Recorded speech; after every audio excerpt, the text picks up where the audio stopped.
If the South Had Won. The American Civil War's alternate ending, written by Marcus Drayson, narrated by Gloria Feathers.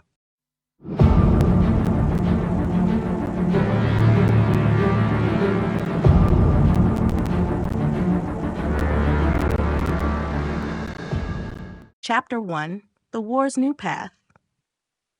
The outcome of the Civil War changed dramatically in this alternate history, with the South emerging victorious.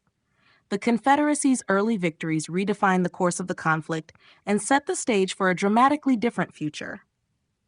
One of the key factors in the South's triumph was the strategic advantage gained in the opening years of the war. With superior military leadership, especially from General Robert E. Lee, the Confederacy was able to exploit the Union's weaknesses and win crucial battles that would eventually shift the momentum in their favor. The Battle of Gettysburg, for instance, saw Confederate forces turning the tide of battle in their favor. With the Union forces retreating, the South captured key northern territories, including Washington, D.C., which became a symbol of Confederate dominance. The impact of foreign intervention was another pivotal factor in the war's new direction. European powers, particularly Great Britain and France, had long been sympathetic to the Southern cause due to economic interests, primarily the cotton trade. With the Union struggling, European nations were more inclined to recognize the Confederacy, and this recognition provided them with military and financial support.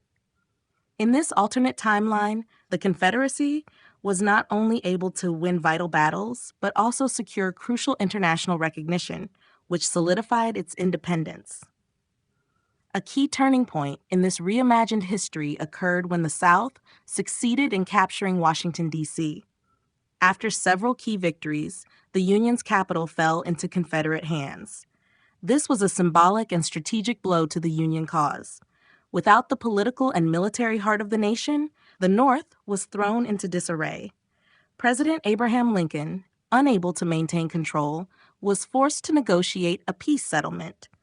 The Confederate States of America, led by President Jefferson Davis, could now dictate the terms of the peace and its future. At the same time, the Union's government fractured. With Washington, D.C. under Confederate control and key northern states considering secession themselves, the once unified United States faced the very real possibility of permanent division. Northern politicians, reeling from their losses, could not agree on a cohesive strategy for continuing the war or negotiating peace, further complicating the North's ability to effectively fight back. The new path the war had taken led to a restructured political landscape where the Confederacy was no longer seen as a rebellion, but as a legitimate nation. What followed was the formal recognition of Southern independence, with long-term consequences for both American societies and international politics. The South's early victories. The initial phase of the Civil War was marked by a series of unexpected victories for the South, which gave the Confederacy a significant edge over the Union in the opening years of the conflict. These early successes were largely due to the superior leadership of Confederate generals, most notably General Robert E. Lee, whose military brilliance quickly became apparent. In battles like First Bull Run and Fredericksburg, the South was able to capitalize on its home field advantage and the tactical expertise of its commanders, forcing the Union forces to retreat and rethink their strategies. One of the most significant victories came at the Battle of Bull Run, where Confederate forces, led by General Thomas Stonewall Jackson, defeated Union troops and shattered the North's belief in a swift victory. This early Confederate triumph provided a morale boost for the South and demonstrated that the Union could not win the war as easily as they had hoped.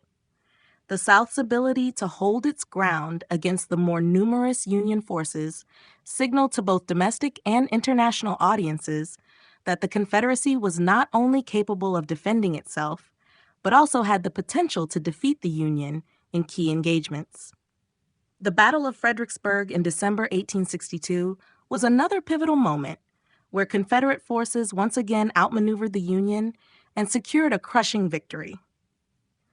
The Union's disastrous frontal assault against fortified Confederate positions showcased the limitations of Union tactics and exposed the South's ability to capitalize on the terrain. The Union's failure at Fredericksburg further weakened Northern resolve, while Confederate morale soared, giving the South renewed confidence in its ability to win the war. In addition to battlefield successes, the Confederacy's early victories had significant political and diplomatic ramifications. The South's military achievements caught the attention of European powers, particularly Great Britain and France, which had economic interests tied to Southern cotton. These victories made it more likely that European nations would recognize the Confederacy as a legitimate nation-state, potentially leading to crucial foreign support that could tip the balance of the war in favor of the South. The early victories of the South established a strong foundation for the Confederacy, one that would shape the direction of the war. They demonstrated that the South was a formidable military power, capable of holding its own against the Union and possibly securing its independence.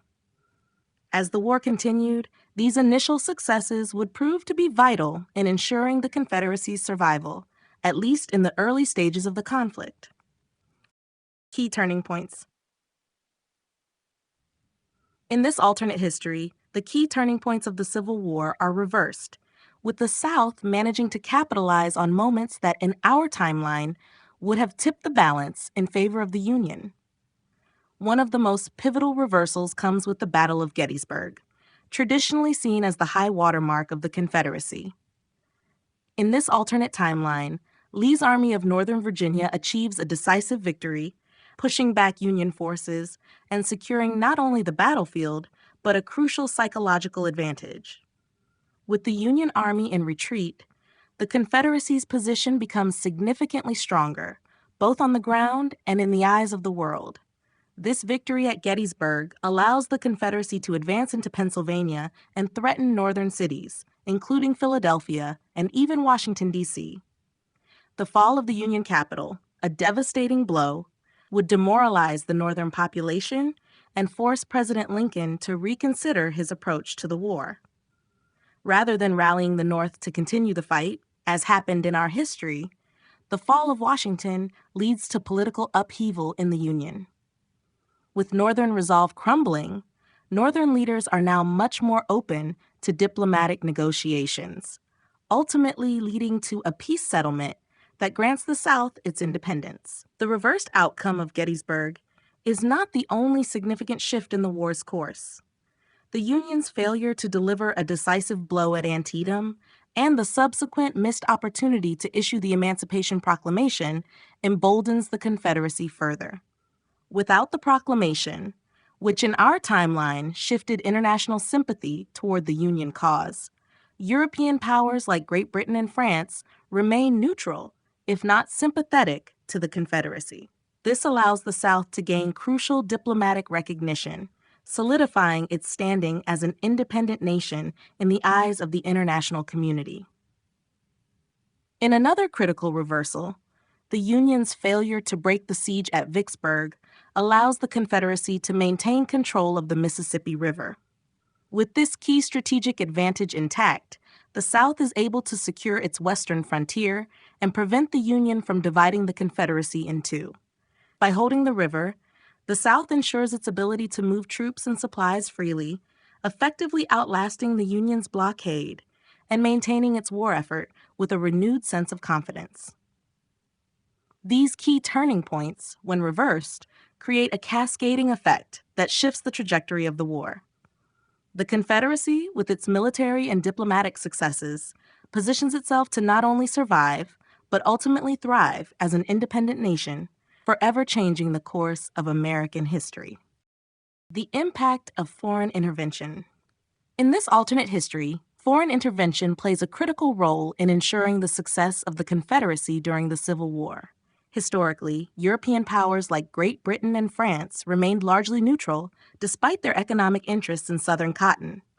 However, the South's early military victories and strategic successes, combined with growing pressure from the cotton trade, shift European attitudes, and these powers decide to intervene, tipping the balance of the conflict in favor of the Confederacy. The British, in particular, have long-standing economic ties to the South, reliant on Southern cotton to fuel their textile mills. As the Union struggles and key Confederate victories mount, the British government begins to see an opportunity in backing the Confederacy. By recognizing the Confederate States of America as a legitimate nation, Britain opens the door to formal diplomatic relations and trade agreements, providing crucial support to the Southern cause. With British backing, the South is not only able to secure vital resources, but also gain international legitimacy, which significantly weakens the Union's position. France, under Emperor Napoleon III, sees an opportunity to expand its influence in the Western Hemisphere. France, always a rival of British power, supports the Confederacy diplomatically and even militarily. French support comes in the form of providing arms, funding, and potentially even troops. This foreign assistance helps the Confederacy maintain its war effort, making it far more difficult for the Union to succeed in its blockade and strategic campaigns. With the Confederacy able to bypass the Union's naval blockade, it gains access to international markets and military supplies that strengthen its military position. This foreign intervention has a significant impact on the war's progression. Not only does it provide the Confederacy with much-needed supplies and resources, but it also shifts the global balance of power. The Union, isolated both diplomatically and economically, becomes increasingly unable to maintain its fight against a Confederacy that now enjoys the backing of two major European powers. The Union is forced to reconsider its military strategies and ultimately its approach to the war. The Confederacy's ability to gain international recognition and support changes the nature of the conflict. The South is no longer seen as a rebellious faction, but as a legitimate and sovereign nation. With the Union increasingly isolated on the global stage, the path to Southern independence becomes clearer, and the South's prospects for victory are significantly enhanced. Foreign intervention ultimately becomes one of the most decisive factors in the Confederacy's success, altering the course of American history forever.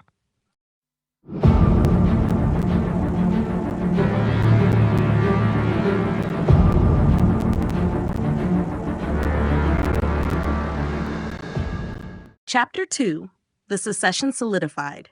With the South securing early victories and gaining international recognition, the idea of secession becomes not just a regional desire, but an undeniable reality. The Confederacy's newfound strength emboldens Southern leaders and allows them to take decisive steps in solidifying their independence from the Union. As military success continues and diplomatic ties with European powers like Great Britain and France flourish, the Confederacy moves toward formalizing its position as a separate, sovereign nation. The Confederacy's independence is now unquestioned, and the Southern states become more unified in their resolve. In Washington, D.C., the Union government, weakened by battlefield losses and internal divisions, begins to realize that further military action will be futile without significant support from both the North and abroad. The Union's inability to maintain a cohesive strategy or regain lost territory forces many Northern leaders to reconsider their stance on the war. As Northern states feel the economic and social pressures of prolonged conflict, some begin to negotiate for peace, seeking to avoid further bloodshed and potential collapse. With the Confederacy firmly entrenched and the South's desire for independence strengthened, the Southern states moved to create a more permanent and effective government. The Confederate Constitution, which had been drafted in the early stages of the war, becomes the guiding framework for this new nation. It enshrines the right to slavery as a cornerstone of the Southern economy and way of life, while also establishing a government structure that reflects Southern values of states' rights and limited federal power. The Confederacy solidifies its military, political, and economic institutions, ensuring its long-term survival as an independent entity. Southern leaders, including President Jefferson Davis, are able to consolidate power and create a more centralized government that can withstand both internal and external challenges. The victory at Gettysburg and the continued success on the battlefield further solidify their legitimacy. With Confederate independence officially recognized by foreign powers, the South is free to pursue its own course without the interference of Northern interests. Meanwhile, the Union's internal struggles grow. The Northern economy falters as trade routes are disrupted and resources are drained by an ongoing war. Political factions within the North become more vocal in their calls for a negotiated peace, leading to the eventual collapse of Union resolve. The Confederacy, meanwhile, strengthens its position both diplomatically and militarily, ensuring that the secession is no longer seen as an act of rebellion, but as the birth of a new nation. The South's secession, once a fragile hope, is now a concrete and enduring reality. Southern independence recognized. With the South's early military successes and the shifting tides of international diplomacy, the Confederacy's claim to independence becomes more than just a regional aspiration. It is recognized globally as a new, sovereign nation. The formal recognition of Southern independence by European powers, particularly Great Britain and France, marks a significant turning point in the war. In our alternate history, these nations, driven by economic interests and the desire to weaken the United States, officially acknowledge the Confederacy, which not only strengthens its position, but also shifts the global balance of power. For the South, recognition from Britain and France is a momentous achievement. The Confederacy, once seen as a rebellious faction of the Union, now stands as a legitimate nation on the world stage. Diplomatic relations with European powers are swiftly established, and Southern cotton once again finds its way into European markets, providing vital economic support to the fledgling nation. This trade relationship, bolstered by the South's victory in key battles, ensures that the Confederacy can sustain its war effort and continue to build its infrastructure and economy without the crippling effects of a Union blockade. The recognition also provides the Confederacy with a sense of security on the international front. With Britain and France now aligned with the South, any potential Union attempt to regain control over the Confederacy faces the serious obstacle of foreign intervention. In this alternate timeline, the Confederacy's military successes are seen not just as victories on the battlefield, but as steps towards solidifying a new world order in which Southern independence is unquestioned.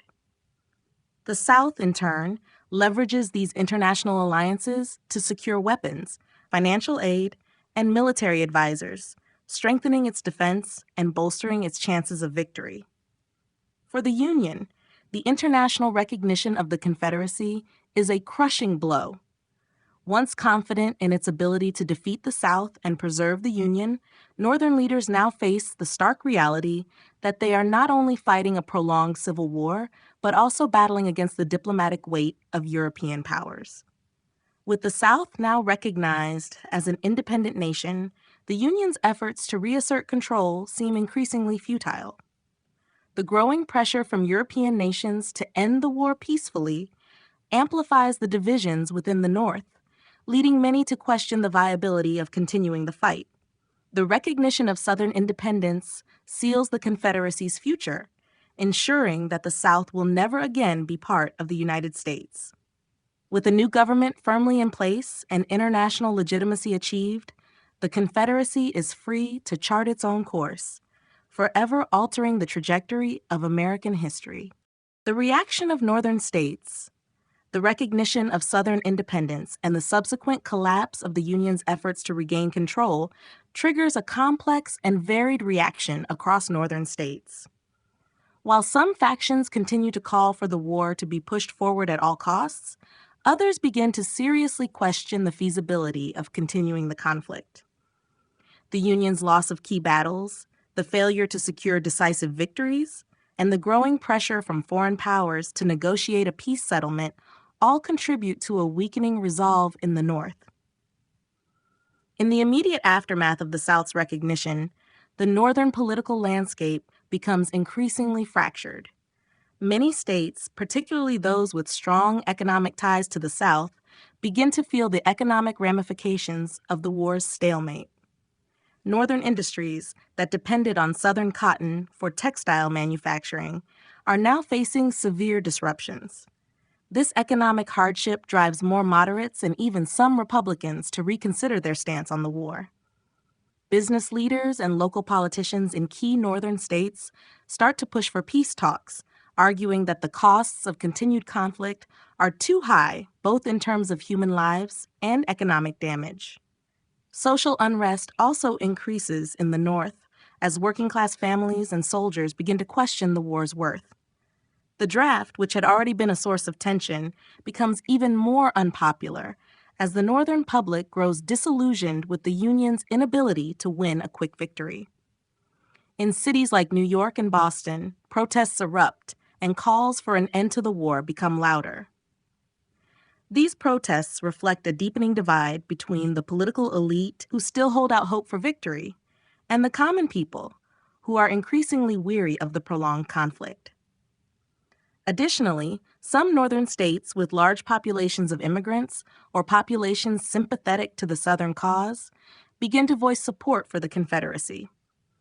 Their desire to see the war end is fueled by a belief that the Union's goal of preserving the nation at all costs is no longer worth the sacrifice.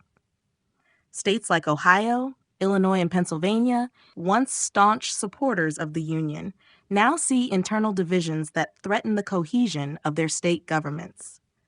As Confederate independence is solidified, Northern leaders must contend with the reality that their ability to reassert control over the South has become almost impossible. These internal divisions force President Lincoln and other Union leaders to seek negotiations, ultimately leading to a peace agreement that formally recognizes the Confederacy's independence. The Union, fragmented and exhausted, has no choice but to accept the South's permanent secession, marking a turning point in the nation's history.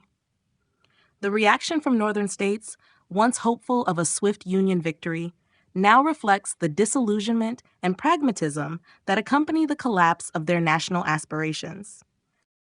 The creation of the Confederate Constitution. The creation of the Confederate Constitution was a defining moment in the establishment of the Confederate States of America.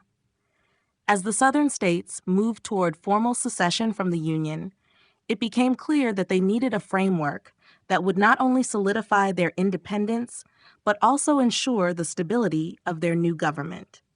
Drawing heavily on the U.S. Constitution, the Confederate Constitution reflected many of the same principles, but with key modifications that aligned with the Confederacy's values and priorities, especially in regard to slavery and states' rights.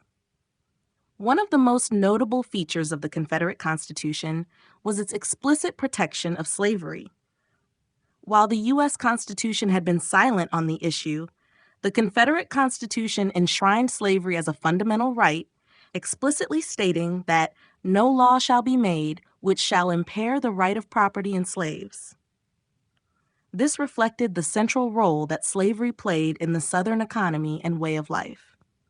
The Confederacy's founders saw it as vital to their economic survival, and they took great care in ensuring its legal protection.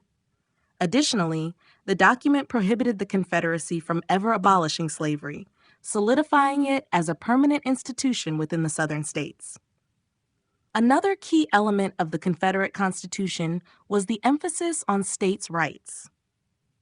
The document severely limited the power of the central government, reflecting the South's desire to avoid the perceived overreach of the federal government that had led to secession in the first place. The Confederate Constitution granted individual states more authority to govern themselves and make decisions about issues like taxation, internal improvements, and the establishment of local militias. This decentralized approach was in direct contrast to the more centralized federal system of the United States, where the federal government held more power over the states. The Confederate Constitution also created a presidency with strong executive powers, though it was still more limited than the powers granted to the president under the U.S. Constitution.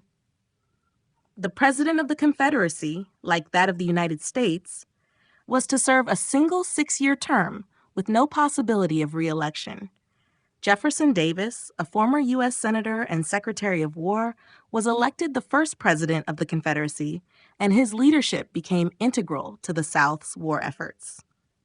The Confederate Constitution marked the formalization of a new government based on principles of limited central authority, the protection of slavery, and the sovereignty of individual states.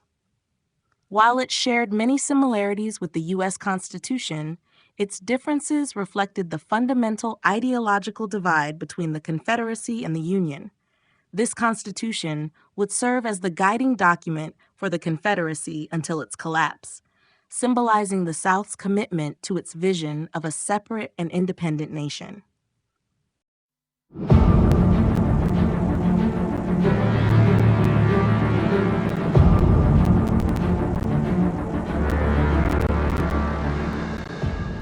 Chapter 3: The Battle for the Capitol.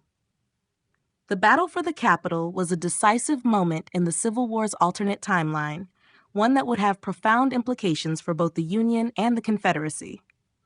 As the war progressed, Washington, D.C., which was the symbol of Union power, became an even more significant target for Confederate forces. The South, emboldened by early victories and the recognition of its independence by European powers, began to believe that taking the Union capital was not just a symbolically important goal, but a strategic necessity for securing the Confederacy's survival. In this alternate history, the Confederacy, led by General Robert E. Lee, quickly adapted to the changing nature of the war. After victories at places like Gettysburg and Fredericksburg, the South gained momentum, and its military strategy shifted from a defensive posture to one of aggression. With the Union capital still under threat, Lee made a bold decision to push deeper into Northern territory, taking advantage of the North's disarray and lack of coordination. The Union, meanwhile, struggled to regroup and mount an effective defense. Despite the best efforts of President Abraham Lincoln and his generals, Northern forces were unable to stop the Confederate advance. The fall of major cities like Philadelphia and Baltimore further weakened Northern morale, making the defense of Washington, D.C. even more difficult. Northern political leaders were torn between maintaining a prolonged fight and negotiating a peace settlement with the Confederacy. The division in the Union was now mirrored on the battlefield, where Northern forces failed to unite under a common purpose. The Union's leadership, still reeling from past defeats and internal divisions, could not rally the necessary forces to defend the capital. Confederate forces, now at the gates of Washington, D.C., laid siege to the city. The Union military's failure to break the siege or mount a successful counterattack made it clear that the capital was no longer defensible. In a dramatic turn, the Union government evacuated from Washington, D.C., and Confederate forces took control of the city. The fall of Washington marked the symbolic and strategic end of the Union's ability to maintain its legitimacy. The Confederacy now had control of the capital of its former adversary, and its leaders, including President Jefferson Davis, were able to hold a victory celebration in the heart of what was once the Union's government. The battle for the capital represented a turning point in the war. With Washington, D.C. under Confederate control and the Union scrambling to respond, the Confederacy emerged as a legitimate force capable of challenging the Union's survival. The capture of the capital sent shockwaves throughout the world, and foreign powers quickly shifted their diplomatic stance, recognizing the South's sovereignty as the war reached its defining conclusion. Washington, D.C. in peril. As the Confederate Army's advances pushed deeper into Union territory, Washington, D.C., the heart of the federal government, found itself in unprecedented danger. In this alternate history, the Union's inability to halt the Confederate march after several key defeats allowed the South to approach the capital with a renewed sense of hope and determination. The proximity of the Confederate forces to Washington, D.C. marked a crisis point for the Union, both militarily and politically. as the Northern government grappled with the prospect of losing its symbolic and strategic stronghold. The Confederate strategy was clear. To strike directly at Washington, D.C., would not only deal a mortal blow to the Union's morale, but also effectively cripple the Northern government's ability to function.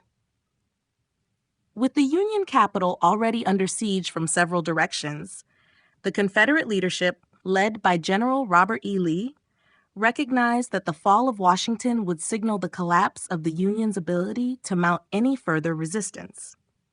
The Confederacy's military successes, including victories at Antietam, Fredericksburg, and Gettysburg, had left the Union forces scattered and demoralized, providing the perfect opportunity to strike. In Washington, President Abraham Lincoln and his cabinet faced a growing panic. There was a real fear that, should the Confederate forces breach the capital, the Union would be forced to not only abandon its government, but also lose the international legitimacy it had tried so hard to maintain. The war effort seemed doomed as Northern forces, already stretched thin and unable to prevent Confederate advances, were increasingly called to defend the capital itself. Many believed that if Washington fell, so too would the Union's hope of victory. As Confederate troops, bolstered by the support of European nations, pushed closer to Washington, the city became a scene of heightened security and political turmoil.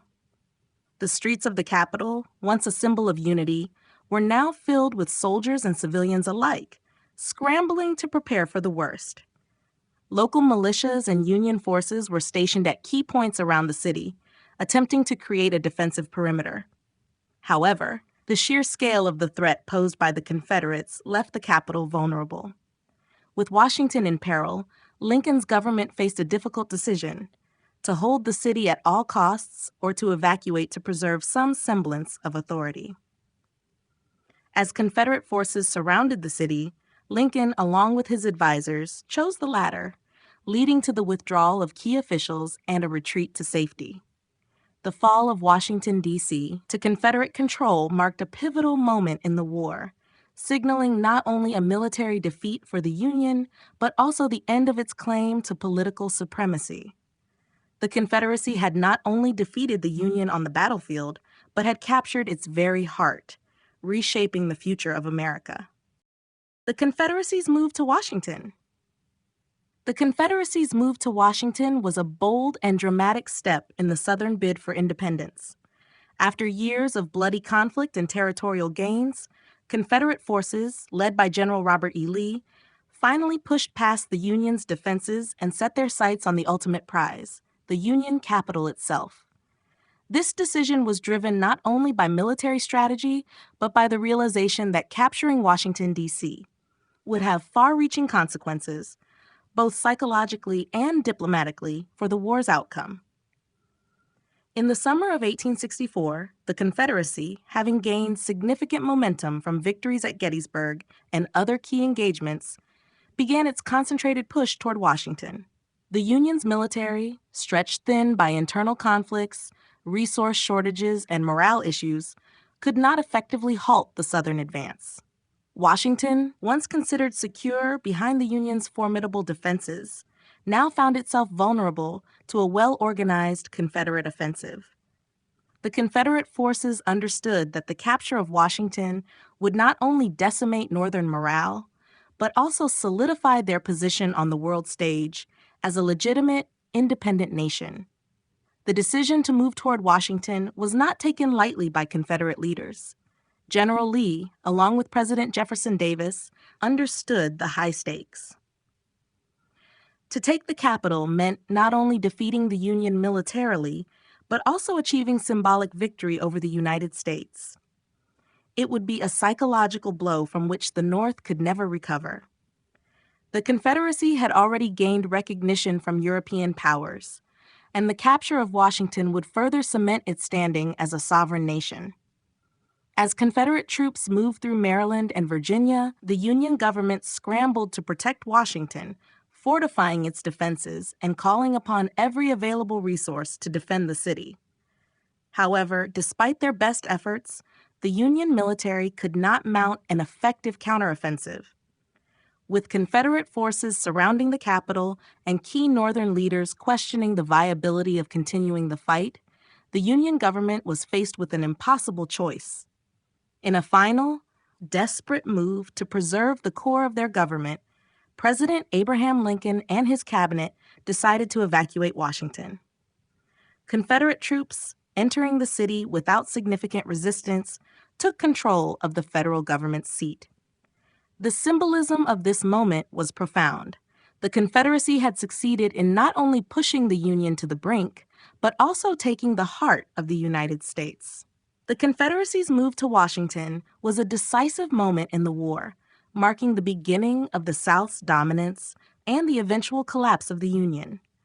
As the South celebrated its triumph, the North reeled from the loss, unable to regain its capital or its footing in the conflict. Washington's fall sealed the Confederacy's place as an independent nation and changed the trajectory of American history forever. The Union's defensive strategy. As the Confederacy made significant advances in the Civil War's alternate timeline, the Union was forced to adopt a defensive strategy to preserve its remaining territory and defend its capital. The realization that direct confrontation with Confederate forces was becoming increasingly futile led Northern leaders to shift their approach, hoping to avoid further military defeats while seeking diplomatic solutions. The Union's defensive strategy, though aimed at stalling Confederate momentum, faced numerous challenges, including internal divisions, resource shortages, and the ever-growing pressure from foreign nations recognizing the Confederacy. The primary goal of the Union's defensive strategy was to protect key locations, particularly Washington, D.C., which had become the symbolic and operational center of the federal government. With Confederate forces encroaching on Northern territory, the Union prioritized fortifying its capital and other strategic points, such as Philadelphia and Baltimore. The military effort focused on strengthening the defensive perimeter around these cities and organizing a series of smaller but decisive battles that could slow the Confederate march toward the heart of the Union. The Union also sought to slow Confederate progress through a combination of guerrilla tactics and limited offensive operations. Northern militias, which had been underutilized earlier in the war, began to play a more prominent role in harassing Confederate supply lines and ambushing smaller Confederate units. These irregular forces, though not a substitute for a full-scale military confrontation, managed to create a constant drain on Southern resources and manpower. However, the Union's defensive strategy was complicated by its inability to field a unified and well-coordinated military command.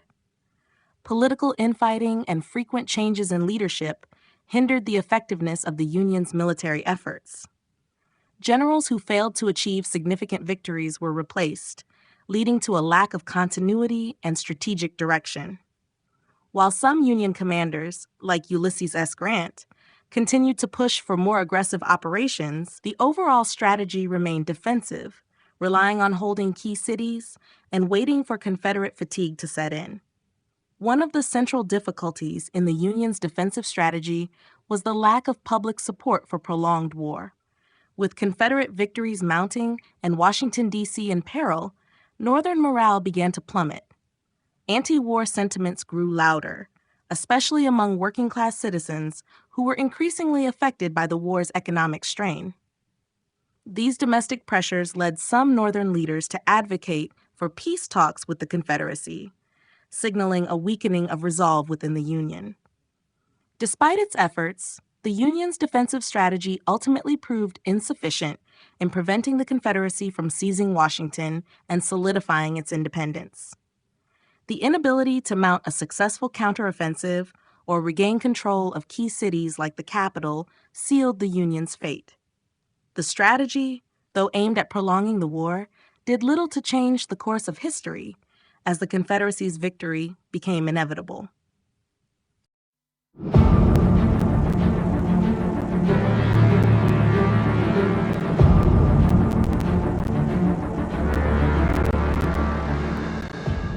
Chapter 4: A Divided Nation. With the fall of Washington, D.C., and the Confederacy's recognition as an independent nation, the United States found itself permanently fractured. What had once been a unified country, bound together by shared history and a common government, was now two distinct nations with opposing ideologies, economies, and political structures. This division was not merely geographical. It was a deep and lasting rift that reshaped the future of North America and the world. The North, now forced to reckon with its defeat, struggled to rebuild its identity and determine its next course of action. The loss of the war did not just mean the recognition of the Confederate States of America. It also signified a loss of moral and political authority. Many in the North viewed the outcome as a betrayal of the principles of liberty and democracy. The abolitionist movement, once a powerful force, was left without a clear purpose, as slavery remained deeply entrenched in the South. The political landscape in the remaining Union states became one of uncertainty, with leaders debating whether to pursue a path of reconciliation with the Confederacy or to maintain a cold and tense separation. In the South, victory brought a sense of triumph, but also significant challenges. The Confederate government, now firmly in place, had to transition from wartime governance to managing an independent nation. Economic struggles persisted as the South worked to strengthen its trade relationships with Europe and other nations that had recognized its sovereignty. While the Confederacy celebrated its independence, internal divisions still existed. Debates arose over the future of expansion, foreign alliances, and the long-term sustainability of an economy built on slavery. The division between North and South also had profound social consequences. Families that had been split by the war now faced the reality of living in separate nations, with restricted movement between the two. Trade, once a major link between the regions, became heavily regulated, with tariffs and border disputes emerging. Former Union states along the border, such as Kentucky and Missouri, found themselves caught between two nations, leading to ongoing instability and conflict. On the global stage, the division of the United States reshaped international politics. European nations, having supported or recognized the Confederacy, now adjusted their alliances and economic strategies accordingly. Britain and France, in particular, strengthened their ties with the South, benefiting from the continued supply of cotton. Meanwhile, the Union, weakened by its loss, had to rebuild its standing among world powers, navigating diplomatic challenges in a world that no longer saw it as an unchallenged force. The once united nation was now permanently divided, each side forging its own path. The war had ended, but the scars of separation would shape the destinies of both the Union and the Confederacy for generations to come. The Northern response to loss. The Union's defeat in the Civil War and the Confederacy's successful secession sent shockwaves through the North. The idea of a divided America, once unthinkable, had now become a reality. As the Confederate States of America solidified its independence, the remaining Union states were left to grapple with the consequences of their failure.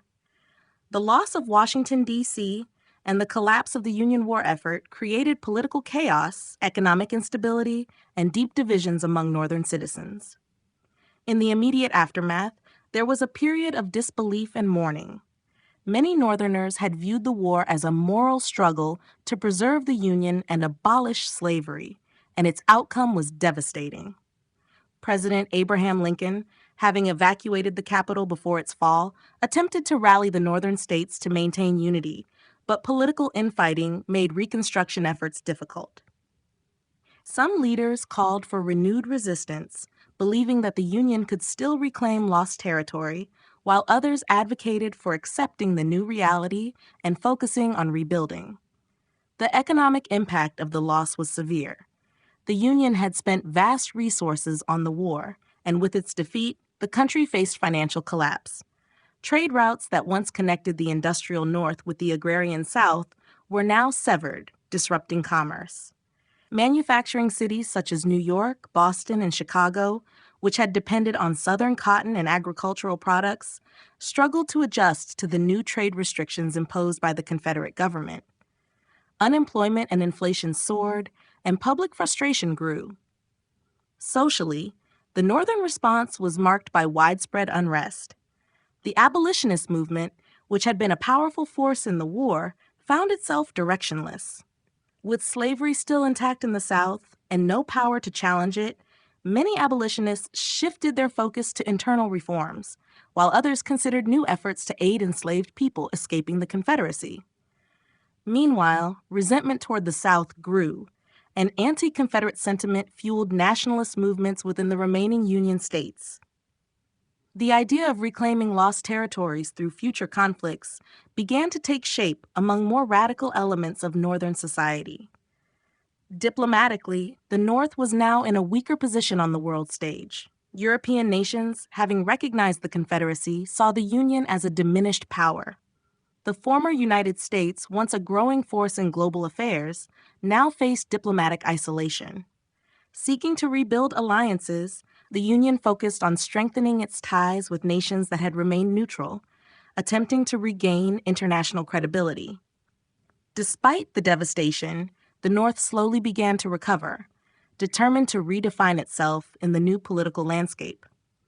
While the scars of loss remained, the Union states pushed forward, seeking a future where they could once again emerge as a strong and unified power, even if the United States as it once existed was gone forever. The economic impacts on the Union. The Union's defeat and the Confederacy's successful secession triggered a financial and industrial crisis that reshaped the Northern economy. Once the industrial powerhouse of a united nation, the North now faced economic instability due to the loss of key trade relationships, rising debt, and a labor force struggling to adapt to the post-war reality. With the South no longer under its control, the Union was forced to restructure its industries, seek new markets, and adjust to the geopolitical consequences of its failure. One of the most immediate impacts was the disruption of trade. Before the war, the Northern economy depended on Southern raw materials, especially cotton, which fueled the booming textile mills in cities like Boston, Philadelphia, and New York. With the Confederacy now an independent nation, those trade routes were cut off, forcing Northern manufacturers to seek alternative suppliers. This led to a sharp decline in production, widespread factory closures, and mass unemployment. The economic depression that followed created unrest among the working class, who had already endured hardships during the war. Additionally, the Union was burdened with a massive war debt. Having spent billions on military campaigns, infrastructure, and supplies, the Northern government now faced the challenge of repaying loans with a weakened economy. Inflation soared as the federal government struggled to stabilize its currency, and bondholders demanded repayment. The financial sector in major cities like New York and Chicago experienced instability, leading to bank failures and the collapse of many businesses that had relied on government contracts during the war.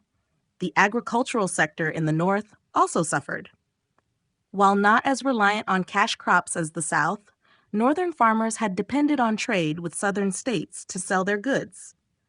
The loss of these markets meant an oversupply of grains and other agricultural products, leading to plummeting prices. Many farmers, unable to sustain their businesses, lost their land, deepening the economic crisis. In response, the Union sought new international markets, but European nations, already engaged in strong trade with the Confederacy, were reluctant to shift their alliances. Despite these hardships, the Union began to adapt by investing in internal development. The loss of Southern cotton forced industrialists to explore alternative materials, and new economic policies encouraged domestic innovation. Railroads continued to expand westward, connecting the remaining Union states and opening opportunities for new settlements and industries. The government also implemented protective tariffs to shield Northern businesses from foreign competition, further pushing economic self-sufficiency. The economic consequences of losing the war were devastating, but they also forced the Union to evolve. No longer dependent on the South, the North sought to redefine its economy in ways that would make it more resilient. While recovery was slow, the Union's ability to adapt laid the foundation for a new industrial era. one built on necessity rather than dependence on a fractured past. Diplomacy and war on the international stage. The Confederacy's victory and subsequent independence reshaped global politics, shifting alliances and altering the balance of power. The divided American continent created new diplomatic challenges, as both the Union and the Confederacy sought to assert their influence in an international arena dominated by European powers. While the Confederacy worked to solidify its place among the world's nations, the Union faced an uphill battle to recover from its defeat and prevent further territorial losses. The Confederacy, having secured recognition from Britain and France during the war, quickly moved to strengthen these ties. Cotton exports became the backbone of its foreign policy, ensuring economic dependence from European markets. With the Union no longer able to blockade southern ports, the Confederacy expanded trade agreements, allowing for the import of advanced weaponry and industrial goods that it had previously lacked. Britain, which had long sought to maintain a balance of power in North America, saw an opportunity to influence Confederate policies and secure favorable trade deals. France, under Napoleon III, also sought a stronger foothold in the Western Hemisphere, particularly through its intervention in Mexico. Meanwhile, the Union faced diplomatic isolation. Once seen as an emerging global power, it now struggled to maintain alliances. European nations viewed the Union's defeat as a sign of weakness, and its ability to project power was significantly reduced. The loss of Southern trade made economic recovery difficult, forcing the Union to seek new partners. Some Northern leaders proposed closer ties with Germany and Russia, nations that had remained neutral during the war and had their own reasons for opposing British and French influence in the Americas. Tensions between the Union and the Confederacy did not end with the war. Border conflicts flared up, particularly in disputed territories along the Mississippi River and the western frontier. The possibility of renewed war remained ever present, as both nations built up their militaries in anticipation of future conflicts. The Confederacy, fearing Union retaliation, sought European military advisors and modernized its defenses. The Union, still bitter over its defeat, developed strategies for potential reconquest, though economic and political instability made such plans difficult to execute. The broader world also took notice of the American divide. Spain, still clinging to its remaining colonies in the Caribbean, saw the new geopolitical landscape as an opportunity to reassert its influence. Latin American nations, many of which had opposed slavery, reacted with caution to the Confederacy's rise, fearing Southern expansionist ambitions. Mexico, already struggling against French intervention, remained a key battleground where Union and Confederate interests clashed indirectly. The world had changed, and the once united United States was no longer the dominant force in North America. Instead, a fragile balance emerged, with both the Union and the Confederacy vying for power, influence, and security in an uncertain international order.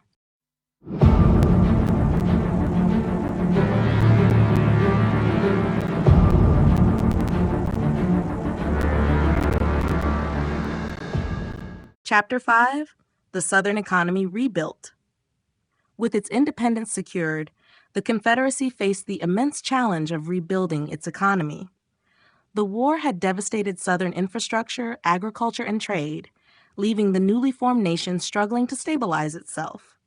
While the South's economy remained heavily reliant on agriculture, particularly cotton, its leaders recognized the need to modernize and expand economic opportunities to ensure long-term survival. The cornerstone of the Confederate economy remained cotton exports, which had driven its diplomatic success during the war. With the Union blockade lifted, the South resumed its lucrative trade with Britain, France, and other European nations eager for raw materials. Southern leaders sought to strengthen these relationships by formalizing long-term trade agreements, ensuring a steady flow of revenue. However, reliance on cotton also exposed the Confederacy to economic vulnerabilities, as any disruption in demand or supply could create financial instability. To further rebuild, the Confederate government invested in infrastructure projects. Railroads, many of which had been destroyed during the war, were repaired and expanded to improve transportation of goods. Ports along the Gulf of Mexico and the Atlantic were modernized to facilitate international trade. While the South had historically lagged behind the North in industrial development, Confederate leaders began encouraging limited industrialization, particularly in the production of textiles, weapons, and processed agricultural goods. This shift was slow, as the planter class resisted changes that might threaten the dominance of the agrarian economy. The issue of labor remained a contentious one. Slavery had been a key institution in the South, and with independence it remained firmly in place. However, some Confederate leaders debated ways to adapt the system to prevent internal and external pressures for reform. Some proposed gradual changes, such as allowing skilled enslaved workers to earn wages or introducing limited forms of tenant farming. Still, the vast majority of the Southern economy continued to depend on enslaved labor, leading to growing tensions with nations that opposed slavery. The Confederacy also faced financial difficulties. The war had drained resources, and foreign creditors demanded repayment for loans taken during the conflict. To stabilize its currency, the Confederate government established a national banking system and sought to implement a more structured taxation policy. These efforts met resistance from state governments, as the Confederacy had been founded on the principle of states' rights, making centralized economic control difficult. Despite these challenges, the Southern economy gradually recovered. International demand for cotton remained high, and new trade routes allowed for steady economic growth. While industrialization remained secondary to agriculture, slow progress was made in diversifying the economy. The Confederacy had survived the war, but the path to long-term prosperity depended on its ability to adapt to a rapidly changing world while preserving the economic foundations that had defined it. The role of slavery in the new Confederacy. With its independence secured, the Confederacy remained committed to the institution of slavery, which had been central to its economic and social structure. Southern leaders saw slavery as the foundation of their prosperity and resisted any efforts to limit or abolish it. However, as the new nation sought to establish itself on the global stage, the long-term sustainability of slavery became a growing concern. In the immediate aftermath of the war, the Confederate government reinforced laws protecting slavery, ensuring that the institution remained intact. Plantation owners, having suffered losses during the conflict, quickly sought to rebuild their labor force, often implementing harsher restrictions to prevent rebellion or escape. The expansion of slavery into newly acquired Western territories became a major priority as the Confederacy aimed to extend its economic model across the continent.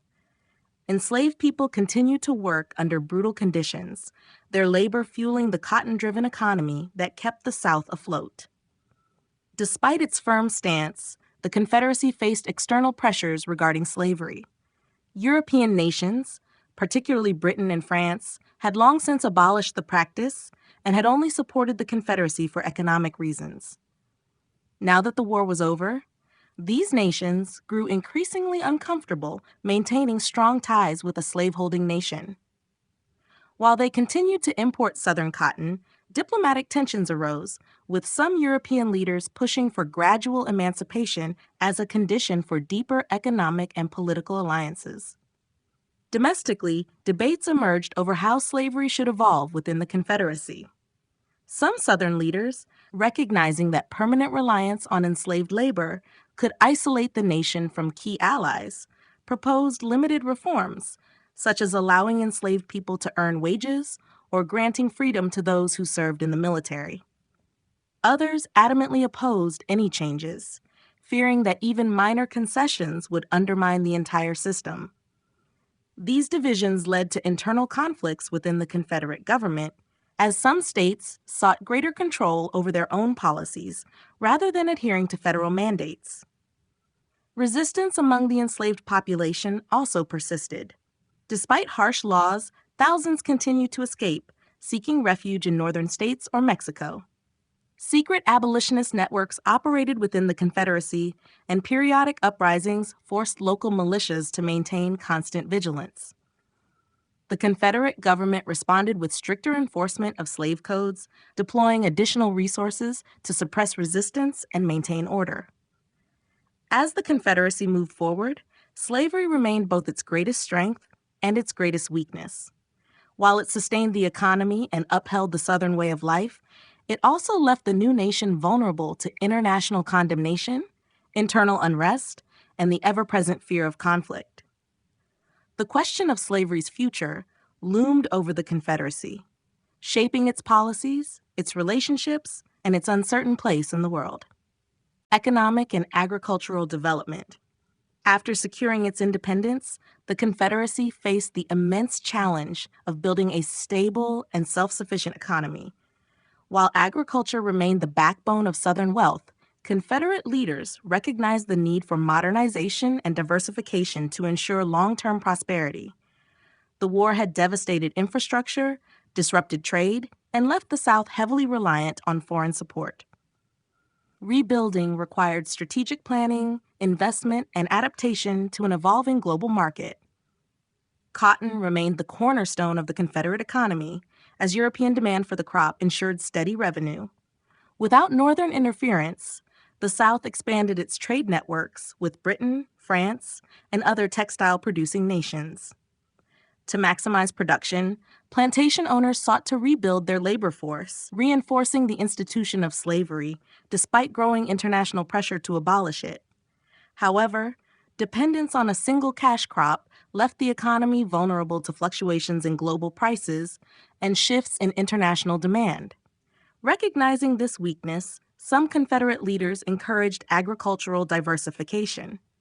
Efforts were made to increase the production of tobacco, rice, and sugarcane, while certain regions invested in livestock and grain farming to reduce reliance on northern imports.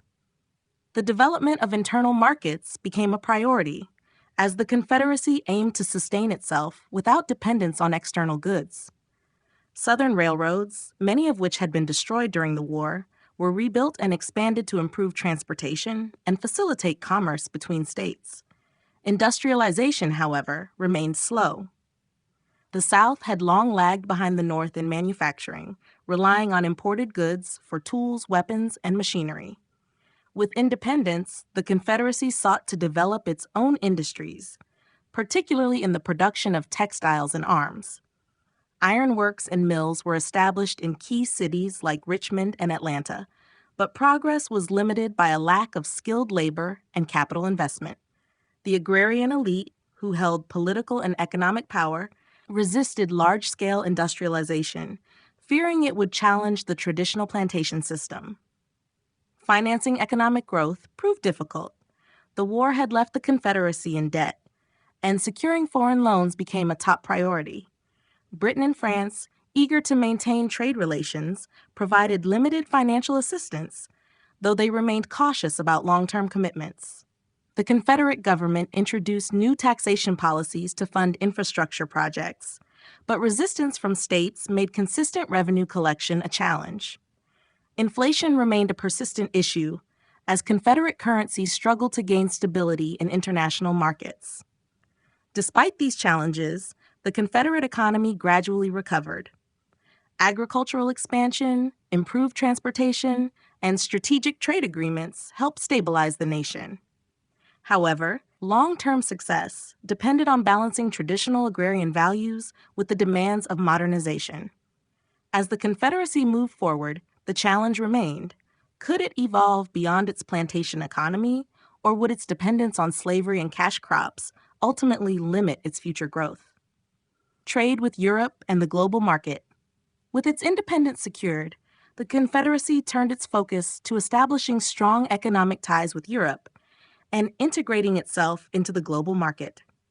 The South's economy remained heavily reliant on agricultural exports, particularly cotton, and Confederate leaders saw international trade as the key to their nation's long-term stability. Britain and France, both of whom had supported the Confederacy diplomatically and economically during the war, became its primary trading partners. cotton was the Confederacy's most valuable commodity, often referred to as King Cotton due to its dominance in the global textile industry. With the Union blockade lifted, southern ports like Charleston, New Orleans, and Mobile became bustling trade hubs, shipping vast amounts of raw cotton to European factories. British and French textile manufacturers, eager to secure a steady supply, formalized trade agreements with the Confederate government, ensuring that Southern plantations had a reliable market for their goods. In return, the Confederacy imported manufactured products, weapons, and industrial machinery that had previously come from the North. However, reliance on a single cash crop posed economic risks. Global cotton prices fluctuated based on supply and demand, and any economic downturn in Europe could significantly impact the Confederacy's financial stability. To counter this, Confederate leaders encouraged agricultural diversification, increasing the production of tobacco, rice, sugarcane, and livestock. Though these industries expanded, they never reached the same level of profitability as cotton. The Confederacy also sought to develop its own merchant fleet to reduce dependence on foreign shipping. While British and French vessels transported most Southern goods, Confederate leaders pushed for investment in domestic shipbuilding to establish a stronger presence in global trade. Some Southern entrepreneurs established shipping companies, but the industry remained underdeveloped compared to European counterparts. International politics also played a role in trade relations. While Britain and France engaged in commerce with the Confederacy, they remained wary of fully aligning with a slaveholding nation. As abolitionist movements gained strength in Europe, pressure mounted on Confederate leaders to reconsider their stance on slavery. Some European politicians called for gradual emancipation in exchange for deeper economic and military alliances, creating tension between Southern political factions. The Confederacy also faced competition from other cotton-producing regions.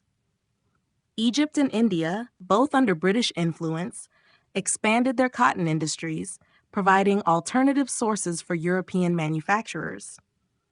If the Confederacy failed to maintain competitive pricing and consistent production, it risked losing its dominant position in the global cotton trade. Despite these challenges, the Confederacy's economy remained deeply tied to European markets. Its ability to thrive depended on maintaining strong diplomatic relationships, adapting to market shifts, and finding ways to modernize its economic structure without undermining its traditional agrarian foundation.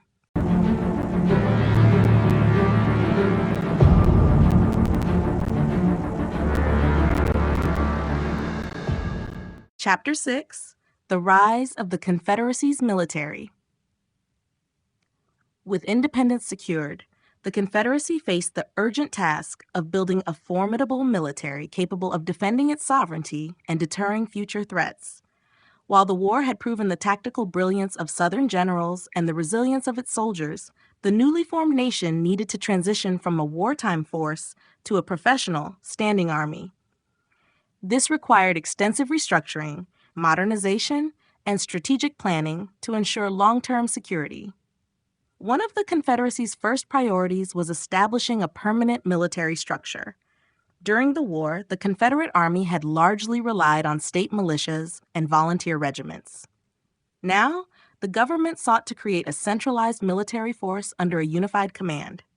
Robert E. Lee, widely regarded as the South's most capable military leader, played a crucial role in shaping this new army. Military academies, such as the Confederate Military Institute in Richmond, expanded to train future officers, ensuring a steady supply of skilled leadership. Weapons production was another key concern. Throughout the war, the South had relied on foreign imports and captured Union supplies to arm its soldiers. With independence, the Confederacy invested heavily in developing its own arms industry. Foundries in Richmond, Atlanta, and Selma expanded their capacity, producing rifles, artillery, and ammunition on a larger scale. However, industrial limitations meant that the South still depended on European suppliers for advanced weaponry and naval technology. The Confederate Navy also underwent significant expansion. During the war, Southern naval forces had been limited, relying on blockade runners and a small fleet of ironclads. Now, with access to foreign ports and shipyards, the Confederacy sought to build a modern navy capable of protecting its coastline and trade routes. Deals were struck with British and French shipbuilders to acquire warships, while domestic shipyards in New Orleans and Charleston worked to increase production. Conscription remained a contentious issue. While many Southerners took pride in military service, the devastation of war had left manpower shortages. The Confederate government implemented policies to maintain a strong defense force while balancing economic needs. Some leaders proposed limited enlistment of enslaved men in exchange for freedom, a controversial idea that sparked fierce debate among the planter class. Ultimately, maintaining a professional, well-equipped army without overburdening the civilian population became an ongoing challenge. Diplomatically, the Confederacy sought alliances to strengthen its military position. While Britain and France had supported the South economically, they remained hesitant to engage in direct military alliances. Southern diplomats worked to secure defense agreements, offering trade incentives and strategic partnerships in exchange for military aid. The rise of the Confederacy's military symbolized its commitment to survival and dominance in the Western Hemisphere. While it had achieved independence through war, maintaining it required continuous adaptation, strategic alliances, and the ability to project power both at home and abroad. General Lee's leadership and legacy. General Robert E. Lee was the Confederacy's most revered military leader, a strategist whose battlefield brilliance played a pivotal role in securing Southern independence. His leadership not only shaped the course of the war, but also influenced the development of the newly formed Confederate States. As a commander, statesman, and national symbol, Lee's legacy extended far beyond the battlefield, leaving an enduring mark on the South's military and political landscape. During the war, Lee's tactical expertise was unmatched. His ability to outmaneuver Union forces, despite often being outnumbered and outgunned, secured key victories at battles such as Chancellorsville and Fredericksburg. His bold decision-making, exemplified in his daring invasions of the North, cemented his reputation as a fearless and resourceful leader. Even in the face of defeat at Gettysburg, his composure and determination inspired loyalty among his troops.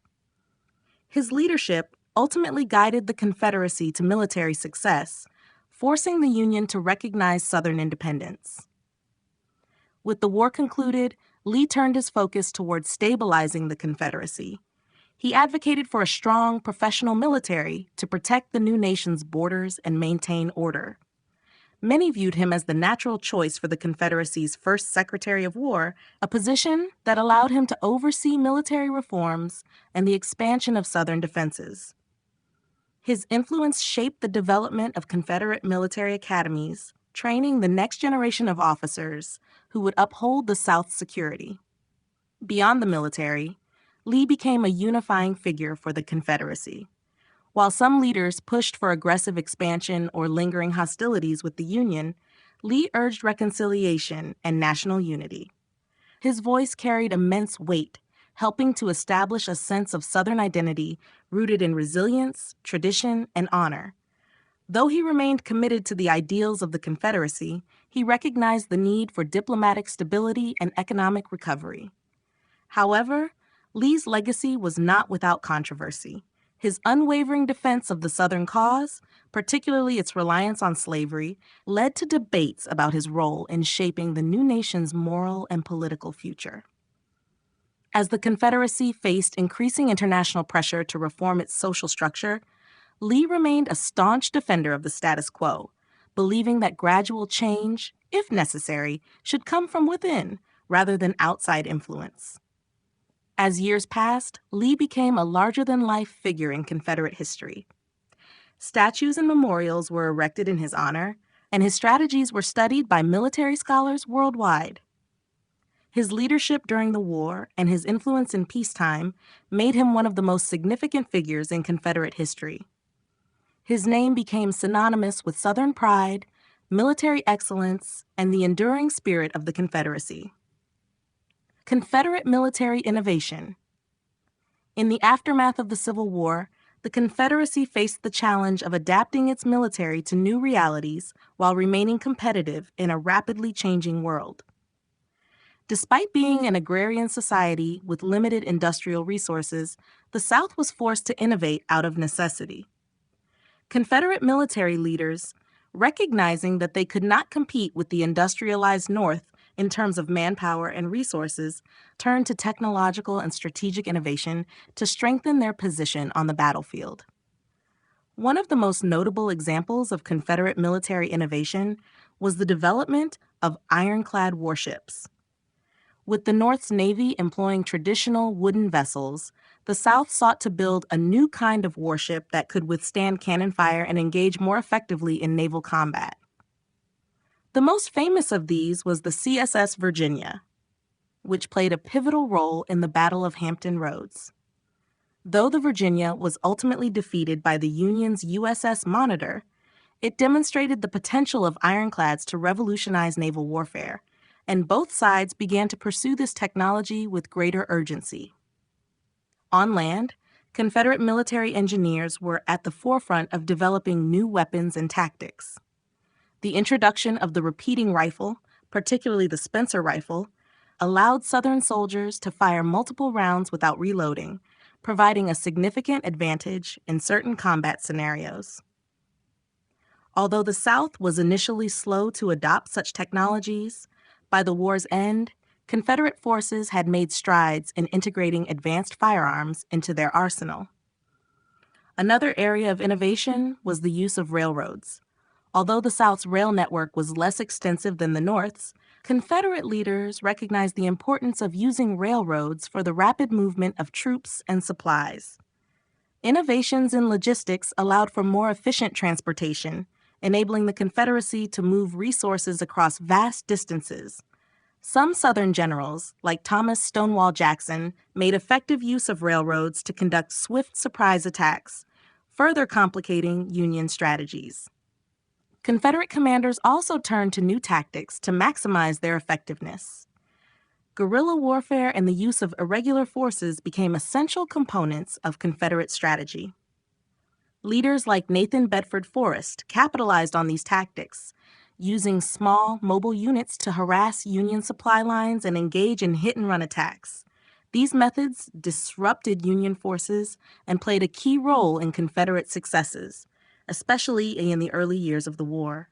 Despite these innovations, the Confederacy struggled with resource limitations and the lack of a cohesive industrial base.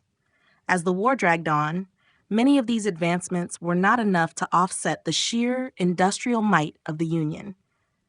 Nevertheless, the ingenuity displayed by Confederate military leaders remains a testament to their resourcefulness and determination in the face of overwhelming odds.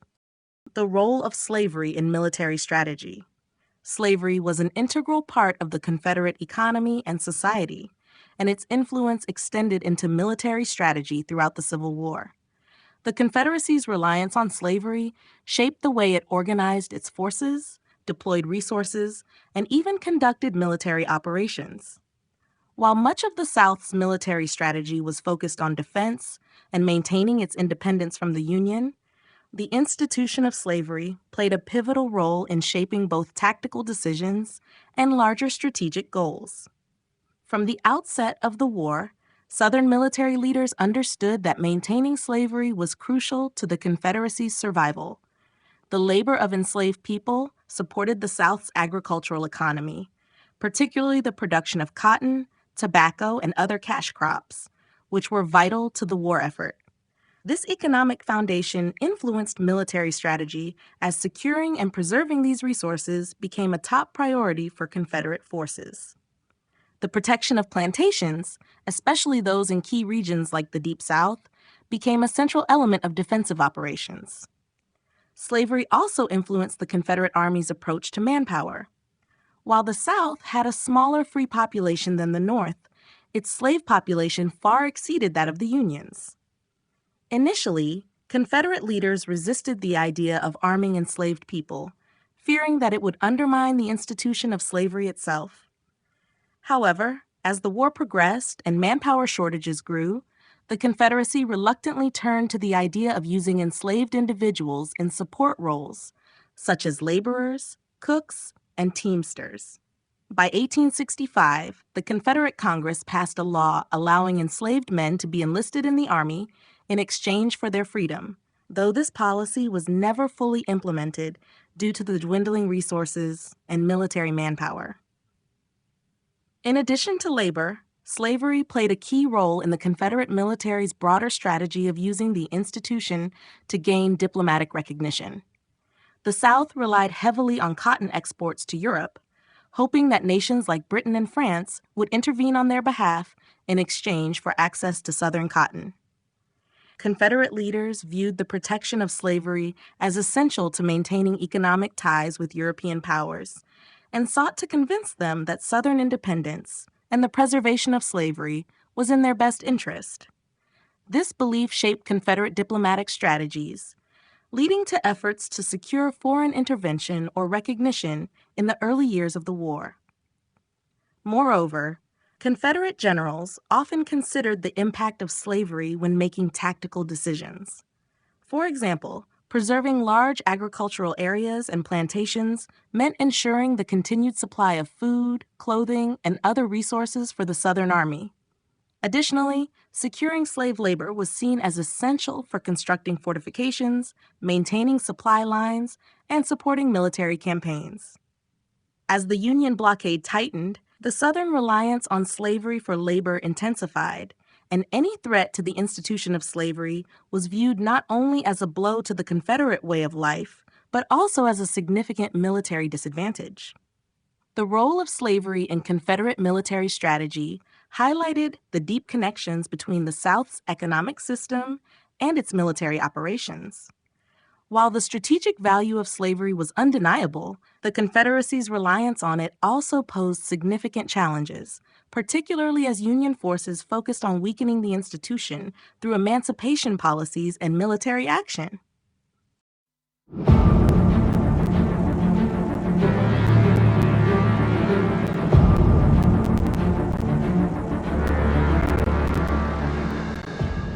Chapter 7, Reconstruction under a Confederate Victory. Following a Confederate victory in the Civil War, the process of Reconstruction would take on a radically different form than what occurred under the Union's post-war efforts. With the Confederacy having successfully secured its independence, the South faced the monumental task of rebuilding not only its war-torn infrastructure, but also its societal institutions, deeply impacted by both the war and the end of slavery. The Confederate victory provided a unique opportunity for Southern leaders to shape a new political and economic order that was grounded in their cultural values and vision for the future. In the early years of Confederate Reconstruction, the Southern government would prioritize restoring the agricultural economy, which had been decimated by the war. With plantations in ruin and fields left abandoned or ravaged by battles, the Confederacy sought to reestablish its primary source of wealth, cotton and other cash crops. However, the end of slavery created new challenges. The South's reliance on enslaved labor had been central to its agricultural system, and now, with the abolition of slavery, landowners faced the need for new labor arrangements. Some plantations turned to sharecropping, while others experimented with labor contracts, attempting to rebuild a system that would preserve the economic structure of the pre-war South. Politically, the South would need to consolidate its position as an independent nation. With European recognition of the Confederacy, it would have the support to avoid diplomatic isolation, which had hampered the Union's efforts during the Civil War. The Southern government would work to formalize its place in the global community, striving to ensure economic stability through international trade, especially with European powers that relied on Southern cotton. In the absence of Northern influence, Confederate leaders would likely push for a political system that reflected their agrarian ideals, further entrenching the class divisions between the planter elite and the freed African Americans who now sought to redefine their role in Southern society. The Confederacy's victory would also bring a shift in the social and racial order. Freed African Americans, now no longer bound by slavery, would strive for civil rights and equality, pushing for full participation in Southern society. However, the transition would be met with intense resistance from the former slaveholding class, many of whom would continue to hold significant power in the new Confederate government. While the Confederate leadership might have formally granted citizenship and legal rights to freed people, in practice, many would face legal, economic, and social restrictions that maintained a racial hierarchy. As a new Confederate nation worked to rebuild its economy and institutions, the specter of racial and social tensions would loom large. Without the unifying force of the Union, the South would be left to navigate the complexities of its divided social fabric and carve out a place in a world now different from the one it had known before the war. Reconstruction under a Confederate victory would, therefore, not only be about physical rebuilding, but also the reshaping of Southern identity, politics, and race relations in a nation that had achieved independence, but whose future remained uncertain. The South's Reconstruction Plan. Following a Confederate victory, the South's Reconstruction would be shaped by a desire to restore its economic and social order, but this time under the umbrella of independence.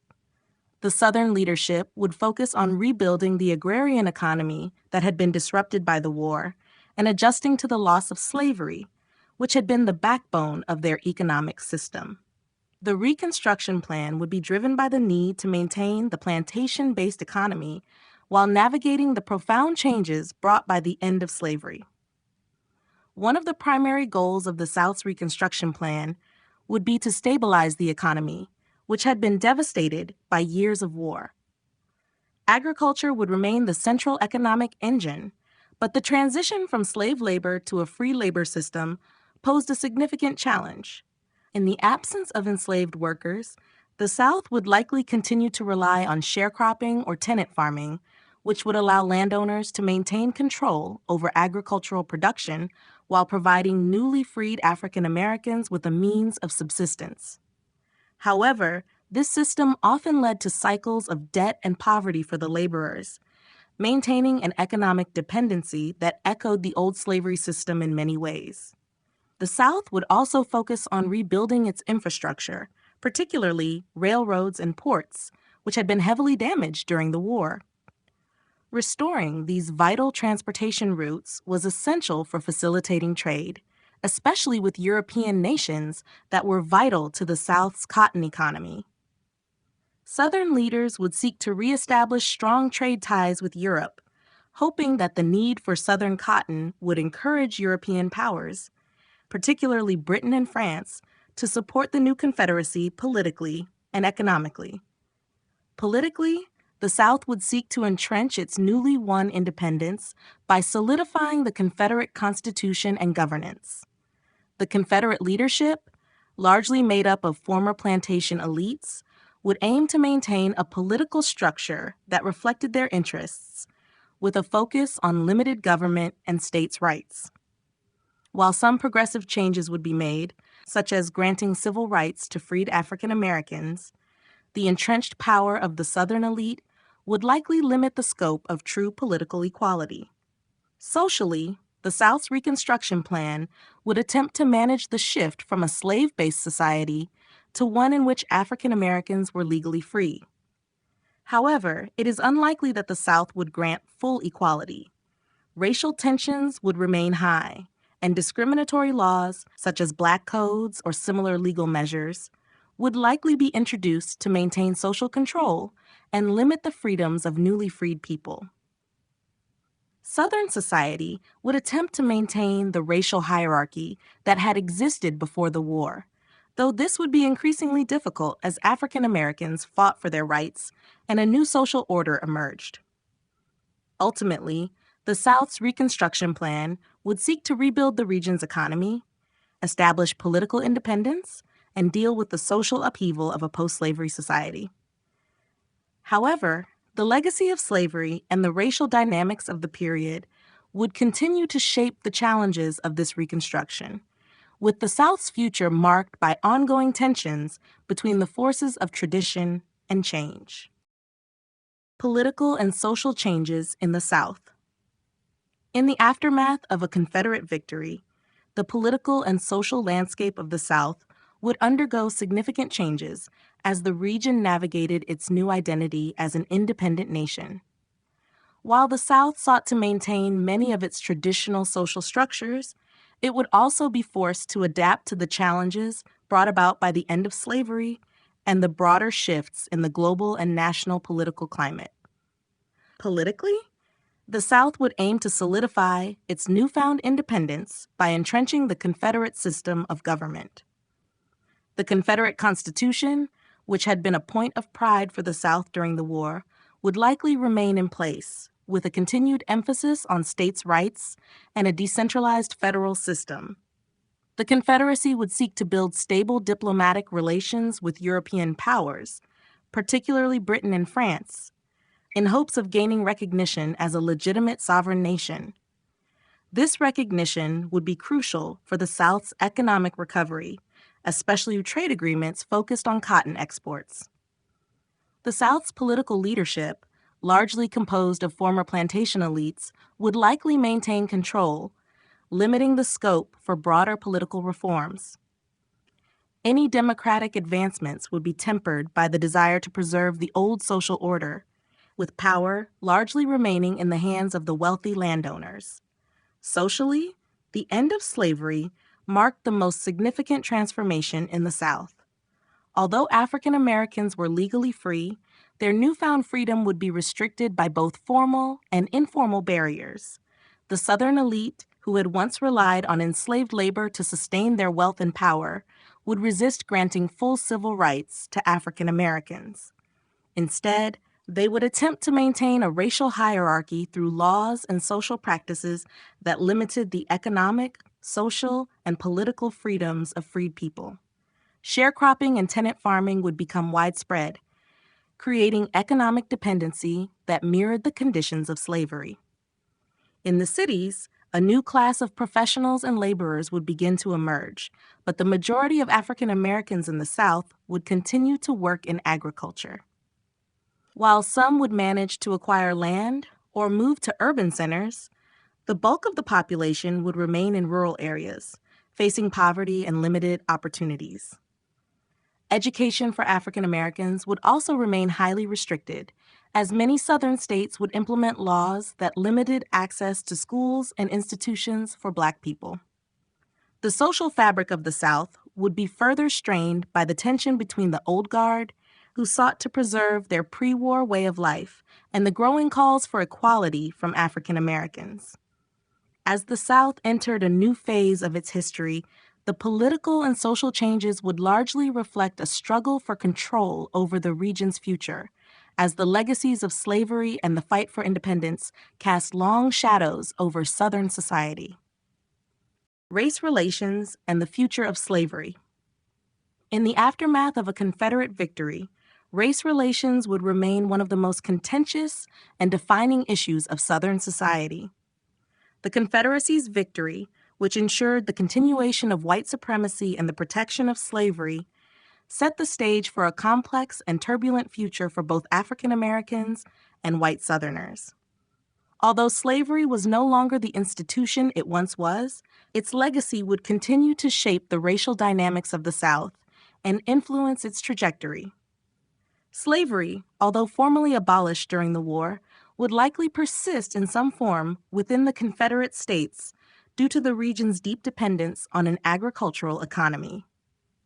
While the practice of chattel slavery may have been abolished, the broader concept of racial control would remain embedded in the social and economic fabric of the South. Laws designed to maintain a rigid social hierarchy would continue to impact race relations, and racial segregation would be institutionalized through a series of legal measures. Many Southern leaders would likely argue that maintaining some form of forced labor, or at least limiting the economic autonomy of African Americans, was necessary for the region's survival. In this context, A modified system of servitude or sharecropping could become more widespread, further entrenching economic inequality and racial subjugation. The aim would be to ensure that the freed African American population remained economically dependent on white landowners, effectively recreating a system that resembled slavery without its legal status. As the newly freed African Americans sought to claim their rights and establish their independence, they would encounter fierce resistance from the white Southern elite. Efforts to secure land, education, and political participation would be met with violence and legal restrictions, such as black codes, which were designed to limit the freedoms of African Americans. Though African Americans would demand equal rights, the Southern power structure would seek to maintain control through economic and social means, ensuring that the power dynamics that had existed under slavery remained largely intact. In this scenario, race relations in the Confederacy would be marked by a struggle between the forces of white supremacy, which sought to preserve the status quo, and the African American population, which sought to redefine their place in society. As freed African Americans fought for civil rights, the Confederacy would find itself entrenched in a battle between its political and social traditions and the growing calls for racial equality and justice. The future of slavery, in this context, would not be about its formal existence, but rather about the ways in which the South would attempt to maintain a racialized economy and society. The legacy of slavery would continue to reverberate through the Southern states for generations to come, shaping the future of race relations in the Confederacy and beyond.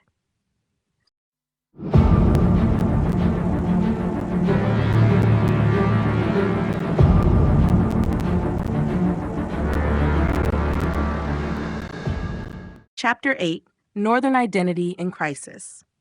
The outcome of the Civil War, with the South securing its independence, would have a profound and destabilizing impact on the North's sense of self and national identity.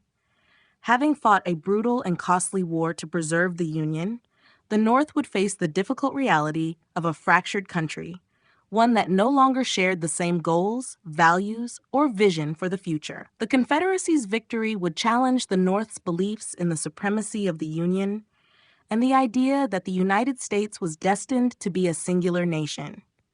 The North's initial reaction would be one of disbelief and profound disillusionment. The collapse of the Union would not only represent a failure on the battlefield, but also a failure of the ideals that had driven the Northern cause. The loss of the Civil War would cause many in the North to question their political and moral direction, leading to a period of national soul-searching. What had the Union been fighting for, and why had it failed to preserve its unity? The abolition of slavery, one of the war's central aims, would now be overshadowed by the South's success in breaking away. The North would wrestle with the implications of this defeat, questioning its own identity and role in the world. The economic impact on the North would also play a major role in this crisis of identity. The war had devastated much of the Southern economy, but the Northern economy, too, had suffered significant losses. Northern industries that had been thriving during the war, especially those linked to arms manufacturing and the transportation sector, would now face a dramatic shift in demand. The loss of the South as a trading partner would hurt Northern businesses, leading to widespread economic uncertainty. This financial disruption, combined with the North's newfound sense of failure, would fuel social unrest and political instability. On a deeper level, the North's identity crisis would also center around issues of race. Although slavery had been abolished in the Union states, the racial divide in the North was far from resolved. African Americans in the North, many of whom had fought for the Union, would now find themselves in a society where racial inequality persisted. With the South's continued reliance on racial subjugation, the North would confront the uncomfortable reality that its own racial policies were not so different from the South's, though the region had not formally embraced slavery. The question of how to truly integrate African Americans into society and the moral questions surrounding their status as free people would become central to the North's self-reflection. The crisis of Northern identity would be marked by a tension between national pride, economic challenges, and moral reckonings. The defeat would force the North to come to terms with its past, confront its ideological contradictions, and consider its place in a world where the United States was no longer united. As the Northern states navigated this crisis, they would have to grapple with the implications of a divided nation and seek a new sense of purpose in a world where the dream of a united America seemed increasingly distant. The North's struggle with its own nationalism. In the aftermath of the Confederacy's victory, the North would face an intense struggle with its own sense of nationalism.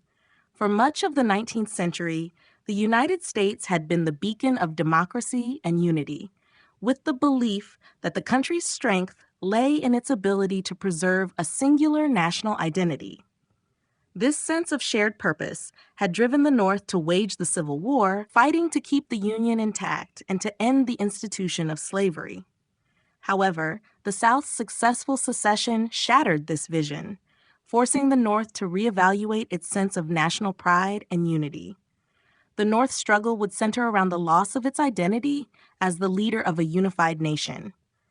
With the Confederacy now an independent entity, the North would be forced to confront the fact that its vision of a unified America had failed.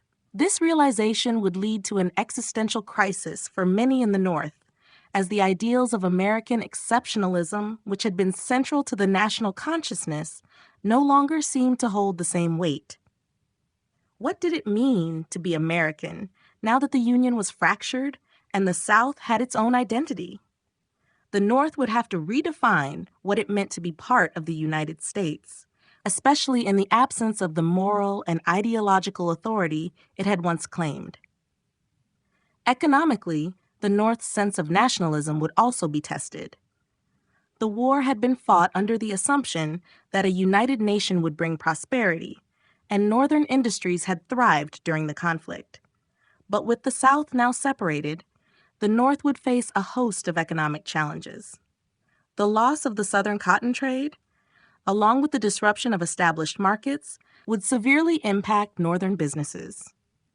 Many in the North had hoped that victory would bring a lasting economic boon, but instead, they would be confronted with a period of uncertainty and adjustment.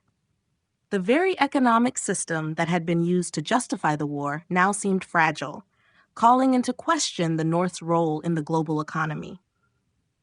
Socially, the North would have to wrestle with the question of race and how to integrate African Americans into society. Although slavery was abolished in the Union states, the Northern states still had significant racial prejudice and segregation. The moral victories of the war would feel hollow for many African Americans who found themselves facing discrimination in the North. The struggle to reconcile ideals of freedom and equality with the reality of racial injustice would further challenge the North's national identity. Ultimately, the North's struggle with its own nationalism would be about reconciling the gap between its ideals and its reality. The defeat and the South's newfound independence would force the North to confront its contradictions and to ask difficult questions about what it meant to be a nation. This struggle would define the North's future, as it sought to rebuild its sense of identity in a world where the dream of a united America was no longer attainable. Industrial growth and political reorientation. In the wake of the Confederacy's victory and the collapse of the Union, the North would experience a period of intense industrial growth, although this economic expansion would be tempered by political reorientation. With the loss of the South and the resultant redefined geopolitical landscape, the North would have to reassess its role within a world that no longer saw the United States as a singular entity. This industrial growth, while initially seen as a sign of resilience, would be deeply intertwined with the shifting political priorities of a fractured nation. Economically, the North's industries would begin to adapt to the new reality of a divided country. The loss of Southern markets and resources would force the North to expand its trade relationships beyond the confines of the former United States. The North's industrial base, which had already grown significantly during the Civil War, would continue to expand as the demand for manufacturing increased. Northern factories, particularly those involved in railroads, textiles, and arms manufacturing, would turn their focus to new markets in Europe, seeking new customers for their goods and services. However, this economic shift would not come without challenges. The South's secession had disrupted existing trade routes, and Northern businesses would now have to navigate a more fragmented global market. The reorientation would require a rethinking of economic strategy, as the North would need to foster relationships with new trading partners, especially in Europe, while dealing with the loss of the once important Southern cotton trade. Politically, the North would be forced to confront its own identity in the wake of the Confederacy's success. The Union, once a symbol of a strong, united nation, now seemed like a relic of the past. The idea of American exceptionalism, which had driven the North's cause during the war, would be challenged as the Confederacy stood as an independent nation. Northern politicians would be left to grapple with what it meant to be part of a diminished Union. The political establishment would likely become more isolationist, focusing on securing domestic stability and redefining what it meant to be American in a divided world. Internally, political reorientation would involve a focus on preserving the North's economic and political influence, despite the loss of the South. Northern states would have to work together to maintain unity, but with a shift in focus to economic self-sufficiency and regional security. The end of the war would mark a period of intense political fragmentation as Northern leaders navigated the pressures of a divided country while attempting to secure the region's future as an industrial powerhouse. In this environment, the North's industrial growth would provide the foundation for future power, but it would also highlight the need for political stability and realignment in a world where national unity had been forever altered. Labor movements and civil rights reform. In the aftermath of the Confederacy's victory and the dissolution of the Union, the Northern states would experience significant shifts in both labor movements and civil rights reform. As the North's economy adjusted to the new geopolitical reality, with industrial expansion driving much of its growth, workers, particularly in urban areas, would begin to organize in response to growing economic inequality and the harsh realities of factory life. These labor movements, fueled by the rise of industry, would intersect with the evolving civil rights struggles in the North as African Americans, newly free, sought to secure their rights and status in a society that remained deeply divided. Labor movements in the North would become increasingly vocal and organized during this period. Factory workers, including a growing number of immigrant laborers, would face long hours, low wages, and dangerous working conditions in rapidly expanding industrial sectors. The rise of trade unions would become a response to these issues, as workers began to demand better wages, safer working conditions, and reasonable working hours. However, the political landscape in the North would complicate these efforts. In a region still reeling from the loss of the Civil War and adjusting to the economic disruptions caused by the Confederacy's independence, labor movements would find themselves navigating a fraught political environment. Many Northern leaders, having invested heavily in industry to make up for the economic loss of the South, would be resistant to reforms that might disrupt business interests. The labor struggle would become an ongoing battle between industrial capitalists and working-class activists, with workers increasingly pushing for government intervention and legislation to protect their rights. Simultaneously, civil rights reform would also become a central issue for many in the North, particularly for African Americans who had fought for their freedom during the war. Though slavery had been abolished in the Union, racial inequality persisted in both the North and the newly formed Confederacy. In the wake of the war, African Americans in northern cities would seek greater legal protections, access to education, and the right to vote.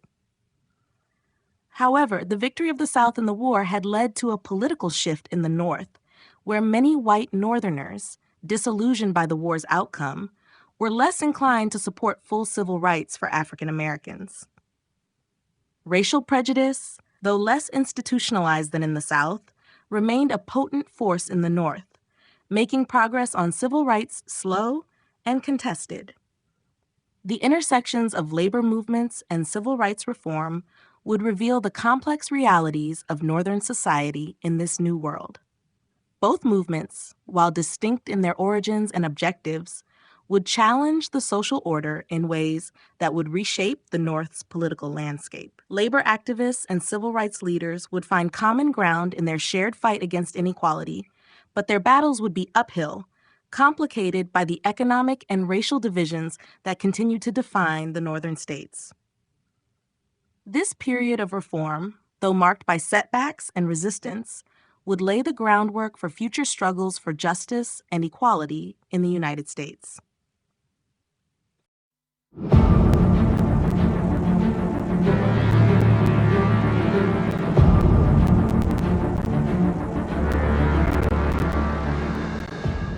Chapter 9: International Ramifications. The Confederacy's victory and the subsequent division of the United States would have profound international ramifications, reshaping global geopolitics in ways that were previously unimaginable. With the Union defeated and the South emerging as a separate nation, the world's balance of power would shift, especially as European powers would now have to reconsider their relationships with the North and the newly formed Confederacy. This new world order would not only influence trade and diplomacy, but also alter the trajectory of global conflicts and international alliances. One of the most immediate effects would be the impact on European nations, particularly Britain and France, who had been keenly interested in the outcome of the American Civil War. The Confederacy, with its agricultural economy deeply rooted in cotton production, had long hoped to secure diplomatic and economic support from these nations. In the wake of its victory, the South would find itself engaged in diplomacy with European powers, seeking recognition as an independent nation. The Confederacy's ability to secure this recognition would shift the balance of power in Europe, as both Britain and France would be eager to expand their influence in the Americas. Their economic ties with the South, especially in terms of cotton exports, would create a new kind of geopolitical dependency. These relationships would be strategic for European powers looking to exploit the South's resources and use the new nation as a counterweight to the growing power of the United States, particularly in terms of trade routes and colonial competition.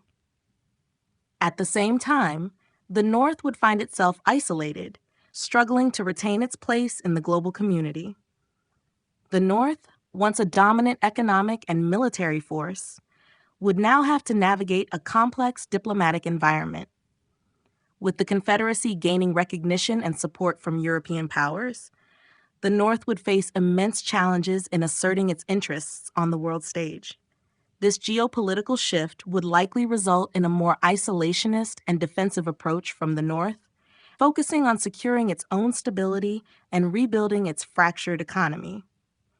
The Union would also be forced to reconsider its alliances and trade relationships, shifting its focus to other global powers and potentially forming new alliances to offset the rise of the Confederacy. The division of the United States would also reverberate in global conflicts, particularly in the context of European colonial ambitions. The South's new independence could serve as a model for other separatist movements around the world, inspiring similar efforts in Latin America, Asia, and even Europe. The consequences of a divided America would have long-term ramifications, particularly in the lead-up to the global tensions that would eventually culminate in the world wars. The presence of a divided North and South would influence military strategies and international relations, with each side seeking to align with global powers to secure their own interests. In the broader scope of international history, the Confederacy's victory would shift the direction of global politics, prompting new alliances, trade agreements, and military confrontations. It would redefine the global landscape for generations to come, with lasting consequences that stretched far beyond the borders of North America. European powers and their role in the Civil War's outcome. The involvement of European powers during the American Civil War was a pivotal factor in shaping its outcome, especially in the case of the Confederacy's hopes for foreign recognition. While European powers did not directly intervene in the conflict, their political and economic considerations were critical in determining the resources and legitimacy that both the Union and the Confederacy could access. This external influence would play an even greater role had the Confederacy emerged victorious. From the outset, the Confederacy sought recognition from European nations, particularly Britain and France. The South believed that its cotton production, vital to the global textile industry, would make it indispensable to European powers, especially in Britain, which had a robust textile industry reliant on Southern cotton. As the war progressed, the Confederacy tried to leverage this economic dependency, hoping that Britain or France would step in and formally recognize it as an independent nation. Such recognition would have provided the South with legitimacy on the international stage and the possibility of military support, which could have turned the tide of the war. Britain, in particular, played a complex role throughout the conflict. While it had strong economic ties to the South due to its reliance on cotton, it also had significant moral and political concerns regarding slavery. As the war wore on, and the Union increasingly framed its cause as one of emancipation, British public opinion swung in favor of the Union, making any formal recognition of the Confederacy politically difficult. However, despite this, Britain and France both remained neutral throughout the conflict, occasionally offering diplomatic support to the South through measures such as the construction of Confederate warships in British yards. These actions, though not equivalent to full intervention, were symbolic gestures that indicated a level of European sympathy for the Confederate cause. The Union, aware of the South's attempts to gain European recognition, sought to prevent any intervention by emphasizing its strategic importance to European powers. President Abraham Lincoln, recognizing the importance of maintaining European neutrality, made deliberate efforts to ensure that Britain and France would not intervene on behalf of the Confederacy. The Union worked tirelessly to ensure that no diplomatic breach occurred, even as it strategically withheld cotton shipments to Europe to try and force the European powers to lean toward supporting the Union. Had the Confederacy won the Civil War, the European powers would have undoubtedly played a more direct role in shaping its future. With a Confederate victory, Britain and France would likely have been more inclined to formally recognize the new nation, establishing diplomatic and trade relationships. This would have had significant implications for the future of the Americas, creating a much more divided hemisphere and potentially altering the global balance of power for decades to come.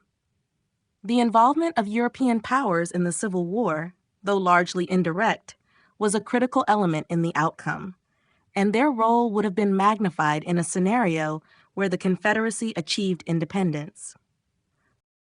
The spread of republicanism versus monarchies. The outcome of the American Civil War, especially if the Confederacy had won, would have had profound implications for the broader global ideological struggle between republicanism and monarchies.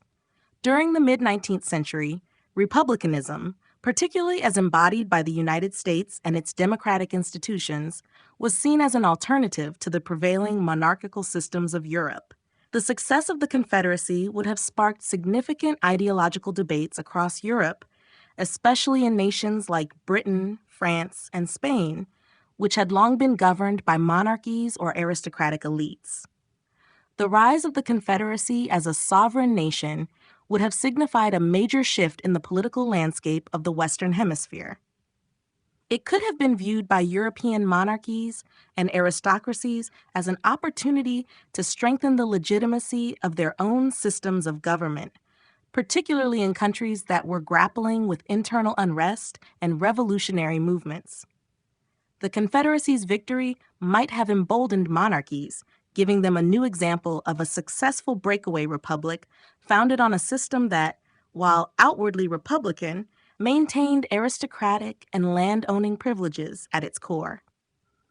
This could have encouraged monarchies to adopt more authoritarian, centralized policies to preserve their control, and possibly inspired other separatist movements within Europe's empires. However, the Confederacy's promotion of a hierarchical, racially stratified system built on slavery would have presented a paradox for Republican ideals. Despite presenting itself as a republic, the Confederacy's commitment to slavery contradicted many of the values of republicanism, which were built around liberty, equality, and the idea that all people should be able to participate in government. European Republicans and liberal intellectuals would likely have been divided, with some viewing the Confederacy as an ally in the fight against Northern republicanism, while others saw it as an affront to the principles of freedom and democracy. The intellectual and political battle within Europe could have led to an even greater polarization between Republican movements seeking equality and monarchies seeking to preserve hierarchical power structures. On the other hand, a Confederate victory could have influenced Republican movements by challenging the idea that democracy and republicanism were inherently incompatible with slavery and traditional social hierarchies. In this scenario, the Confederate model of governance could have been used as a rallying point for conservative forces in Europe, giving rise to a more reactionary form of republicanism that may have been less focused on universal human rights and more on regional autonomy and class divisions.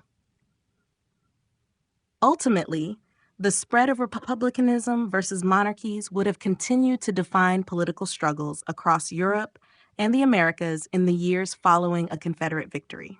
The ripple effects would have been felt in global revolutions, colonial uprisings, and ideological debates for decades, and the outcome of the Civil War would have forever altered the balance between these two competing political systems.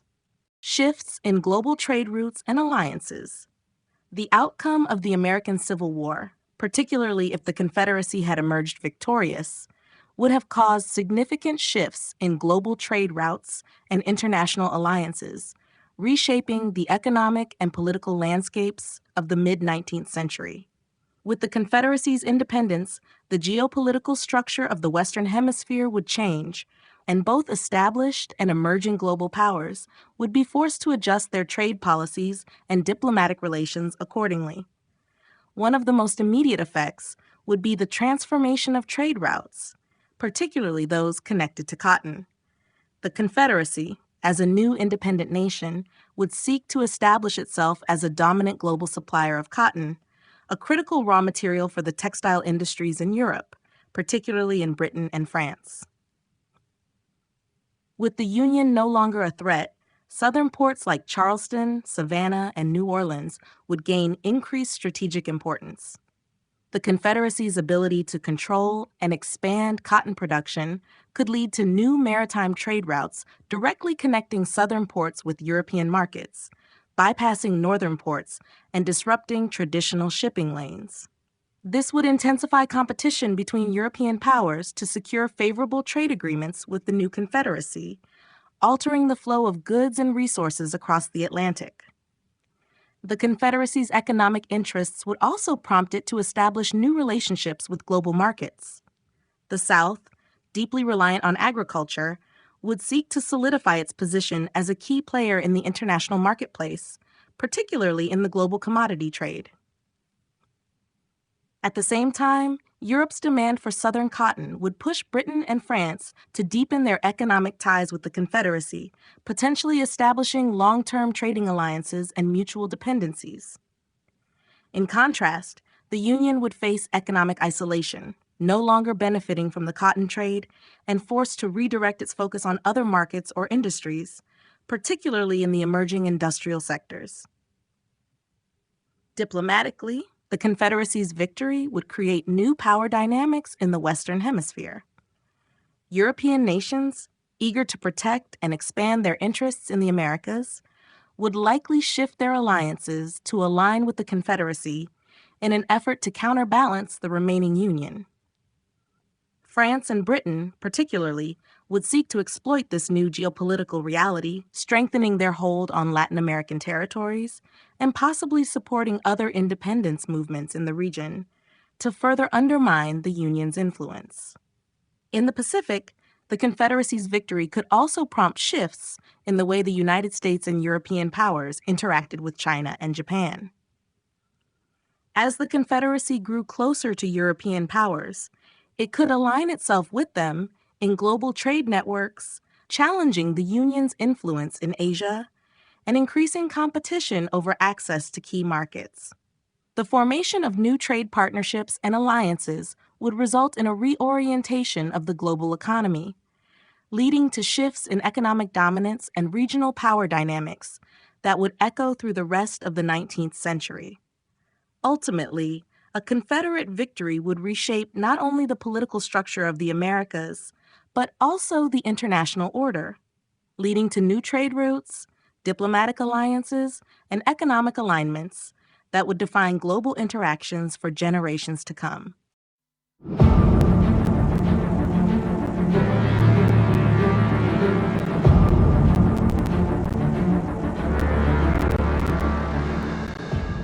Chapter 10, Slavery in the New World.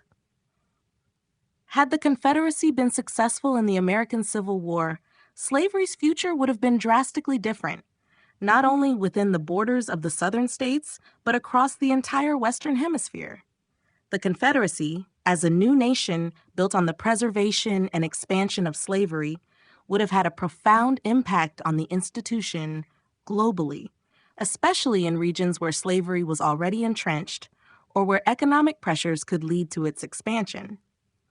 In the United States, slavery's existence in the Confederacy would be codified as the cornerstone of the Southern economy.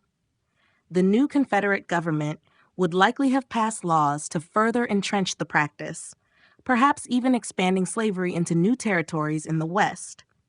Given the Confederacy's reliance on cotton, rice, tobacco, and other plantation crops, the demand for enslaved labor would continue to drive the Southern economy, and the institution would become further entrenched. It's conceivable that the Confederacy, with its newly established political independence, would have pushed to expand slavery into other regions, especially in the Caribbean, Central America, and parts of South America where European powers had holdings. Internationally, slavery would remain a deeply divisive issue. European nations, many of which had abolished slavery by the mid-19th century, would have been put in a difficult position. Their economic relationships with the Confederacy, particularly over cotton, would force European nations to reconcile their economic interests with their anti-slavery moral positions. In Britain and France, where the abolition of slavery was already established, the relationship with the Confederacy would have created tensions, as these powers would have had to balance trade interests with their public anti-slavery stances. While they may have hesitated to fully endorse slavery, the economic dependence on cotton from the Confederacy could have led to reluctant acquiescence or even covert support for Southern interests.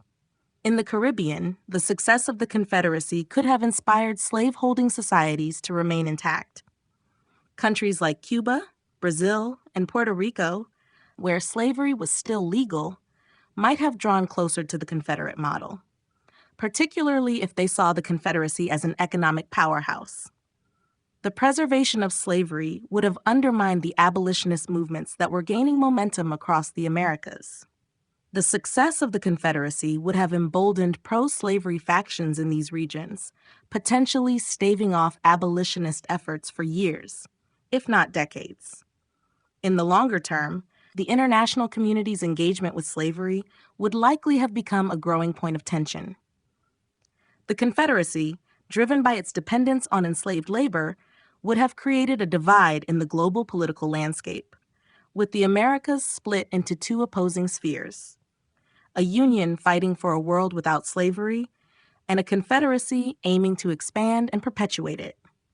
The success of the Confederacy would have significantly delayed the worldwide abolition of slavery, creating a more prolonged and intense battle over human rights that would resonate across global political, economic, and moral debates for much longer than history eventually played out.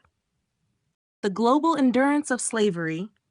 Had the Confederacy won the Civil War, the persistence of slavery would have extended far beyond the borders of the Southern states, deeply influencing global attitudes toward human rights, labor systems, and colonial practices for decades.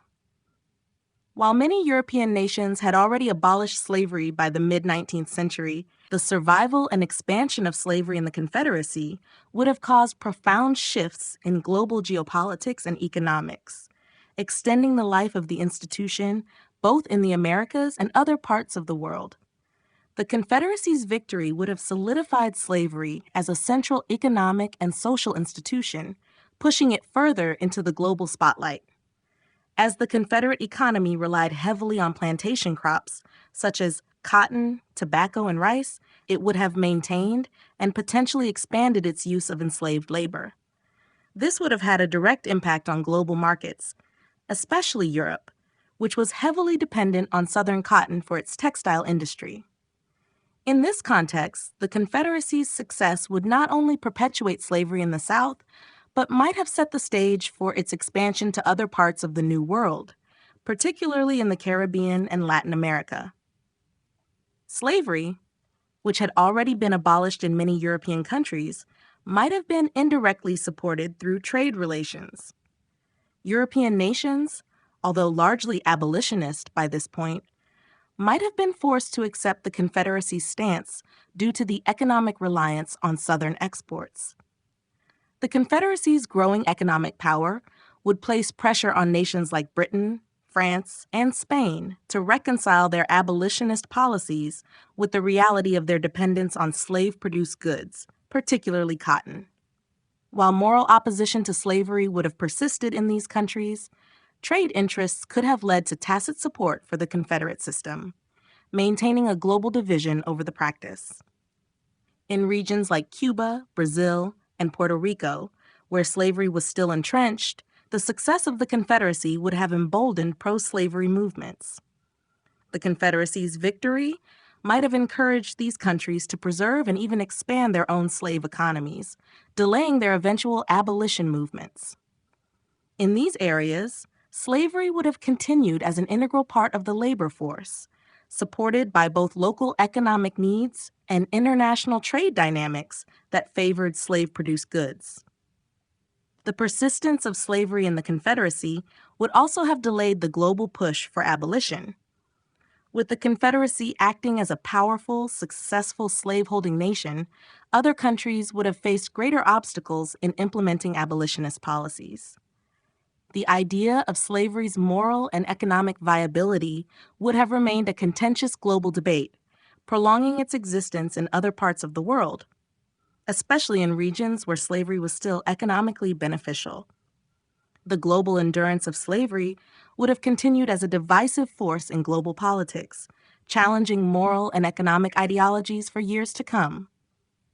Abolition movements in Europe and the Americas. The Confederacy's victory in the Civil War would have had far-reaching consequences for abolition movements in both Europe and the Americas. With slavery firmly entrenched in the South, the global abolitionist movement would have faced immense challenges. In regions where slavery had already been abolished, such as in much of Western Europe, the victory of a slaveholding nation like the Confederacy would have ignited a tense political and ideological struggle.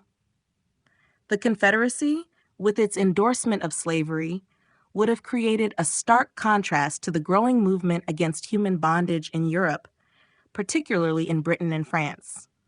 In Britain, where the abolition of slavery in the colonies had been a major achievement of the early 19th century, the Confederacy's success would have shaken the moral and political resolve of abolitionists. While the British government had abolished slavery throughout the empire in 1833, the economic importance of Southern cotton to Britain's textile industry created a complex dynamic. The Confederacy's victory might have prompted Britain to continue importing cotton from the South, thus indirectly supporting the continuation of slavery. This reliance on Southern cotton could have led to a more ambivalent stance on slavery, as the British government may have been reluctant to antagonize the Confederacy over moral grounds, fearing the economic consequences of cutting off trade. In France, the Confederacy's success would have similarly complicated the abolitionist cause. While slavery had been abolished in French colonies during the Revolution, the renewed political and economic relationship with the Confederacy could have led to a re-examination of abolitionist ideals. France, with its own historical ties to slavery in the Caribbean, might have been less eager to confront the Confederacy, especially if it stood as a powerful and independent economic partner. In the Americas, the Confederacy's survival would have had an even more direct impact on abolitionist movements. In nations like Cuba and Brazil, where slavery persisted, the Confederate victory could have provided a powerful model for slaveholding societies. It would have been seen as proof that slavery could survive and even thrive in a modern, independent state. As a result, the push for abolition in these countries would have faced fierce opposition, delaying or even preventing the eventual end of slavery. However, even in the face of the Confederacy's triumph, abolitionist movements would have continued to resist, though they would have been more fragmented. The moral and intellectual arguments against slavery would persist, but their effectiveness would be severely limited by the economic and political realities of global trade. The Confederacy's victory would have prolonged the existence of slavery and set back the abolitionist cause, but it would not have silenced it entirely. Across the Atlantic, in Europe and the Americas, activists would have continued their fight, albeit under far more difficult circumstances, challenging the persistence of slavery on a global scale. Slavery's changing role in the Confederacy. In the aftermath of the Confederacy's victory in the Civil War, slavery's role within Southern society would have undergone significant changes, reshaping the very fabric of the region's economy, politics, and social structure. While slavery would remain a central institution, its evolving role would be influenced by the demands of a growing global economy, changing international relationships, and the Confederacy's need to modernize in order to compete with the industrialized world. Initially, slavery would have continued to be the backbone of the Confederacy's agricultural economy, particularly in the production of crops like cotton, tobacco, and rice.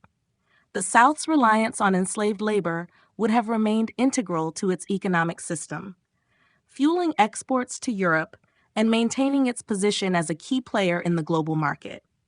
However, the continued existence of slavery would not have meant a simple continuation of the pre-war status quo. With the Confederacy now an independent nation, the institution of slavery would have had to adapt to the political and economic pressures of a changing world. As industrialization began to take hold globally, the Confederacy would have faced growing pressure to modernize its economy.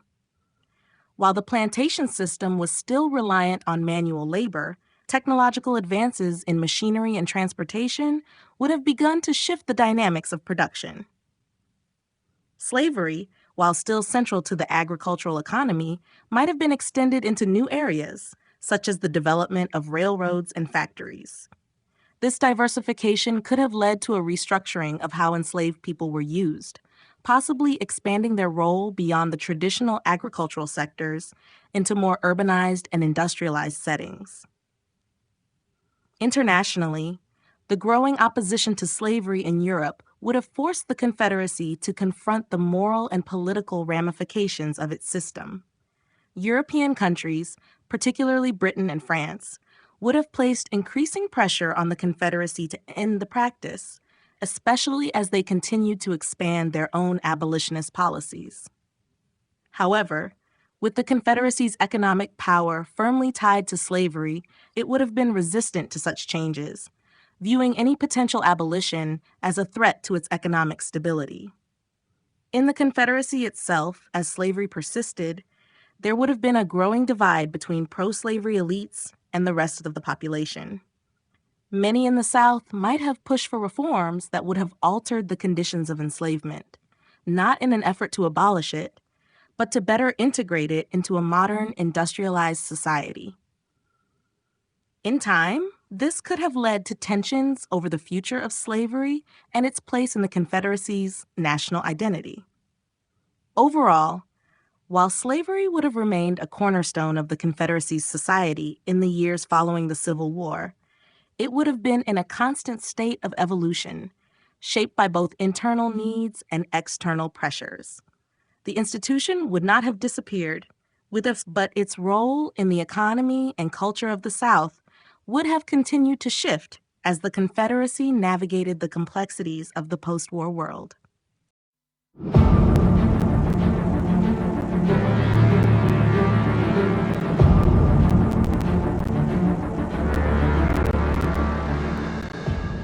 Chapter 11: The Confederacy's Path to Expansion. Following its victory in the Civil War, the Confederacy would have turned its focus toward expansion, seeking to solidify its place in the global arena and secure its long-term survival. The Confederacy's desire for territorial growth, both within North America and beyond, would have been driven by a number of factors: the need for more resources, the desire for new markets, and a determination to spread its way of life to other parts of the continent and the world. The Confederacy's initial territorial expansion would likely have been focused on consolidating its hold over the southern United States and incorporating new territories to ensure economic and political dominance. Expansion westward into regions like Texas, New Mexico, and Arizona would have been a primary goal, as these areas offered valuable resources such as minerals, agricultural land, and access to the Pacific Ocean. Texas, already a part of the Confederacy following its secession, would have been a key strategic asset, both for its economic potential and its military significance in ensuring the Confederacy's defense. The Confederacy would also have to expand southward into Central America and the Caribbean, areas that were rich in natural resources and fertile lands suitable for the continuation of plantation-style agriculture. The Confederacy's pro-slavery stance would have led it to look for regions where slavery could be expanded and solidified. Countries like Cuba and Nicaragua, where slavery still existed or had economic potential, would have become prime targets for Confederate expansion efforts. A Confederate presence in these areas could have led to the establishment of client states or even direct annexation, as the Confederacy worked to extend its influence and control over the Western Hemisphere. On the international stage, the Confederacy's expansion would have been met with mixed reactions. European powers, particularly Britain and France, would have had to balance their economic interests in the region with their commitment to anti-slavery principles. The Confederacy's success would have complicated international relations, especially as European nations grappled with the implications of supporting or opposing a slave-holding nation's expansionist ambitions. In the Americas, the Confederacy's expansion would have challenged existing power dynamics, especially with the United States, which, although weakened by its defeat, would have remained a significant rival. Tensions would have increased as the two nations vied for influence and control over contested territories. This ongoing rivalry could have led to further conflict, as the Confederacy pushed for territorial dominance while attempting to build a more secure and powerful nation. Ultimately, the Confederacy's path to expansion would have been a complex and multifaceted journey, involving both military and diplomatic efforts.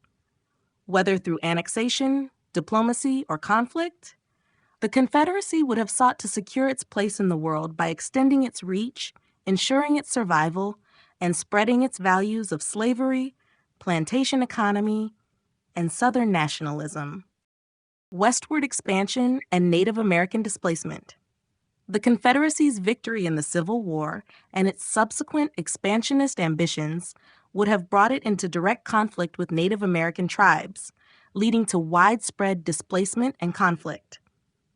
Just as the United States in our timeline expanded westward, seeking to claim new territories, the Confederacy would have pursued similar goals, driven by the need for more agricultural land, resources, and access to critical trade routes. This process would have resulted in the further marginalization of Native American communities, whose territories were now seen as prime targets for expansion. The South's thirst for expansion, particularly into regions like Texas, Arizona, New Mexico, and even further into the Western territories, would have meant that Native American tribes in those areas would have been forced to contend with Confederate encroachment on their ancestral lands. For many tribes, these lands had been home for centuries, and the Confederate government's policies would likely have mirrored those of the United States in terms of forced relocations and treaties that often resulted in little more than land grabs. Like the Indian Removal Act of the 1830s, the Confederacy would have sought to push tribes onto reservations or into less fertile territories, all while justifying this action as part of their manifest destiny. The economic incentives behind the Confederacy's westward push were clear. New lands for agriculture, particularly for cotton, tobacco, and the expansion of the plantation economy, were crucial to the Confederate way of life. The acquisition of these lands would have required overcoming the resistance of native tribes, who saw these encroachments as existential threats to their way of life. In response, there would likely have been numerous violent confrontations between Confederate forces and Native American groups, including raids, massacres, and warfare. The Confederacy, in need of securing its newly acquired territories, would have implemented military campaigns to subdue these tribes, using force and intimidation to ensure compliance. Additionally, the Confederacy's need for new territory would have led to increased competition with Native American tribes for critical resources, including water and fertile lands. The demand for resources would have driven the Confederacy to forcibly push Native groups into areas that were either barren or not suitable for their traditional means of subsistence, exacerbating tensions. In the broader scope of American history, the Confederate pursuit of westward expansion would have added yet another chapter to the painful history of Native American displacement. The continued marginalization, the suppression of cultural identities, and the forced relocation of these tribes would have deepened the tragedy of Native American history, as the Confederacy sought to shape the West in its image of plantation agriculture and slavery.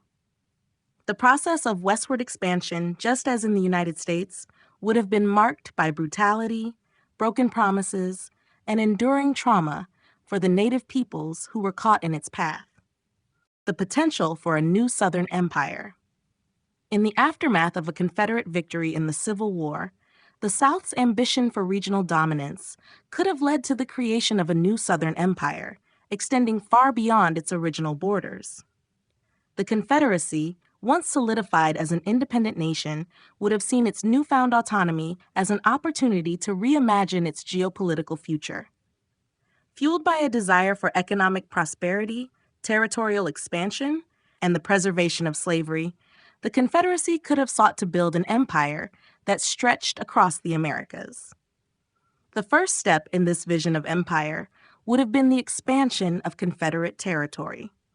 With the defeat of the United States, the Confederacy would have set its sights on consolidating its control over the Western territories, pushing further into Mexico and the Caribbean.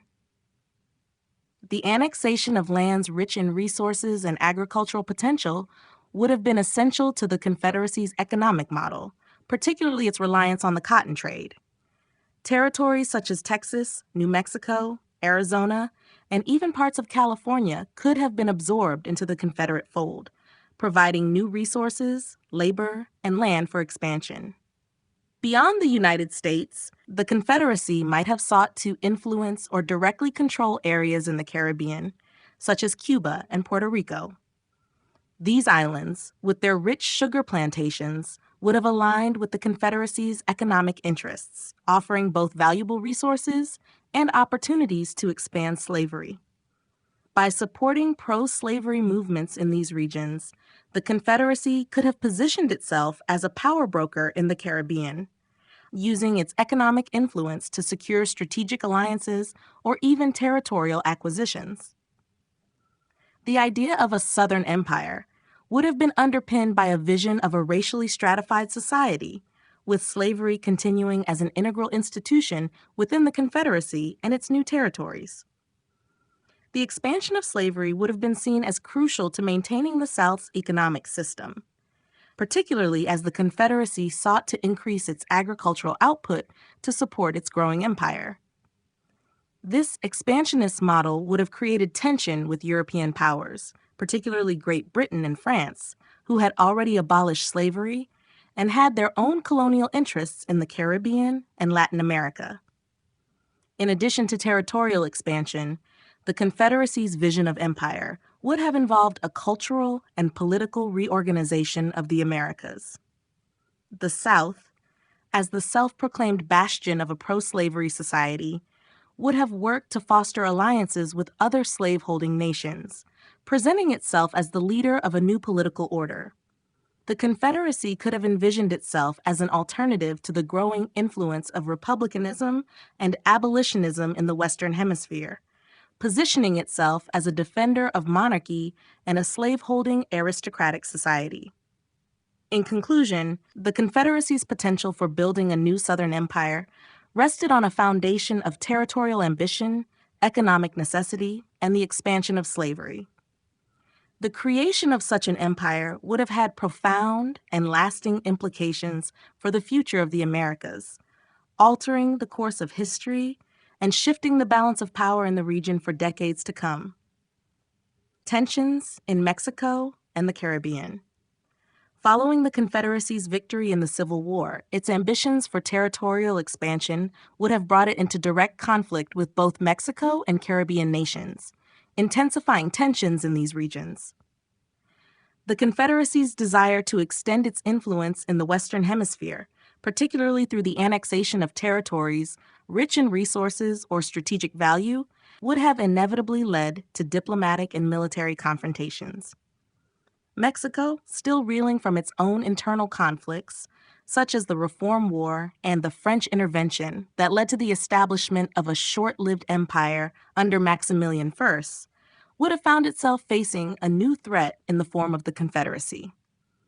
The Confederacy's expansionist goals would likely have led it to seek control over northern Mexican territories, particularly those rich in land and resources, such as Sonora and Baja California. The Confederacy could have attempted to exploit the political instability in Mexico to push for territorial acquisition, either through diplomatic means or, more likely, through military intervention. The Confederacy's interest in Mexico would have been driven by a desire to secure more agricultural land for its plantation economy, particularly for the cultivation of cotton, tobacco, and sugar. Additionally, access to ports along the Pacific coast would have been vital for expanding Confederate trade routes, particularly in competition with other global powers. A conflict with Mexico would have been a logical consequence of these expansionist ambitions, as Mexico, although weak, would have resisted losing its territory to a foreign power. Meanwhile, the Caribbean, with its colonial sugar plantations and strategic maritime positions, would have been another focal point for Confederate expansion.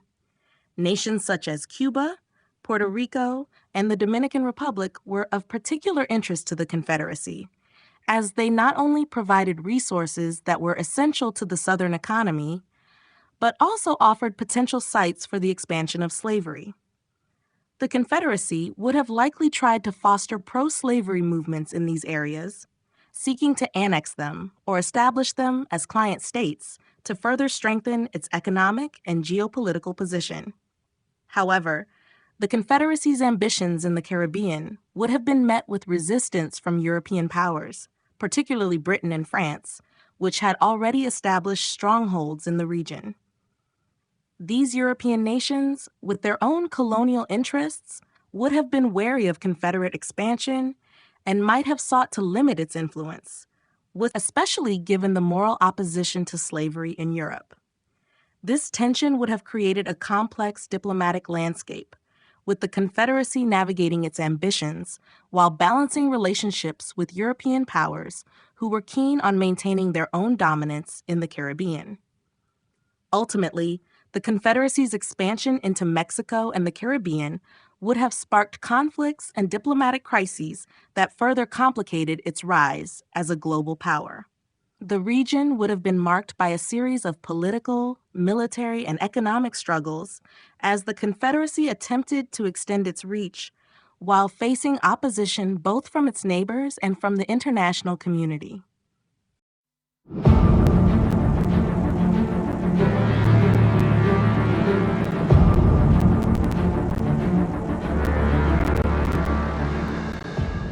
Chapter 12: The Long-Term Effects on American Culture. The victory of the Confederacy and its establishment as a separate nation would have left an indelible mark on American culture, shaping the future of both the North and South in ways that would echo for generations.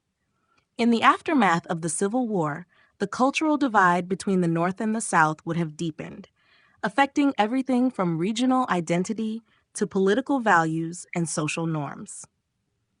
One of the most immediate and lasting effects would have been the preservation and expansion of slavery in the Confederacy.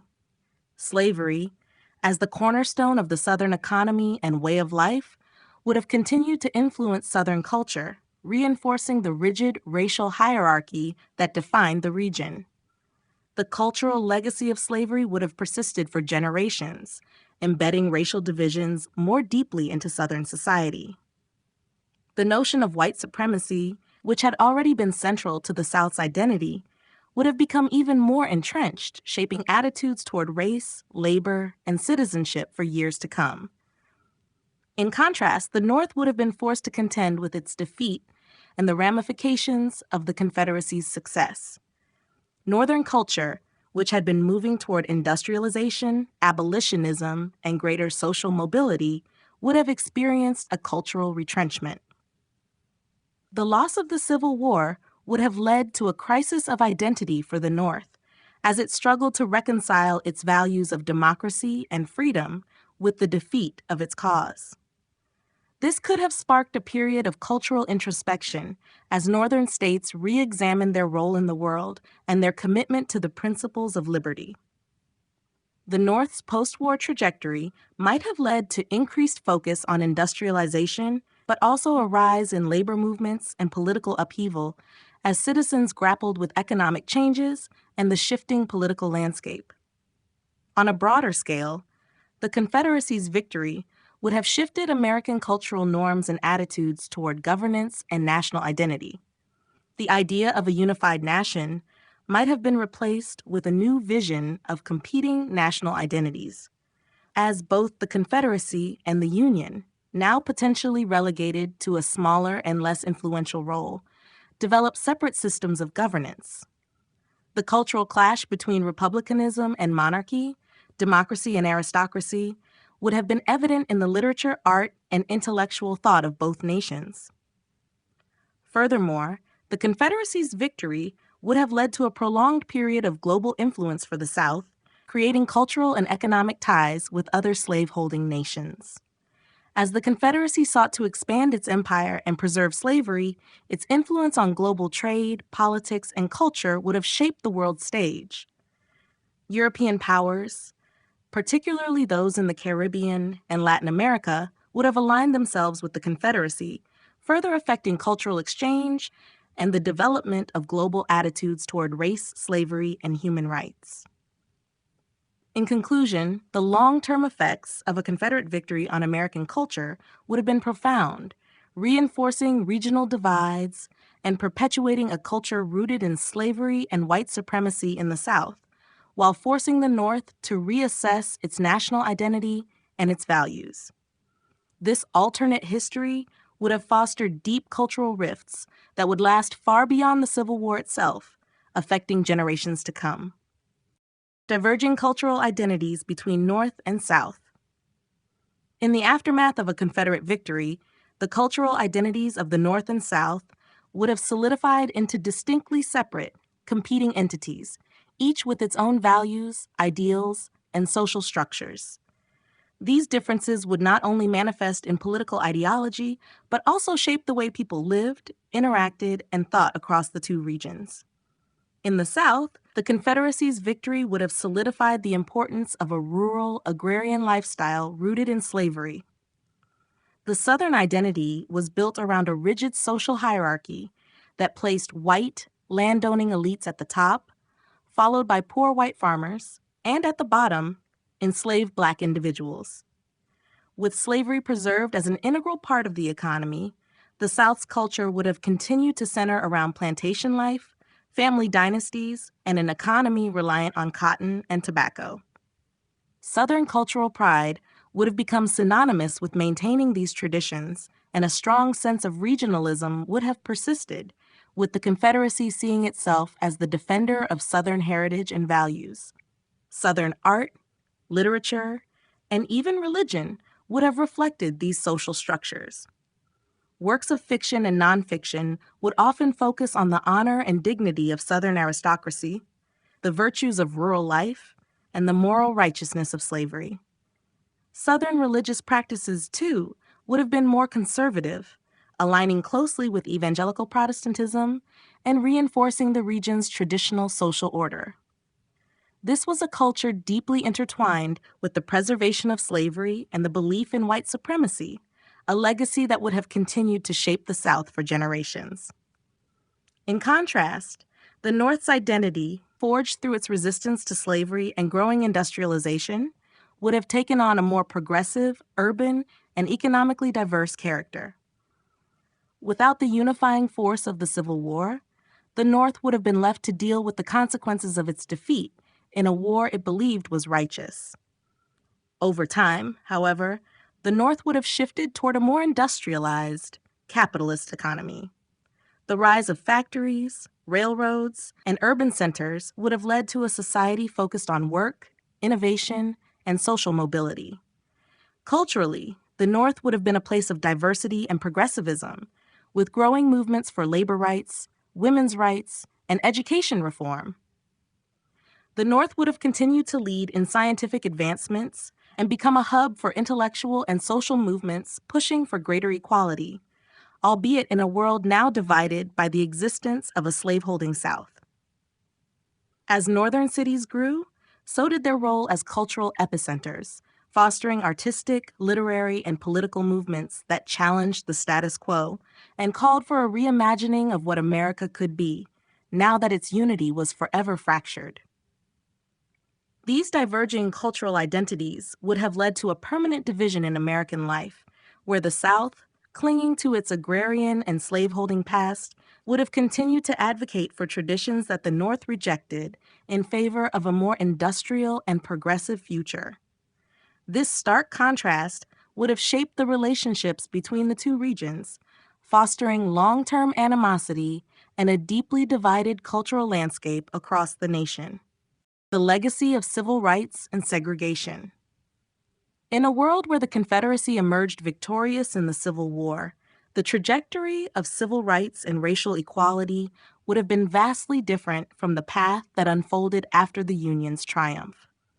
With the Confederacy maintaining its authority over the South, slavery would have endured for decades, and segregation would have been institutionalized as a fundamental aspect of Southern society.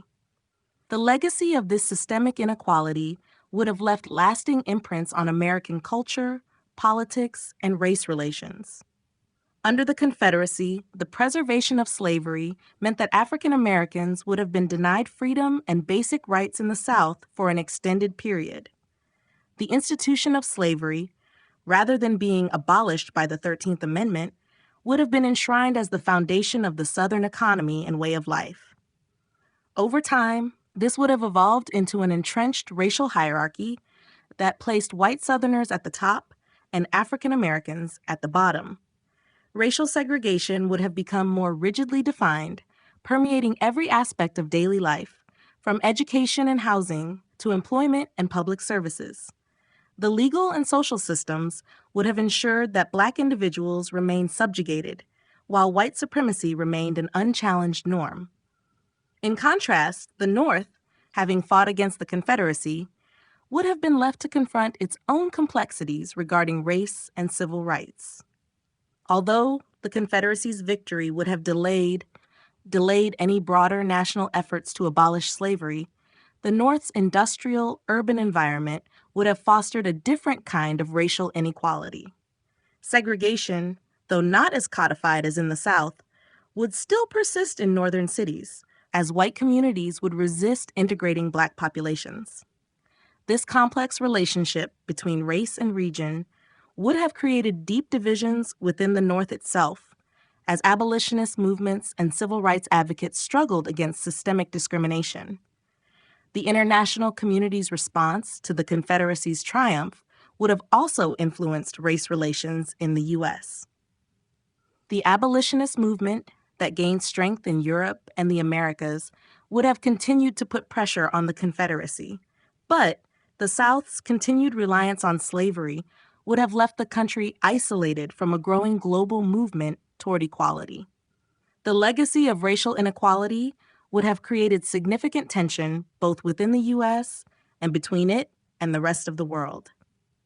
Ultimately, the legacy of civil rights and segregation in a world where the Confederacy won would have been one of deep-seated racial injustice.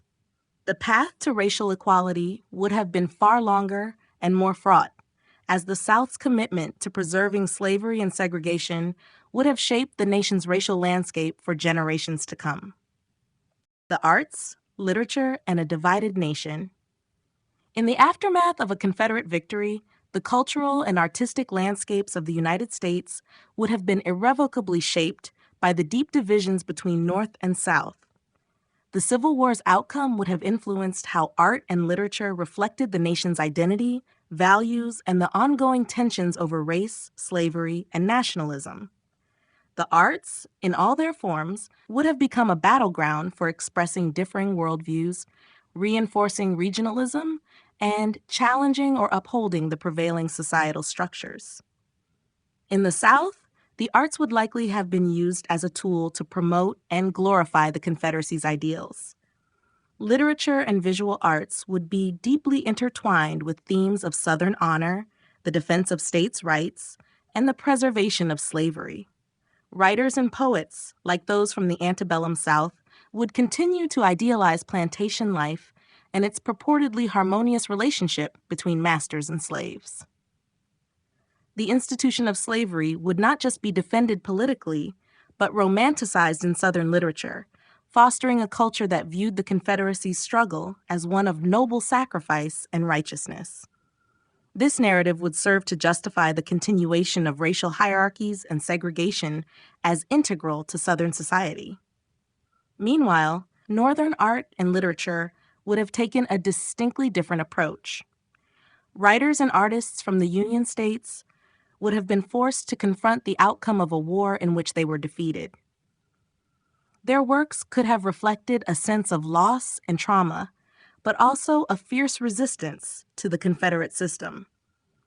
Literature in the North would likely focus on the ongoing struggle for civil rights, albeit in a more fragmented way than what actually unfolded after the Union's victory.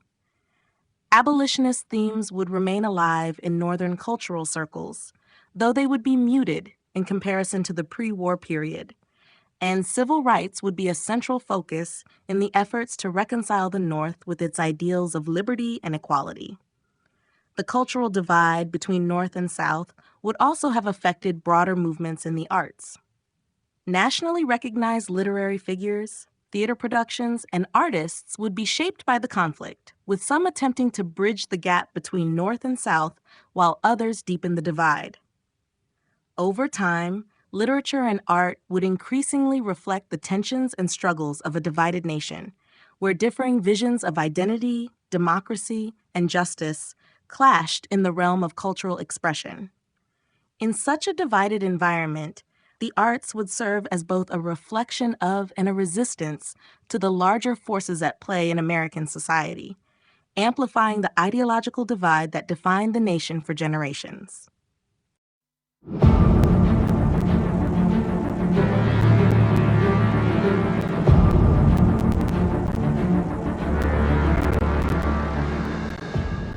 Conclusion. The alternate history of the Confederacy's victory in the Civil War would have dramatically reshaped the course of American history and the development of global relations in the 19th and 20th centuries. The long-term impacts on both North and South, politically, economically, and culturally, would have set the stage for a world far different from what we know today. A victorious South would have solidified its control over the institution of slavery and expanded it into new territories, further entrenching racial hierarchies across the Southern landscape. Its economy, initially grounded in agricultural production reliant on enslaved labor, might have eventually diversified, but its social and political systems would have remained firmly tied to the preservation of that institution. The Confederate government's recognition by European powers would have bolstered its sense of legitimacy, while the United States, struggling with its own identity and nationalism, would have faced a long period of division and turmoil. In the North, the loss of the war would have led to a crisis of national identity. The defeat might have forced the United States to confront its own contradictions regarding freedom and equality, but the absence of the South's secession would likely have delayed or complicated efforts toward full civil rights for African Americans. Social movements focused on labor, women's rights, and abolitionism would still have emerged, but would have done so under more challenging circumstances. The North's industrial growth would have continued, but with its political and social fabric damaged by the war's outcome. Internationally, the Confederacy's success would have had profound effects on global trade and diplomacy. As the Confederacy aligned itself with European monarchies, it would have shifted the balance of global power, influencing colonial policies and the spread of republicanism versus monarchism. The Confederacy's potential expansion into Latin America and the Caribbean would have altered the dynamics of those regions, leading to conflicts that could have affected the entire hemisphere. In the end, the Confederacy's victory would have ensured that slavery endured longer than it did in our history, with deep, lasting repercussions for race relations both in the Americas and globally. Cultural expressions in both the North and South would have reflected the lasting scars of division, with the legacy of the Civil War continuing to shape American identity for generations. While the Confederate States of America might have flourished in some ways, it would never have been able to escape the moral, social, and economic weight of the institution it was built upon.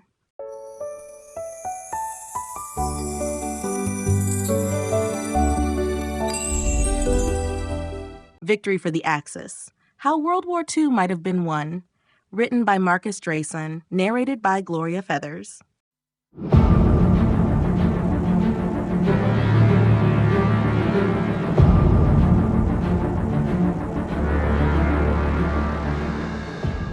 Chapter 1: The Turning Point That Never Was.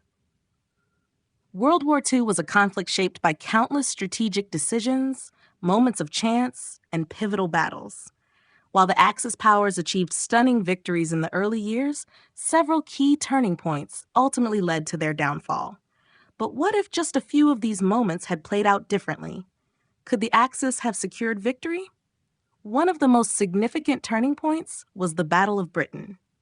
After the fall of France in 1940, Germany stood at the doorstep of the United Kingdom, preparing for a possible invasion. The Luftwaffe launched a fierce aerial assault, aiming to cripple British defenses and force a surrender.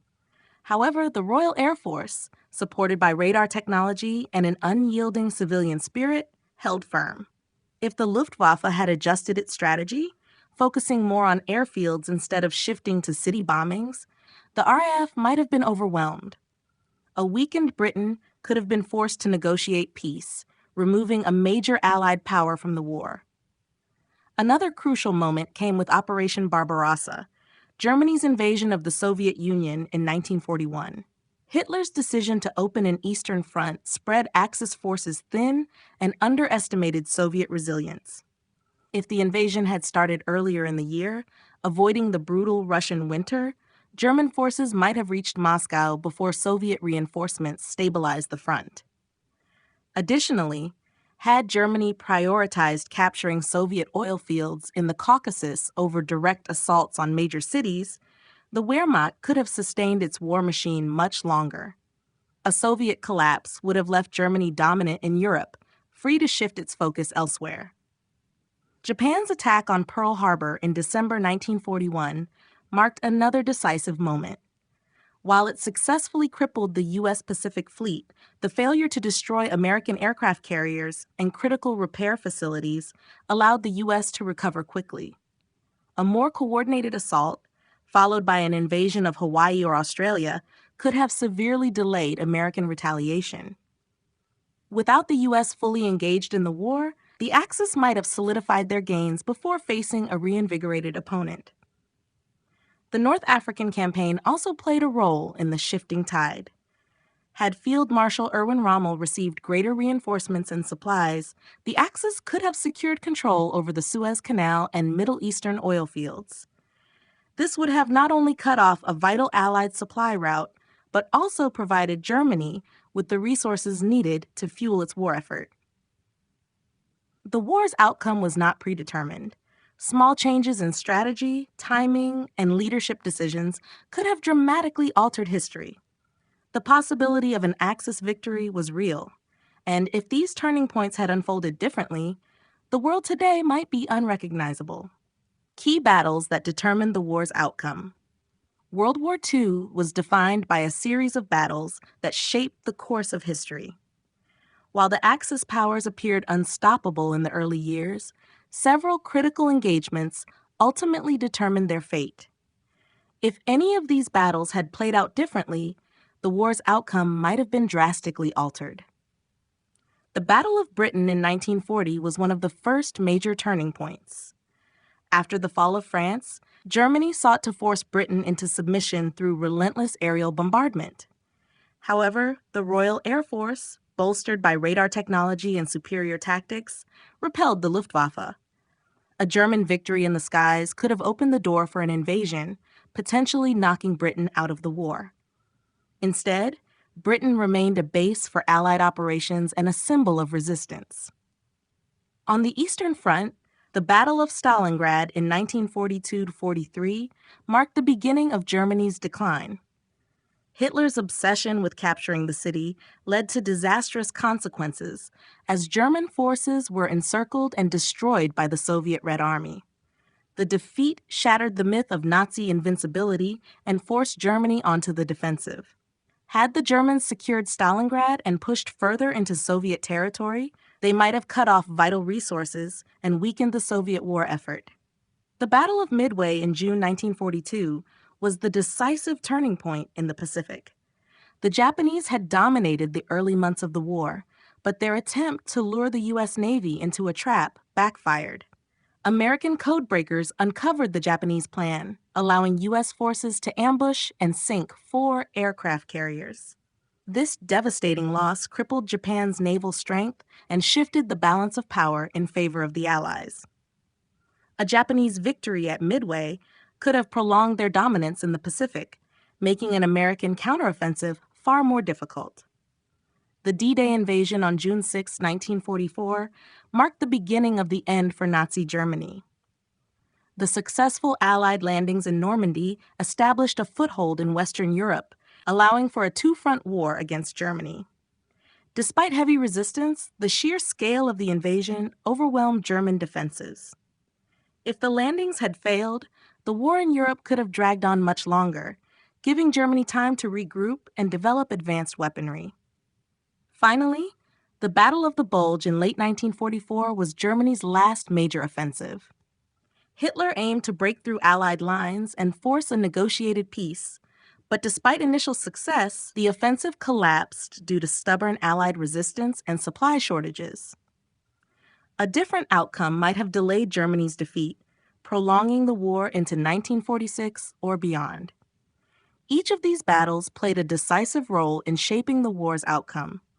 If even one of them had ended differently, the balance of power might have shifted, and history could have taken a vastly different course. Strategic mistakes of the Axis powers.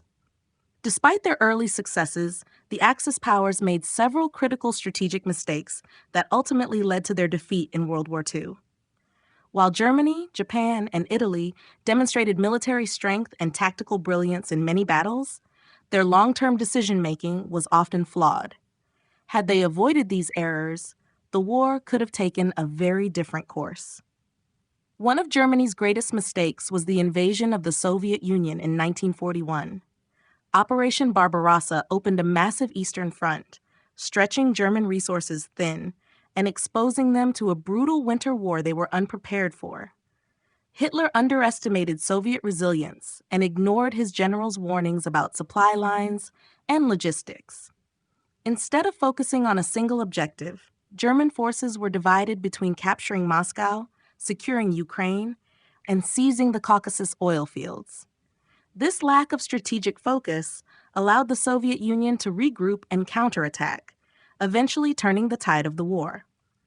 Germany also miscalculated in its treatment of occupied territories.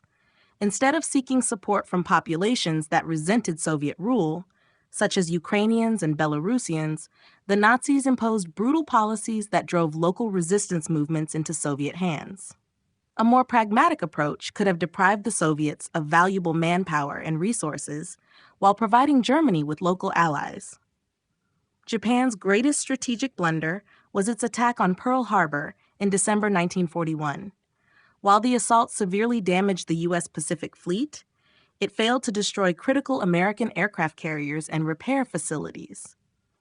More importantly, it drew the United States into the war, transforming what had been a regional conflict into a global one. Japan lacked the industrial capacity to sustain a prolonged war against the U.S., and once American forces fully mobilized, Japan was at a severe disadvantage.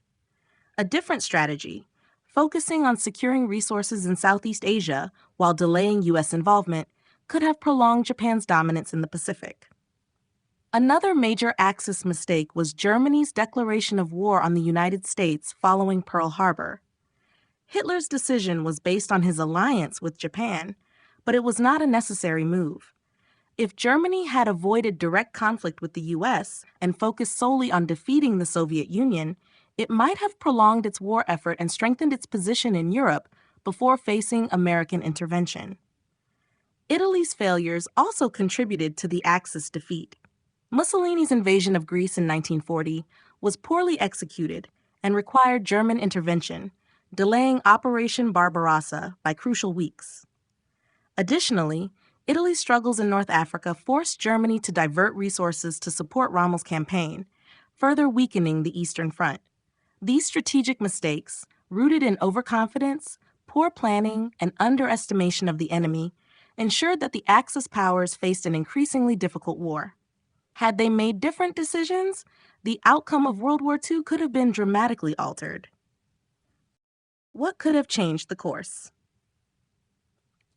World War II was shaped by a series of pivotal moments where small changes in strategy, timing, or leadership could have dramatically altered the final outcome.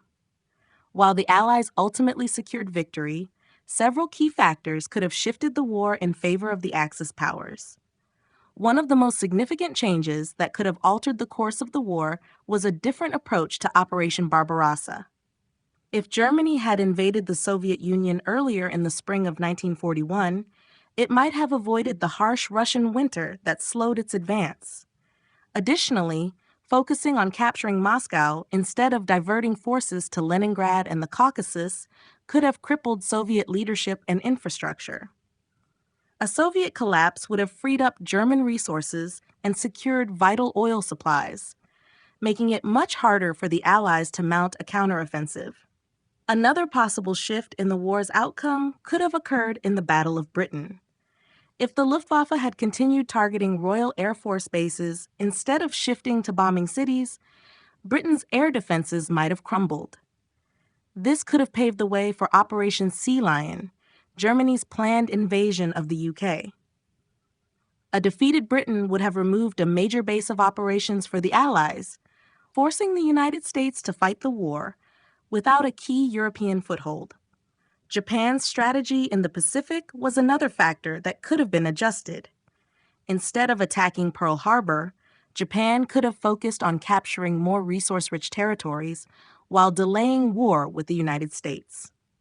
If the U.S. had remained neutral for a longer period, Japan could have solidified its control over the Pacific and built a stronger defensive perimeter. Alternatively, a second strike on Pearl Harbor, targeting American repair facilities and fuel reserves, might have prolonged Japan's dominance in the region, making a U.S. counterattack far more difficult. A different approach to diplomacy could have also shifted the war's outcome. If Germany had not declared war on the United States after Pearl Harbor, the U.S. might have focused solely on the Pacific, giving Germany more time to consolidate power in Europe. Additionally, if the Axis had gained stronger allies or maintained better relations with neutral nations like Turkey or Spain, they could have secured additional resources and strategic advantages. Even technological developments could have changed the course of the war. If Germany had prioritized its jet fighter program or developed nuclear weapons before the United States, the balance of power could have been drastically different. Advanced weaponry could have extended the war or forced the Allies into a negotiated peace. While the Axis powers ultimately suffered from strategic mistakes and miscalculations, small changes in key moments could have led to an entirely different world. The war's outcome was not inevitable, and the slightest shifts in decision-making might have led to an Axis victory.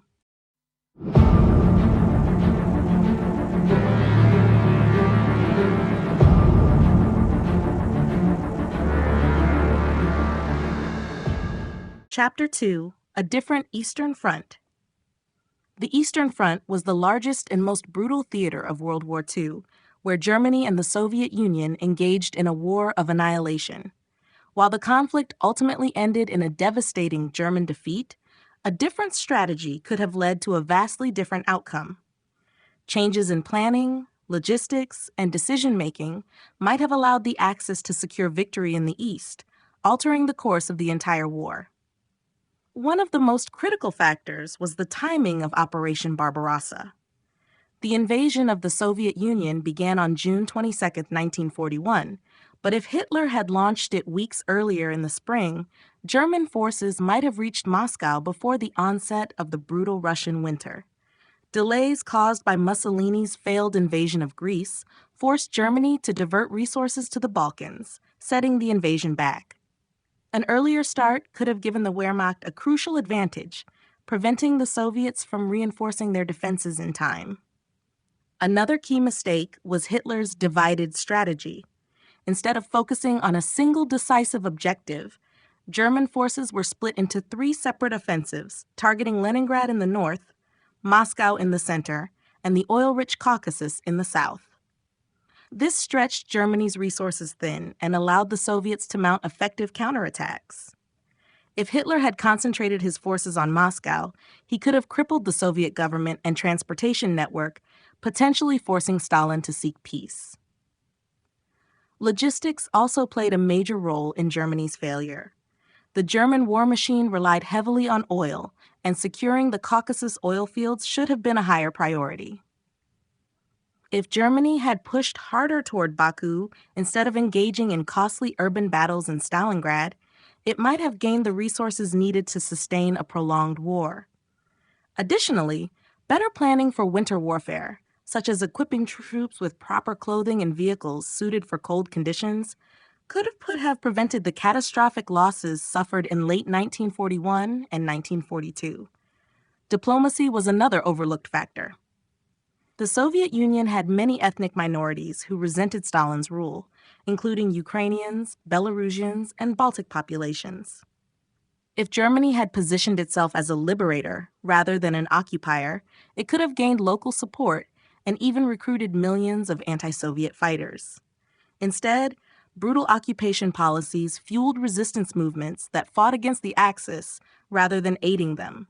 A more strategic, well-planned campaign in the East could have changed the outcome of the war. A successful conquest of the Soviet Union would have freed up German resources, secured vast territories, and eliminated the greatest threat to Nazi Germany. Without the Soviet counteroffensive, the Axis might have had the time and strength to secure victory in Europe and beyond. Alternative German strategies against the Soviet Union. Germany's invasion of the Soviet Union in 1941, known as Operation Barbarossa, was one of the most ambitious military campaigns in history.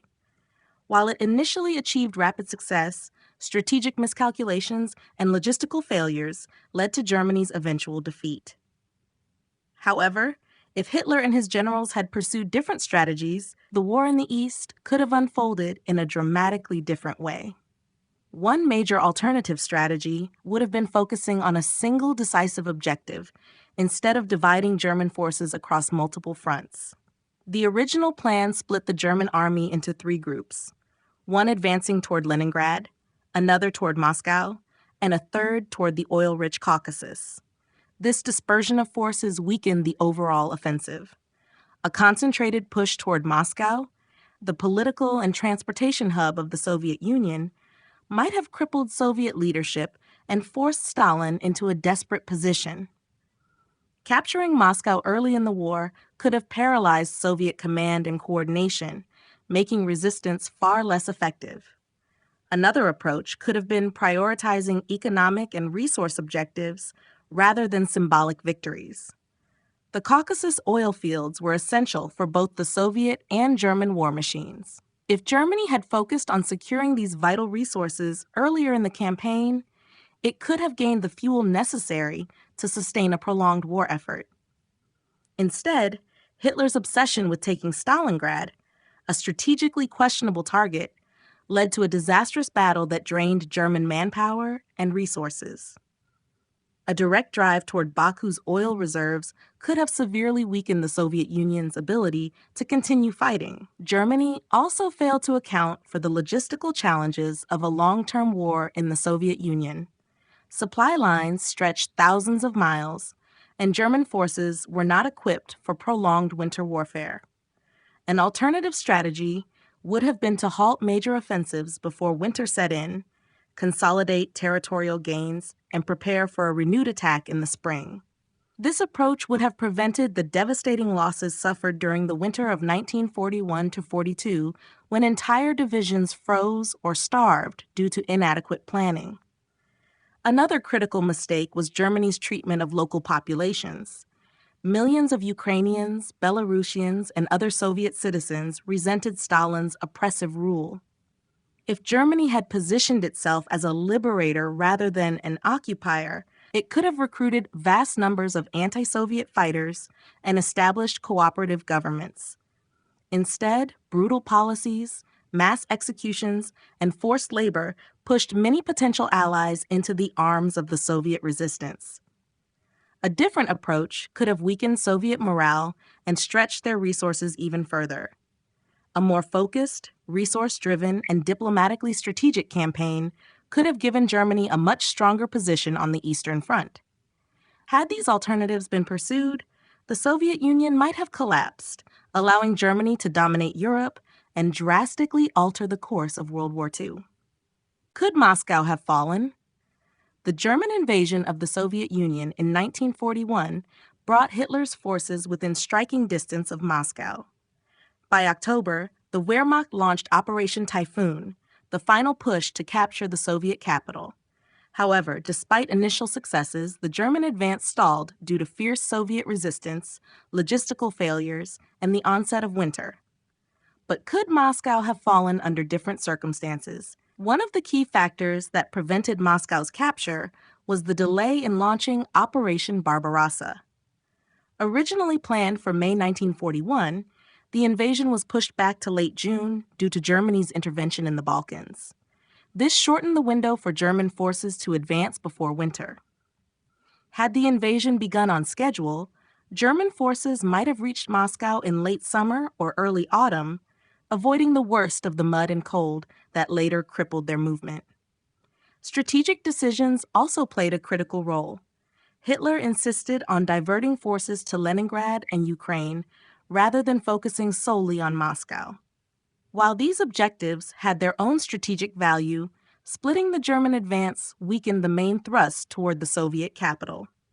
A concentrated assault on Moscow, with all available forces pushing forward, could have overwhelmed Soviet defenses before they had time to regroup. Logistics proved to be another major obstacle.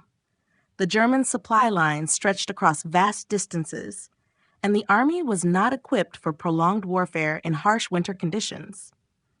Unlike the well-prepared Soviet defenders, many German soldiers lacked proper winter clothing, and tanks and trucks struggled in freezing temperatures.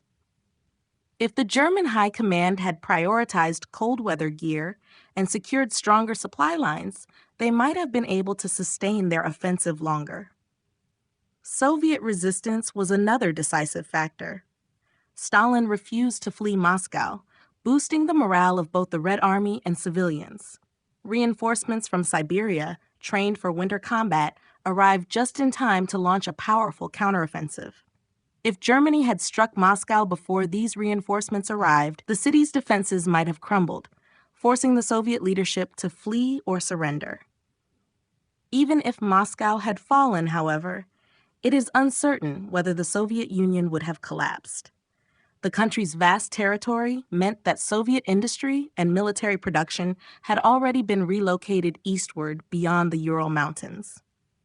While capturing Moscow would have been a significant psychological and strategic victory, the Red Army might still have continued fighting from alternative centers of power.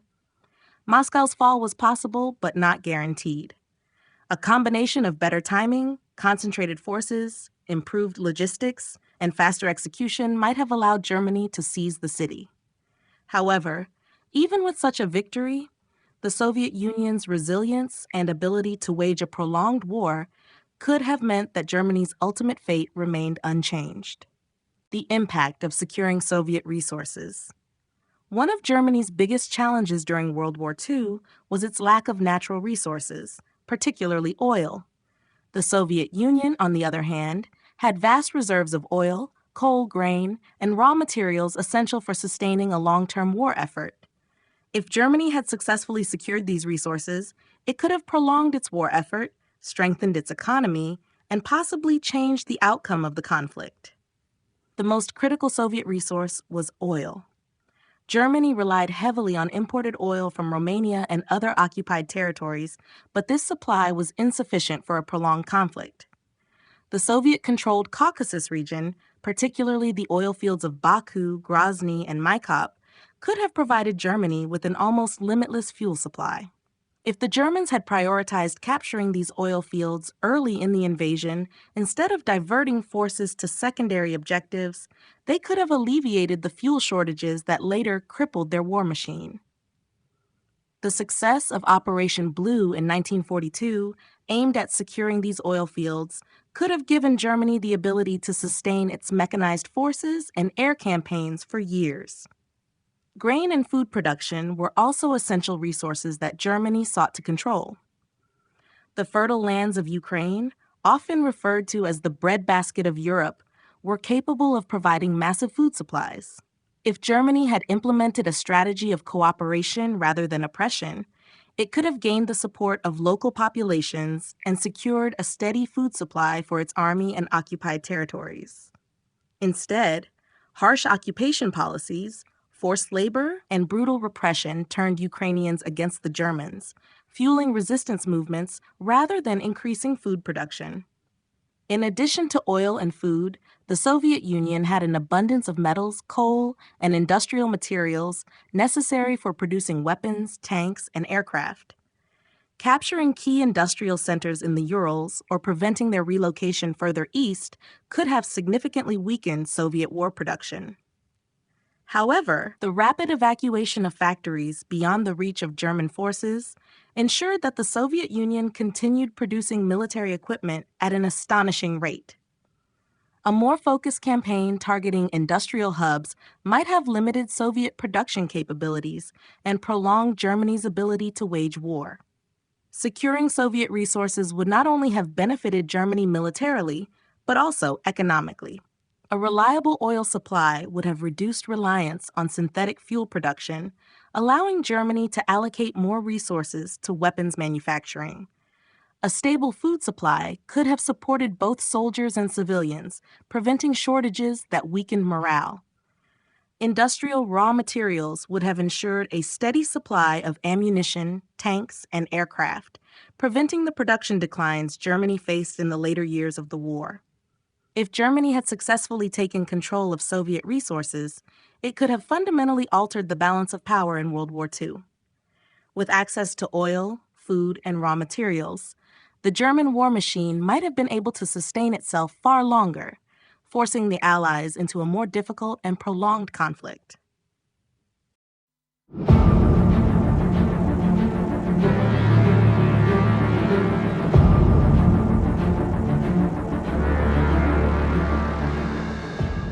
Chapter 3: Britain Stands Alone, or Falls. After the fall of France in June 1940, Britain found itself standing alone against Nazi Germany. With much of Europe under Hitler's control, the survival of Britain was far from guaranteed. The Luftwaffe launched the Battle of Britain in an attempt to secure air superiority, while German leaders planned Operation Sea Lion, the proposed invasion of the British Isles.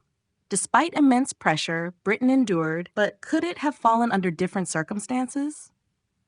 Germany's best chance to defeat Britain lay in achieving air superiority. The Battle of Britain, fought from July to October 1940, was crucial in determining whether the German invasion could proceed.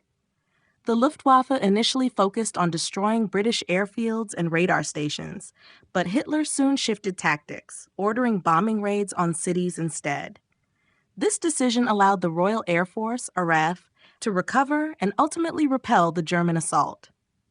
If the Luftwaffe had maintained its attacks on airfields and radar sites, the RAF might have been crippled, leaving Britain defenseless against invasion. A successful invasion, however, required more than air superiority. The German military lacked a strong naval presence in the English Channel, making an amphibious assault extremely risky. The Royal Navy remained a formidable force, and without control of the seas, German landing forces would have been vulnerable to attack. If Germany had prioritized naval expansion earlier in the war or secured stronger cooperation from the Italian Navy, it might have been able to challenge British dominance at sea. Another possible strategy for bringing Britain to its knees was economic strangulation. The German U-boat campaign in the Atlantic sought to cut off vital supplies from reaching Britain, but it never fully succeeded. If Germany had developed a larger fleet of submarines earlier in the war and implemented better coordination in its naval strategy, it could have disrupted Britain's supply lines more effectively. A prolonged blockade might have starved Britain of resources, forcing it to negotiate peace. Diplomacy also played a role in Britain's survival. Winston Churchill's leadership and refusal to consider peace negotiations kept Britain in the fight. However, if a more peace-minded government had come to power, perhaps through political maneuvering or pressure from within, Britain might have sought an armistice. Some British officials, including figures in the aristocracy, favored an agreement with Germany to preserve the empire. A diplomatic solution could have taken Britain out of the war, allowing Germany to focus entirely on the Soviet Union. Britain's resilience was a key turning point in World War II, but its survival was not inevitable. A combination of better German strategy, naval control, economic pressure, or political shifts could have forced Britain to surrender, dramatically changing the course of history. If Britain had fallen, the war in Europe would have taken a vastly different path, leaving the United States and the Soviet Union to face Germany without a crucial ally. A successful Battle of Britain for the Luftwaffe. The Battle of Britain was one of the most critical moments of World War II. From July to October 1940, the German Luftwaffe attempted to gain air superiority over the Royal Air Force, RAF, in preparation for an invasion of the British Isles. The Luftwaffe's failure to achieve this goal marked a significant turning point in the war. However, if the Luftwaffe had been more successful in this battle, the course of history could have been radically different. The key to a successful Battle of Britain for the Germans would have been maintaining a focused strategy on destroying the RF and its infrastructure. Early in the battle, the Luftwaffe concentrated its efforts on British airfields and radar stations, which were critical to the RAF's ability to defend the skies. However, this strategy was soon abandoned in favor of bombing cities, most notably London. This shift allowed the RAF to recover, regroup, and continue resisting. If the Luftwaffe had stuck to its initial plan, it might have systematically weakened the RAF, making it impossible for them to mount an effective defense. In addition to better strategy, the Luftwaffe could have benefited from improved coordination and a more concentrated force. The Germans were unable to bring all of their aircraft to bear on the RAF in a decisive manner. The Luftwaffe's forces were spread too thin, and their attacks were sometimes disjointed. A more coordinated effort with clearer objectives and more resources focused on specific RAF targets could have overwhelmed the British defenses. The timing of the battle also played a role. The Luftwaffe faced a disadvantage in terms of weather, as the battle unfolded during the summer and fall, when visibility was limited by fog, rain, and clouds. If the Luftwaffe had timed its attacks more strategically, avoiding poor weather conditions, it might have had a greater advantage over the RAF. Clear skies would have allowed German bombers and fighters to carry out more precise, devastating attacks on British airfields and aircraft. Furthermore, a more effective use of German naval power could have supported a successful Battle of Britain. In order to conduct Operation Sea Lion, the planned invasion of Britain, the Germans needed to neutralize the Royal Navy. If the Luftwaffe had worked in tandem with German naval forces, they might have been able to inflict greater damage on the British fleet, securing control of the English Channel and making a seaborne invasion feasible. Had the Luftwaffe succeeded in the Battle of Britain, it could have paved the way for Operation Sea Lion, potentially leading to the invasion and occupation of Britain. The loss of Britain would have been a catastrophic blow to the Allies, providing Germany with a vital base from which to continue its expansion and eventually focus on the Soviet Union. In this alternate reality, the trajectory of World War II would have been dramatically altered, possibly delaying or even preventing the eventual defeat of Nazi Germany. Operation Sea Lion, the invasion of the UK. Operation Sea Lion was Nazi Germany's plan to invade the United Kingdom in 1940, following the fall of France and the Battle of Britain. The goal was to force Britain to negotiate a peace settlement, or at the very least, eliminate it as a base for Allied operations. However, despite extensive planning and preparations, the operation was never carried out. Had the invasion been successful, the impact on World War II could have been profound. For Operation Sea Lion to have succeeded, Germany needed to establish complete control of the English Channel and achieve air superiority over the RAF. In this respect, the Battle of Britain was a critical precursor. The Luftwaffe had hoped to destroy the RAF and neutralize Britain's ability to defend itself, but the failure to gain air superiority meant that an invasion could not take place. Without dominance of the skies, the German army would have faced enormous challenges in transporting troops and supplies across the Channel. If the Luftwaffe had been more successful in the Battle of Britain, gaining control of British airfields and radar stations, they could have paved the way for a much smoother invasion. With fewer RAF planes in the sky and the ability to bomb British defenses, the Luftwaffe could have provided air support for the German landing forces.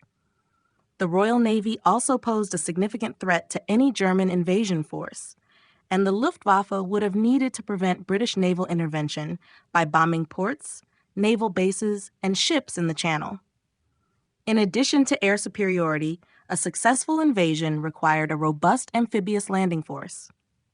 The German army had limited experience in large-scale amphibious operations and lacked sufficient transport vessels to move the required number of soldiers, tanks, and equipment across the English Channel.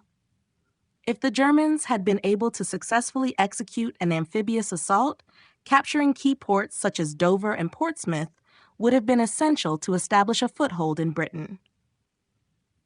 The success of Operation Sea Lion also depended on Britain's ability to mount an effective defense.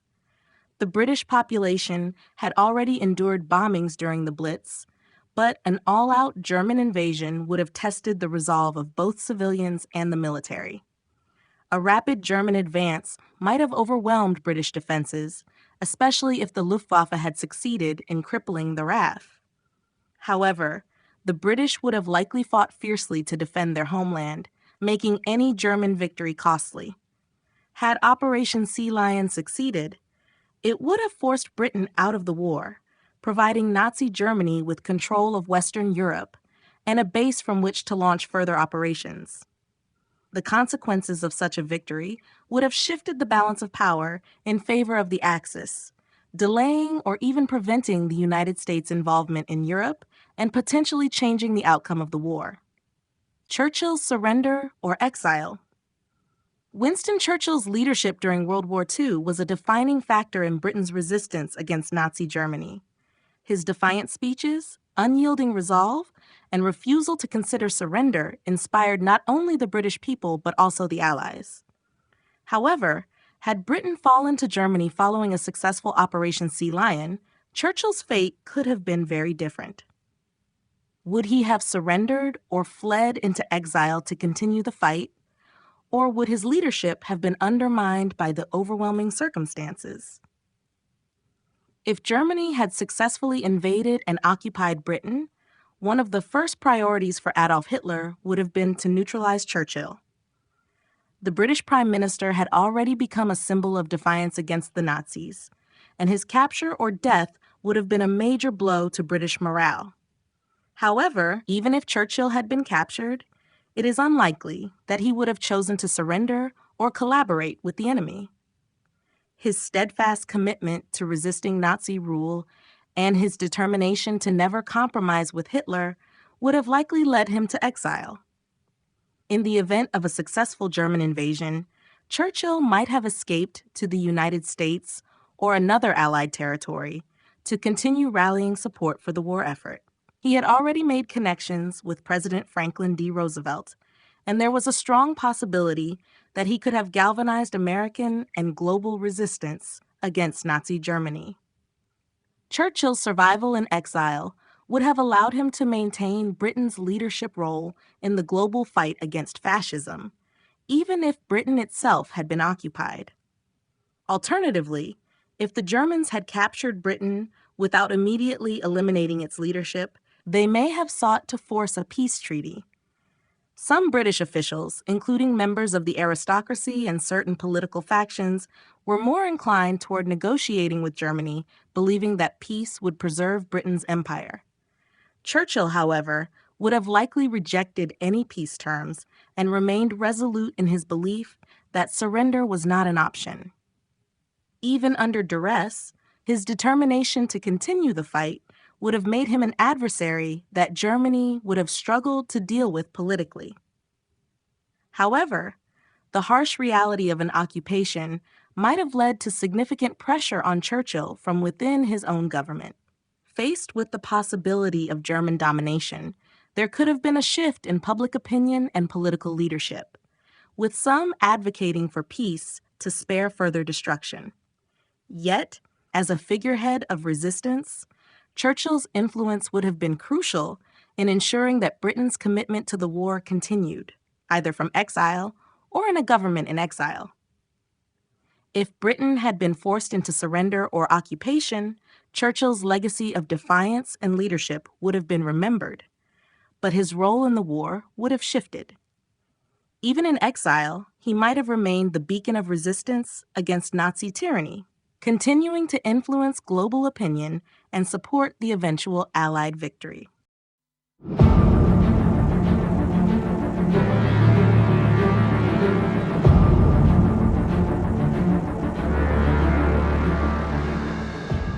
Chapter 4: The Fall of the United States. The United States, with its vast resources and industrial might, played a pivotal role in defeating Nazi Germany and the Axis powers in World War II.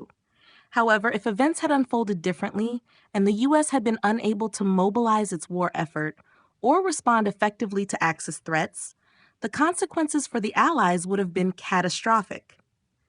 The fall of the United States, though highly unlikely, would have dramatically altered the trajectory of the war and the post-war world order. The most immediate factor in the potential fall of the U.S. would have been a successful and devastating Axis assault. Had Germany and Japan formed a more coordinated strategy or managed to execute a more successful campaign in the Pacific and the Atlantic, the United States might have found itself unable to defend its interests on both fronts. For instance, if Japan had capitalized on its early successes in the Pacific by launching a more direct invasion of the U.S. mainland, particularly along the West Coast, the sheer scale of the attack might have overwhelmed American defenses. Similarly, a more successful German strategy in the Atlantic could have cut off vital supply lines from the U.S. to Britain and the Soviet Union, severely hampering the Allies' ability to resist Nazi domination. The U-boats of the Kriegsmarine were already wreaking havoc on Allied shipping, and a concentrated attack on American convoys could have led to massive economic and military destabilization. If the Germans had been able to secure greater control of the Atlantic, it would have isolated the U.S. and crippled its ability to project power overseas. Domestically, internal division and political instability could have played a role in undermining the U.S. war effort. Although the U.S. was largely united in its response to the attack on Pearl Harbor, prolonged conflict and mounting casualties could have led to war weariness. Political factions within the country, including isolationists and those advocating for peace with the Axis, might have grown stronger, weakening public support for continuing the fight. If the U.S. government had faltered or a peace-oriented administration had taken power, it is possible that the country might have sought a negotiated settlement, which could have led to a separate peace with the Axis powers.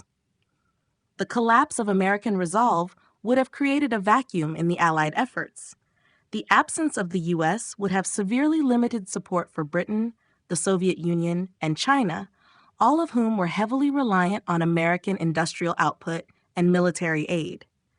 Without the full industrial power of the U.S., the Axis would have been able to consolidate its gains, and the road to victory for the Allies would have become a far more difficult, if not impossible, journey. Had the U.S. fallen, the Axis powers could have achieved unchallenged dominance in Europe and Asia, reshaping the world in their image. The defeat of the United States would have fundamentally altered the outcome of World War II, potentially leading to a protracted stalemate or a world where Nazi Germany and Imperial Japan maintained control over vast portions of the globe. Japan's alternative war strategies.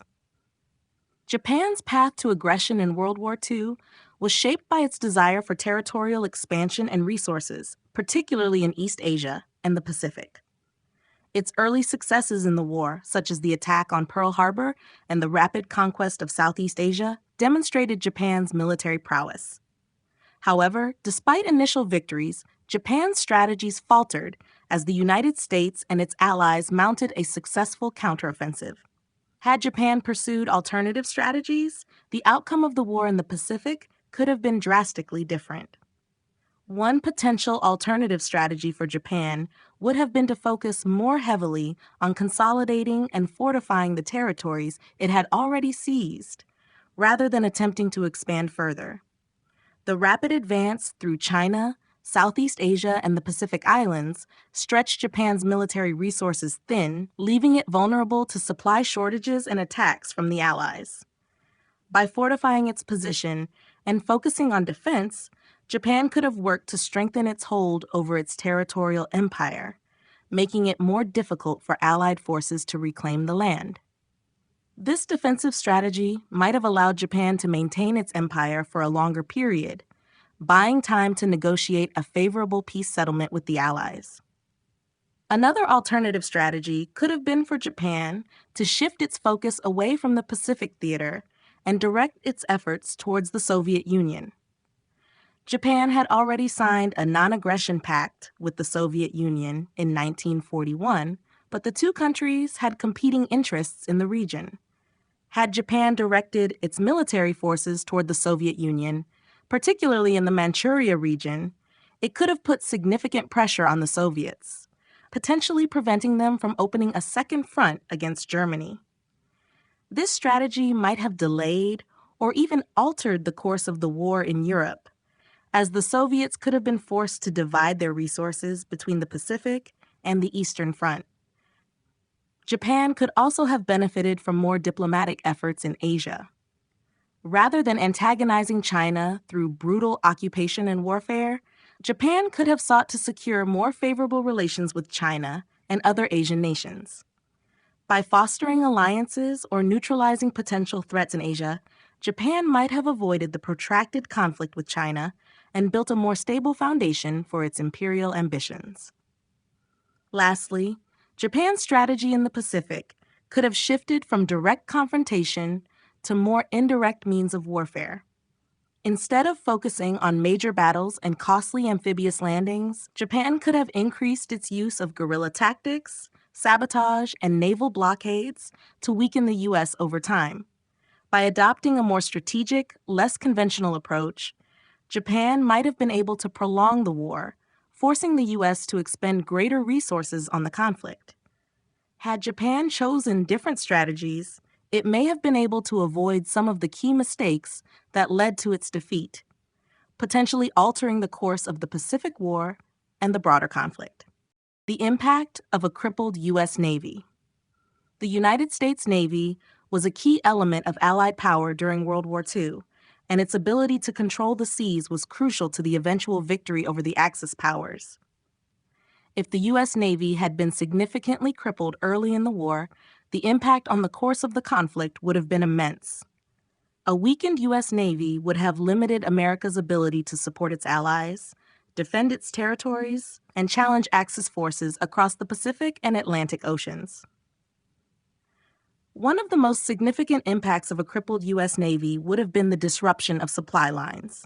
The United States, even before officially entering the war, provided vast quantities of supplies, weapons, and resources to Britain, the Soviet Union, and other Allied nations. The U.S. Navy was essential for ensuring that these supplies reached their destinations across the Atlantic and Pacific. A weakened or incapacitated Navy would have left these vital supply routes vulnerable to attacks from German U-boats, Italian submarines, and Japanese naval forces. The Axis powers could have choked off these critical supply lines, significantly hampering the war effort of the Allies and potentially pushing Britain and the Soviet Union to the brink of collapse. The defeat of the U.S. Navy would also have had dire consequences for the Pacific theater. The U.S. Navy was crucial in the Pacific War, both in defending the American homeland from Japanese attack and in launching counteroffensives to retake territory from the Axis. Without a strong naval presence, the U.S. would have been unable to project power across the Pacific, making it much more difficult to defend key islands like Hawaii and the Philippines.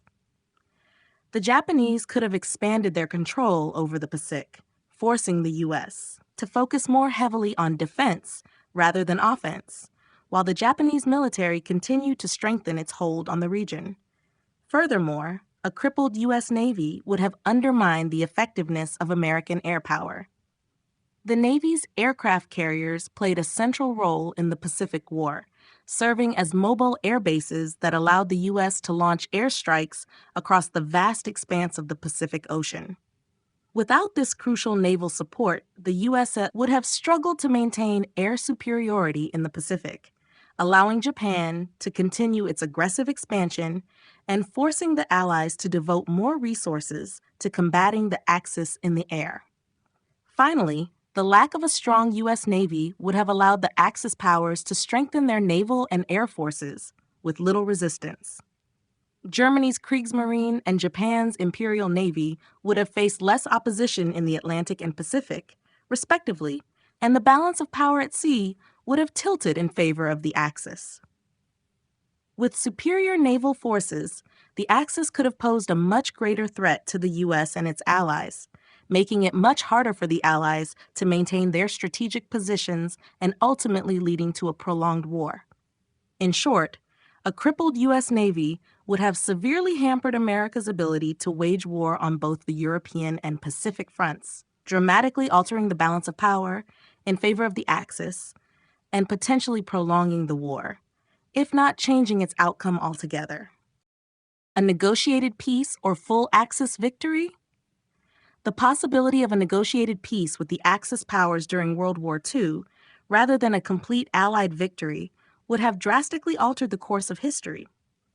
As the war progressed, particularly after key turning points like the Battle of Stalingrad or the U.S. entry into the conflict, the Axis powers found themselves increasingly on the defensive. However, had the Axis enjoyed a few more victories or avoided critical strategic errors, the idea of a negotiated peace settlement could have gained traction. The question then becomes, would the Axis powers have pursued such a peace, or would they have pushed for total victory? The notion of a negotiated peace with Germany, Italy, or Japan was something that had been discussed sporadically during the war. Some figures within the Axis, such as certain factions of the German military and political elites, were open to the idea of peace negotiations with the Allies, particularly if the war was not going in Germany's favor. The idea was often predicated on achieving an agreement that would allow Germany to maintain some of its territorial gains without facing complete defeat. For instance, if Britain had been forced to surrender or the U.S. had not fully committed to the European theater, it might have opened the door for a negotiated settlement with Germany, where the Allies could have accepted a status quo that left much of Europe under Nazi control. Similarly, Japan might have pursued a peace agreement if it had secured its territorial holdings in the Pacific, avoiding the decisive battles that led to its eventual defeat. In this scenario, the U.S. and Japan might have agreed to an armistice or a peace settlement that would leave Japan in control of its conquests, such as the Philippines, Southeast Asia, and parts of China. Such a peace could have seen Japan emerge as a dominant regional power without further conflict and without the U.S. intervening to challenge its territorial expansion. However, the prospect of a full Axis victory, where Germany, Italy, and Japan would dominate vast swaths of Europe, Asia, and the Pacific, would have had profound consequences for the world. Nazi Germany, with its ideology of racial supremacy and totalitarian rule, would have sought to establish a new world order with the extermination or subjugation of millions of people, particularly Jews, Slavs, and other undesirables. Italy, under Mussolini, might have sought to expand its empire in Africa and the Mediterranean, while Japan would have sought to solidify its Greater East Asia co-prosperity sphere, further consolidating its power in Asia. If the Axis powers had achieved full victory, the world would have been shaped by fascism and imperialism, and global governance would have been dominated by oppressive regimes. The consequences for freedom, human rights, and international relations would have been devastating, leading to a world that might have taken decades, if not centuries, to recover from the ravages of totalitarian rule. Ultimately, a negotiated peace could have allowed for some degree of stability, but the cost would have been the survival of oppressive regimes with no regard for human rights. A full Axis victory, on the other hand, would have sealed the fate of the world under the oppressive rule of fascist powers. Either scenario would have profoundly reshaped the 20th century, leading to a very different world order than the one that eventually emerged after the Allies' victory.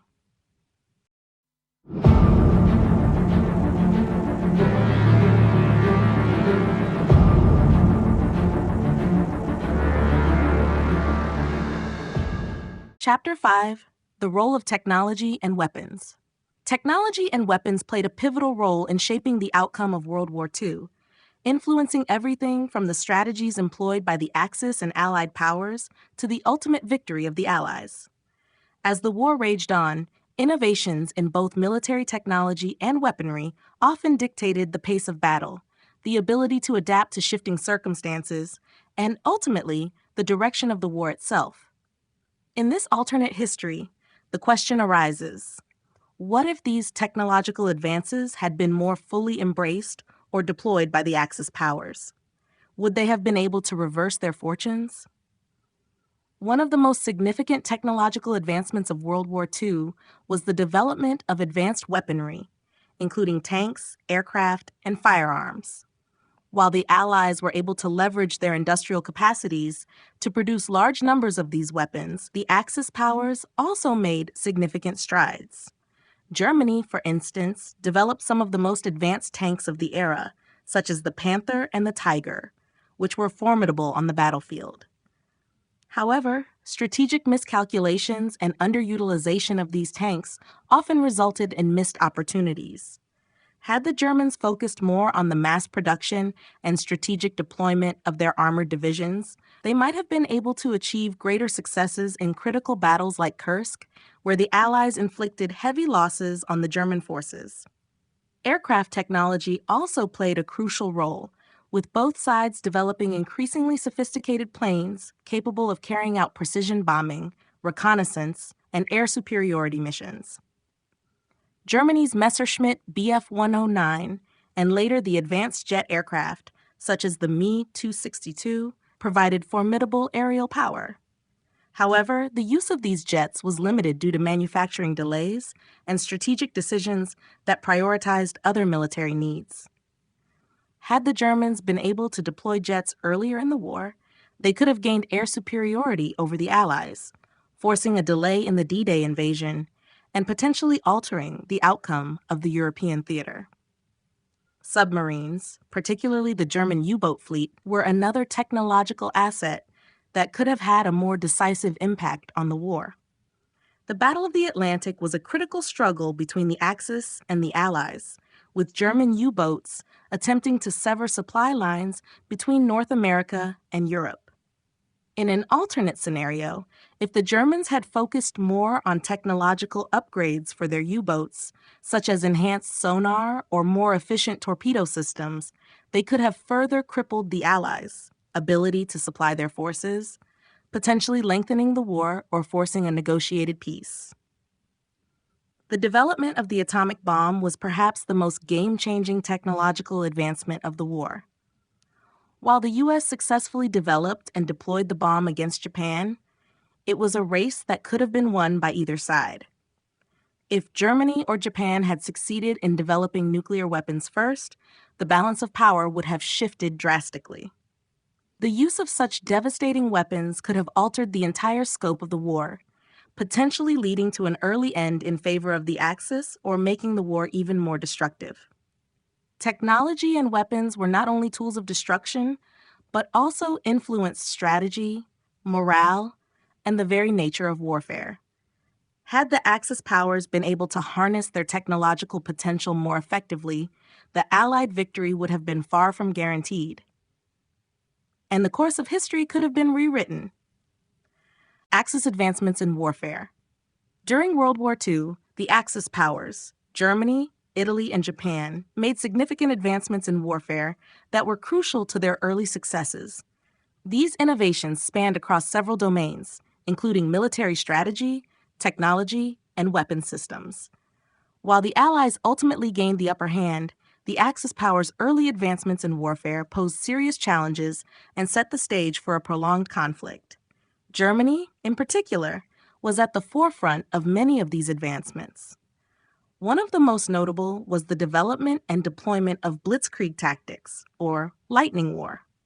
This strategy revolutionized military tactics by emphasizing speed, surprise, and the coordinated use of tanks, infantry, and air support. The rapid advance of German forces through France, Poland, and other European countries demonstrated the effectiveness of this approach, overwhelming defenders before they could mount a cohesive defense. Had Germany been able to maintain its momentum and continue applying blitzkrieg tactics more successfully on the Eastern Front, it could have disrupted Soviet defenses and accelerated its victories across Europe.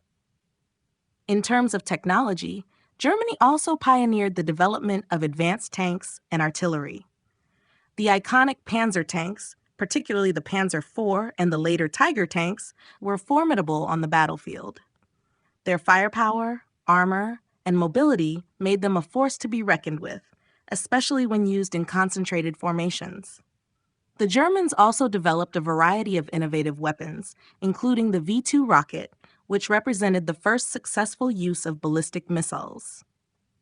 Though the V-2's impact on the war was limited, it demonstrated Germany's potential in advancing long-range weaponry, which would later influence the development of space programs in the post-war period. Japan, on the other hand, focused much of its technological advancements on naval warfare. The Japanese Imperial Navy's carrier-based forces, exemplified by the attack on Pearl Harbor, marked a dramatic shift in naval strategy.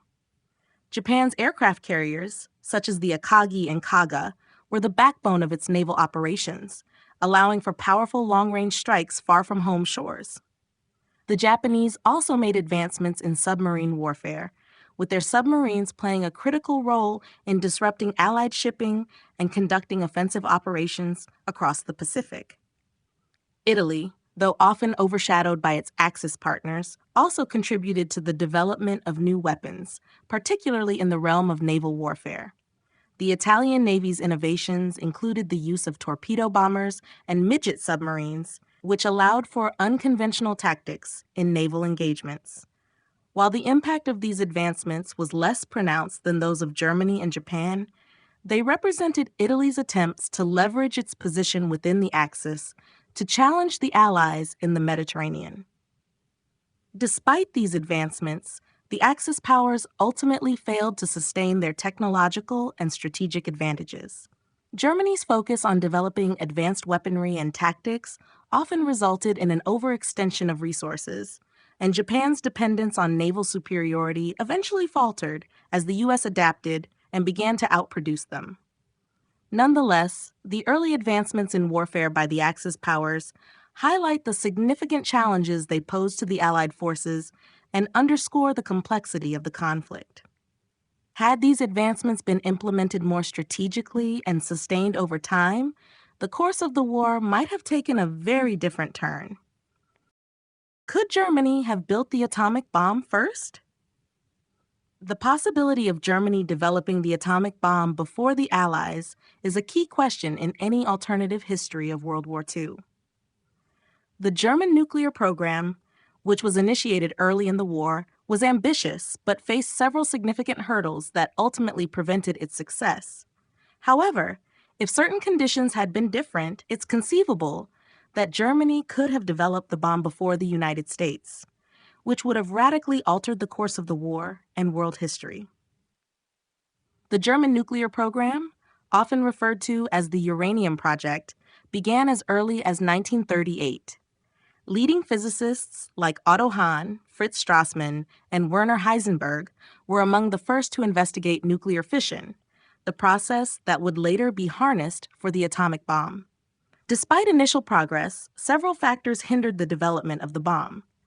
First, there was a lack of focused coordination between military and scientific efforts. Unlike the United States, where the Manhattan Project consolidated resources and talent under a single, highly secretive effort, Germany's nuclear research was fragmented, with multiple competing institutions and little central direction. Additionally, Germany's approach to nuclear research was constrained by a lack of resources, both in terms of uranium and the necessary infrastructure to process it at scale. The Allies controlled key uranium supplies in countries like the Belgian Congo, while Germany struggled to secure sufficient raw materials. Moreover, Germany's strategic focus on conventional warfare, especially on the Eastern Front and in the Battle of Britain, meant that the resources and manpower needed for a successful nuclear program were spread thin. Another significant obstacle for Germany was the scientific brain drain. Many of Germany's leading scientists, including Albert Einstein and Leo Szilard, fled the country after the rise of the Nazi regime. Some of these scientists, like Szilard, played crucial roles in the development of the atomic bomb in the United States. Had they remained in Germany, the program may have benefited from their expertise and international collaborations, potentially accelerating its progress. In contrast, the United States Manhattan Project, which was initiated in 1942, consolidated the best minds in nuclear physics and allocated enormous resources to the development of the bomb. The United States had access to vast quantities of raw materials, a highly efficient scientific network, and the ability to maintain secrecy on an unprecedented scale. By 1945, the U.S. successfully tested the first atomic bomb, while Germany had not yet achieved a working prototype.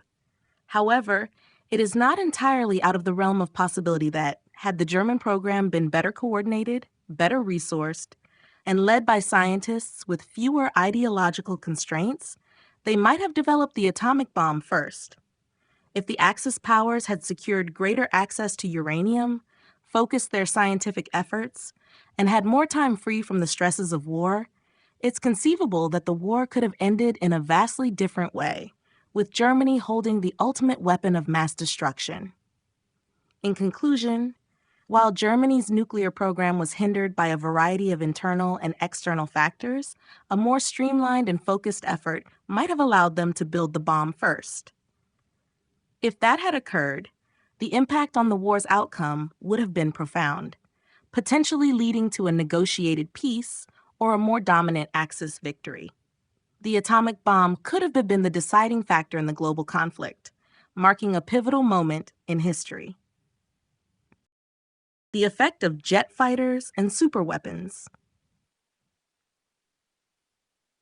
The introduction of jet fighters and superweapons during World War II marked a dramatic shift in the nature of combat and warfare.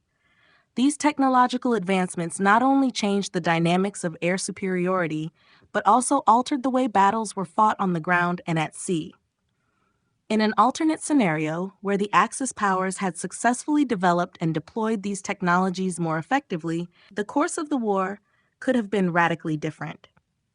Jet fighters, particularly Germany's Messerschmitt Me 262, were among the most advanced weapons developed during the war. While the Me 262 entered service too late to have a significant impact on the outcome of the conflict, it demonstrated the potential of jet propulsion in combat aircraft. The jet's speed and firepower made it a formidable opponent, capable of outpacing Allied bombers and fighters. Had the Germans been able to mass-produce the Me 262 earlier and deploy it in greater numbers, it could have shifted the balance of power in the air.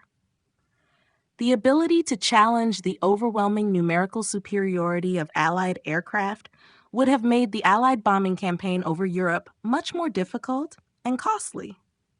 A sustained German air presence could have delayed or even prevented the D-Day invasion, altering the timeline of the war in Europe. Superweapons, on the other hand, were another area where the Axis powers made significant strides. Germany's V-2 rockets, for example, represented the first successful use of ballistic missile technology. Although their impact on the war was limited, the V-2 rockets symbolized the potential of long-range weaponry, a development that would later influence space exploration. If the Germans had been able to mass-produce these rockets and use them more strategically, they could have inflicted greater damage on Allied infrastructure, cities, and military targets. The psychological impact of an unstoppable high-tech weapon could have undermined Allied morale, making the Axis powers' position in the war stronger. Another example of a potential superweapon was Japan's work on developing a long-range bomber capable of striking the U.S. mainland. Had Japan been able to develop such a weapon and carry out attacks on American soil, it could have significantly disrupted U.S. war production and morale. This, combined with the use of advanced submarines and aircraft, might have prolonged the war or forced the United States to reconsider its commitment to the Pacific theater. Ultimately, the effect of jet fighters and superweapons on the outcome of World War II would have been profound. If the Axis powers had exploited these technological innovations more effectively, the Allies would have faced a much tougher fight. The introduction of faster, more powerful weapons could have altered the strategic calculations of both sides, potentially resulting in a negotiated peace or a very different post-war world order.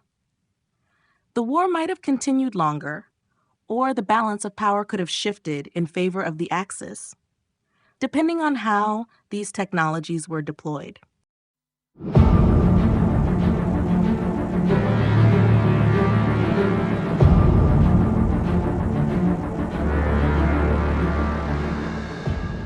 Chapter 6: The Axis in the Middle East and Africa. The Middle East and North Africa, MENA, were crucial theaters of conflict during World War II, serving as strategic battlegrounds that could either facilitate or hinder the ambitions of the Axis powers. Both regions offered critical resources, such as oil, and held significant geopolitical importance.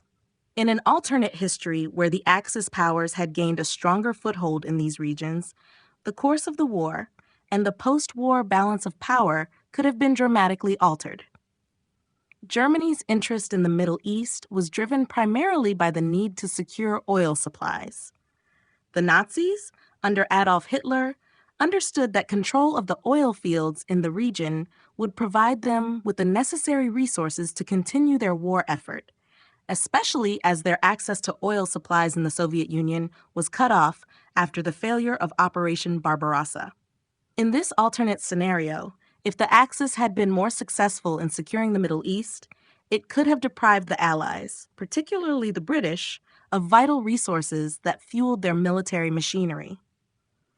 This could have delayed Allied offensives in North Africa and the Mediterranean and weakened the overall Allied war effort. One of the most significant opportunities for the Axis in the region was the North African Campaign, where the German Afrika Korps, under the command of General Erwin Rommel, fought against British and Commonwealth forces. In our history, the Axis powers were unable to secure a decisive victory in North Africa due to logistical challenges, lack of resources, and the eventual Allied counteroffensive. However, if the Axis had managed to maintain their momentum and captured key strategic points, such as the Suez Canal and the Middle Eastern oil fields, it would have significantly disrupted Allied supply lines to the Mediterranean and India. The fall of Egypt and the Suez Canal would have provided Germany with a direct route to the Middle East and Asia, opening up new fronts and weakening the British Empire's influence in the region. Additionally, a stronger Axis presence in Africa could have had broader consequences for colonial territories. With the British Empire stretched thin and preoccupied with the Axis threat, it would have been more difficult to maintain control over its colonies in Africa and Asia. This may have encouraged nationalist movements, leading to greater instability in these regions and a shift in the balance of colonial power. Japan, in this alternate scenario, could have benefited from Axis success in the Middle East and Africa by gaining access to vital resources for its own war effort. The Japanese Empire was heavily dependent on imports of oil, rubber, and other materials, which were increasingly cut off by Allied blockades. If the Axis had secured these regions, Japan's resource needs could have been met, potentially allowing them to prolong their campaigns in the Pacific. In conclusion, the Middle East and North Africa represented an untapped strategic resource for the Axis powers. Had they been more successful in these regions, they could have severely hampered Allied efforts and shifted the balance of the war. The importance of oil and the control of key geographical choke points would have been decisive factors, and in this alternate history, the Axis could have gained a significant advantage that might have prolonged the war or altered its ultimate outcome. Securing oil resources for the Reich. One of the most critical strategic objectives for Nazi Germany during World War II was securing access to vital oil resources. Oil was the lifeblood of modern warfare, fueling tanks, planes, and ships, as well as providing energy for industrial production. For the Axis powers, especially Germany, which lacked sufficient domestic oil reserves, controlling oil-rich regions was crucial to sustaining military operations and ensuring the success of their campaigns. Had Germany been able to secure key oil resources, the course of the war could have been dramatically altered. Germany's main sources of oil were limited. Before the war, the country relied on imports, particularly from Romania's Ploiești oil fields, which were among the largest in Europe. However, as the war escalated, the Allied forces targeted these sources, and Germany's ability to access oil became increasingly strained. As the conflict moved eastward, Adolf Hitler realized that securing the vast oil resources in the Caucasus region, particularly the oil fields around Baku, was a top priority. Operation Barbarossa, the German invasion of the Soviet Union, was partially motivated by the desire to control these critical oil supplies. In an alternate history, where the Axis powers had successfully captured the oil-rich Caucasus region and maintained access to these resources, Germany would have gained a significant strategic advantage. The ability to fuel its war machine with a steady supply of oil would have allowed for longer and more sustained military campaigns, particularly on the Eastern Front. This could have facilitated a more effective siege of Stalingrad or a stronger German push toward the Caspian Sea, potentially altering the outcome of the war in the East. Another key oil resource was the Middle East, particularly the oil fields in Iraq, Iran, and Saudi Arabia. If the Axis had been able to secure control over these areas, they would have gained direct access to some of the largest oil reserves in the world. This would have not only helped Germany, but also provided vital resources to Italy and Japan, both of which were struggling with resource shortages. In this scenario, the Axis powers could have used their newfound oil wealth to strengthen their naval fleets, increase production of weapons, and sustain their military operations across multiple theaters of war. However, Germany's attempts to secure oil were fraught with difficulties. Even when they gained ground in oil-rich areas, the Germans faced challenges in maintaining control over these regions due to the vast distances, harsh terrain, and stiff local resistance. Additionally, the Allies worked tirelessly to disrupt Axis oil supplies, targeting refineries and transportation infrastructure. A prolonged struggle for oil could have ultimately drained Axis resources, limiting their ability to maintain a lasting advantage. In conclusion, securing oil resources was one of the most critical objectives for Nazi Germany during World War II. Had the Axis powers gained control over key oil fields in the Soviet Union and the Middle East, it would have provided them with the necessary resources to sustain their war effort and potentially alter the outcome of the conflict. Access to these resources could have allowed the Axis to outlast the Allies, extending the war and giving Germany a significant strategic advantage. Ultimately, oil was not only a key to military success, but also a deciding factor in the overall outcome of the war. Rommel's success in North Africa.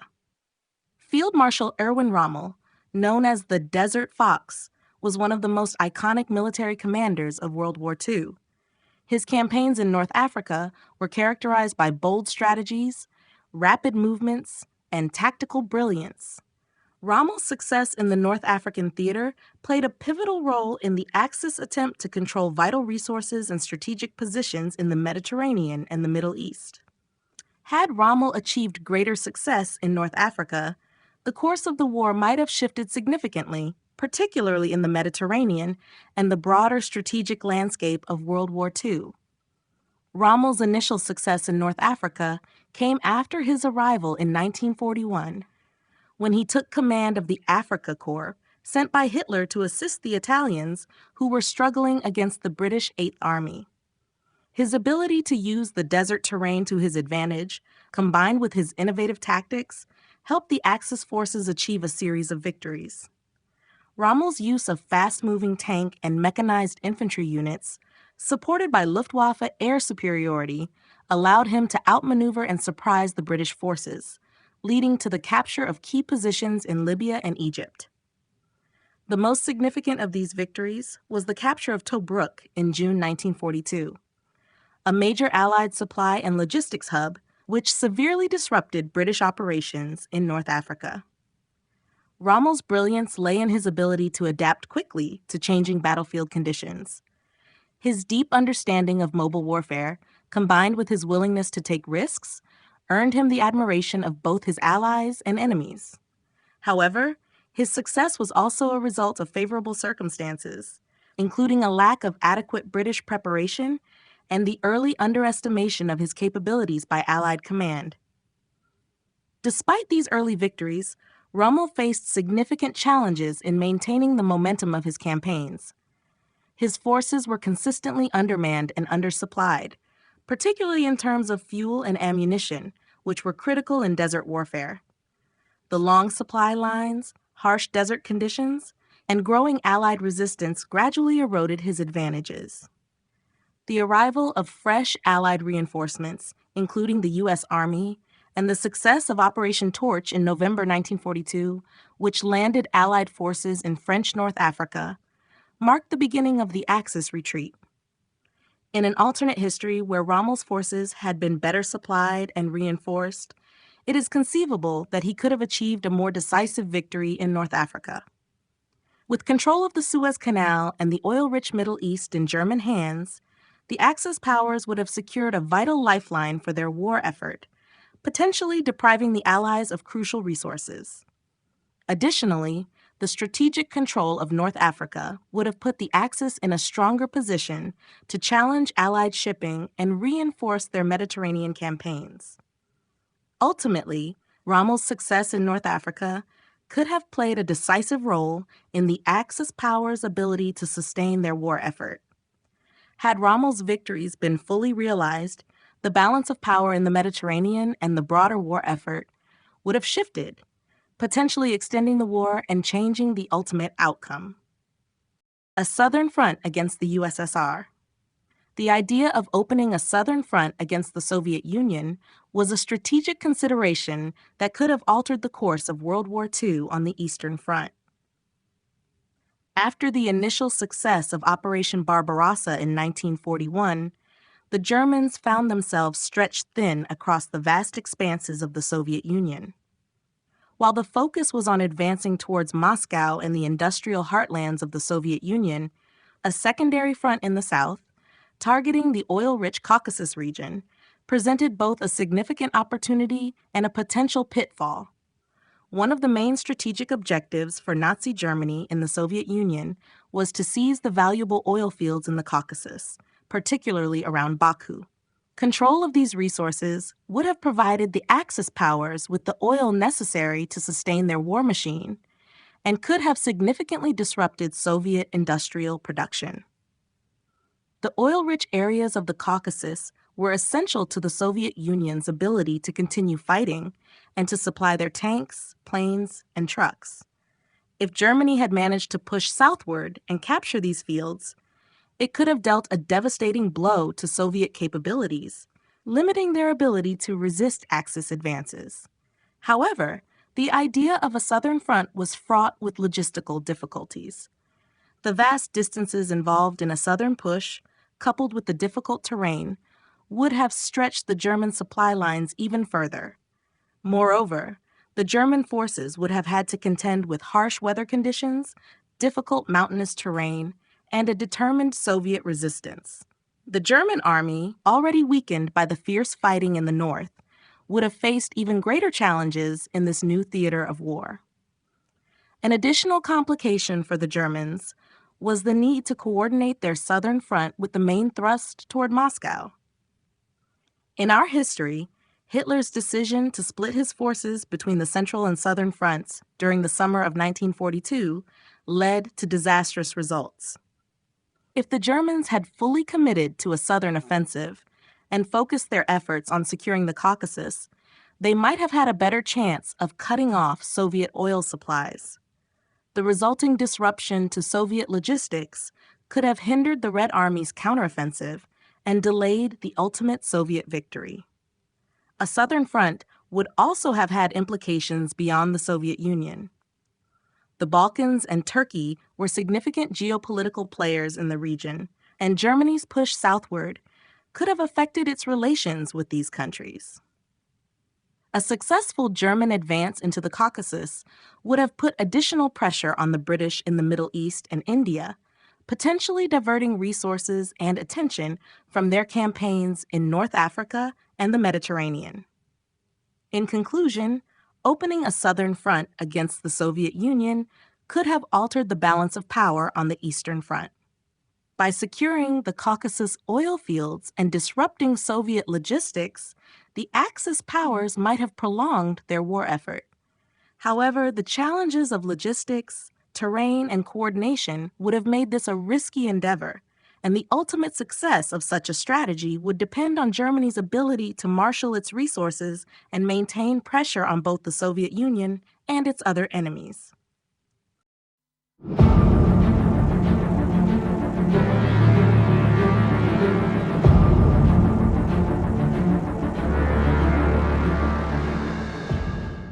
7: The Role of Italy and Japan. While Germany is often seen as the dominant Axis power during World War II, the roles of Italy and Japan were pivotal in shaping the course of the conflict. These two nations contributed both strategically and materially to the Axis cause, though their involvement was often marked by challenges, inconsistencies, and differing objectives. Understanding their roles provides insight into the dynamics of the Axis powers and how their successes or failures influenced the war's outcome. Italy, led by Benito Mussolini, initially sought to expand its territorial holdings, aiming to create a new Roman Empire across the Mediterranean and Africa. Italy's involvement in the war was marked by several failed military campaigns, most notably in North Africa and Greece. Mussolini's ambitions often stretched Italy's resources thin, and his forces struggled to match Germany's military might. However, Italy's strategic importance lay in its control of vital Mediterranean territories and its alliance with Nazi Germany. Italy's geographical position gave the Axis a key base of operations in southern Europe and North Africa, enabling them to challenge Allied positions in the Mediterranean and the Middle East. Moreover, Italy's navy, though inferior to Britain's, still posed a threat to Allied shipping routes, while its presence in North Africa opened up potential resources, including oil fields in Libya. However, Italy's military shortcomings and lack of coordination with Germany often hampered the Axis war effort. Mussolini's failure to secure significant victories in North Africa and his early misadventures in Greece and Egypt exposed Italy's vulnerability. Germany had to intervene repeatedly to stabilize the Italian position, especially during the Battle of El Alamein and the Italian campaign. In an alternate history where Italy had been more successful, particularly in North Africa or the Balkans, the Axis could have further disrupted Allied logistics and potentially altered the outcome of the war in the Mediterranean. Japan, on the other hand, had a clearer and more strategic vision for its role in the Axis alliance. Japan's expansionist ambitions were focused on East Asia and the Pacific, where it sought to establish the Greater East Asia Co-Prosperity Sphere, a region dominated by Japanese influence and resources. Japan's early successes, including the rapid conquest of China and the attack on Pearl Harbor, were key moments that brought the United States into the war. Japan's desire to secure raw materials, such as oil, rubber, and tin, drove its aggressive campaigns in Southeast Asia and the Pacific. While Japan's military successes were initially overwhelming, the country faced several strategic challenges that limited its long-term impact on the war. The most significant of these was Japan's inability to decisively lead the United States and its allies in the Pacific. The Battle of Midway, for instance, marked a turning point where Japan's losses in aircraft carriers and experienced pilots severely weakened its ability to wage war against the United States. Additionally, Japan's focus on regional expansion and its lack of coordination with Germany and Italy led to missed opportunities for Axis cooperation. In conclusion, the roles of Italy and Japan were critical to the Axis strategy during World War II, but their failures to effectively coordinate and achieve lasting victories limited their contributions. Had Italy and Japan been more successful in their respective campaigns, the Axis might have been able to prolong the war and create additional challenges for the Allies. However, their military limitations and strategic missteps ultimately played a crucial part in the Axis defeat. Mussolini's alternate path to success. Benito Mussolini's path to success in World War II was marred by military failures, strategic miscalculations, and his dependency on Adolf Hitler's Germany. However, had Mussolini pursued a different course of action, with more strategic foresight and better management of Italy's military resources, the outcome of Italy's role in the war could have been significantly altered. An alternate path for Mussolini could have seen Italy rise as a dominant force in Europe and the Mediterranean, with broader implications for the Axis power's chances of victory. One of Mussolini's major missteps was his overconfidence and desire to expand Italy's empire prematurely. Italy's involvement in the war began with a series of ambitious yet ill-prepared invasions, most notably in Greece and North Africa. Had Mussolini taken a more cautious approach and focused on securing Italy's current territories, he could have strengthened his position in the Mediterranean and avoided overextending his forces. A more focused strategy would have allowed Italy to shore up its defenses, particularly in Libya, and potentially force the Allies to divert more resources to contain Italy's power in the region. Another key element of Mussolini's alternate success would have been maintaining a more independent position within the Axis alliance. Mussolini's decision to align too closely with Hitler, at the expense of Italy's own interests, weakened Italy's ability to act autonomously. If Mussolini had resisted the influence of Nazi Germany, he could have pursued a diplomatic strategy that preserved Italy's sovereignty and avoided the costly and unnecessary commitments to war. By seeking a more neutral stance while maintaining an alliance with Germany, Mussolini could have kept Italy out of direct conflict with the Allies, possibly securing a favorable position post-war. In North Africa, Mussolini's strategic focus could have been centered around consolidating control over Egypt and the Suez Canal. Had Italy strengthened its hold on Libya and used it as a base to exert pressure on British forces in Egypt, the Axis could have gained control of the critical Suez Canal. This would have disrupted Allied supply lines, potentially delaying or preventing the Allied invasion of North Africa and further challenging Britain's position in the Mediterranean. Furthermore, Mussolini could have sought to exploit Italy's geographical position to play a more central role in the Mediterranean theater. By focusing on maintaining control over the Balkans, securing North Africa, and using Italy's naval strength to challenge Allied shipping, Mussolini could have turned Italy into a formidable Mediterranean power, undermining Britain's ability to sustain operations in the region. Had Mussolini successfully navigated these alternative paths, avoiding overextension, seeking greater independence from Germany, and focusing on Italy's strategic position in the Mediterranean, he could have achieved lasting success. With control over key Mediterranean territories, particularly Egypt, the Suez Canal, and parts of the Balkans, Mussolini would have significantly altered the balance of power, potentially prolonging the war and altering the course of the conflict in the Axis's favor. A more coordinated Axis strategy. A more coordinated Axis strategy could have been a game changer during World War II, potentially altering the entire outcome of the conflict. The Axis powers, Germany, Italy, and Japan, often acted independently, each pursuing its own goals without sufficient coordination. This lack of strategic unity undermined their collective strength and created opportunities for the Allies to exploit. Had the Axis nations coordinated their military efforts more effectively, particularly in terms of their goals, resources, and timing, the war could have played out very differently. One of the main areas where a more coordinated strategy would have been beneficial was in the communication and cooperation between Germany and Italy. Germany's invasion of the Soviet Union in 1941, while initially successful, was stretched thin by the simultaneous need to support Italy's campaigns in North Africa and Greece. If the Axis powers had agreed on a unified approach to both the Eastern and Western fronts, it would have allowed Germany to fully concentrate on its efforts in the Soviet Union, potentially leading to a quicker victory.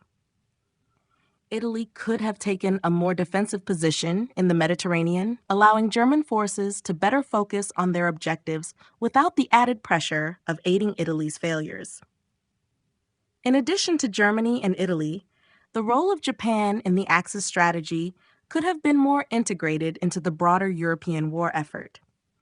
Japan's initial success in the Pacific, particularly its attack on Pearl Harbor, drew the United States into the conflict, creating a significant distraction for the Allies. However, Japan's lack of coordination with Germany and Italy left them fighting separate battles in distant theaters.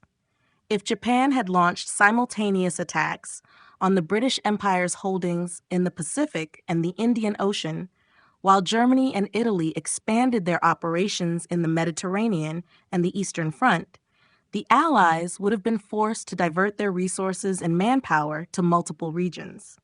This could have delayed the Allied victory and stretched their military capabilities. The Axis powers could have also shared resources more effectively. Germany, for instance, could have provided Japan with advanced technology, such as aircraft and submarines, to enhance its naval capabilities. In exchange, Japan could have offered Germany access to critical resources from its conquests in Southeast Asia.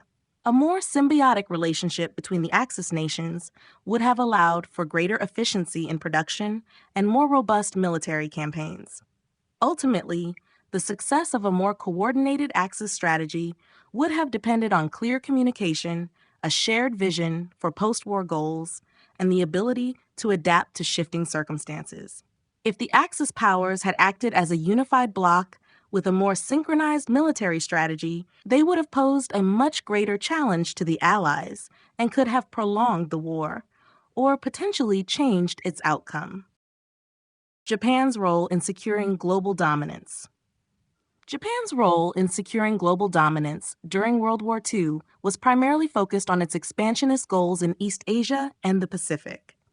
With its desire to establish the Greater East Asia co-prosperity sphere, Japan sought to create a self-sufficient empire by controlling key territories rich in natural resources. By attacking and occupying countries such as China, Korea, Southeast Asia, and the Pacific Islands, Japan aimed to assert itself as a regional superpower and undermine the influence of Western powers in the region. Japan's military successes in the early years of the war demonstrated its ambition to challenge global powers. The swift attack on Pearl Harbor in December 1941 led to the United States' entry into the war and allowed Japan to seize vital territories, including the Philippines, Malaya, Singapore, and the Dutch East Indies. Japan's strategy was based on the belief that controlling these regions would provide the empire with the necessary resources, such as oil, rubber, and tin, to fuel its military-industrial complex and sustain its war efforts. Japan's naval strength, particularly its carrier fleet, played a crucial role in securing its initial dominance across the Pacific. By engaging in lightning-fast operations and capturing key territories, Japan was able to establish a formidable defensive perimeter. The rapid expansion allowed Japan to control vital shipping routes and disrupt Allied supply lines, weakening the ability of the United States and its allies to counterattack. This initial dominance was key to Japan's long-term objective of isolating and undermining Western influence in the Pacific. However, Japan's overextension proved to be one of the main factors that eventually led to its downfall. Despite its early successes, Japan's focus on territorial expansion in the Pacific began to stretch its resources thin. The Battle of Midway in 1942 marked a critical turning point as Japan lost key aircraft carriers and experienced a shift in momentum. The United States, with its superior industrial capacity and military strategy, gradually turned the tide in the Pacific. Had Japan been able to maintain its early momentum and prevent critical defeats like Midway, its path toward global dominance could have been more realistic. A more calculated approach in managing its territorial holdings and military resources might have allowed Japan to establish a stronger foothold in Asia and the Pacific, delaying or even preventing the eventual Allied victory. In conclusion, Japan's role in securing global dominance was defined by its aggressive expansionism, naval strength, and desire to control vital resources. While Japan's early successes demonstrated its ability to challenge global powers, its inability to maintain strategic momentum ultimately limited its chances of achieving lasting dominance. If Japan had been able to consolidate its gains and focus on consolidating power, rather than stretching its military capabilities, it could have significantly altered the global balance of power.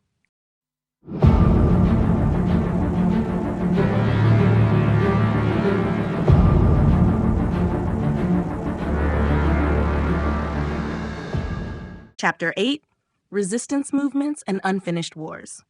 Resistance movements played a crucial role in the conflict during World War II, as many countries occupied by the Axis powers saw groups rise up to challenge their invaders.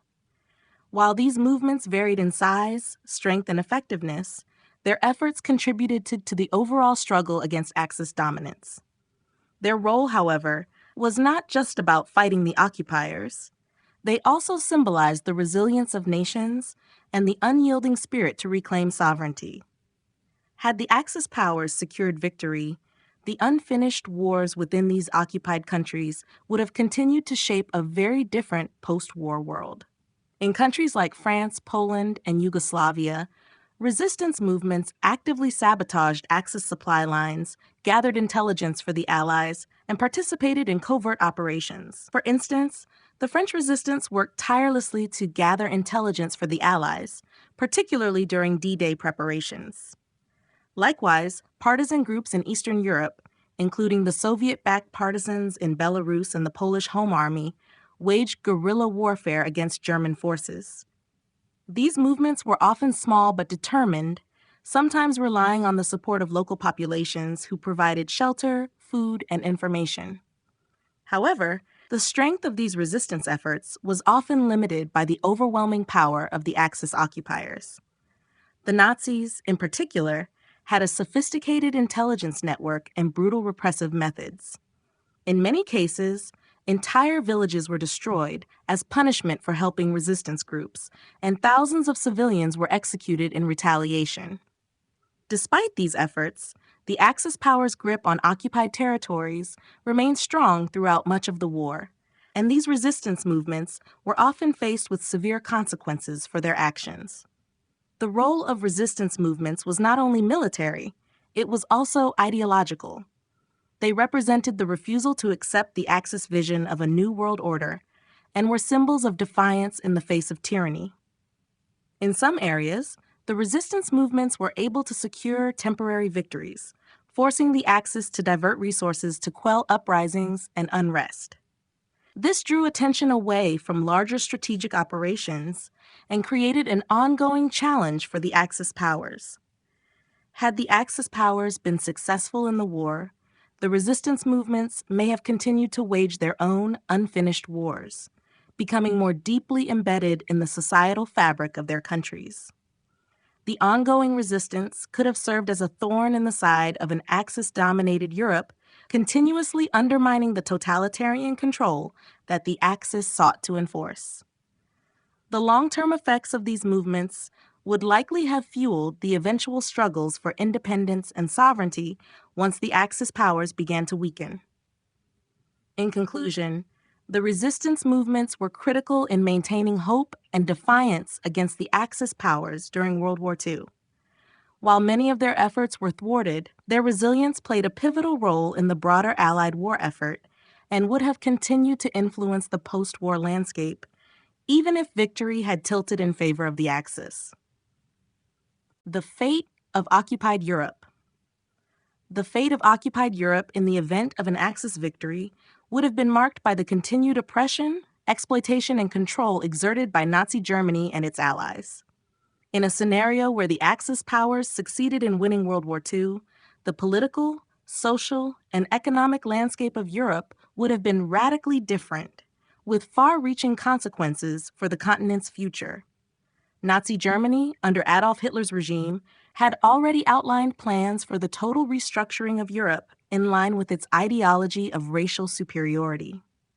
The Nazi vision for Europe involved the establishment of a greater Germanic Reich, where the populations of Eastern Europe, including Slavs, Jews, and other groups deemed undesirable, would be either eliminated or enslaved. In this world, Europe's cities and infrastructures would be repurposed to serve German interests, while vast swathes of the population would be subjected to systematic persecution and extermination. In the occupied countries, the fate of the people would have been grim. Countries like Poland, Ukraine, and Russia were expected to provide both resources and labor for the German war effort. For these populations, the Axis victory meant widespread displacement, forced labor, and extermination on an unprecedented scale. The Holocaust, which had already claimed the lives of millions of Jews, would have continued, with more ethnic and political groups falling victim to Nazi death camps and genocide. In Western Europe, countries like France, Belgium, and the Netherlands would likely have faced a prolonged period of occupation. These nations would have been under tight control, with local governments replaced by pro-Nazi collaborators or puppet regimes. The Axis powers, particularly Germany, would have used these countries as economic vassals to support the war machine. The resistance movements that had flourished during the war would likely have been crushed, and any attempts at rebellion or insurrection would have been ruthlessly suppressed. In addition to the horrors of occupation, the social fabric of Europe would have been deeply altered. With the Axis powers in control, the continent's cultural diversity would have been replaced by a homogenized society built around Nazi ideals. Intellectual and cultural life would have been heavily censored, with any anti-Nazi or anti-fascist ideologies forbidden. European universities, art institutions, and media outlets would have been transformed to reflect the principles of Nazi propaganda, stifling free thought and creativity. Economically, Europe's resources would have been exploited to feed the German war machine. Key industries would have been seized, and food and raw materials would have been funneled to support Germany's military goals. The continent's economies would have been decimated, with much of the workforce being used for forced labor, while the rest of the population faced extreme shortages of goods and services. In conclusion, the fate of occupied Europe in an Axis-dominated world would have been one of destruction, repression, and exploitation. The war-torn continent would have been reshaped into a totalitarian society, with vast areas depopulated and transformed to serve the interests of the Axis powers. This dark future would have marked Europe's decline into an era of enduring hardship and suffering under fascist rule. Could resistance have turned the tide? Resistance movements in occupied Europe during World War II played a vital role in undermining the Axis powers.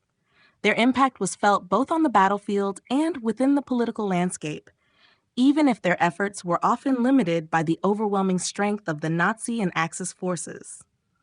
In a world where the Axis won, it's worth considering whether these movements could have eventually turned the tide of the war or significantly altered its outcome. The resistance, from the well-organized groups in France to the more dispersed cells in Eastern Europe, primarily focused on intelligence gathering, sabotage, and harassing enemy troops. These activities did indeed slow the Axis war effort, drawing resources away from critical fronts and forcing Germany to commit more troops to suppression. However, in the face of an Axis-dominated Europe, resistance movements operated in a dangerous environment, where the threat of severe reprisals, including mass executions and the destruction of villages, was ever present. Despite this, their resilience was a symbol of defiance and a constant challenge to Axis control. The question remains, though, could the resistance have realistically turned the tide of the war had the Axis powers remained victorious? It's difficult to imagine a small group of fighters in the face of such a massive war machine being able to single-handedly change the course of history. However, if these movements had been better coordinated, or if they had received more substantial support from the Allies, it's possible they could have had a greater impact. In an alternative history, where the resistance had the resources, coordination, and strategy of a fully supported insurgency, the Axis powers might have found it increasingly difficult to maintain control over occupied territories. Furthermore, the role of the resistance wasn't just limited to military action. They also served as a rallying point for the occupied populations, keeping hope alive and demonstrating that not all was lost. The psychological impact of widespread resistance could have been far-reaching, weakening the morale of Axis forces and even sowing dissent among collaborators. However, it's important to recognize the immense challenges the resistance faced. The resources required for a coordinated effort across the continent were vast, and without significant external help, turning the tide of the war would have been unlikely. Still, the resistance movements were not without their successes. They significantly hampered Axis plans, delayed key operations, and played an indispensable role in the eventual liberation of Europe. Even in an Axis-dominated world, their legacy would have lived on as a symbol of the unbroken will of the oppressed. In conclusion, while it is unlikely that resistance movements alone could have fully turned the tide of the war, they were nonetheless a crucial element in the fight against Axis control. Their efforts contributed to the overall weakening of the Axis powers, and in an alternative history, their impact could have been far more significant with better coordination and support. Managing long-term control over vast territories. Managing long-term control over vast territories was one of the most formidable challenges the Axis powers would have faced had they emerged victorious in World War II. While Nazi Germany, in particular, had grand ambitions for territorial expansion across Europe and beyond, the logistical, administrative, and social challenges of holding these vast and diverse lands would have been immense. In a world where the Axis won, the management of occupied territories would have been primarily focused on exploiting resources, maintaining control through repression, and suppressing any resistance movements. The Axis powers, especially Nazi Germany, would have sought to implement policies that would allow them to extract the maximum benefit from these regions while minimizing the risks of uprisings and unrest. This required a highly organized, centralized system that could effectively govern diverse populations with different cultures, languages, and political systems. Nazi Germany's vision for the future of its empire included the establishment of a Greater Germanic Reich, with plans for the systematic extermination, enslavement, or deportation of millions of people in Eastern Europe. For territories like Poland, Ukraine, and Russia, the Germans had already implemented brutal policies of suppression and control, intending to resettle the land with racially superior Germans. In the long term, the challenge of managing such a vast, multi-ethnic empire would have led to widespread resistance and unrest, undermining efforts to maintain stability.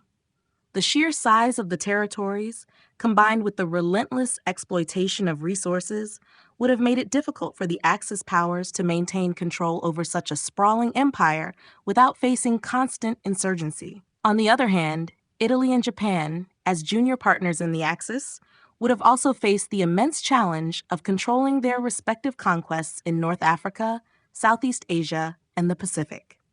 For Italy, managing territories in North Africa would have been especially difficult due to the desert environment, tribal resistances, and the strategic importance of controlling the Suez Canal and oil-rich regions.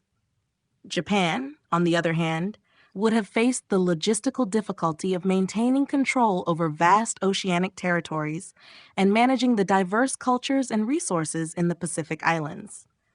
Furthermore, in a world where the Axis maintained control over vast territories, internal divisions among the Axis powers themselves could have become a significant issue.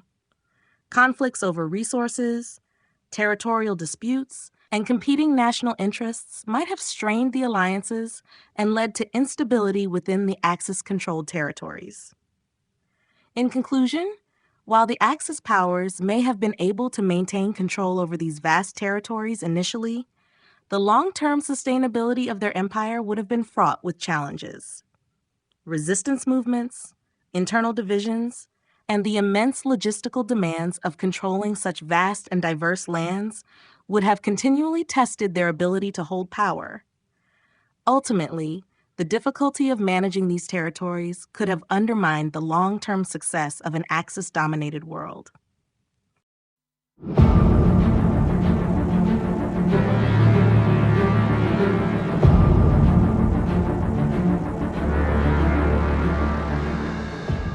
Chapter 9, The New World Order.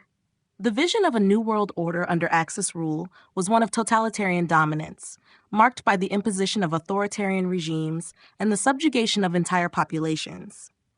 In this alternative future, the Axis powers, primarily Nazi Germany, Italy, and Japan, would have reshaped the global order, turning the world into a sprawling empire of oppression and exploitation. Nazi Germany's vision for the world revolved around the establishment of a greater Germanic Reich, a vast empire that would dominate Europe, the Middle East, and even parts of Africa. Under Hitler's ideology, the goal was not just territorial expansion, but the creation of a new racial hierarchy where Aryans were at the top and Slavs, Jews, and other groups were deemed inferior. The conquest of the Soviet Union would have provided Germany with vast resources, particularly oil and grain, and solidified its position as the world's dominant power. For the Axis powers, the concept of a new world order would have meant the eradication of democracy, individual freedoms, and the global systems of governance established by the Allies. The United Nations would never have come into existence, and international diplomacy would have been conducted at the whim of the Axis powers. The concept of national sovereignty would have been obliterated, as countries were forcibly incorporated into the Axis sphere of influence or controlled by puppet governments loyal to Germany, Italy, and Japan. In Asia, Japan would have aimed to create its own empire, the Greater East Asia Co-Prosperity Sphere, which sought to dominate China, Southeast Asia, and the Pacific. Japan's vision for its new world was built on the exploitation of local resources and the subjugation of indigenous populations. Under this order, Japan would have been the regional hegemon, with a system of military control and exploitation that was no less brutal than Germany's in Europe. Economically, the New World would have been organized to serve the needs of the Axis powers. The Axis would have imposed systems of resource extraction, forced labor, and industrial output that benefited only the Axis countries. Economies around the world would have been restructured to ensure that all resources, be it oil, food, or raw materials, were funneled into the war machine or used to support the needs of the Axis elite. Socially, this world order would have been marked by extreme inequality. A small, elite group of Axis leaders and collaborators would have ruled, while the majority of the population would have been subjected to brutal repression. The cultural and intellectual diversity of the pre-war world would have been erased, as Nazi ideology sought to homogenize and purify societies. Resistance to the new order would have been met with harsh reprisals, and dissenters would be silenced or exterminated. In conclusion, a world governed by the Axis powers would have been a grim, dystopian place. The New World Order would have been characterized by widespread oppression, brutal exploitation, and the total elimination of political freedoms. The global system would have been transformed into a hierarchical, totalitarian empire, where the Axis powers were at the top and all others existed to serve their needs. How Axis rule might have been structured. The structure of Axis rule in a world where they emerged victorious in World War II would have been defined by authoritarian control, centralized power, and a rigid hierarchy designed to ensure complete dominance over vast territories and populations. The Axis powers, primarily Nazi Germany, Italy, and Japan, would have exercised control through a combination of military occupation, puppet governments, and brutal repression, with a goal to solidify their power through both political and social means. At the top of the structure would have been the leadership of the Axis powers, with Adolf Hitler as the undisputed ruler of the Greater Germanic Reich. His vision of a totalitarian state would have permeated all aspects of governance, with centralized decision-making controlled by a small, elite group of Nazi officials. The Führer principle, which prioritized the absolute authority of the leader, would have been reinforced through a network of ministries, such as the SS and Gestapo, that enforced conformity and eliminated any dissent. Below Germany's central power, the newly conquered territories would have been governed by a combination of direct military rule, local puppet governments, and appointed officials loyal to the Reich. In regions like Poland, the Soviet Union, and parts of France, the Nazis would have enforced harsh policies aimed at the systematic displacement and extermination of non-Aryan populations, including Jews, Slavs, and Roma. Local collaborators and political leaders might have been given nominal authority, but their actions would have been strictly dictated by German interests, particularly in resource-rich regions like Ukraine and the Balkans.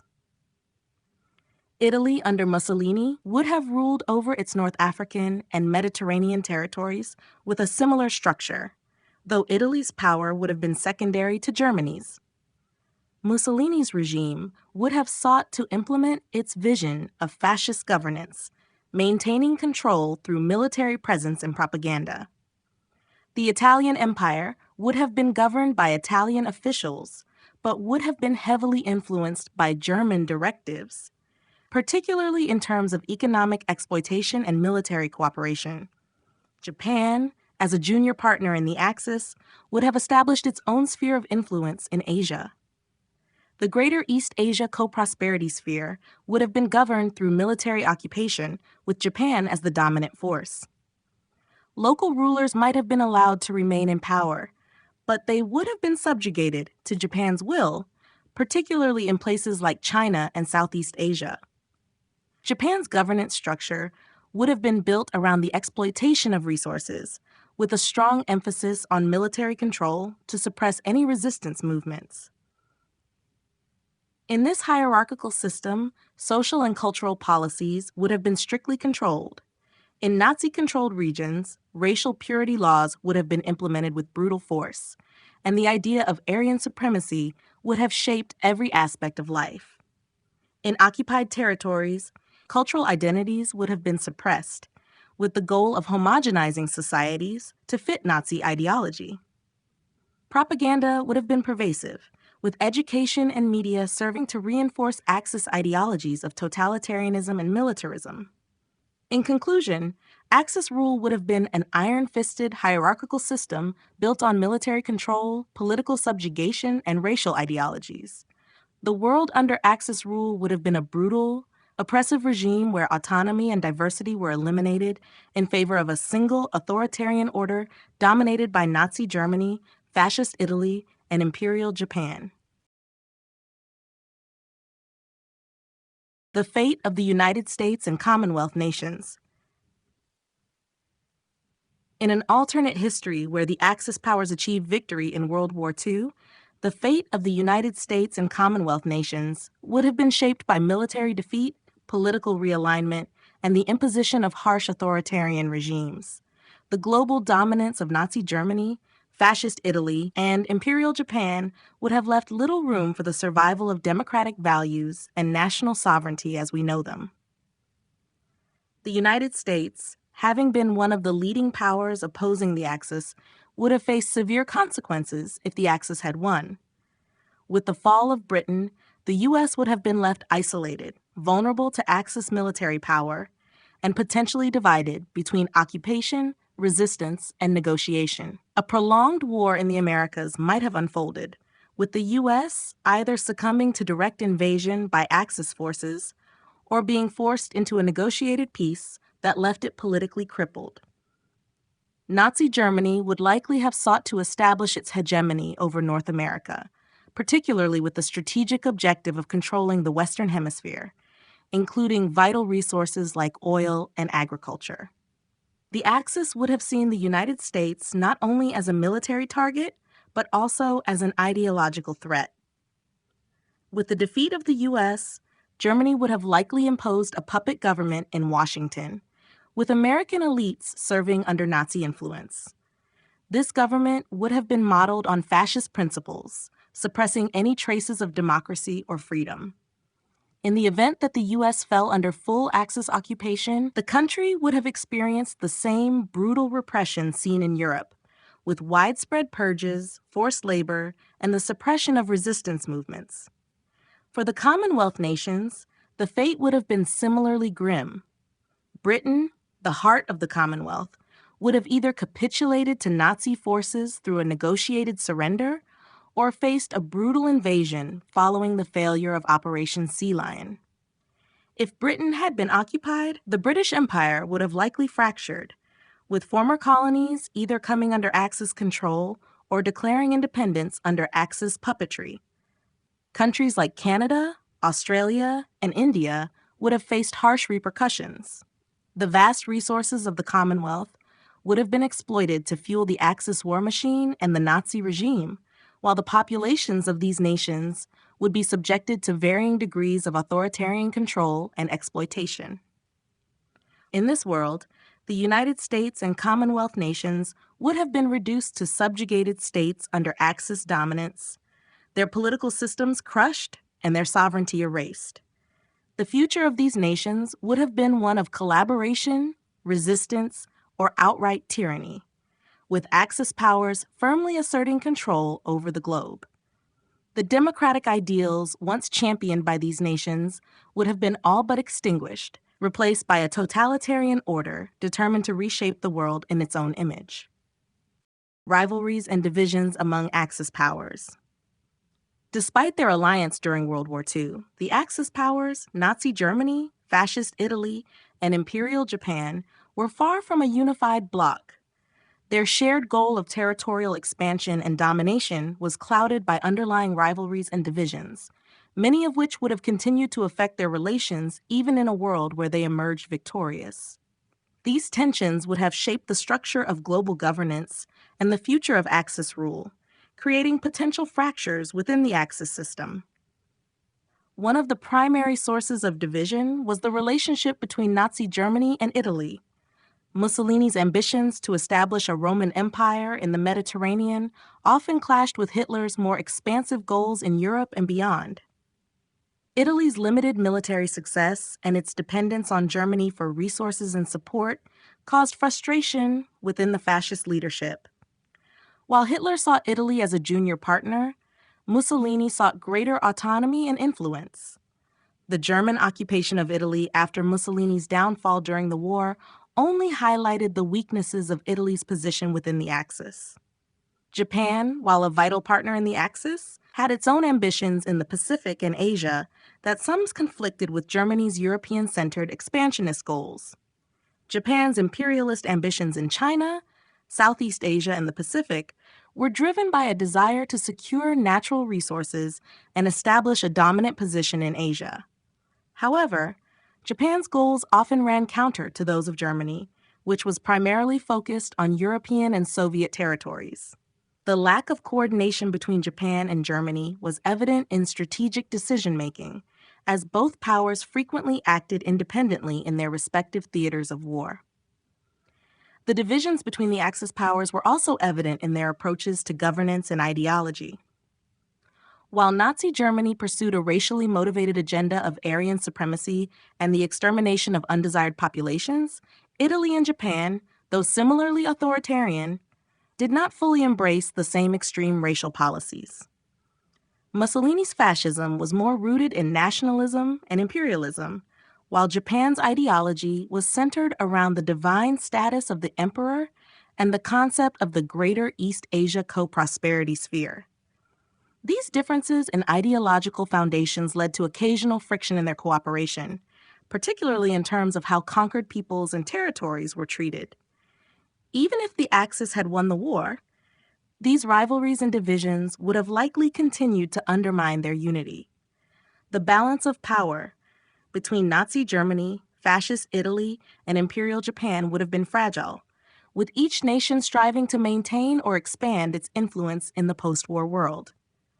This internal strife could have led to competing ambitions, potential conflicts over territory and resources, and ultimately the collapse of the Axis order in the long term. The absence of a cohesive Axis strategy would have left room for dissent and resistance, even from within the powers that had once been united in their pursuit of domination.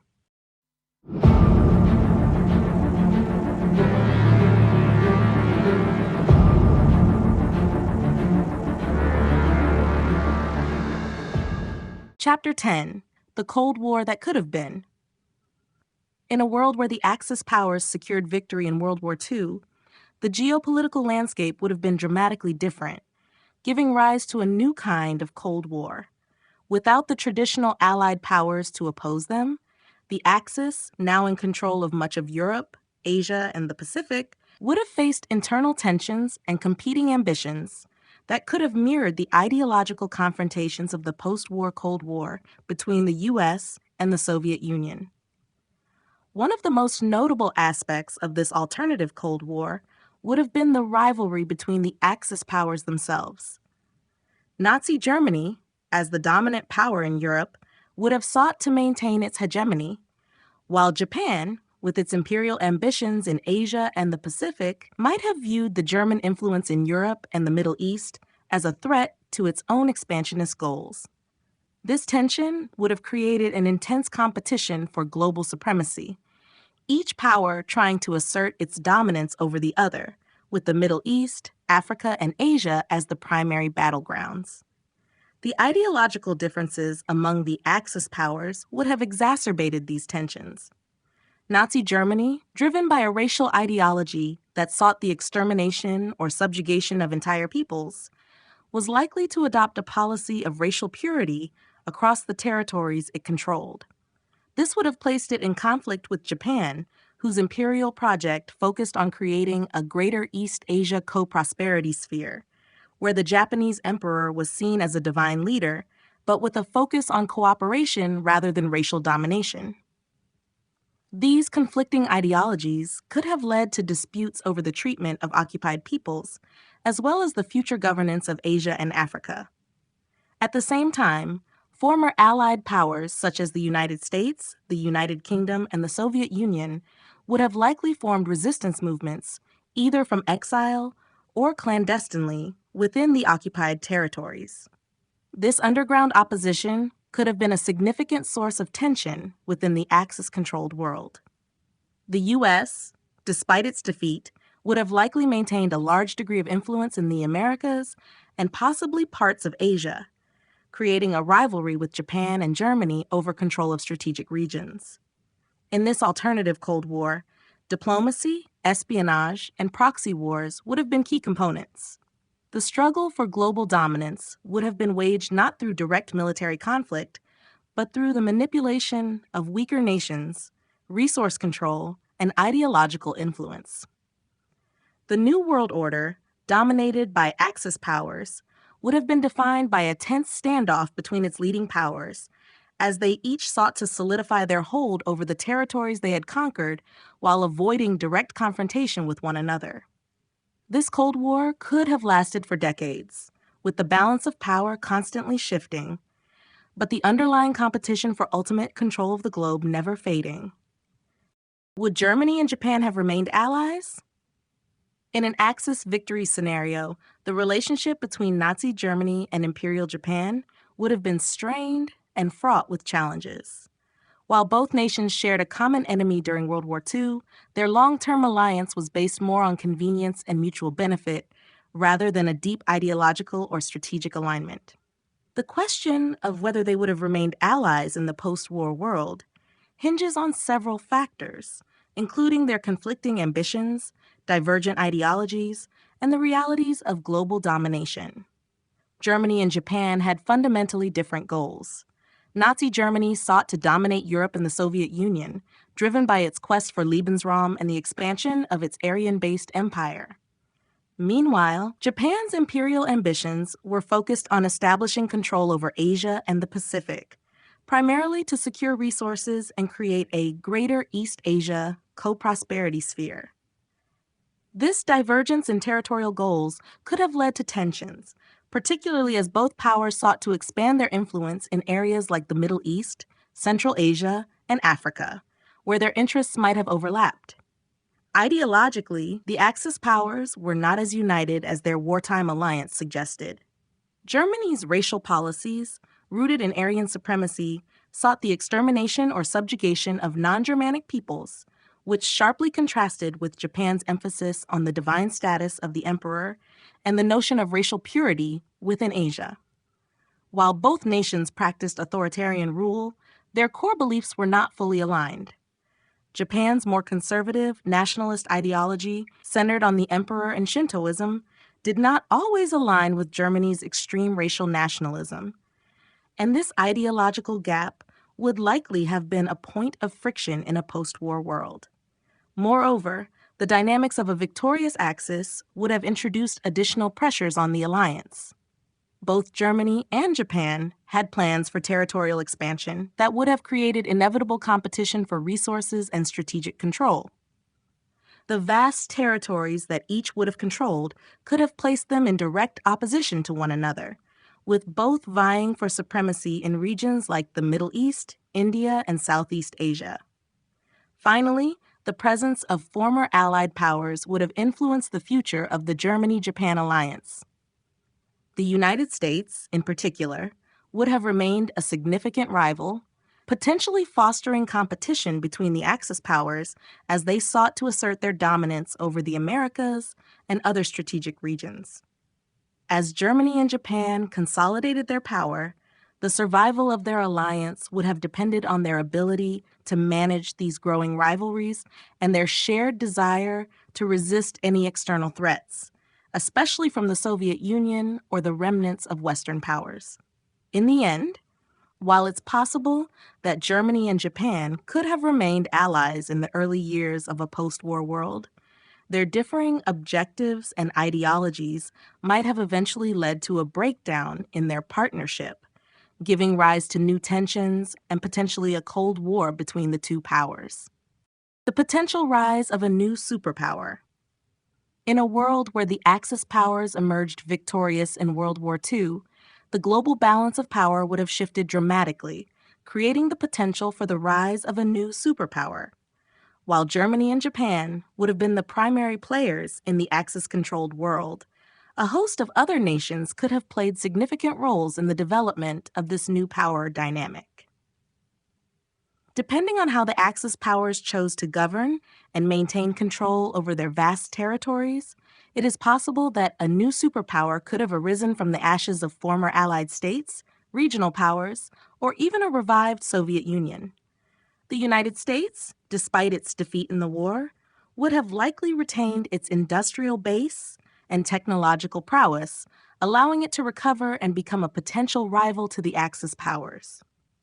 With a vast landmass and an abundance of resources, the U.S. would have had the capability to reassert its dominance in the Western Hemisphere, possibly uniting the Americas under its influence. The emergence of the U.S. as a global superpower could have been fueled by its ability to build alliances with nations that were not fully under Axis control, using diplomacy, covert operations, or economic influence to counterbalance Axis rule. Another potential source of a new superpower could have been the Soviet Union. Although the USSR was devastated by the Axis invasion, a surviving and revitalized Soviet state could have posed a significant challenge to the Axis powers. The Soviets' military resilience, industrial capabilities, and strategic geographical positioning could have enabled them to rebuild and eventually challenge the Axis for global supremacy. A resurgent Soviet Union might have gained support from anti-Axis factions and resistance movements within Europe and Asia, leading to the creation of a Cold War-style standoff between the Axis and the Soviets, even without the traditional U.S.-Soviet rivalry. In addition to these possibilities, former colonial powers like the United Kingdom, France, and others in the British Commonwealth might have tried to consolidate their remaining influence, forming alliances with independent nations or staging uprisings within Axis-controlled territories. The collective efforts of these powers, along with emerging nationalist movements in Africa, Asia, and the Middle East, could have created a new bloc of nations with the ambition and resources to challenge the Axis powers. The potential rise of a new superpower would have reshaped the global political landscape in profound ways, creating tensions, alliances, and rivalries in a world dominated by Axis rule. Whether through economic, military, or ideological means, the fight for global supremacy would have continued long after the Axis victory, setting the stage for an unpredictable and volatile future. The impact on global politics and technology. In a world where the Axis powers won World War II, the impact on global politics and technology would have been profound and far-reaching, reshaping the course of history. The political landscape would have been dominated by totalitarian regimes that exerted control over vast territories, while technological advancements would have taken on a new direction, driven by the ambitions of the Axis powers. The combination of political shifts and technological innovations would have created a drastically different global order, with new centers of power, influence, and technological progress emerging in ways unimaginable before the war. Politically, the Axis victory would have likely resulted in a divided world order, with Nazi Germany and Imperial Japan as the dominant powers. Germany, with its vision of a racially pure European empire, would have imposed a totalitarian system across much of Europe, including the Soviet Union, with a firm grip on the continent. Japan, with its ambitions in Asia and the Pacific, would have sought to establish a similar authoritarian order in the East. The resulting geopolitical landscape would have left little room for democracy, as fascist and militaristic regimes proliferated. The global political environment would have seen the United States, once the leader of the Western world, relegated to a secondary role.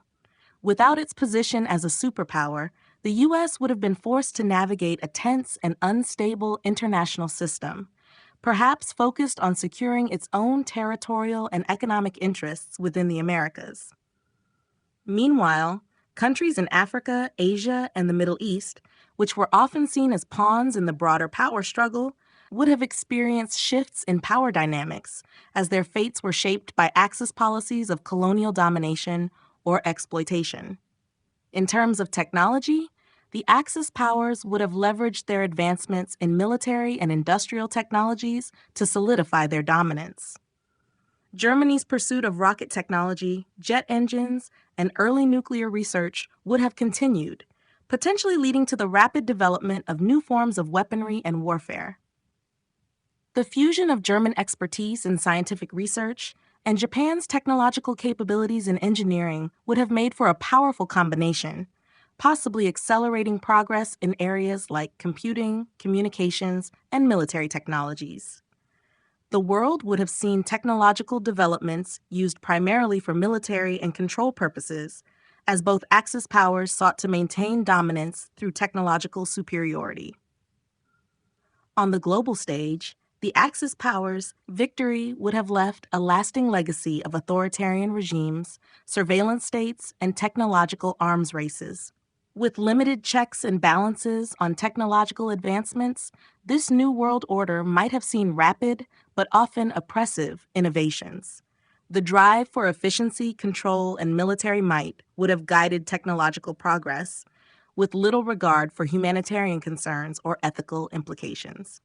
The focus on technology as a tool of power and control would have shaped the future of both politics and technological innovation, creating a world defined by domination, surveillance, and potentially unchecked scientific advancement.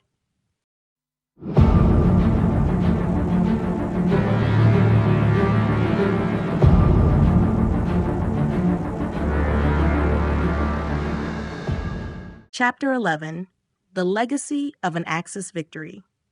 The legacy of an Axis victory in World War II would have left an indelible mark on the course of history, shaping the political, social, and cultural fabric of the 20th century and beyond. The aftermath of such a victory would have meant the establishment of totalitarian regimes across much of the world, with Nazi Germany and Imperial Japan leading the charge in their quest for global dominance. This alternate reality would have fundamentally altered the direction of civilization, leaving behind a legacy of oppression, control, and division. The most immediate impact would have been the expansion and entrenchment of fascist ideologies. Under Nazi leadership, the concept of racial purity would have driven policies that sought to reshape the population of Europe and beyond. The systematic oppression of ethnic minorities, particularly Jews, Slavs, and Romani people, would have been an enduring legacy of the Third Reich, creating a Europe marked by widespread human rights violations and the elimination of entire cultures. The brutal policies of racial and political extermination would have been perpetuated on an even larger scale, and resistance movements within occupied territories would have faced extreme repression. In Asia, Japan's imperial ambitions would have transformed the Pacific and Southeast Asia into a series of puppet states under its control. The ideology of the Greater East Asia Co-Prosperity Sphere would have been enforced with authoritarian measures, aiming to spread Japanese influence across the continent. The legacy of this would have been the subjugation of millions of people, with little room for political freedoms or self-determination. The idea of a hierarchical, racially defined world order would have persisted, with Japan at the top and subjugated peoples beneath them. On the global stage, the United States would have been left to navigate a world dominated by Axis powers. The U.S. might have resorted to isolationism, withdrawing from global affairs and focusing on securing its own interests in the Americas. Meanwhile, former colonial powers would have been dismantled, and new geopolitical rivalries would have emerged, with nations seeking to align themselves with or resist the dominance of the Axis. A Cold War-like scenario could have arisen, particularly between the Axis powers themselves, as Germany and Japan contended for control over resources and influence. Technologically, the Axis victory would have ushered in an era of scientific advancements driven by military and control needs. Weapons of mass destruction, surveillance technologies, and efficient methods of governance would have been at the forefront of this new world order. However, with these advancements came the dark side of technological progress, as innovations would have been geared toward maintaining authoritarian control over populations, rather than advancing human welfare or peace. Ultimately, the legacy of an Axis victory would have been one of dominance, division, and oppression, shaping a world where freedom and democracy were distant dreams rather than achievable realities. The scars of this alternate history would have persisted for generations, creating a global order marked by fear, resistance, and an unrelenting struggle for autonomy. Culture, science, and ideology under Axis rule. Under Axis rule, culture, science, and ideology would have been deeply intertwined, with the state wielding significant control over the intellectual, artistic, and scientific spheres to enforce their totalitarian visions. Nazi Germany and Imperial Japan, each with their own distinct ideologies, would have shaped a world in which the freedoms that foster individual creativity, scientific advancement, and cultural diversity were severely restricted, leaving behind a legacy of state-sanctioned culture and research. In Nazi Germany, the state's oppressive ideology would have been the primary influence over culture and science. The Nazi regime's belief in racial purity and Aryan superiority would have permeated all aspects of life, dictating what was considered acceptable art, literature, and philosophy. The regime would have sought to eliminate any cultural expressions that were seen as degenerate, including modernist art movements, Jewish and socialist works, and any other forms of expression that did not align with the Nazi worldview. Instead, culture would have been geared toward promoting nationalistic pride, military valor, and the supremacy of the Aryan race. Art, music, and literature would have been used as propaganda tools, glorifying the ideals of the regime and serving as instruments for indoctrination. Similarly, science under Axis rule would have been redirected to support ideological goals. In Germany, scientists would have been expected to produce research that validated Nazi racial theories and supported the development of weapons for military conquest. The focus of scientific inquiry would have shifted away from unbiased exploration and toward the creation of technology that reinforced the regime's power. Medical experimentation on marginalized groups, such as Jews, disabled individuals, and prisoners, would have expanded in the pursuit of pseudoscientific racial policies. The promise of advancing humanity through science would have been replaced by dangerous ideologies that justified horrific actions. In Japan, the emphasis would have been on militarism and imperialism.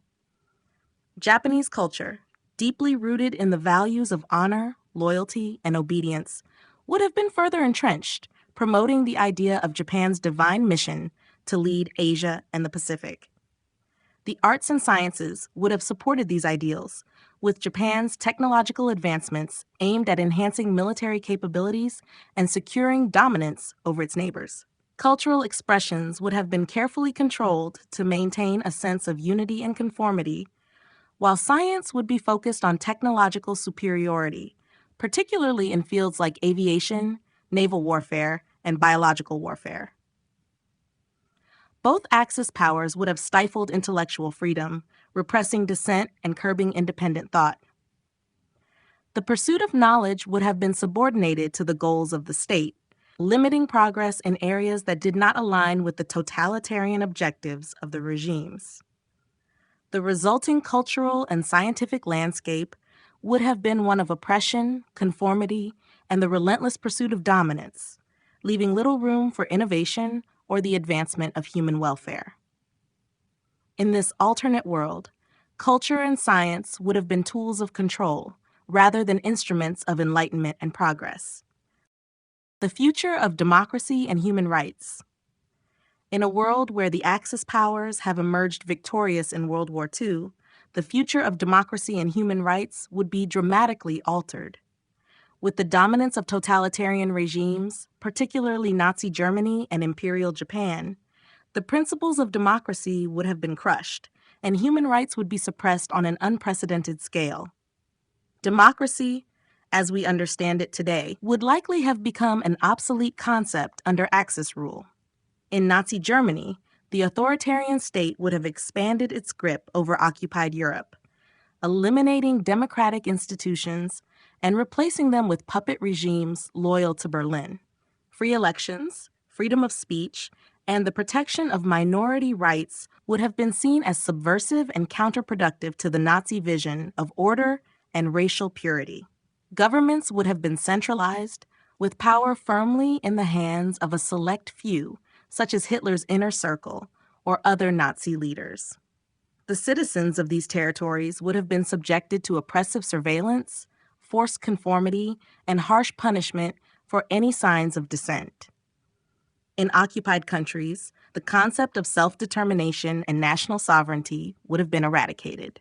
Nations would be forced to comply with the whims of their conquerors, and the people would be systematically deprived of their civil liberties. Laws would be designed to protect the state, not the individual. The rights to assemble, express dissent, or even maintain cultural traditions would have been stifled, with the regime's ideologies dictating every aspect of life. Human rights would have been systematically undermined under Axis rule. In Nazi-controlled territories, the persecution of Jews, Romani people, disabled individuals, and political dissidents would have escalated, with the state's racist policies resulting in mass extermination campaigns. The regime's view of undesirable populations would have expanded to include any groups perceived as a threat to the Aryan vision. Japan's imperialist ambitions would similarly result in the subjugation and exploitation of entire populations across Asia, where forced labor, cultural destruction, and brutal occupation would be the norm. On the global stage, human rights organizations like the United Nations would likely have never existed. The Axis powers would have sought to impose their own hierarchical, racially motivated system on the world, leaving no room for the ideals of equality, liberty, and justice that democracy cherishes. Resistance movements, though valiant, would face fierce opposition, and any hope of creating a free and democratic world would seem increasingly distant. In this dark alternate future, the very notion of human dignity and the rule of law would have been eroded, as the world would have been dominated by regimes that saw individual rights as expendable in pursuit of totalitarian control and imperial dominance. The long-term consequences for the modern world, a world where the Axis powers won World War II, would have profound and lasting consequences for the modern world, reshaping international relations, technological advancements, and societal structures in ways unimaginable to those living in the early 20th century. The ramifications of such a victory would reverberate through decades, if not centuries, of global history. First and foremost, the global political landscape would have been forever altered. With Nazi Germany and Imperial Japan in control of large portions of Europe and Asia, the dominance of Western democratic powers, particularly the United States and the United Kingdom, would have been nullified. The ideals of democracy and self-determination would have been obliterated, replaced by a harsh, authoritarian world order where the Axis powers would govern through puppet regimes, forcing their ideologies upon conquered nations. The balance of power in the 20th century would have shifted entirely, with the Axis forming a monopolistic global alliance, sidelining any hope of resistance or rebellion for decades. The long-term impact on global trade and economics would also have been catastrophic for non-Axis nations. The Axis powers would have sought to control the world's most valuable resources, including oil, rare minerals, and agricultural commodities, making them nearly impossible for other countries to access. A global economy centered on Axis-controlled regions would have stifled competition, leading to monopolies and the rise of corporate giants aligned with the Axis regimes. This economic monopoly would have extended to technology as well, with Axis nations dominating scientific advancements and suppressing or co-opting any innovations that didn't fit their vision. Technological progress, though potentially advanced under Axis rule, would have been driven by military needs and the pursuit of total dominance. The civilian population would have seen fewer benefits from advancements in science and technology, as innovations would be used primarily to enforce control, suppress resistance, and enhance warfare. A world that could have seen rapid technological growth and cooperation under democratic systems would have been stifled by the competitive, secretive nature of totalitarian regimes. Culturally, the modern world would be a much darker place. Diversity, freedom of expression, and cultural exchange would be suppressed under the Axis vision of racial purity and imperial dominance. Artistic freedom would be replaced by state-approved propaganda, and intellectual thought would be heavily censored. The modern world, with its emphasis on multiculturalism, tolerance, and individual rights, would have never materialized. In the long run, the world would be a place marked by oppression, limited progress, and the stifling of basic human freedoms. The modern ideals of democracy, human rights, and international cooperation would be nothing more than distant, forgotten dreams, as humanity would have lived under the shadow of the Axis powers for generations.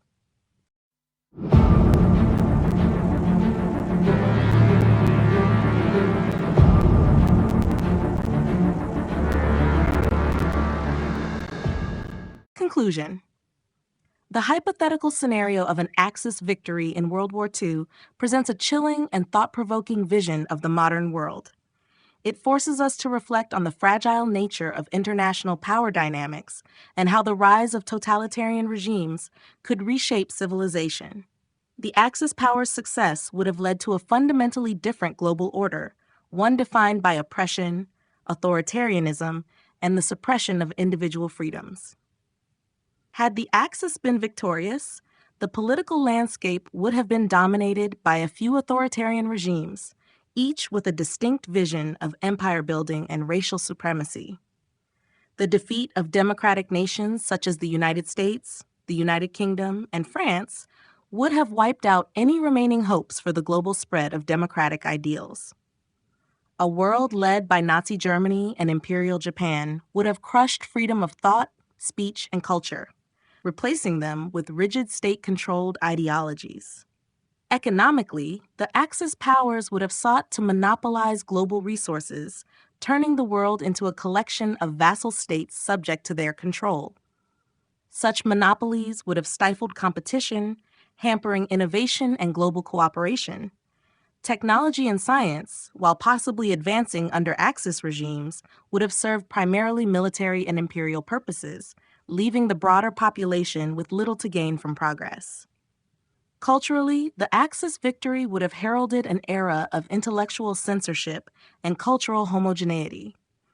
The world would have seen a dramatic reduction in the exchange of ideas and artistic expression, with totalitarian propaganda dominating public discourse. Under these regimes, diversity and multiculturalism would have been eradicated in favor of a world driven by racial purity and military might. Ultimately, the Axis victory would have been a dark chapter in human history, one where the most basic human rights were stripped away and the potential for a more equitable, collaborative, and progressive world was lost. The ideas of freedom, democracy, and international cooperation would have remained distant, ever elusive ideals, with the modern world trapped under the control of oppressive regimes. In this alternate history, humanity would have found itself on a path of stagnation, where survival was more important than progress, and where the values we hold most dear today would have never come to fruition.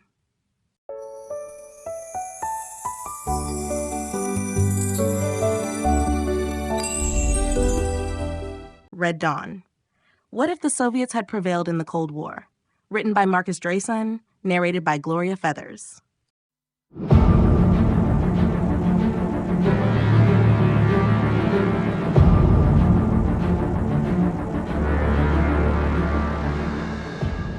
Chapter 1: The World That Almost Was.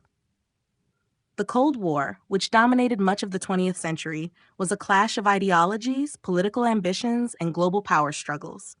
It was a battle between two superpowers, the United States and the Soviet Union, each determined to impose its vision of the future upon the world.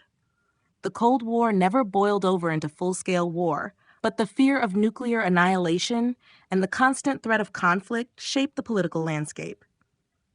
But what if the Soviet Union had won this prolonged battle, and the world as we know it had unfolded differently?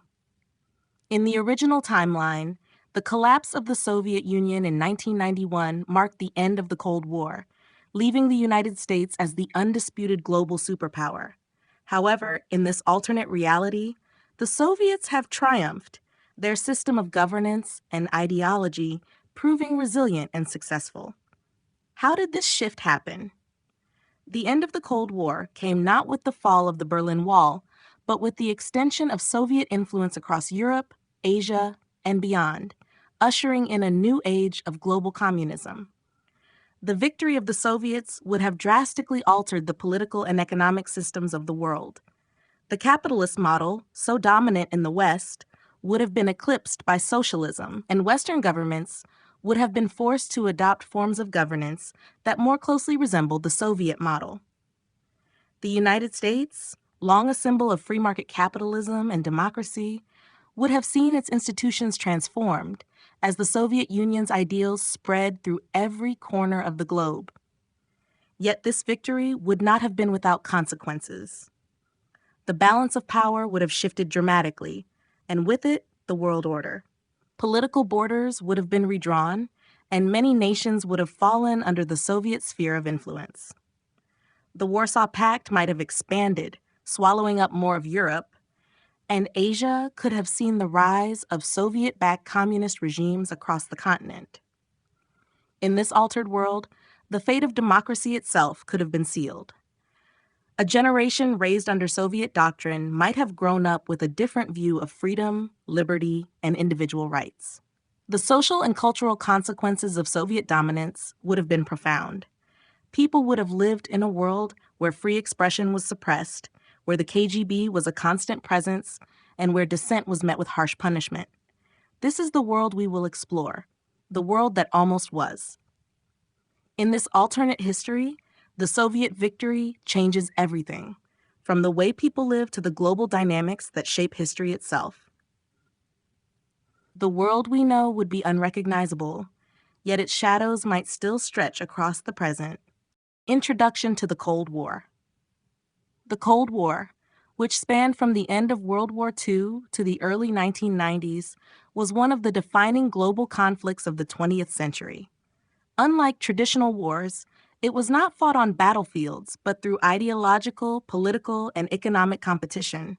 The main players were the United States, championing capitalism and democracy, and the Soviet Union, advocating for communism and authoritarian governance. The ideological divide between these two superpowers shaped not only their foreign policies, but also the lives of people across the world.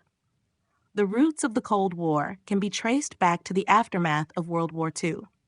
With the defeat of Nazi Germany, Europe lay in ruins, and the former Allies found themselves on opposing sides. The Soviet Union, under Joseph Stalin, sought to spread communism and create a buffer zone of satellite states in Eastern Europe to safeguard its security.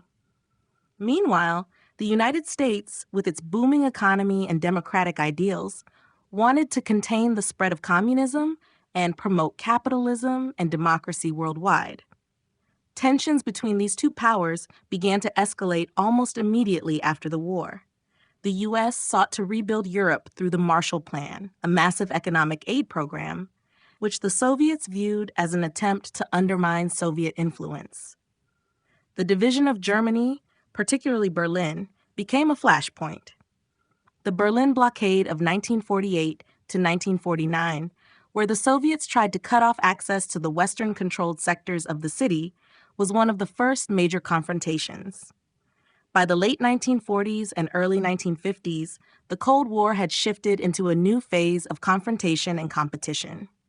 The threat of nuclear war loomed large, especially after both superpowers developed atomic weapons. The Korean War, 1950 to 1953, marked the first major military conflict in which the U.S. and the Soviet Union fought indirectly, with the Americans backing South Korea and the Soviets supporting North Korea.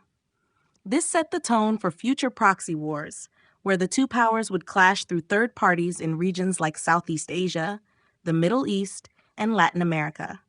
Throughout the Cold War, both superpowers used propaganda, espionage, and diplomacy to exert influence over the rest of the world. The world became divided into two spheres, one capitalist and democratic, led by the U.S., and the other communist and authoritarian, led by the Soviet Union. These ideological divisions would shape global politics for decades, and the fear of nuclear annihilation kept the world on edge. The Cold War, though never turning into direct conflict between the two superpowers, left a deep mark on the world's political, social, and economic structures. It shaped the 20th century in ways that still affect global relations today. The ideological battle, capitalism versus communism. At the heart of the Cold War was a deep and fundamental ideological conflict, capitalism versus communism. This battle wasn't just about political systems or economic policies. It was a clash of worldviews, with each side believing their system represented the best path forward for humanity. The United States, with its capitalist democracy, and the Soviet Union, with its communist dictatorship, saw the other system as a threat to their way of life and the future of the world. Capitalism, as championed by the United States, was rooted in the principles of private ownership, free markets, and individual freedoms. The belief was that individuals, by pursuing their self-interest in a competitive marketplace, would inadvertently contribute to the greater good of society. Capitalism was synonymous with economic freedom, personal liberty, and the idea of the American dream. The notion that anyone, regardless of background, could succeed through hard work and ingenuity. The United States promoted its system as a model of prosperity and opportunity, believing that the best way to achieve economic growth and societal well-being was through minimal government intervention and a free market economy. On the opposite side stood communism, as implemented by the Soviet Union. At its core, communism was based on the idea that the state should control the means of production and distribution of wealth in order to eliminate class divisions and economic inequality. The Soviet model aimed to create a classless society where wealth and resources were shared collectively. Communism, under the leadership of figures like Karl Marx and Vladimir Lenin, sought to overthrow capitalism, which they saw as inherently exploitative. For the Soviets, a strong, centralized government was needed to manage the economy, suppress dissent, and maintain control over the state. The ideological battle was more than just an economic debate. It represented two visions of society. Capitalism celebrated individualism, freedom, and personal rights, while communism emphasized collective good, equality, and state control. Each side saw the other's vision as not just flawed, but dangerous. The United States viewed the spread of communism as a direct threat to freedom and democracy, fearing that the rise of communist regimes would stifle personal liberties and lead to totalitarianism. On the other hand, the Soviet Union saw capitalism as a system that perpetuated inequality and exploitation, where the rich and powerful held all the control while the working class suffered. This ideological divide fueled the Cold War, with each superpower seeking to expand its influence and promote its worldview across the globe. The ideological struggle was waged through propaganda, political alliances, proxy wars, and economic competition, as both sides tried to prove that their way was the superior path for human progress. The battle for ideological dominance was as intense as any military confrontation, shaping global politics for decades. Key events leading to the Cold War's escalation. The Cold War did not begin overnight. It was the result of a series of key events that gradually escalated tensions between the Soviet Union and the United States after World War II. These events marked a shift from wartime cooperation to deep distrust and rivalry, laying the groundwork for decades of ideological conflict, proxy wars, and a global arms race. One of the earliest catalysts was the end of World War II in 1945. The war left Europe devastated, and the US and the Soviet Union emerged as the two dominant global powers. While both nations had been allies during the war, their differing political ideologies and goals for the post-war world quickly became apparent. The Soviets sought to expand their influence in Eastern Europe, while the U.S. and its allies wanted to prevent the spread of communism and promote democracy and capitalism.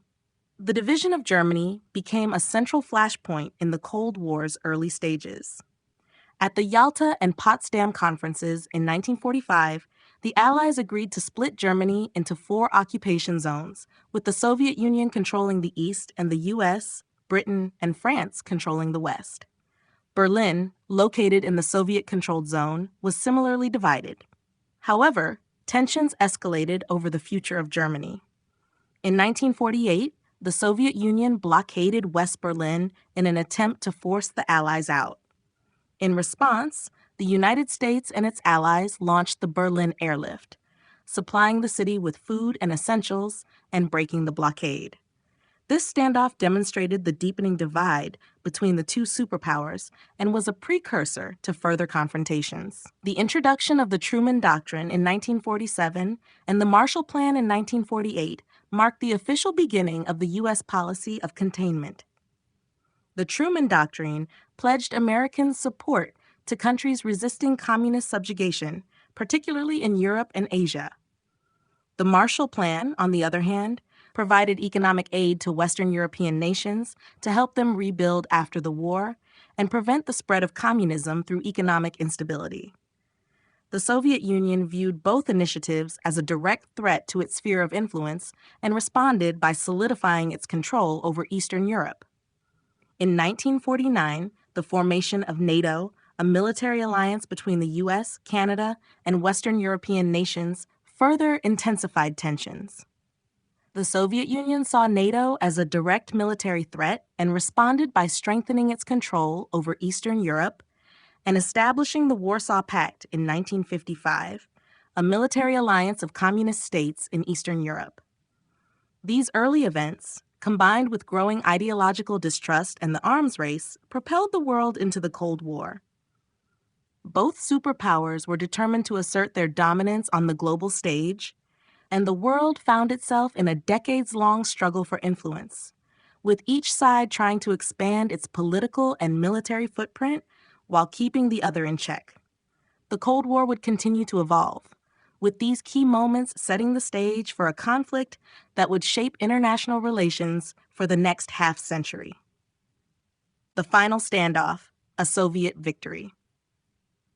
In the alternate timeline where the Soviet Union emerged victorious in the Cold War, the final standoff was not a singular moment, but rather a series of critical events that ultimately tipped the balance in favor of the Soviets. As the years progressed, the dynamics of global power shifted, leading to a gradual yet inevitable collapse of Western influence and the expansion of Soviet dominance across the globe. The turning point for a Soviet victory came during the 1980s, a decade marked by the West's growing internal and external struggles. While the United States and its allies were mired in economic stagnation, political turmoil, and a prolonged military engagement in the Middle East, the Soviet Union was able to strengthen its global presence.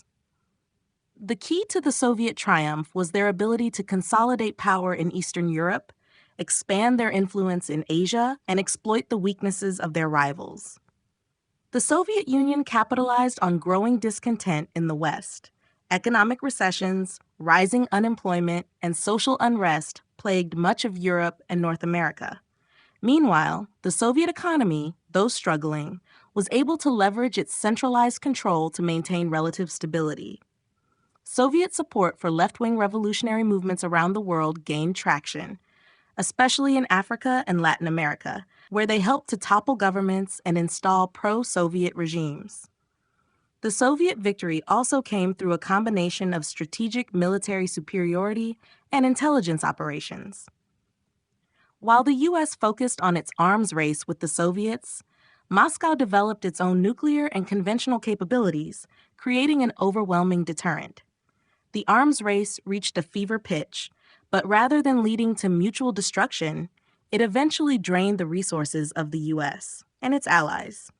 The final blow came when the Soviet Union, having built an impenetrable defense system, launched a series of cyber and intelligence campaigns that destabilized Western economies and governments.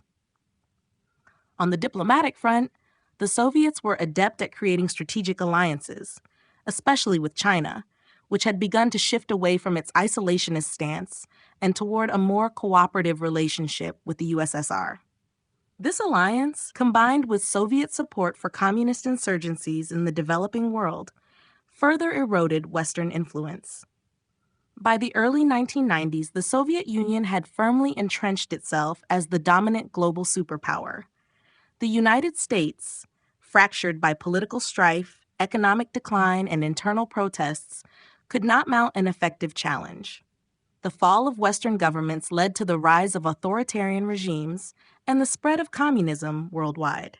With its victory, the Soviet Union had not only defeated its rival, but had transformed the global order, solidifying its vision of a communist future for the entire world.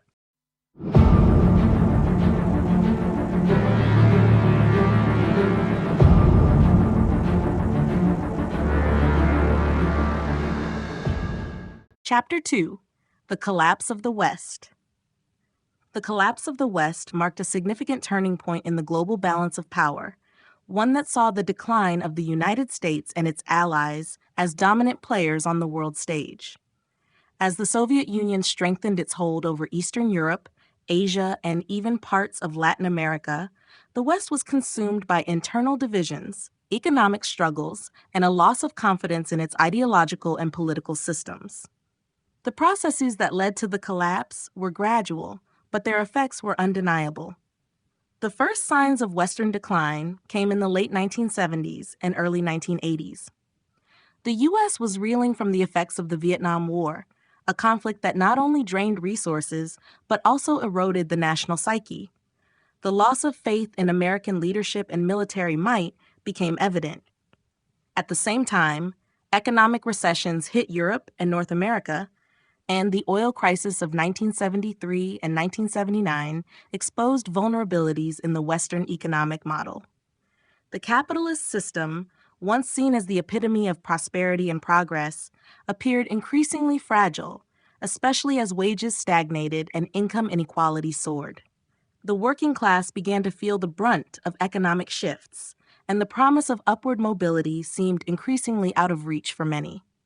While the Soviet Union was far from perfect, its centralized economy offered a degree of stability.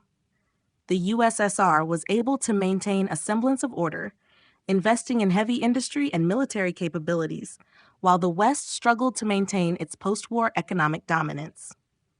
The Soviet Union's ability to continue expanding its global influence, particularly through support for communist movements in Africa, Asia, and Latin America, only added to the West's woes. The political system in the U.S. began to crack under the pressure. The 1980s saw the rise of populist leaders who capitalized on growing dissatisfaction with traditional political elites. The collapse of the New Deal consensus and the increasing polarization between political factions weakened the ability of Western democracies to respond to external and internal challenges. Protests, strikes, and civil unrest became more common as the growing disillusionment with government policies deepened. By the late 1980s, the situation reached a tipping point. As the Soviet Union offered support to leftist insurgencies and revolutionary movements worldwide, many countries began to shift towards socialism or communism, emboldened by the Soviet example. The fall of key Western allies, including France and the United Kingdom, to socialist governments further isolated the United States and its remaining European partners. In the face of economic collapse and political fragmentation, the West could no longer maintain the influence it once held. The dream of a democratic, capitalist world order began to unravel, and the once unquestioned supremacy of the West faded into history. In this new world order, the Soviet Union's victory reshaped the global landscape, with communism now spreading beyond its Eastern European strongholds. The West, unable to keep pace with the rapid changes, was relegated to the margins. Its influence diminished as the Soviet model became the dominant force worldwide. The end of democracy in Western Europe. The decline of democracy in Western Europe was one of the most significant consequences of the Soviet victory in the Cold War. The once thriving democratic nations of the region, including France, Italy, and West Germany, gradually succumbed to the pressures of economic instability, political polarization, and growing communist influence. As the Soviet Union expanded its reach and ideological sway, Western Europe found itself caught in a slow, inexorable drift towards authoritarianism, leading to the eventual collapse of democratic systems that had been established after World War II. In the aftermath of the Cold War's escalating tensions, many European countries faced severe economic challenges. The global capitalist system, already struggling with recessions and high inflation, could not withstand the mounting pressure from within. Unemployment soared, and the growing gap between the wealthy elite and the working class eroded faith in the democratic government's ability to respond effectively to the needs of their citizens. As living standards declined and economic inequality increased, populist and left-wing movements gained momentum, promising to fix the broken system. In many cases, these movements found common ground with Soviet-backed socialist factions, further tilting the region towards communist influence. At the same time, the fear of communist revolution, fueled by Soviet propaganda and support for left-wing groups, began to erode the legitimacy of democratic institutions. Governments in Western Europe found it increasingly difficult to maintain control as civil unrest spread. Strikes, protests, and political violence became common, with many citizens losing confidence in the democratic process. In countries like France and Italy, the rise of communist parties gained significant traction, leading to coalitions with other left-wing factions and the eventual shift toward more authoritarian forms of governance. The once vibrant political landscapes of Western Europe began to resemble the rigid, state-controlled systems of the East. By the 1980s, the situation had become untenable for many of Western Europe's democratic governments. The Soviet Union, through its support of communist insurgencies and popular movements, managed to steadily expand its sphere of influence. In response, Western leaders resorted to increasingly harsh measures to maintain control, curtailing civil liberties and silencing opposition. This shift toward authoritarian rule was not sudden, but rather a gradual process marked by emergency powers, censorship, and the suppression of free speech. By the early 1990s, democracy in Western Europe had all but disappeared. Countries that had once prided themselves on their democratic institutions now resembled the totalitarian regimes of Eastern Europe. The rise of a Soviet-inspired political order reshaped the European continent, leaving a world in which freedom and democracy were no longer the guiding ideals of the region. The fall of democracy in Western Europe was a bitter consequence of the Soviet Union's victory in the Cold War, marking the end of an era in which liberal democracy had reigned supreme in the West.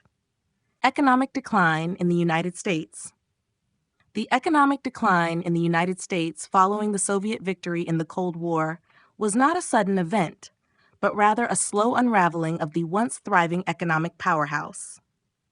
In this alternate timeline, the collapse of the West was precipitated by a confluence of internal issues and external pressures that eventually left the United States struggling to maintain its place as a global leader. By the 1970s and 1980s, the U.S. was already grappling with economic stagnation. The aftereffects of the Vietnam War, coupled with the oil crises and inflation, destabilized the nation's economy. The post-war boom that had sustained the middle class was starting to erode, and the promises of upward mobility seemed increasingly unattainable. With the rise of globalization, U.S. manufacturing began to decline as industries moved overseas, seeking cheaper labor and reduced costs. Jobs that had once provided a solid middle-class lifestyle were disappearing, replaced by low-wage, service-oriented employment.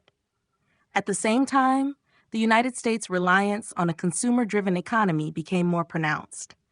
The debt-fueled boom of the 1980s allowed for the accumulation of wealth among a small elite, but left much of the working class struggling.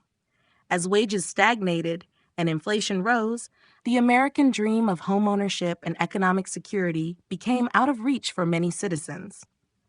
The growing disparity between the rich and poor undermined social stability, and a sense of disillusionment began to permeate the American public.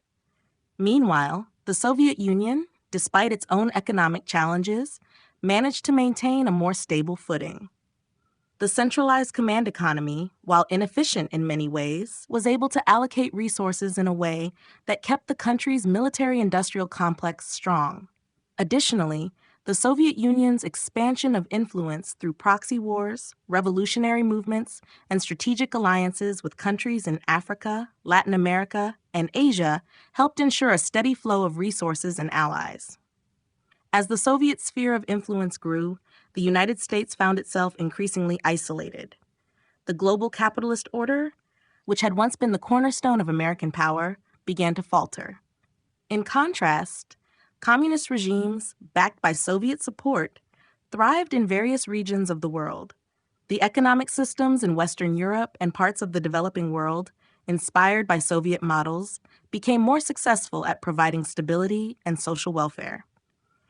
By the early 1990s, the U.S. economy was in freefall. Unemployment had reached record highs, and the once vibrant industrial cities had become hollowed-out shells of their former selves. The loss of global markets and political influence left the United States with little leverage to regain its former standing. The American experiment in democracy and capitalism had faltered under the weight of economic decline, and the Soviet Union's rise to global supremacy became an inescapable reality. The rise of Soviet influence in the Americas. The rise of Soviet influence in the Americas was one of the most striking shifts in global power dynamics following the Soviet victory in the Cold War. During the Cold War, the United States had long considered Latin America its sphere of influence, but as the Soviet Union emerged victorious, the balance of power in the Western Hemisphere began to change. The Soviet Union, having expanded its reach in Europe and Asia, turned its attention toward the Americas, capitalizing on social unrest, economic instability, and discontent with U.S. policies to foster pro-Soviet regimes throughout the region. In the wake of the Cold War, the United States found itself unable to effectively maintain its dominance in Latin America. The economic decline at home and growing political fragmentation left the U.S. with limited resources to intervene in the region. Meanwhile, the Soviet Union, emboldened by its triumph, began to invest heavily in supporting revolutionary movements and left-wing insurgencies across the Americas.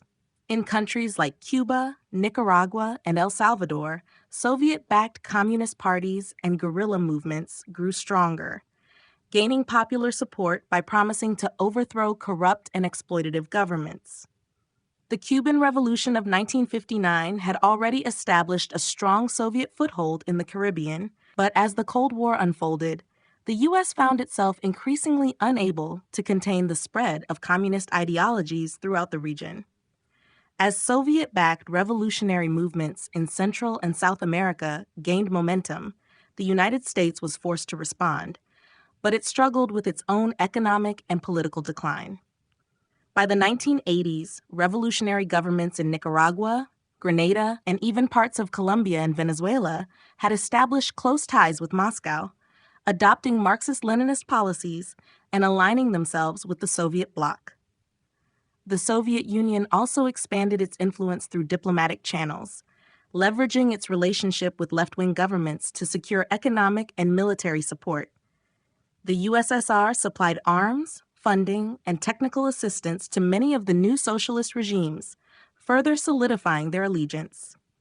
This growing Soviet presence in the Americas led to a sharp decline in U.S. influence, especially as the Soviet Union sought to spread its revolutionary model as an alternative to Western capitalist democracies.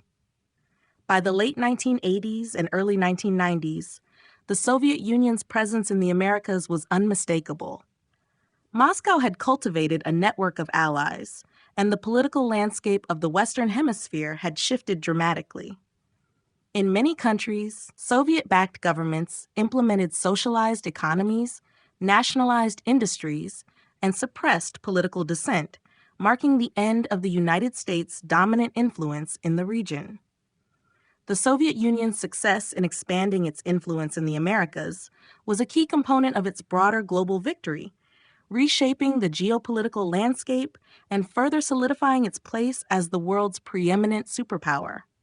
The dismantling of NATO. The dismantling of NATO was a crucial step in the collapse of Western influence and the rise of Soviet power following the USSR's victory in the Cold War.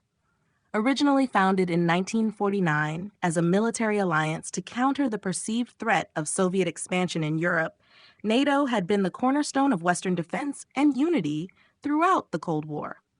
However, as the Soviet Union gained increasing control over Eastern Europe and spread its ideology worldwide, NATO's purpose became obsolete in the eyes of many European nations, and its collapse was almost inevitable.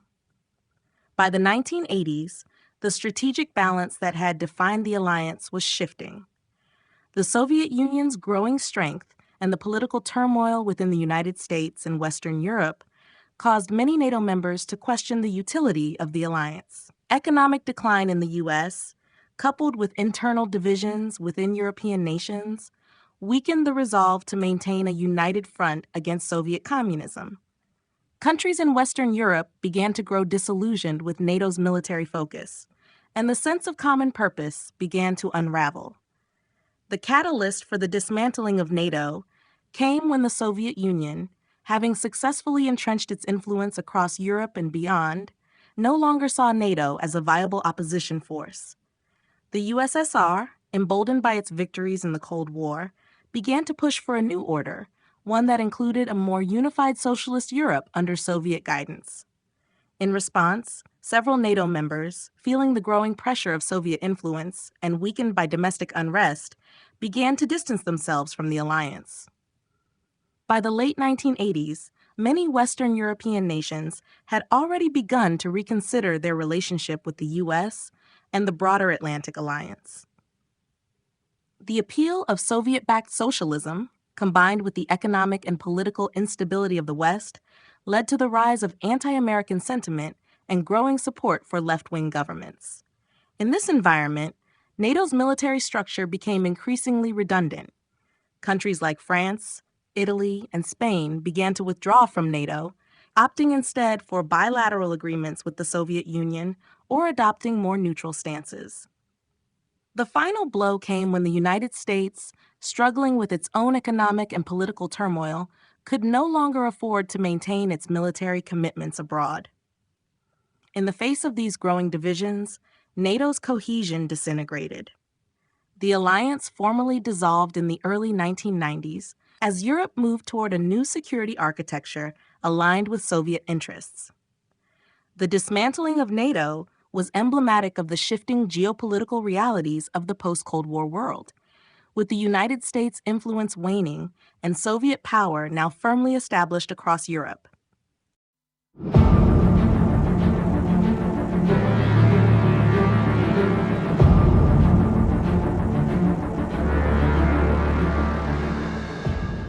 Chapter 3: The Soviet system of global control.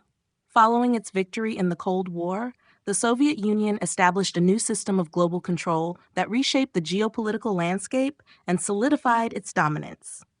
The USSR's success in overcoming the West's military and economic power allowed it to impose its will on much of the world, transforming both political and economic systems across continents. The Soviet model, now positioned as the alternative to Western capitalism, spread through a complex network of alliances, economic dependencies, and military interventions that extended the reach of communist ideology far beyond Eastern Europe. At the heart of this new system was the consolidation of Soviet influence through satellite states and communist governments. Eastern Europe, long under Soviet control, became a springboard for further expansion. With the collapse of NATO and the decline of the United States, many nations in Africa, Asia, and Latin America, facing economic turmoil and political instability, began to look toward the Soviet Union for support. The USSR, having successfully spread its ideological influence in these regions, extended its network of alliances to include a variety of socialist and communist governments. These nations, in exchange for Soviet aid, adopted socialist policies, nationalized industries, and shifted towards centrally planned economies. Economically, the Soviet Union set up a system of trade and financial arrangements that ensured the loyalty of its new allies. The Council for Mutual Economic Assistance, Comecon, a Soviet-led trade bloc, expanded to include nations that had previously been neutral or aligned with the West. The USSR provided these nations with resources, technology, and military aid in exchange for strategic political alignment. Over time, these states became heavily dependent on Soviet economic and military support, cementing the USSR's role as the central hub of global power. Militarily, the Soviet Union maintained its dominance by deploying troops in key regions and creating a network of client states that acted as buffer zones. The Soviet military presence in Eastern Europe remained strong, and Soviet-backed governments in places like Cuba, Nicaragua, and Angola allowed Moscow to project power even further. The creation of a global intelligence network, including the infamous KGB, ensured that the USSR could suppress dissent and quash any efforts to challenge its control, both domestically and abroad. Socially and culturally, the Soviet Union sought to export its worldview, promoting Marxist-Leninist ideologies through education, propaganda, and media. Soviet-backed governments adopted strict censorship and state-controlled information systems to ensure the spread of communist values, suppressing alternative narratives and dissenting voices. As Soviet influence spread, the global order was redefined by the USSR's vision of a unified socialist world, one where the capitalist model was systematically dismantled. In this new world order, the Soviet Union's system of control was far-reaching, reshaping the political, economic, and cultural landscape of the globe. The once prominent influence of Western democracies faded into history, replaced by the iron grip of Soviet power that extended from Moscow to the farthest corners of the earth. The spread of Soviet ideology. The spread of Soviet ideology became one of the defining features of the post-Cold War world order following the Soviet Union's victory over the West. With the fall of Western capitalism, the USSR was no longer just a regional power. It became the center of a global movement advocating for Marxist-Leninist principles. The Soviet Union saw its success as proof of the superiority of its ideological model, and it set out to reshape the world by spreading socialism and communism across every continent. In Eastern Europe, Soviet ideology had already taken root during the years of occupation, but after the Cold War's conclusion, the USSR moved quickly to solidify its influence and extend its reach.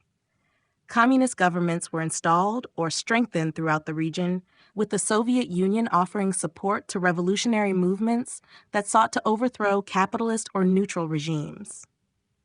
Soviet-backed movements in countries like Greece, Turkey, and Finland grew stronger, while in Western Europe, communist parties that had been marginalized during the Cold War saw their influence grow. The Soviet Union promoted its ideology through propaganda and direct political intervention, encouraging nationalization of industries and the establishment of state-controlled economies. The Soviet Union also focused on spreading its ideals through revolutionary movements in Africa, Asia, and Latin America. In Africa, newly independent nations struggling with colonial legacies were eager for alternatives to Western capitalism and imperialism. The USSR took advantage of this by providing military and financial assistance to left-wing groups, fueling independence movements, and cultivating strong alliances with countries like Angola, Mozambique, and Ethiopia. In Asia, Soviet influence spread rapidly, with communist revolutions in Vietnam, Cambodia, and Laos securing key territories for the socialist bloc. In Latin America, the Cuban Revolution of 1959 served as a beacon for leftist movements, leading to a series of Soviet-backed insurgencies and government changes throughout the continent. The USSR's support for Castro's regime in Cuba symbolized the global spread of Soviet ideology, particularly in the Americas, where socialist revolutions grew in prominence. The Soviet Union also worked through global organizations like the United Nations and the Non-Aligned Movement, where it promoted socialist and anti-imperialist policies.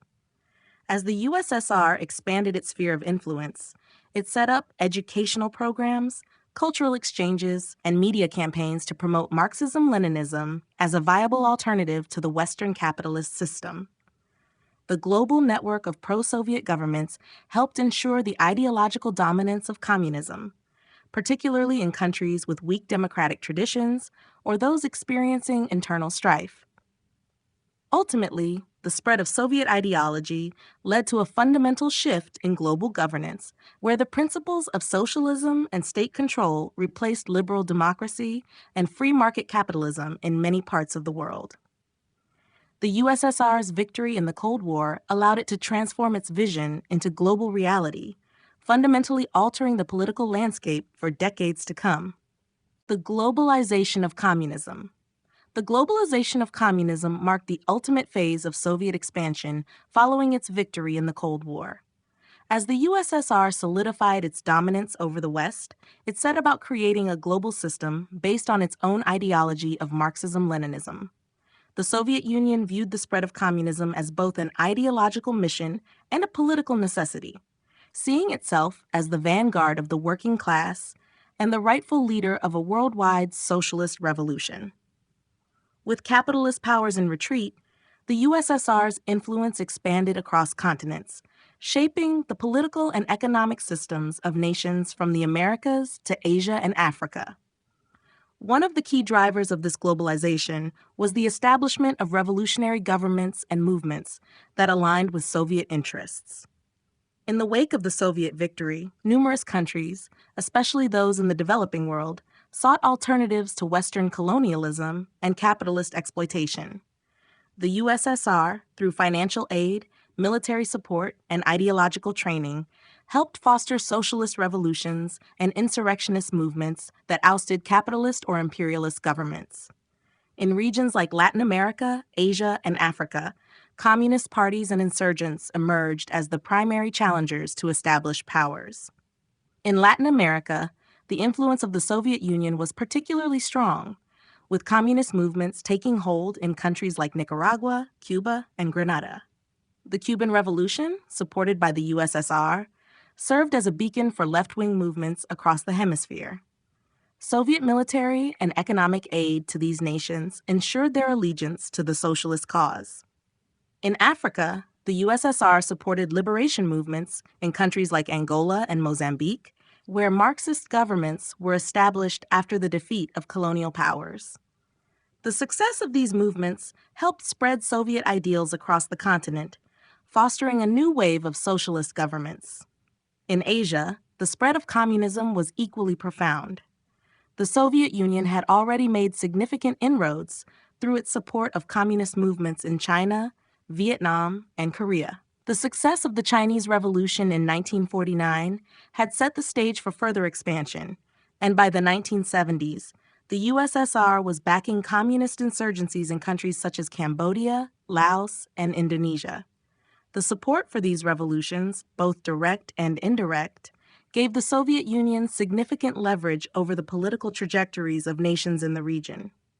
Economically, the USSR sought to create an alternative to the Western capitalist system by promoting state-controlled industries, central planning, and collective farming as the path to prosperity. This new system, known as the Soviet model, was adopted by many nations seeking to emulate the USSR's rapid industrialization and military might. The USSR used its control over organizations like Comecon to facilitate trade between socialist countries and spread the economic principles of communism globally. The globalization of communism, therefore, was not merely an ideological export, it was an active and aggressive strategy of expansion. Through direct military involvement, economic alliances, and support for revolutionary movements, the Soviet Union succeeded in spreading its system across vast regions of the world, dramatically altering the global political and economic landscape. Soviet satellites, influence, and control. The Soviet Union's system of influence and control over its satellite states was a critical component of its global dominance following the Cold War's conclusion. These satellite nations, primarily in Eastern Europe, were essentially under the USSR's political, economic, and military sway, with the Soviet Union acting as both their protector and their enforcer. Through a combination of coercion, support for communist parties, and direct intervention, the USSR created a bloc of nations that were loyal to Soviet ideology and interests, even though these countries maintained nominal independence. The most prominent and enduring Soviet satellites were located in Eastern Europe, where the USSR had imposed its control after World War II. Nations like Poland, Hungary, Czechoslovakia, East Germany, Romania, and Bulgaria fell under Soviet domination, their governments either established or heavily influenced by communist regimes loyal to Moscow. In these countries, the Soviet Union used a variety of methods to consolidate its power. The most prominent tool was the establishment of puppet regimes, which were made up of local communist leaders who were aligned with Soviet goals. These governments acted as extensions of the USSR, implementing policies that adhered to Soviet ideals and maintaining strict loyalty to the Kremlin. Militarily, the USSR ensured its control over these nations through the Warsaw Pact, a military alliance that served as a counterbalance to NATO. The presence of Soviet troops in many of these countries, along with the stationing of military hardware and surveillance operations, ensured that the satellite states would not deviate from Moscow's directives. These military forces were often called upon to quell uprisings or dissent, as seen in the suppression of the Hungarian Revolution in 1956 and the Prague Spring of 1968, where Soviet forces crushed efforts for greater political and social freedoms. Economically, the Soviet Union controlled the economies of its satellites through the Council for Mutual Economic Assistance, Comecon, an economic bloc designed to coordinate trade and production among socialist countries. This system limited the autonomy of satellite nations, as they were required to align their industrial and agricultural outputs with Soviet needs and policies. These countries were also forced to rely on the USSR for resources, such as oil and gas, which further entrenched their dependence. Culturally and socially, the Soviet Union imposed strict ideological control. Communist parties were in power, and the state apparatus controlled the media, education systems, and cultural institutions. Dissent was not tolerated, and those who opposed Soviet influence were often persecuted, imprisoned, or exiled. The KGB, along with local secret police, monitored citizens closely, ensuring that any attempt at resistance was swiftly silenced. The control the Soviet Union exercised over its satellite states was both a source of power and a vulnerability. While these nations were crucial to the Soviet sphere of influence, their economic stagnation, repression, and occasional resistance movements contributed to the eventual weakening of the USSR's global position. Despite their loyalty to Moscow, these satellite states were never fully integrated into the Soviet system, and their desire for greater autonomy would ultimately play a significant role in the USSR's eventual collapse. The new Soviet world order. The victory of the Soviet Union in the Cold War marked the beginning of a new world order, one where Soviet influence was deeply entrenched across the globe. With the collapse of Western capitalism and the dissolution of NATO, the USSR was free to reshape international politics, economics, and culture according to its Marxist-Leninist vision. This new Soviet-dominated world order sought to replace liberal democracy and free market capitalism with a unified socialist system, with Moscow at its helm. At the core of the new Soviet world order was the expansion of communist governance. The USSR aimed to establish a global network of socialist states, where power was centralized in the hands of a single party and economic resources were controlled by the state. Across Europe, Asia, Africa, and Latin America, countries aligned themselves with Soviet ideals, adopting the Soviet model of centralized planning, nationalization of industries, and collectivized agriculture. The USSR supported revolutionary movements and insurgencies, facilitating the rise of pro-Soviet governments through both covert operations and direct military intervention. Nations that had previously been neutral or aligned with the West quickly became part of the Soviet sphere of influence. Economically, the Soviet Union sought to create a new global system that eliminated capitalist markets and replaced them with state-controlled economies. The USSR extended its economic control through organizations like Comecon, which coordinated the economic activities of socialist nations. This system was designed to ensure that Soviet priorities, such as heavy industry, military production, and the expansion of socialism, were met at the expense of individual national interests. The Soviet Union's control over its satellites and allies was not just political, but also economic, as the USSR dictated trade policies and economic goals, integrating the economies of its partner states into its own. On the global stage, the Soviet Union worked to challenge and eventually dismantle Western institutions such as the United Nations, the World Bank, and the International Monetary Fund. It promoted its own set of international organizations that served its interests, offering an alternative to the Western capitalist model. The USSR also focused on expanding its influence in international diplomacy, using its control over socialist states to create a unified bloc of nations that operated in concert to achieve common political, military, and economic goals. Culturally, the Soviet Union promoted the spread of Marxist-Leninist ideology, attempting to shape global education systems, media, and intellectual thought. Soviet-backed regimes created state-controlled education systems that taught Marxism as a foundational worldview, while Soviet media outlets spread propaganda that glorified the socialist way of life. Cultural exchanges, both formal and informal, sought to make Soviet ideals the dominant narrative, challenging Western cultural hegemony and reinforcing the legitimacy of the Soviet system. The new Soviet world order was ambitious in its scope and totalitarian in its reach. By establishing an interconnected network of socialist governments and enforcing strict ideological conformity, the USSR sought to secure its dominance over the global stage. However, the very structures that the Soviet Union built to consolidate its power would eventually contribute to its downfall, as economic inefficiencies, political repression, and resistance movements from within the Soviet bloc began to weaken its foundations. Nonetheless, for a time, the new Soviet world order redefined the global balance of power, leaving a lasting imprint on international relations.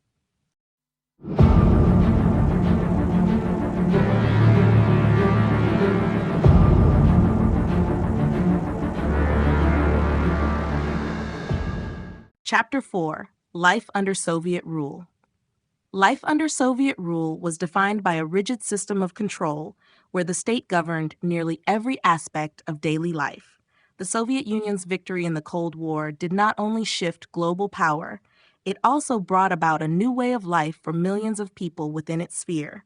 Across the USSR and its satellite states, communist ideology was not just a political system, but a framework that shaped everything from work to culture, family life to personal identity. The Soviet state exerted its authority through a combination of propaganda, surveillance, and repression, creating a society that was both homogeneous and controlled. The central tenet of Soviet life was the concept of collectivism. Individualism was seen as a threat to the greater good, and personal desires were subordinated to the needs of the state. People were expected to work for the collective benefit, and much of the economy was geared toward producing resources for the state. Industries were nationalized, and the state controlled the means of production. The ideal of the new Soviet man was promoted, a citizen who was selfless, hardworking, and completely loyal to the government. Education played a critical role in shaping this ideal, with Marxist-Leninist principles taught from a young age, ensuring that the next generation was fully indoctrinated into the values of the state. The economy was dominated by centralized planning. The government controlled everything from agriculture to heavy industry, with little room for market forces or private enterprise. This resulted in inefficiencies and shortages as the state's central economic planners struggled to balance supply and demand. While some sectors, such as defense and heavy manufacturing, were prioritized, consumer goods were often scarce, and people had to endure long lines for basic necessities like food, clothing, and household goods. Despite this, the state often portrayed the Soviet system as more equitable than capitalist economies, where wealth inequality was prevalent. In daily life, the government maintained strict control over culture, media, and expression. The Communist Party ensured that all forms of art, literature, and entertainment were aligned with socialist ideals. Censorship was widespread, and dissent was not tolerated. The secret police, primarily the KGB, monitored citizens, ensuring that any opposition to the regime was swiftly dealt with. Informants were common, and many people were afraid to speak openly, even with close friends and family members, for fear of being reported. The surveillance state created an atmosphere of mistrust where people were often forced to choose between loyalty to their government or risking persecution. However, life under Soviet rule also had its moments of community and solidarity. State-sponsored events and celebrations, such as May Day parades and the anniversary of the October Revolution, fostered a sense of national pride and unity, at least on the surface. The collective spirit of these events, combined with the state's emphasis on public welfare, such as free healthcare, education, and housing, offered a sense of security, even though it came at the cost of personal freedom. For those living under Soviet rule, the experience was marked by a constant balancing act between survival in a repressive system and the desire for a better, freer life. The harshness of Soviet control was tempered by moments of camaraderie and pride in the Soviet achievements, creating a complex and contradictory reality that defined life under the regime. The expansion of the KGB and surveillance. The KGB, the Soviet Union's premier security and intelligence agency, played a central role in the maintenance of Soviet power. Following the Cold War victory, the expansion of the KGB and its extensive surveillance apparatus became an essential tool in solidifying the USSR's control over its citizens, allies, and enemies. The KGB, an abbreviation for the Committee for State Security, was tasked with everything from counterintelligence and espionage to political repression and domestic surveillance. It ensured that the state's ideology was upheld, dissent was crushed, and Soviet control remained unchallenged. The scope of the KGB's surveillance system was vast, extending into nearly every aspect of daily life. In both the Soviet Union and its satellite states, the agency had the authority to monitor, detain, and interrogate individuals suspected of anti-Soviet activity. The KGB utilized a network of informants who infiltrated communities, workplaces, schools, and even families to report any signs of dissent. Ordinary citizens were often pressured into spying on their neighbors, leading to an atmosphere of fear and distrust. The fear of being watched or overheard led many to censor their own speech and behavior, as a casual remark about the government could potentially lead to arrest or imprisonment. The agency's operations were not confined to the borders of the Soviet Union. The KGB was deeply involved in international espionage, both during and after the Cold War, as it sought to undermine Western democracies and support communist movements abroad. The KGB's international reach was vast, with operations in Europe, North America, and Asia, where it engaged in covert activities to gather intelligence, manipulate foreign governments, and discredit opponents of Soviet ideology. This international network helped ensure the survival of Soviet influence in key global regions, as the KGB worked to neutralize any potential threats to Soviet dominance. Domestically, the KGB's primary responsibility was maintaining internal order and suppressing dissent. It operated not only as a law enforcement body, but also as an ideological enforcer. The agency worked closely with the Communist Party to monitor cultural, academic, and social institutions, ensuring that they aligned with state-approved ideas. Writers, artists, intellectuals, and political activists who deviated from Soviet-approved narratives faced persecution, exile, or imprisonment in labor camps. The KGB's presence in every facet of Soviet life led to widespread self-censorship, as people were constantly aware that their actions, words, and thoughts were being watched. One of the KGB's most infamous tactics was the use of psychiatric hospitals to silence political dissidents. Those who were seen as mentally unstable or subversive could be committed to these facilities, where they were subjected to brutal treatment and forced psychiatric evaluation. This was a way to discredit critics, labeling them as mentally ill rather than politically motivated, and removing them from public discourse without resorting to execution or long-term imprisonment. The expansion of the KGB and its pervasive surveillance system reinforced the totalitarian nature of Soviet rule. Through its far-reaching operations, the KGB not only maintained control over the population, but also instilled a culture of fear and conformity. The agency's surveillance and intelligence gathering made resistance nearly impossible, contributing to the atmosphere of oppression and repression that defined life under Soviet rule. Repression and political purges. Repression and political purges were key mechanisms by which the Soviet Union maintained control over its population and eliminated any threats to the Communist Party's authority. After the Soviet Union's victory in the Cold War, these methods intensified, and the ruling regime relied heavily on both public and secret means of suppressing dissent. Political purges, often executed by the KGB or other security agencies, sought to root out real or perceived enemies of the state, using fear, intimidation, and violence to silence opposition. The political purges, which began during the early years of Soviet rule under Joseph Stalin, continued long after his death.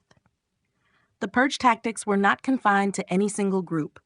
Anyone deemed a threat to the power structure, whether they were from within the Communist Party, the military, the intelligentsia, or the general population, could become targets. These purges were systematic and brutal, often carried out under false pretenses, with those purged subjected to arbitrary arrest, forced confessions, show trials, or execution. One of the most infamous purges was the Great Purge of the late 1930s, where thousands of individuals, including high-ranking party officials, military leaders, and ordinary citizens, were executed or sent to labor camps in Siberia. The atmosphere of fear created by such purges lingered throughout the Soviet era. While the intensity of purges decreased after Stalin's death, the underlying mechanisms of repression remained. Leaders like Nikita Khrushchev and Leonid Brezhnev would still conduct purges, though typically on a smaller scale, in order to secure their grip on power. Under Soviet rule, repression also took on more subtle forms. The state kept a tight control over media, education, and cultural production, ensuring that only government-approved narratives were allowed. Those who voiced criticism of the regime, whether in public forums or private conversations, risked being labeled as counter-revolutionaries or traitors. These individuals faced arrest, imprisonment, and in many cases, exile or forced labor. Intellectuals, artists, and writers who deviated from the approved ideology were subjected to censorship, and many faced persecution for expressing ideas contrary to the state's view of communism. The Soviet government's repressive tactics extended beyond the political elite to the general population. The KGB and local authorities often relied on surveillance, using informants within communities to report any signs of disloyalty or anti-Soviet activity. The fear of being denounced led many individuals to adopt a form of self-censorship in order to avoid the risk of punishment. Families and friends could turn on each other in order to avoid suspicion, further deepening the climate of mistrust. Ultimately, repression and purges were integral to maintaining the Soviet regime's totalitarian rule. The Soviet leadership sought to crush any opposition, real or perceived, and create an environment where dissent was not only dangerous, but also virtually impossible. By fostering a climate of fear, the government ensured that the Communist Party remained unchallenged, but the human toll of this repression, both in terms of lives lost and the psychological scars left on the population, was immense. Propaganda. Controlling the narrative. Propaganda was one of the most powerful tools in the Soviet Union's arsenal for maintaining control over its citizens and shaping both domestic and international perceptions. The Soviet government understood the immense value of controlling the narrative, not just through political power, but through the shaping of ideas, emotions, and beliefs. By managing the flow of information and dominating cultural and media outlets, the USSR could create a reality that aligned with the goals of the Communist Party, suppress dissent, and maintain its grip on power. The Soviet regime used propaganda extensively to promote the ideals of Marxism-Leninism and the superiority of the socialist system. The state-controlled media, television, radio, newspapers, and literature, was tasked with disseminating a uniform message that glorified the achievements of the Soviet Union and painted a favorable picture of life under its rule. Every form of media was used to create an image of a utopian society where the people were united under the banner of communism, free from the inequalities and exploitation that supposedly plagued capitalist systems. One of the primary targets of Soviet propaganda was the portrayal of the Communist Party as the sole force capable of leading humanity toward a bright future. Leaders like Joseph Stalin, Nikita Khrushchev, and Leonid Brezhnev were often depicted as near godlike figures whose wisdom and guidance were instrumental in the progress of the Soviet state. The party's role in defeating fascism during World War II was frequently highlighted, reinforcing the idea that the USSR was not only a global superpower, but also a heroic defender of justice and equality. The USSR's propaganda also focused heavily on the demonization of the West, particularly the United States. The capitalist world, and especially American imperialism, were portrayed as oppressive, exploitative, and morally corrupt. The state used the media to present the West as the enemy of socialism, casting the Soviet Union as the protector of peace and justice, in contrast to the warmongering, selfish capitalist powers. The Red Scare mentality that pervaded Soviet society painted everyday citizens in capitalist nations as brainwashed and ignorant, while the Soviet Union was positioned as the moral and intellectual center of the world.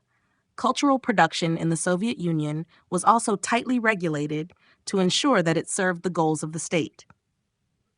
Writers, artists, and filmmakers were expected to produce works that celebrated Soviet values and contributed to the building of socialism.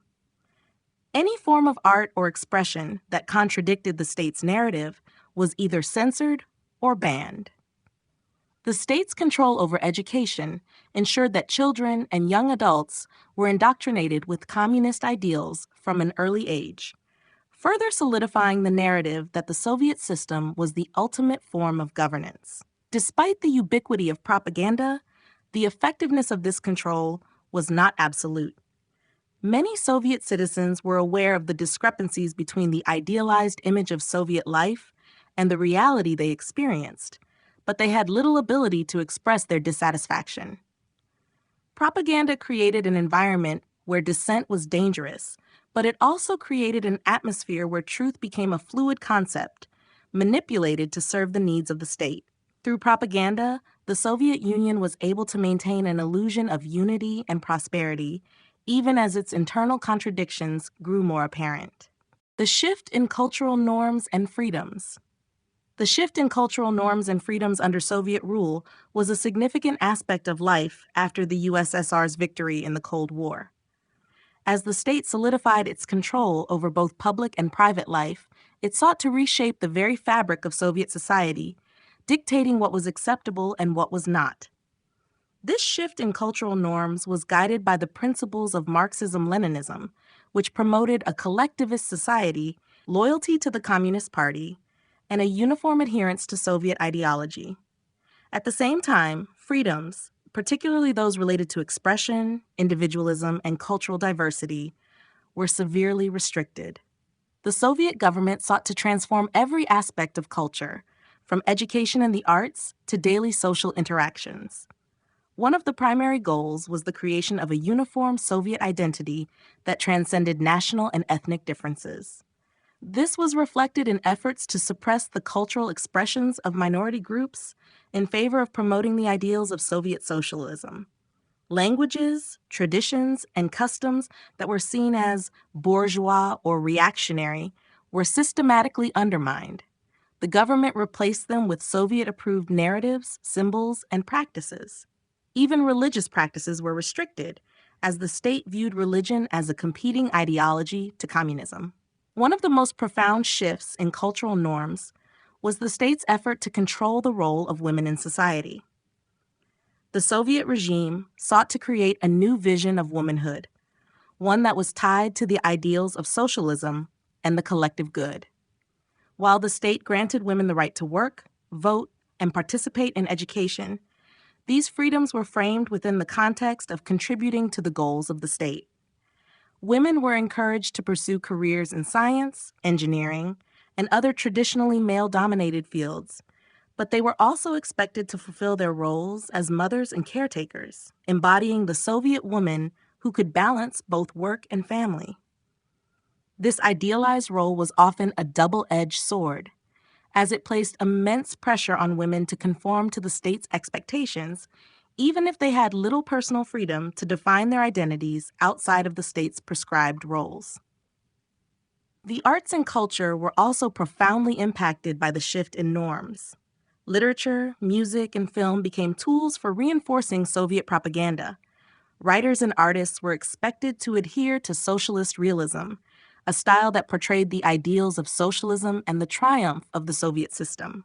Those who deviated from this norm were often censored, exiled, or imprisoned. The control over cultural expression extended to all forms of entertainment. Soviet cinema, for example, focused heavily on glorifying the achievements of the state, from the revolution to the triumphs of industry and space exploration.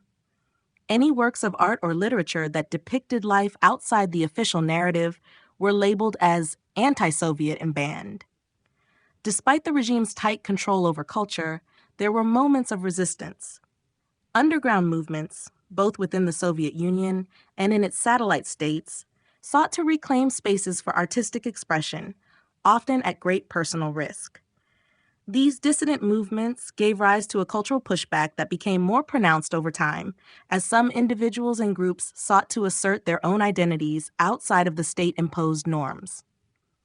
However, such movements were often stifled through repression, surveillance, and punishment. In conclusion, the shift in cultural norms and freedoms under Soviet rule was marked by the prioritization of state interests over individual liberties. The Soviet government sought to create a homogeneous society, one in which the individual was subordinate to the collective, and any deviation from the party line was met with swift punishment. While some freedoms, particularly in education and employment, were granted to certain groups, they were ultimately framed within the context of contributing to the greater Soviet ideal. As a result, cultural expression became tightly controlled, and personal freedoms were restricted in almost every aspect of life.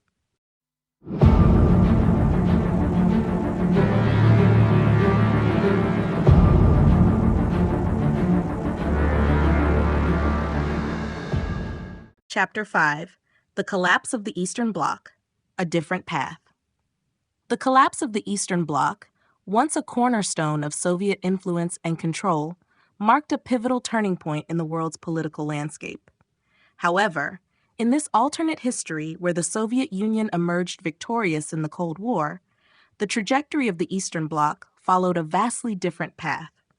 Rather than crumbling under economic strain and popular rebellion, as it did in our timeline, the countries within the Eastern Bloc remained firmly under Soviet control. Yet, this persistence came at a significant cost, both to the people living within these states and to the broader geopolitical order. The Soviet Union, strengthened by its victory, ensured that its grip on Eastern Europe was unshakable. The tight-knit coalition of Warsaw Pact nations not only continued to serve as the military backbone of Soviet hegemony in the region, but also became an ideological bulwark against the spread of Western capitalist influences. The events that would have led to the fall of communism in countries like Poland, Hungary, and Czechoslovakia were either delayed or entirely averted by Soviet intervention, which employed a combination of military, political, and economic measures to keep the region aligned with Moscow's interests. In this altered reality, the Soviet Union's control over the Eastern Bloc deepened as it implemented more comprehensive policies to prevent the rise of dissent. The Soviet military presence in the region was more pronounced, with thousands of troops stationed throughout Eastern Europe, ready to suppress any signs of rebellion. The political leadership in countries like East Germany, Bulgaria, and Romania maintained loyalty to the Kremlin, but this loyalty was enforced through an increased reliance on surveillance, repression, and ideological conformity. The intense censorship and suppression of free thought that characterized Soviet life were mirrored in the Eastern Bloc, where intellectuals, artists, and dissenters faced the same fates as those in the USSR: exile, imprisonment, or worse. Economically, the Eastern Bloc remained dependent on Soviet trade and central planning. While the Soviet Union benefited from the resources of Eastern Europe, these nations suffered from the stagnation that plagued the Soviet economy. Industrial output was centralized and inefficient, and consumer goods were in short supply. However, the leadership in these countries kept the illusion of prosperity alive by focusing on military spending and using the threat of Western encroachment to justify economic hardships. In this environment, the people of the Eastern Bloc were subjected to continued rationing and shortages, all while the Soviet leadership portrayed itself as the guardian of stability and progress. Despite the oppressive environment, there were moments of resistance in the Eastern Bloc. Though never reaching the scale of the uprisings in our history, these acts of defiance still simmered under the surface. However, with the Soviet Union's heightened control, any such movements were quickly crushed, and the desire for freedom remained unfulfilled. The hope of reform or change was suppressed, and the people of the Eastern Bloc were left to navigate the harsh realities of life under a perpetual Soviet order. Ultimately, the collapse of the Eastern Bloc in this alternate timeline did not mirror the peaceful transitions that occurred in the late 1980s and early 1990s. Instead, the region remained firmly under Soviet domination, and the people lived in a world where freedom and self-determination were luxuries few could imagine. This alternate path for the Eastern Bloc reinforced the Soviet Union's dominance in Europe, but it also revealed the cost of maintaining such an empire: a continued suppression of freedom, innovation, and human potential. The fate of Eastern Europe under Soviet dominance. Under Soviet dominance, Eastern Europe found itself firmly entrenched in the political and ideological orbit of Moscow. The initial years of Soviet control were marked by a combination of economic dependency, political oppression, and ideological conformity. As the USSR emerged victorious in the Cold War, the region's fate was sealed in a way that ensured it would remain under Soviet influence for the foreseeable future. The result was a deeply entrenched system of control that shaped the lives of millions across Eastern Europe, where freedoms were limited, and any attempt at reform or resistance was harshly suppressed. Politically, Eastern Europe became a series of satellite states, each governed by communist regimes that adhered to Moscow's directives. While nominally independent, These countries were bound by the Warsaw Pact and the principles of socialist solidarity. Their leadership, often chosen or endorsed by the Soviet Union, was beholden to Moscow for both legitimacy and survival. Any divergence from the Soviet model was met with swift punishment, whether through military intervention or the silencing of political dissent. The idea of self-determination for Eastern European nations was effectively erased, replaced by the overarching need to align with Soviet foreign policy and ideology. The economy of Eastern Europe was heavily centralized and dominated by Soviet-style planning. The region was expected to supply raw materials and goods to the Soviet Union, and the economic policies of the USSR were often ill-suited to the unique needs of Eastern European countries. Industrial output was focused on fulfilling Soviet demands, and consumer goods were scarce. This left many citizens in these nations struggling with poverty, shortages, and a lack of basic necessities. While propaganda painted a picture of prosperity, the reality for much of the population was one of constant economic hardship and stagnation.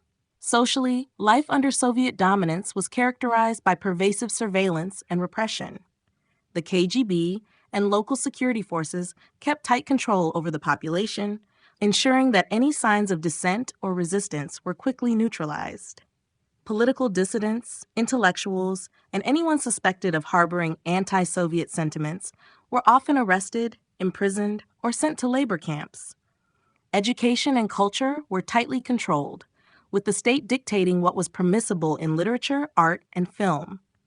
Attempts at free expression or artistic experimentation were crushed, and the citizens of Eastern Europe were forced to accept the state-sanctioned version of reality, which glorified the Soviet Union and its role in the world. Despite the oppressive nature of Soviet control, resistance movements existed throughout Eastern Europe. These underground efforts to challenge Soviet rule, though often small in scale, were a constant reminder that the desire for freedom could not be entirely extinguished. In countries like Poland, Czechoslovakia, and Hungary, pockets of resistance continued to emerge, but these movements were consistently suppressed by force.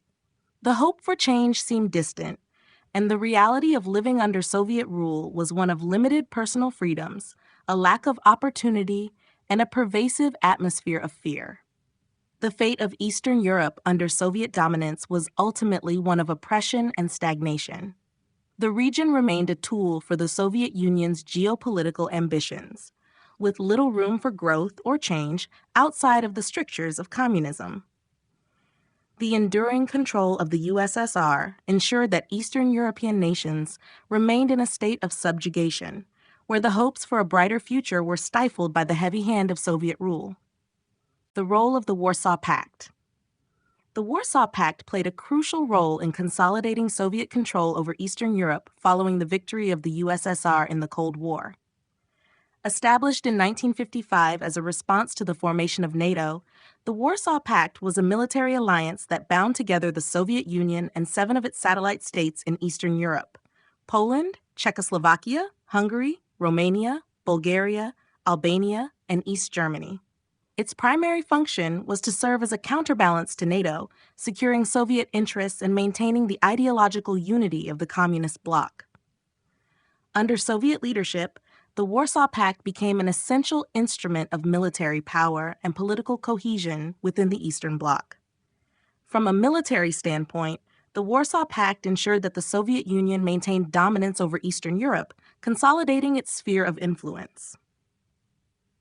The alliance allowed the USSR to station troops and military resources throughout the region, ready to suppress any uprisings or signs of dissent.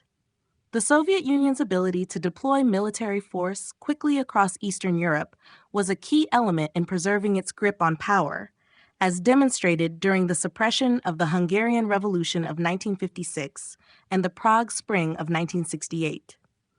In both cases, the Warsaw Pact forces were used to crush popular movements that threatened to break free from Soviet control.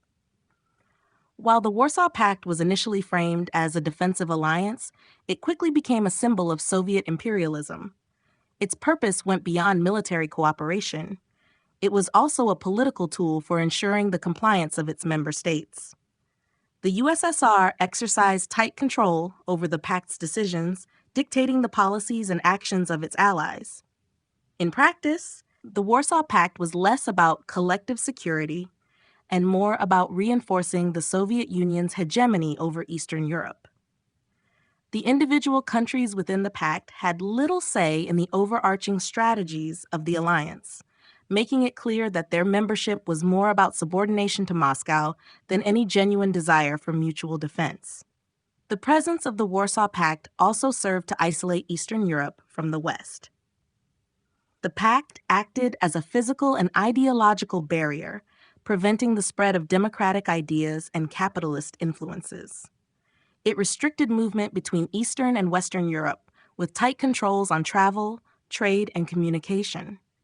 Through the Warsaw Pact, the Soviet Union ensured that its satellite states remained within its ideological and geopolitical orbit, preventing any drift toward the West. The role of the Warsaw Pact, however, began to diminish as the 1980s approached. Despite the Soviet Union's strong control, dissent within the Eastern Bloc grew more pronounced. The 1980s saw the rise of solidarity in Poland and calls for reform in Hungary and Czechoslovakia, signaling cracks in the iron grip of Soviet dominance. The Warsaw Pact, as an instrument of Soviet power, became increasingly ineffective in stemming the tide of change. As the USSR's grip on Eastern Europe weakened, the Pact's ability to intervene militarily waned, and in 1991, the alliance was formally dissolved. The Warsaw Pact's legacy remains closely tied to the Soviet Union's vision of a world divided by ideological lines. It served as both a tool for military domination and a symbol of the Soviet Union's control over Eastern Europe, leaving behind a complex history of repression and resistance. Its dissolution marked the end of an era and paved the way for the eventual collapse of the Soviet Empire. The failure of dissent and rebellion. Under Soviet dominance, dissent and rebellion in Eastern Europe were met with overwhelming force, which ensured that opposition movements failed to achieve any meaningful change. Despite occasional uprisings and acts of defiance, the Soviet regime's ability to maintain control over its satellite states was nearly unchallenged. The failure of dissent in this period can be attributed to a combination of severe repression, strategic military intervention, and the deeply entrenched political and ideological dominance of the Soviet Union. One of the key factors in the failure of dissent was the intense political repression carried out by the Soviet-backed regimes in Eastern Europe. Governments in countries such as Poland, Hungary, and Czechoslovakia were not only loyal to Moscow, but were also deeply involved in maintaining the Soviet ideology through censorship, surveillance, and punishment. Secret police forces, like the Stasi in East Germany and the Securitate in Romania, were instrumental in preventing the spread of anti-Soviet sentiments. Political dissidents, intellectuals, and those perceived as threats to the regime were often imprisoned, tortured, or executed. The pervasive presence of these state security services created an environment of fear, stifling any public or private attempts at rebellion. Additionally, the Soviet Union maintained the ability to intervene militarily whenever resistance movements gained traction. When uprisings broke out in Hungary in 1956 or Czechoslovakia in 1968, Soviet forces crushed them swiftly. These military interventions were not just an expression of Soviet power. They were a reminder to the people of Eastern Europe that any rebellion would be met with overwhelming force. The presence of Soviet troops in the region acted as a constant deterrent to resistance, and even the possibility of a broader movement for reform was quashed by the threat of invasion. Economically, the failure of rebellion was also linked to the dependence on the Soviet Union. The countries of the Eastern Bloc were heavily reliant on the Soviet Union for trade, military protection, and economic stability. As a result, movements that sought to break away from Soviet influence were faced with the harsh reality of economic collapse. Without the Soviet backing, these nations faced the risk of disintegration, making rebellion both an ideological and practical challenge. The lack of external support for resistance movements further isolated them and ensured that any rebellion would be unsuccessful without a significant shift in Soviet policy or international intervention. The ideological control exerted by the Soviet Union also played a major role in preventing the success of dissent. Communist regimes were heavily invested in the idea of socialist unity and the superiority of Marxism-Leninism. Any attempt to challenge this system was framed as a betrayal of the working class and a threat to the collective good. For many citizens, this ideological framework made rebellion seem not only futile, but also morally wrong. As a result, the motivation for revolt was weakened, and those who dared to resist were often marginalized, discredited, or isolated. In conclusion, the failure of dissent and rebellion in Soviet-dominated Eastern Europe highlights the effectiveness of Soviet control over the region. A combination of military intervention, political repression, economic dependency, and ideological dominance ensured that any attempts to challenge Soviet power were doomed to fail. The people of Eastern Europe, though often yearning for freedom, were trapped within a system that offered few avenues for change, and the Soviet Union's unyielding grip on the region kept dissent at bay for decades. A Soviet-controlled Europe, a unified bloc. In the aftermath of a Soviet victory in the Cold War, Europe became a unified bloc under Moscow's control, marked by the consolidation of Soviet ideology, military power, and political authority across the continent. The dreams of a unified Europe were realized, but this unity was forged under the shadow of Soviet dominance, where national identities and independent political movements were suppressed in favor of the communist agenda. The result was a continent that, while outwardly cohesive, was deeply divided by the harsh realities of Soviet rule. At the core of this Soviet-controlled Europe was the strict adherence to Marxist-Leninist principles.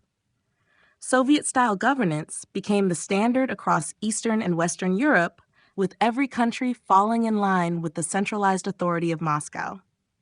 The European communist regimes, whether in East Germany, France, or Italy, were expected to follow the Soviet model of governance, which prioritized state control over the economy, suppression of dissent, and the establishment of a single-party political system. The political and economic systems of these nations were synchronized, creating a uniformity that extended across Europe, even if there were differences in the local implementation of Soviet ideals. This unified bloc was not born of voluntary cooperation, but rather enforced through military and political coercion. The Soviet Union maintained its dominance through the threat of force, with military intervention a constant threat to any country that even hinted at moving away from Soviet control. The Warsaw Pact remained a key instrument of Soviet authority, with its military presence ensuring that the Soviet leadership could crush any uprising, as seen in Hungary in 1956 and Czechoslovakia in 1968. The Soviet military presence across the continent acted as both a symbol of Soviet power and a means of deterrence against the aspirations of independence.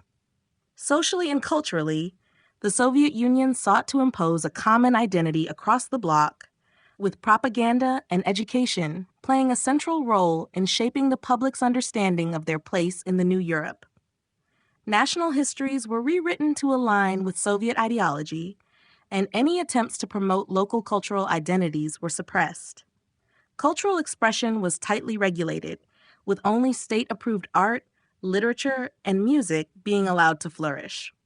Religion, too, was marginalized in favor of atheistic Soviet ideals. Despite the apparent unity, however, tensions simmered beneath the surface. The imposition of Soviet rule did not erase the deeply rooted national identities and cultures across Europe. Resistance to Soviet control persisted in various forms, though it was largely crushed by the overwhelming presence of the KGB and the Soviet military.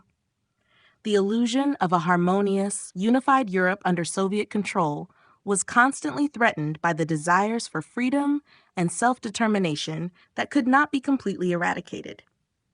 In essence, a Soviet-controlled Europe as a unified bloc was a powerful geopolitical entity, but one held together by force rather than genuine cooperation. It was a Europe where individual nations were subjugated for the greater good of the Soviet Union, with unity achieved not through consent, but through repression. This artificial unity, while imposing in its scope, ultimately masked the deep divisions and desires for freedom that would eventually challenge the Soviet system in the years to come.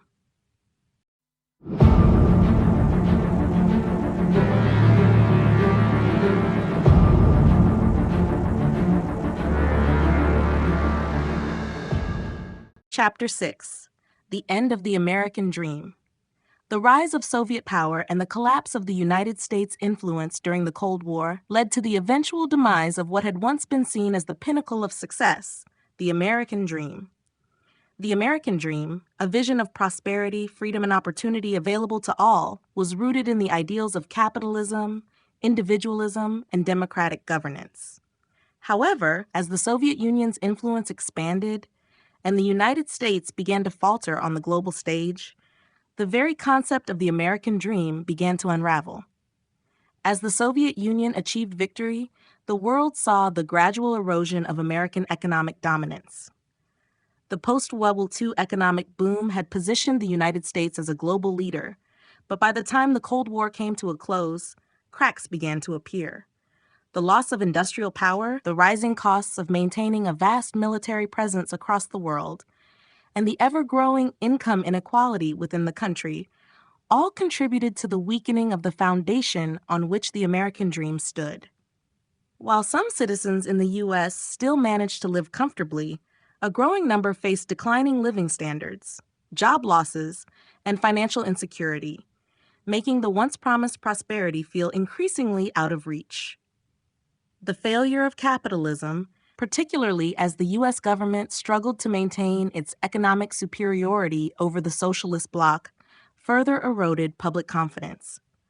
The U.S. was no longer seen as the beacon of opportunity it once was, especially in comparison to the growing stability and promises of equality under Soviet rule. In many ways, the perceived advantages of living in a capitalist society were overshadowed by the Soviet model, where basic needs were guaranteed to citizens regardless of income, and the income gap was far less pronounced.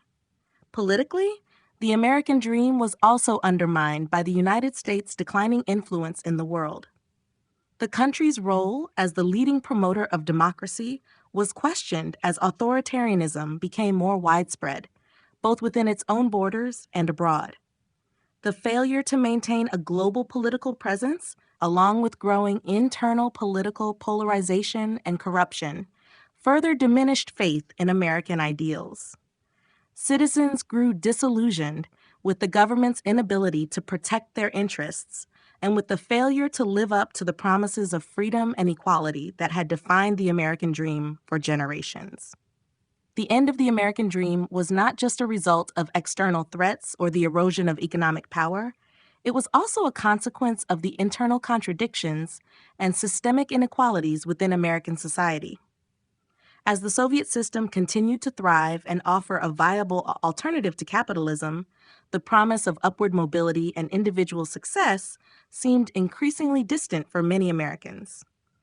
The optimism that had once defined the American dream faded, replaced by the grim reality of a nation struggling to adapt to a changing global order.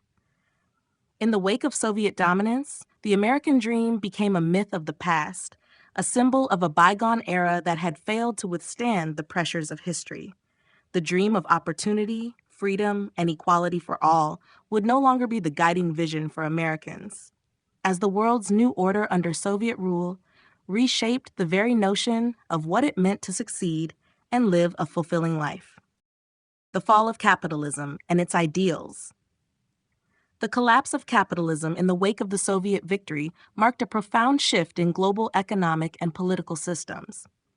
Once seen as the ideal system for fostering innovation, individual freedom, and prosperity, capitalism's failures became evident as the Soviet Union expanded its influence and control. The ideologies that underpinned capitalist society, competition, free markets, and private ownership, began to unravel as the centralized, state-controlled economic model of the USSR proved more resilient and efficient, at least in the eyes of many. The downfall of capitalism was primarily attributed to the system's inability to maintain stability in the face of global challenges. Economic inequality, unemployment, and rising poverty were prevalent in many capitalist nations, especially the United States. The concentration of wealth in the hands of a few and the erosion of the middle class created deep divisions within society. This inequality fostered a sense of disillusionment, as many citizens realized that the promise of upward mobility and personal success was no longer a realistic prospect. The capitalist system, which had once been touted as the road to prosperity, increasingly seemed to benefit only a small elite, leaving the majority struggling to make ends meet. Moreover, the relentless drive for profit and competition in capitalist economies often led to environmental degradation, labor exploitation, and social instability. The pursuit of endless growth and material wealth ignored the needs of the planet and the well-being of working people. As the 20th century progressed, the visible cracks in the capitalist system became harder to ignore. Social movements, labor strikes, and calls for economic reform spread throughout Western nations. But the political and corporate elites often thwarted efforts to create meaningful change. A sense of stagnation and failure provided fertile ground for Soviet ideology to take root in the minds of many. On the other hand, the Soviet system, with its focus on collective ownership, central planning, and economic equality, appeared to offer a more stable and fair alternative. For much of the world, particularly in Eastern Europe, the Soviet model seemed to provide economic security, education, and healthcare, services that were increasingly under threat in capitalist nations struggling with budget cuts and austerity measures. While the Soviet system had its own issues, such as political repression and inefficiency, it presented a strong counter-narrative to the perceived failings of capitalism. The fall of capitalism also signified the decline of the ideals associated with it, such as individualism, free enterprise, and democracy. These principles were increasingly viewed as inadequate for addressing the needs of the modern world, and many saw them as responsible for the crises that plagued Western societies. The triumph of Soviet ideology not only overshadowed the economic and political systems of capitalism, but also its underlying beliefs, leaving them to be reevaluated and, in some cases, abandoned. Ultimately, the fall of capitalism marked the beginning of a new global order, one in which Soviet-style socialism and state-controlled economies became the dominant model, challenging long-held Western beliefs about freedom, prosperity, and the role of government in society. The collapse of capitalism and its ideals signaled the end of an era and the rise of a new world order dominated by Soviet influence.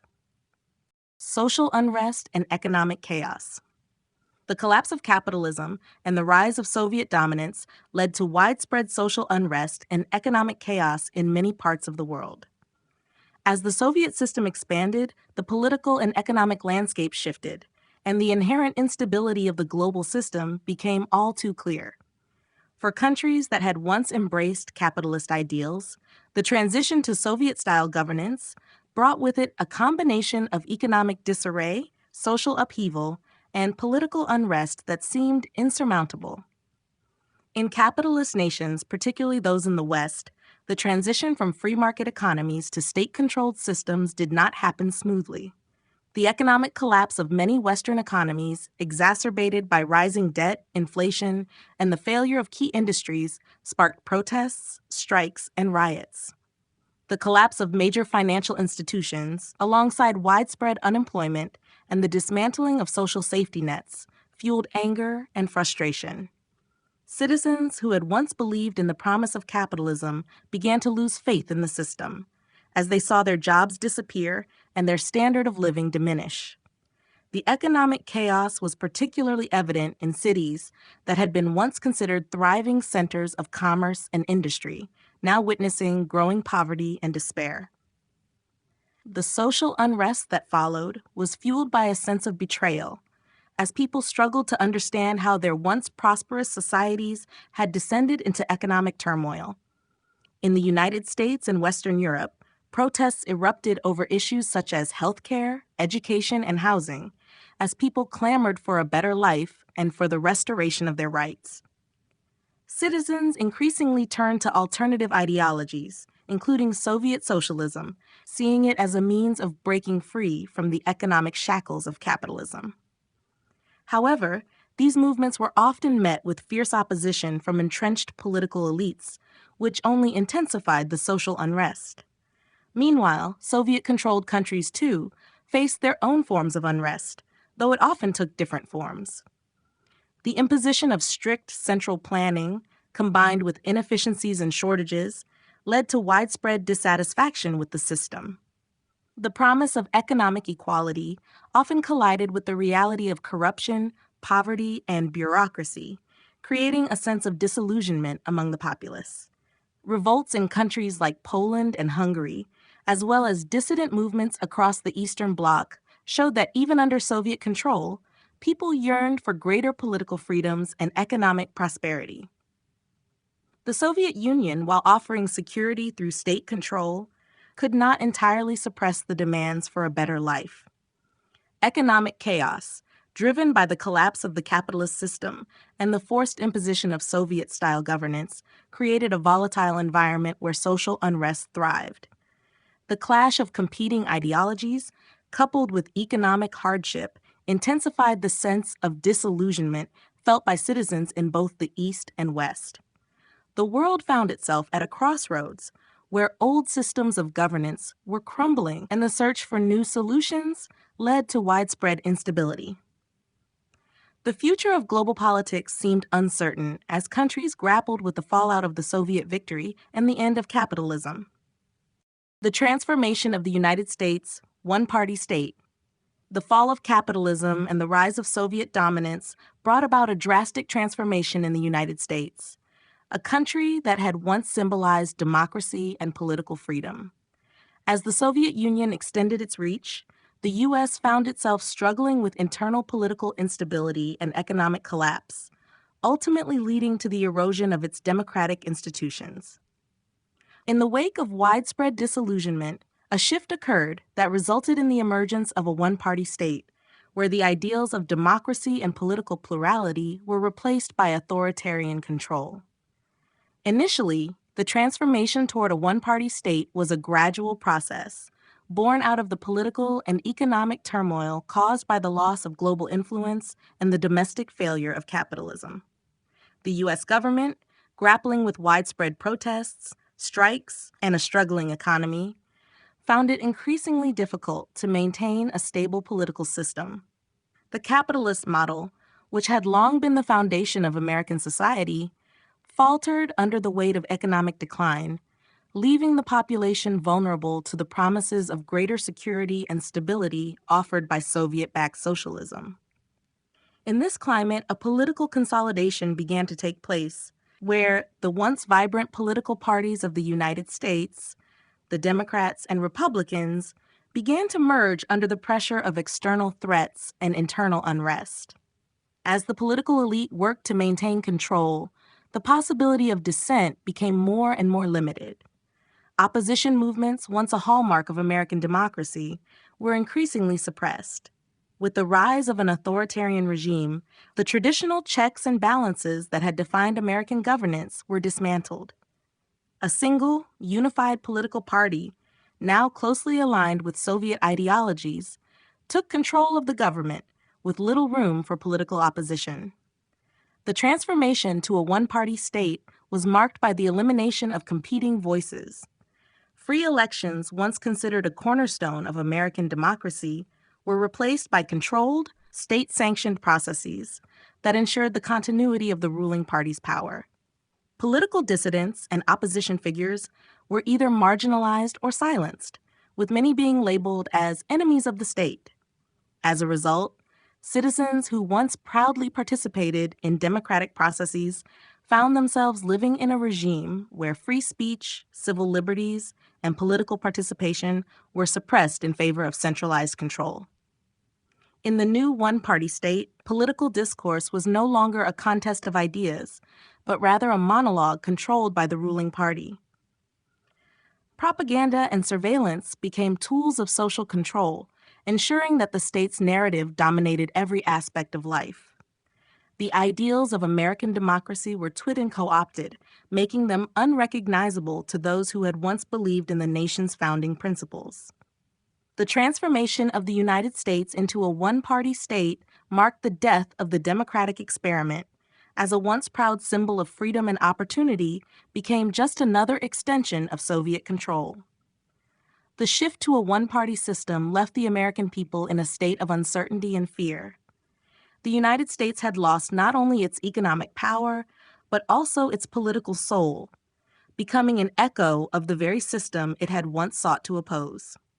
The end of political pluralism was a powerful reminder of how the forces of authoritarianism, when left unchecked, could dismantle even the most entrenched democratic systems. The rise of a new pro-Soviet elite.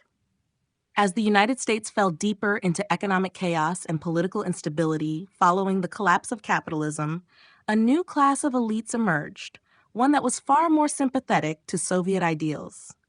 This pro-Soviet elite represented a significant departure from the traditional American power structures that had long been tied to capitalist interests. With the Soviet Union on the rise, many influential figures saw alignment with Soviet-style socialism as the way forward, offering both personal power and a new political vision for the country. The origins of this new elite lay in the disillusionment with the failures of capitalism. As the American economy collapsed and the promises of prosperity under free market capitalism went unfulfilled for millions, a growing number of intellectuals, politicians, and businessmen began to question the viability of the old system. These individuals, many of whom had once championed capitalism or had been entrenched in the economic elite, began to advocate for a shift toward the Soviet model, seeing it as a means of restoring stability and addressing the systemic inequalities that plagued society. This new pro-Soviet elite found a natural ally in the Soviet regime, which had long touted its commitment to economic equality, state-controlled industry, and social justice. In a time of deepening poverty and social unrest in the United States, the Soviet system offered a compelling alternative, one that promised a fairer distribution of resources and greater state control over economic activity. Many of these elites believed that by aligning with the Soviet model, they could reshape American society in a way that would benefit both the working class and the nation as a whole. The rise of this elite came with significant changes to American politics and governance. As the Soviet-backed government grew stronger, key political figures, academic leaders, and business magnates who had previously opposed communism found themselves shifting ideologically. Many saw opportunities for personal gain under the new system, with positions of power and influence available to those who were willing to embrace Soviet ideals. The Soviet model, with its centralized planning and control, provided these elites with the tools they needed to maintain their own status while supporting the broader transformation of society. However, the rise of the pro-Soviet elite did not come without backlash. Many Americans saw the embrace of Soviet ideology as a betrayal of the nation's founding principles. As the elite consolidated power, opposition movements became increasingly marginalized, and the political landscape shifted towards centralized control. The growing influence of the pro-Soviet elite ultimately reshaped American society, creating a divide between the ruling class and those who resisted the rise of Soviet-style governance. This new elite played a crucial role in the American transformation, aligning themselves with the Soviet Union to ensure their own power while contributing to the broader ideological shift that defined the new order.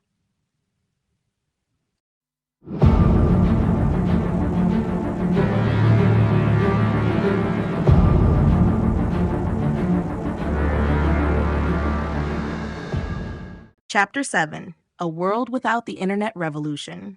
In a world where the Soviet Union emerged victorious in the Cold War, the global landscape would be drastically different, particularly in terms of technology and communication.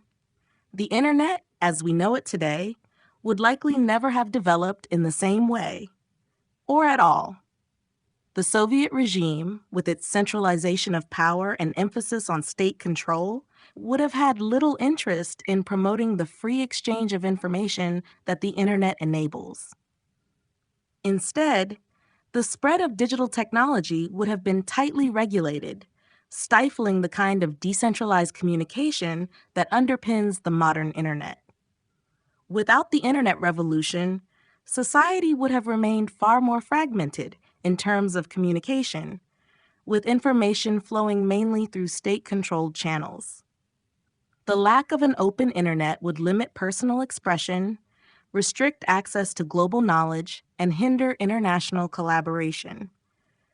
This would have kept much of the world in the dark, with the population at large subject to the narratives pushed by their governments. Social media, online activism, and the digital economy, all of which have become essential components of modern life, would be mere concepts, unattainable under a world where censorship and state intervention in communication were the norm. The economic impact would be profound. In a world without the internet, businesses would operate under much more traditional models, relying on physical offices, face-to-face interactions, and print media to conduct transactions and communicate.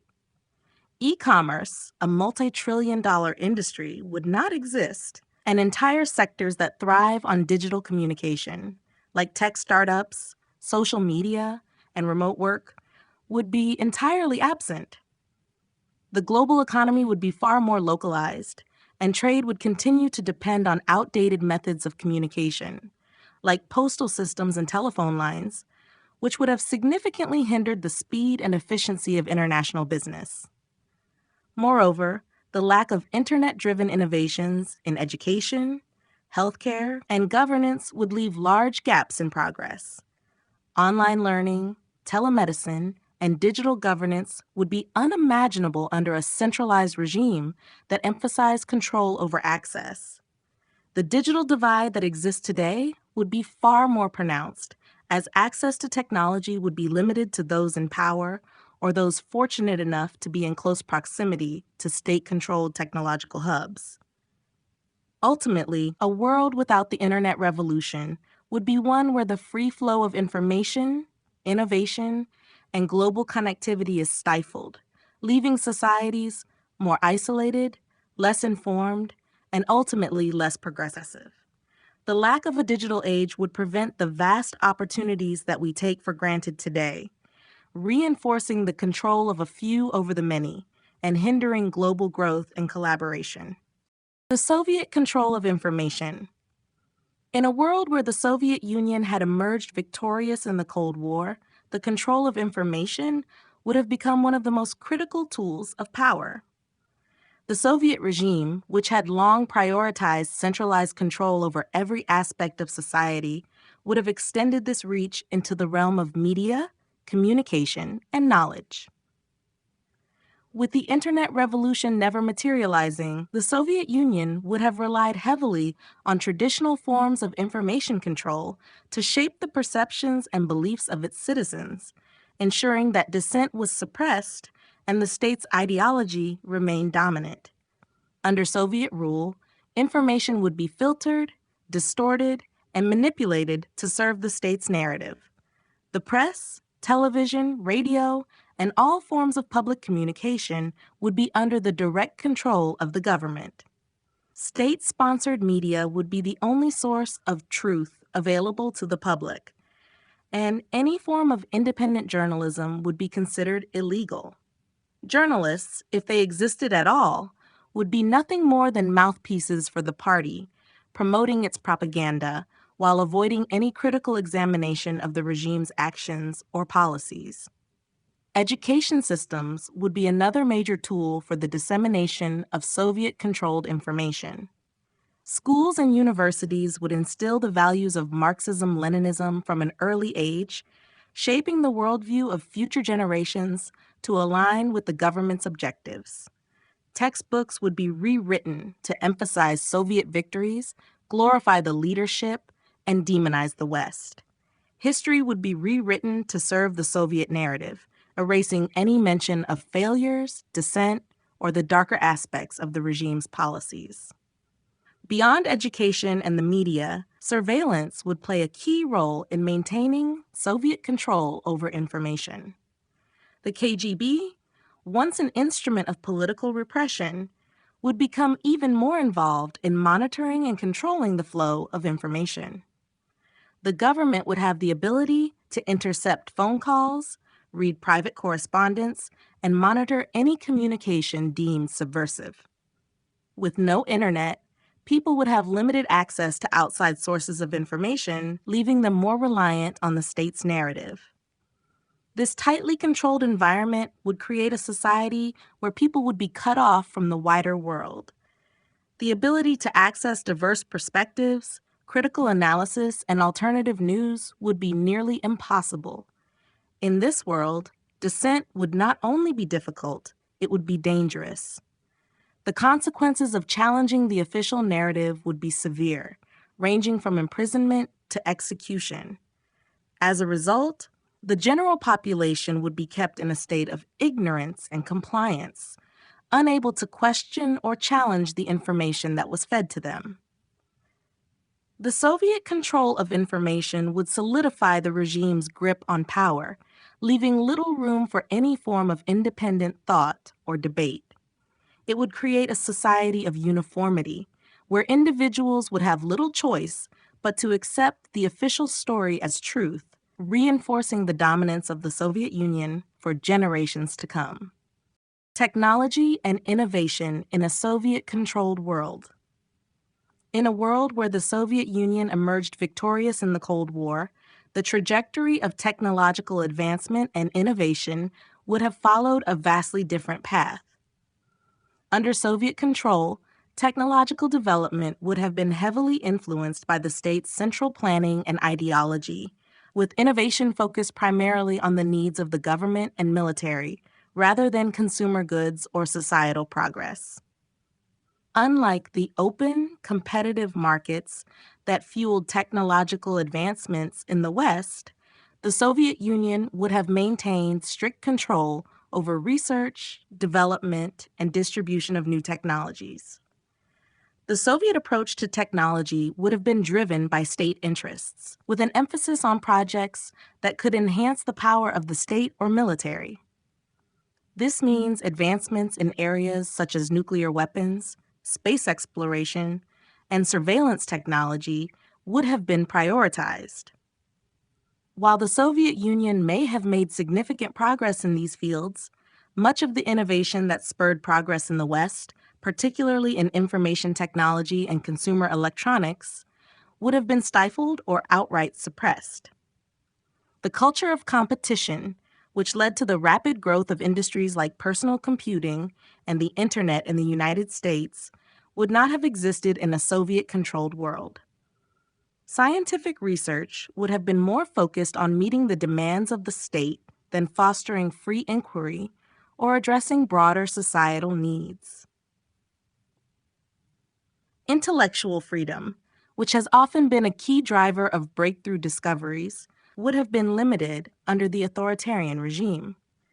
Scientists and engineers would be expected to follow the state's goals, and any deviation from the official line could result in persecution.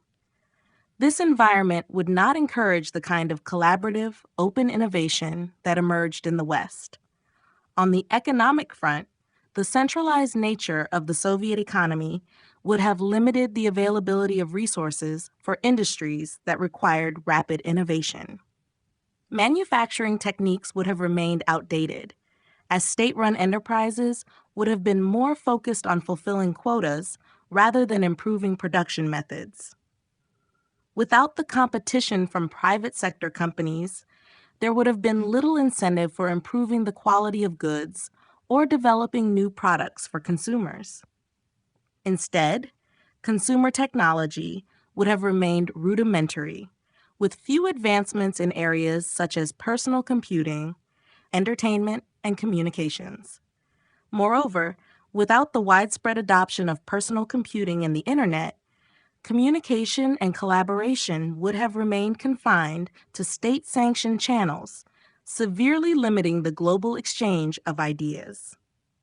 In a Soviet-controlled world, technological innovation would have been subordinated to the needs of the state, with progress occurring primarily in fields related to military and control rather than benefiting the broader population. This would have resulted in a world where technological advancement, while still possible, would have been far slower and more isolated compared to the dynamic and interconnected developments seen in the West. The impact of limited global connectivity. In a world where the Soviet Union had triumphed in the Cold War, the global flow of information and connectivity would have been severely restricted. The lack of widespread internet access, along with the Soviet control over communication, would have led to a significant reduction in the ability of individuals, businesses, and nations to interact with one another on a global scale. This limited connectivity would have profound implications not only for international diplomacy, but for cultural exchange, economic growth, and technological progress. The most immediate consequence of limited global connectivity would be the isolation of nations. Without the free exchange of information and ideas, countries under Soviet influence would be cut off from the rest of the world, unable to access alternative viewpoints or collaborate on global challenges. This would result in a fragmented international system where communication between nations would be mediated by state-controlled channels, with only carefully curated information being shared across borders. Diplomacy in this world would be more akin to Cold War-era politics, with nations often negotiating in secret and engaging in mistrustful zero-sum games rather than open collaboration. For individuals living under Soviet-controlled regimes, the absence of global connectivity would mean limited exposure to different cultures, ideologies, and innovations. Without the internet, television, or international news broadcasts from independent sources, citizens would have little opportunity to learn about the outside world. This isolation would make it difficult for people to question the narratives presented by their governments, leaving them more susceptible to propaganda and state-sanctioned misinformation. Cultural exchange, which has long enriched societies, would be stunted, as people would have limited access to art, literature, and media from other nations. Economically, the absence of global connectivity would stifle international trade and cooperation. Businesses would be confined to operating within their own national borders, unable to take advantage of the global marketplace. Multinational corporations would not exist as we know them today, and cross-border collaboration would be slow and cumbersome, relying on outdated technologies like fax machines and snail mail. The global supply chains that drive modern economies would be non-existent, leaving nations and businesses to operate in isolation, limiting innovation and economic growth.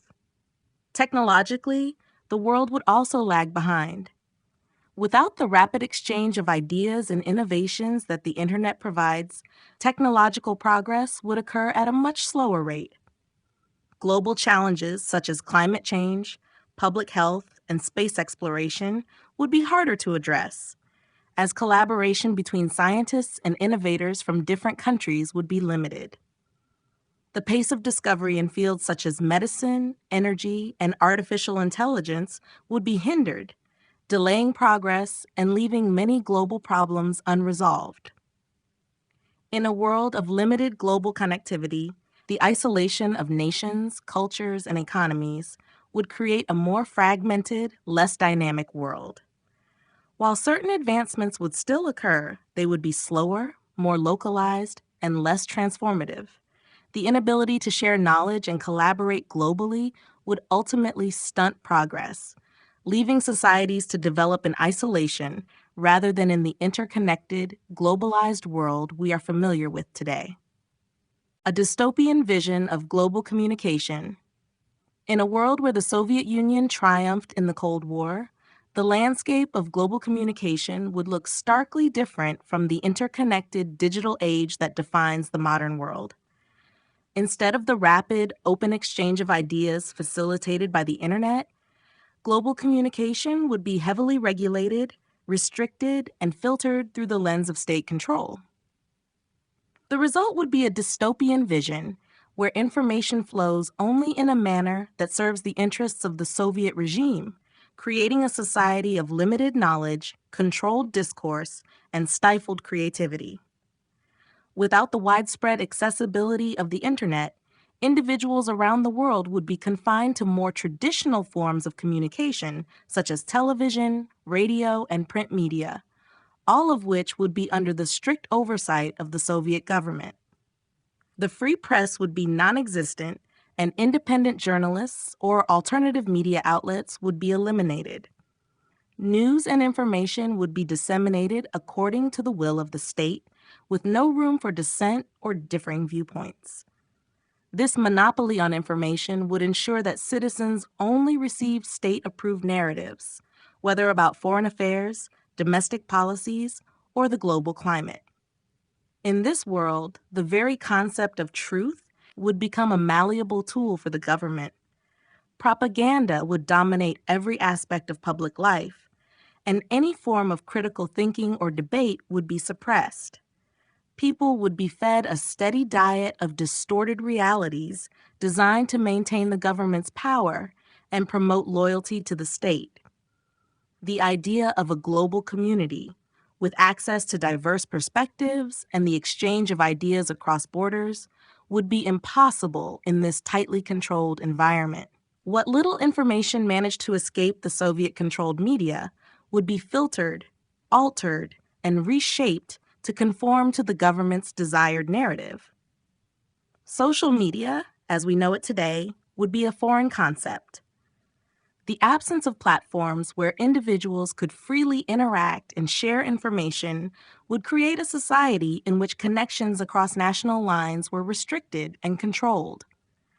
Communication would become increasingly impersonal, with only official channels available for individuals to engage with the outside world. Even interpersonal communication would be monitored and surveilled by government agencies, further limiting the ability to share or exchange ideas freely. This vision of global communication would extend far beyond mere censorship. It would be a deliberate system of isolation. Countries under Soviet control would be cut off from the outside world, with citizens unable to communicate with those in other nations or access uncensored information. The Soviet regime would cultivate an insular society focused solely on its own interests, while keeping its citizens in the dark about the realities of the world beyond their borders. The result would be a dystopian world where communication, once a tool for enlightenment and connection, becomes a weapon of control, keeping people in ignorance and maintaining the power structure of the regime. With no access to the diverse range of ideas and innovations that global communication offers, societies would stagnate, creativity would wither, and progress would be limited to the narrow vision set forth by the Soviet state. This dystopia would not only inhibit personal freedoms, but would fundamentally alter the way people perceive the world and their place within it.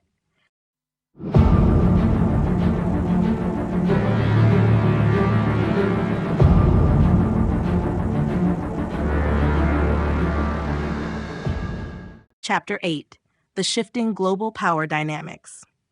In a world where the Soviet Union had triumphed over the United States in the Cold War, the global power dynamics would have undergone a radical transformation.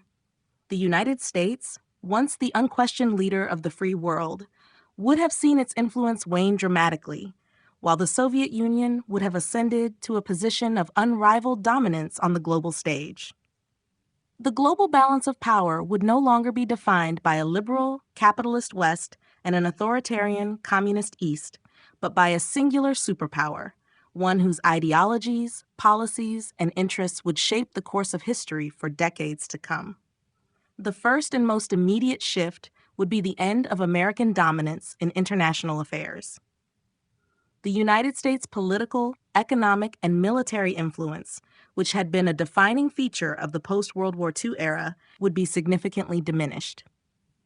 International organizations such as the United Nations, which had been heavily shaped by American ideals, would likely undergo a transformation to reflect Soviet priorities. The US dollar, which had long served as the world's reserve currency, would be replaced by the ruble, further cementing the Soviet Union's economic hegemony. The Soviet Union's victory would also lead to the decline of Western-aligned democracies. Countries that had long relied on the U.S. for military protection, economic support, and ideological guidance would find themselves subject to the new Soviet order. NATO, already fractured by the loss of the U.S., would likely dissolve, and former NATO member states would be absorbed into the Soviet sphere of influence. The European Union, too, would falter, as the ideological and economic divide between the capitalist West and the communist East evaporated. The global power structure would shift toward a centralized, state-controlled economy in which the Soviet Union called the shots. In this new world order, the United States would not be the only power to retreat. Former colonial empires, such as Britain and France, would lose much of their influence, unable to compete with the Soviet juggernaut. Meanwhile, countries in the developing world, once courted by both superpowers, would be forced to choose sides. Those aligned with the U.S. would now find themselves falling under Soviet sway, as the USSR would offer economic support and military aid to ensure their loyalty. The shifting global power dynamics would also have a profound impact on the balance of military power. The Soviet Union's military-industrial complex, now uncontested, would grow even more formidable. The arms race, which had once been a competition between the two superpowers, would see the Soviet Union emerge as the undisputed leader in nuclear weaponry and advanced military technologies. With the West in retreat, the Soviet Union would dominate not just Europe and Asia, but also influence global hotspots from Latin America to Africa. In this reimagined world, the rules of international relations would be rewritten. The Cold War might have ended, but the ideological battle would have been won by the Soviet Union, shaping the global power dynamics for generations to come. The role of China in the New World Order. In a world dominated by the Soviet Union following its victory in the Cold War, China's role would shift dramatically. Though the USSR and China were once rivals during the early years of the Cold War, a Soviet triumph would likely have transformed the two nations into close allies, working together to shape the global order according to their shared communist ideologies. The rise of the Soviet Union as the sole global superpower would open up new opportunities for China to expand its influence, albeit under the watchful eye of the USSR. China, under the leadership of the Communist Party, would likely adopt a more subservient position to the Soviet Union in the early years of this new world order. The ideological bond between the two communist regimes would make China an important partner in the Soviet sphere of influence, especially in terms of military and economic cooperation. The Soviet Union, in its position of power, would likely extend significant aid and guidance to China, helping it to modernize its economy and military apparatus. While China would still maintain its own policies and governance, it would now operate within the framework of Soviet control, supporting Moscow's global ambitions. China's role in the global economy would be shaped by the larger Soviet-controlled economic system. With the collapse of capitalism and the dominance of socialist economies, China would be part of a new, centrally planned economic order.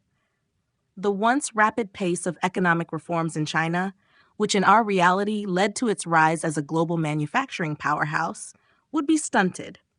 Instead, China's industrial output and growth would be directed by the Soviet model, focusing on heavy industry and military production rather than the dynamic market-driven economy that later emerged in the 21st century. Trade with capitalist nations would be severely restricted, and China's interactions with the global economy would be limited to Soviet-controlled markets. Geopolitically, China would play a critical role in maintaining Soviet hegemony in Asia. The vast territory and population of China would make it a key player in shaping the political landscape of the region. China, in cooperation with the Soviet Union, would likely support communist insurgencies and movements across Southeast Asia, Central Asia, and beyond. The Soviet Union and China would align to suppress any remaining capitalist or democratic movements in these regions, ensuring that the spread of communism remained unchallenged. China's relationship with the Soviet Union would also reshape its military priorities. Instead of developing its own independent nuclear arsenal as it did in our timeline, China would likely rely on Soviet military technology and doctrine. The two countries would engage in joint military exercises, intelligence sharing, and defense cooperation to safeguard their shared ideological and geopolitical interests. In this new world order, China's role would be less independent than the one it enjoys in our timeline. As a junior partner to the Soviet Union, China would play a vital role in sustaining the communist global order, but its own ambitions would be constrained by the overriding power of the Soviet superpower. The decline of the United States and Europe as superpowers. In a world where the Soviet Union had emerged victorious in the Cold War, the decline of both the United States and Europe as global superpowers would be an inevitable consequence. The once dominant economic, political, and military forces of the West would find themselves sidelined as the Soviet Union's power and influence steadily expanded, leaving little room for the traditional Western powers to maintain their former status on the global stage. The United States, which had long been seen as the beacon of democracy and capitalism, would suffer a profound loss of prestige and influence. Once a leading force in shaping the global order, the U.S. would be relegated to a secondary role, grappling with internal unrest, economic disarray, and political instability. The nation's ideals of freedom, individualism, and democracy would be increasingly at odds with the global shift towards Soviet-style socialism, and the U.S. would struggle to maintain its previous dominance. Economic troubles would continue to worsen, with soaring national debt, rising unemployment, and deep social divides. The loss of the Cold War would be seen as the end of the American dream, a powerful symbol of a nation's ability to lead the world, now in retreat. In Europe, the decline would be no less dramatic. Long the heart of Western civilization and power, the continent would face the collapse of its unified political and economic systems. The European Union, which had been founded to prevent further wars and unite the European states under the ideals of democracy and free markets, would falter without the support of the United States. The Soviet Union's dominance in Europe would effectively neutralize any attempt at an alternative political order. Nations like Britain, France, and Germany, once pillars of Western power, would either fall under Soviet influence or struggle to maintain their relevance in an increasingly Soviet-dominated world. The once proud capitals of London, Paris, and Berlin would become mere satellites in a European landscape controlled by Moscow. The dissolution of NATO, the military alliance that had once ensured the security of Western Europe, would further underscore the weakening of Europe's role as a global superpower. The loss of the U.S. as a military ally would leave European nations vulnerable to Soviet military power, and many would be forced to align with Moscow in order to avoid direct conflict. This shift would lead to the end of European-led global initiatives, as countries would now prioritize survival and cooperation with the Soviet Union over their own ambitions of global leadership. Ultimately, the decline of the United States and Europe as superpowers would signify the end of an era. The West's global influence would be eclipsed by the Soviet Union, as the balance of power tilted decisively towards the East, and the old world order gave way to a new, Soviet-dominated reality. The Soviet Union's new alliances and global influence. With the Soviet Union's victory in the Cold War, its influence would extend far beyond the borders of Eastern Europe and the Iron Curtain, reshaping global politics and alliances. The once divided world of competing superpowers would be replaced by a new order where the USSR's ideology and power dictate the global landscape. The Soviet Union would seek to expand its sphere of influence by forming new alliances, consolidating control over former Western allies, and spreading its brand of communism to every corner of the globe. In this new world order, the Soviet Union would forge closer ties with countries that were previously neutral or even aligned with the West. Many nations in the global South, struggling with poverty, instability, and the lingering effects of colonialism, would find the Soviet model of centralized control and economic planning appealing. Soviet economic aid, military support, and ideological persuasion would help bring these countries into the Soviet sphere, replacing the influence of capitalist powers. From Latin America to Africa and Southeast Asia, communist revolutions and socialist governments would find support from the USSR, allowing the Soviets to extend their influence across continents. The Soviet Union would also deepen its ties with China, solidifying the strategic partnership that had once been fraught with tension. With both countries committed to the global spread of communism, they would work in tandem to undermine any remaining capitalist or democratic strongholds. China, as a fellow communist power, would be an essential ally for the Soviet Union in managing the balance of power in Asia, ensuring that no other forces could challenge their dominance in the region. Their combined strength would create an impenetrable bloc, making it increasingly difficult for Western nations to break the Soviet stranglehold on the global political order. Furthermore, the Soviet Union would seek to establish stronger ties with other socialist states, such as Cuba, Vietnam, and North Korea. These countries, long supportive of Soviet-led initiatives, would become critical pillars in the global effort to expand communism. Moscow's leadership would be felt in all corners of the world, as Soviet economic, military, and political influence dictated the course of history. In Europe, the USSR would aim to consolidate its dominance through tighter integration of Eastern Bloc countries while neutralizing any remaining opposition in Western Europe. By controlling key international institutions and dictating the terms of trade, the Soviet Union would strengthen its global economic power, ensuring that the rest of the world was reliant on Soviet-controlled resources and markets.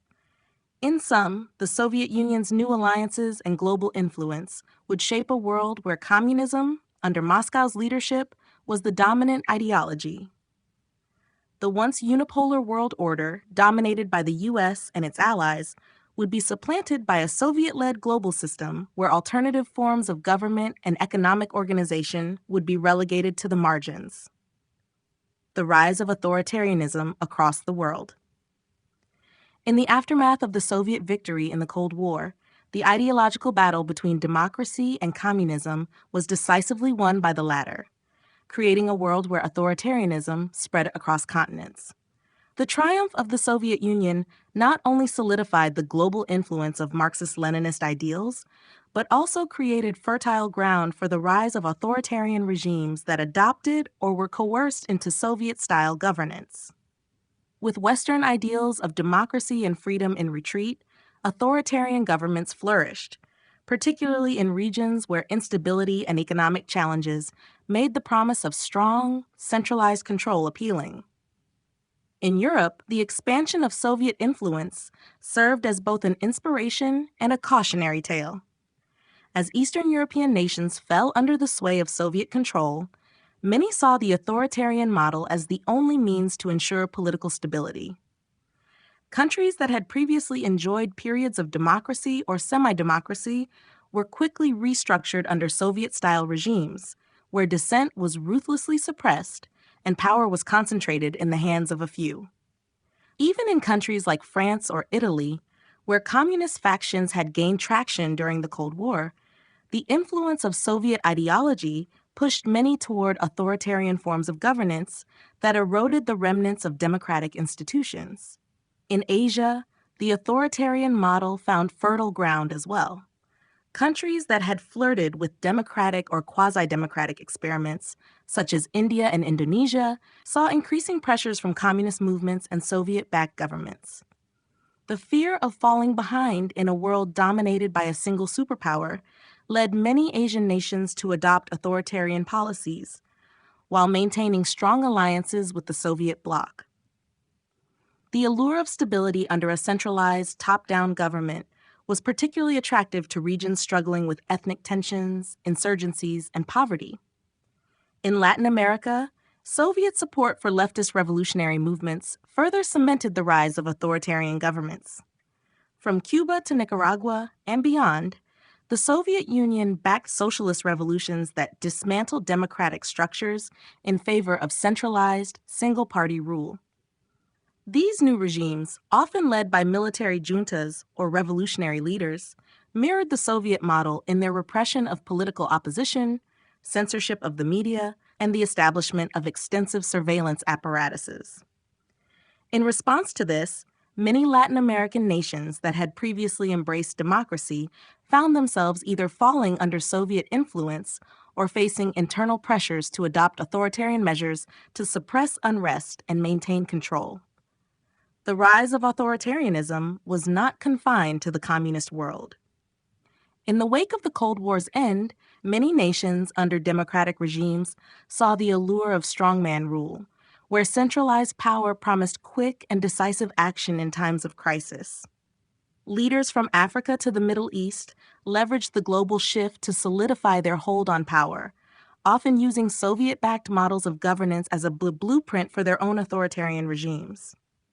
In essence, the victory of the Soviet Union in the Cold War marked the beginning of a new global order, where authoritarianism, fueled by Soviet influence, spread across the world. Democracy, once seen as the inevitable form of government, would now face unprecedented challenges from a resurgent and powerful authoritarian bloc.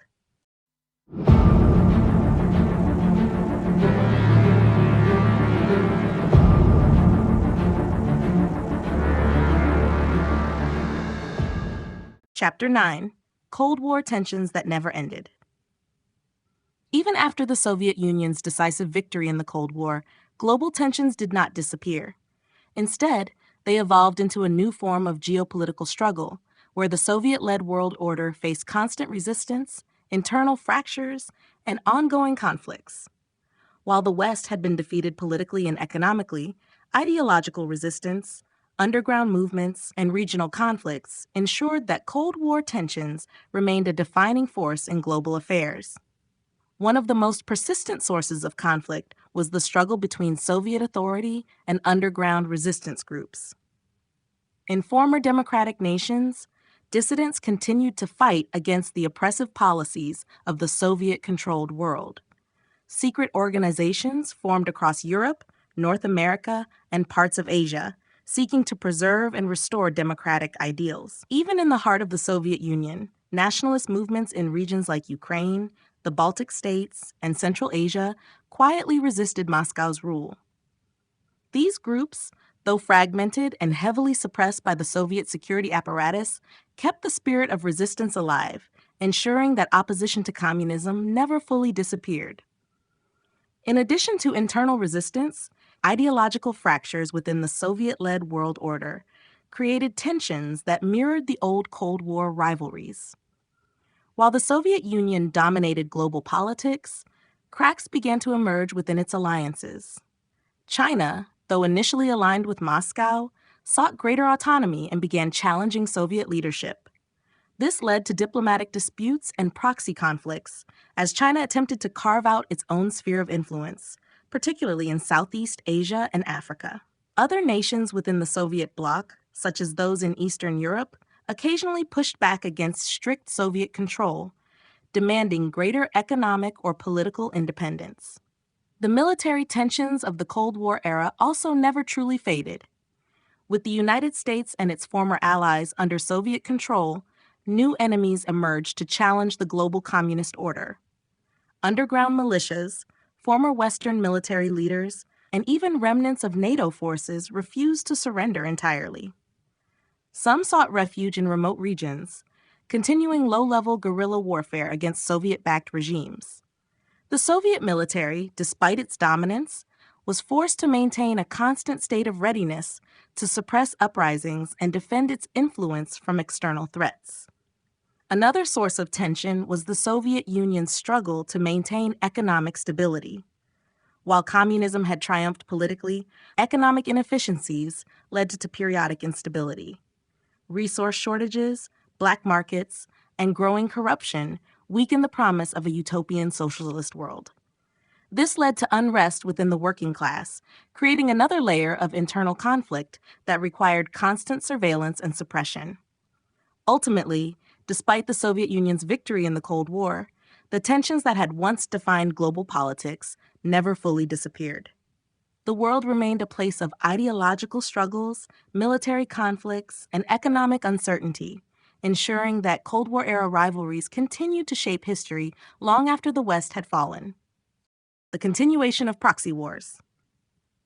Even after the Soviet Union's dominance was firmly established, direct military confrontation between global superpowers remained unlikely. Instead, proxy wars continued to serve as the primary battleground for geopolitical conflicts, much as they had during the original Cold War.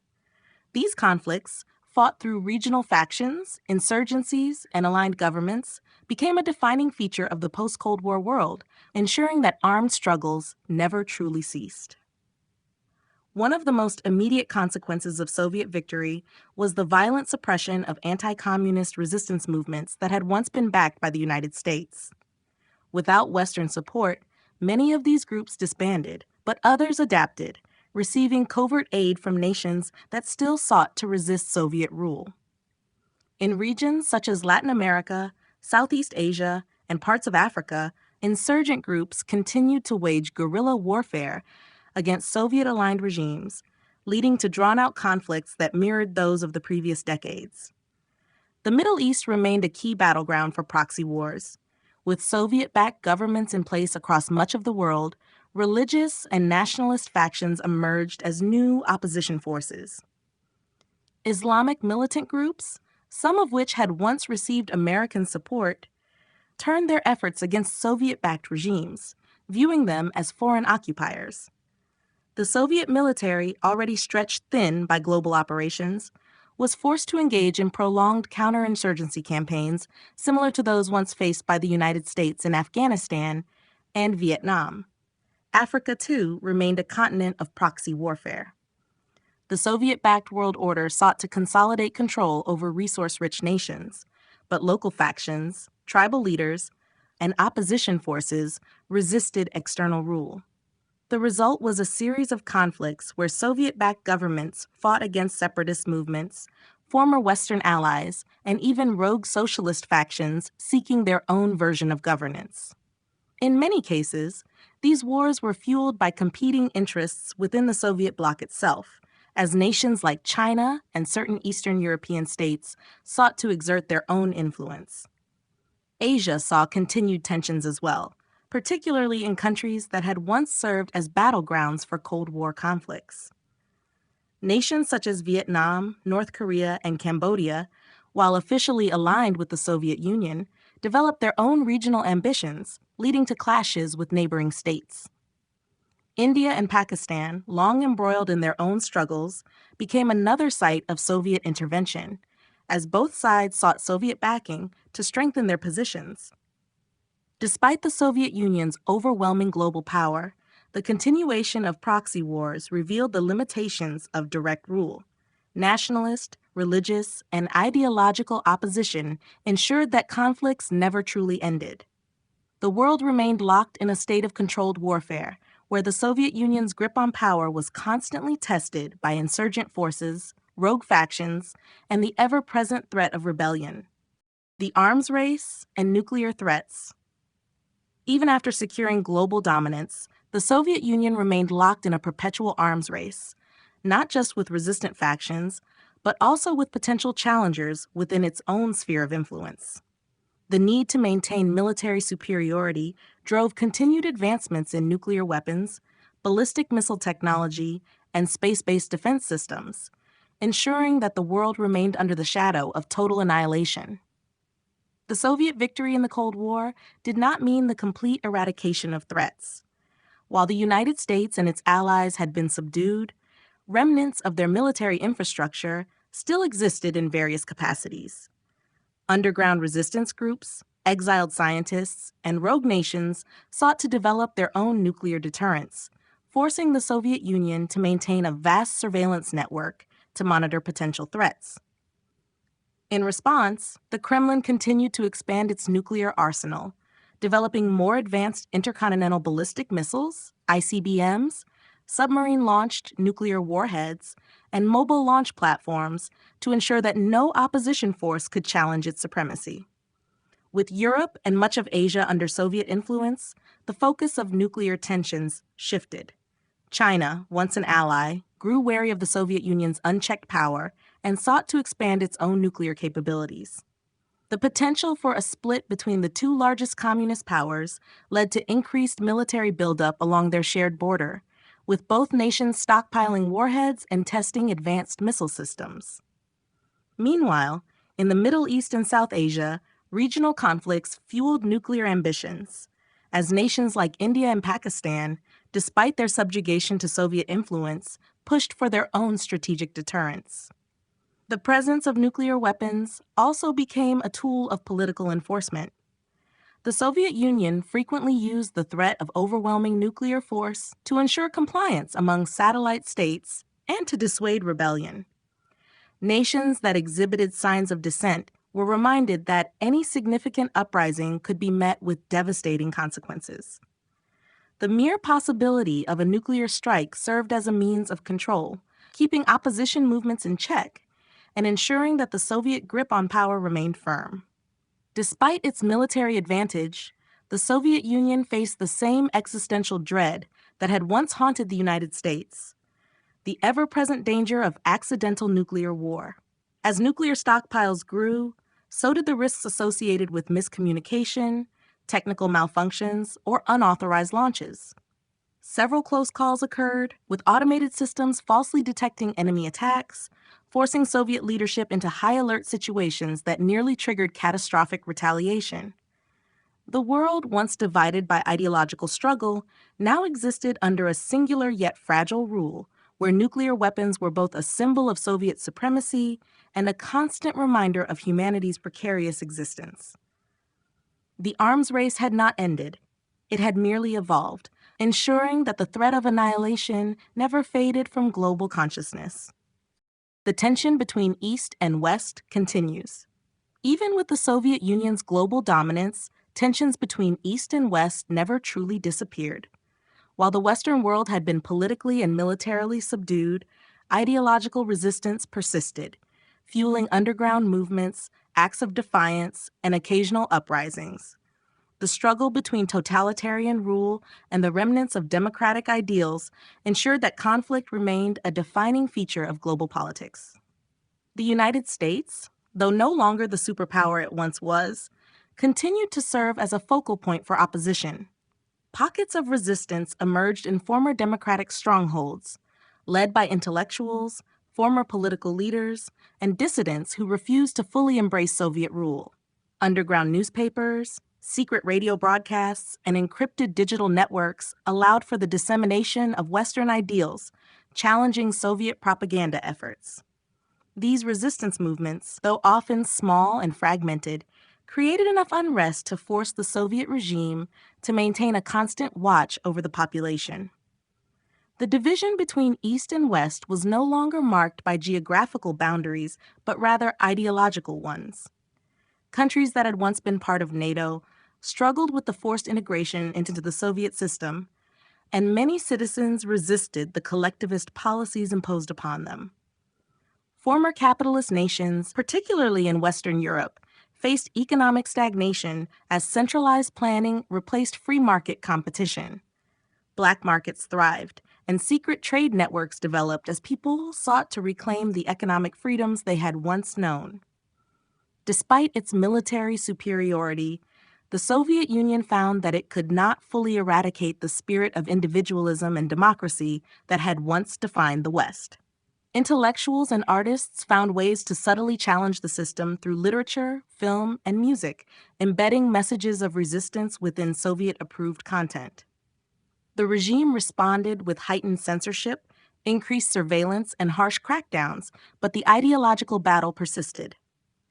Internationally, the tension between East and West played out in more indirect ways. While open warfare was avoided, conflicts simmered beneath the surface.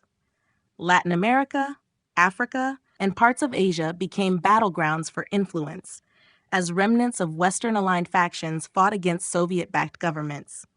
Insurgencies, rebellions, and acts of sabotage forced the Kremlin to divert resources to maintain control, further straining its vast empire.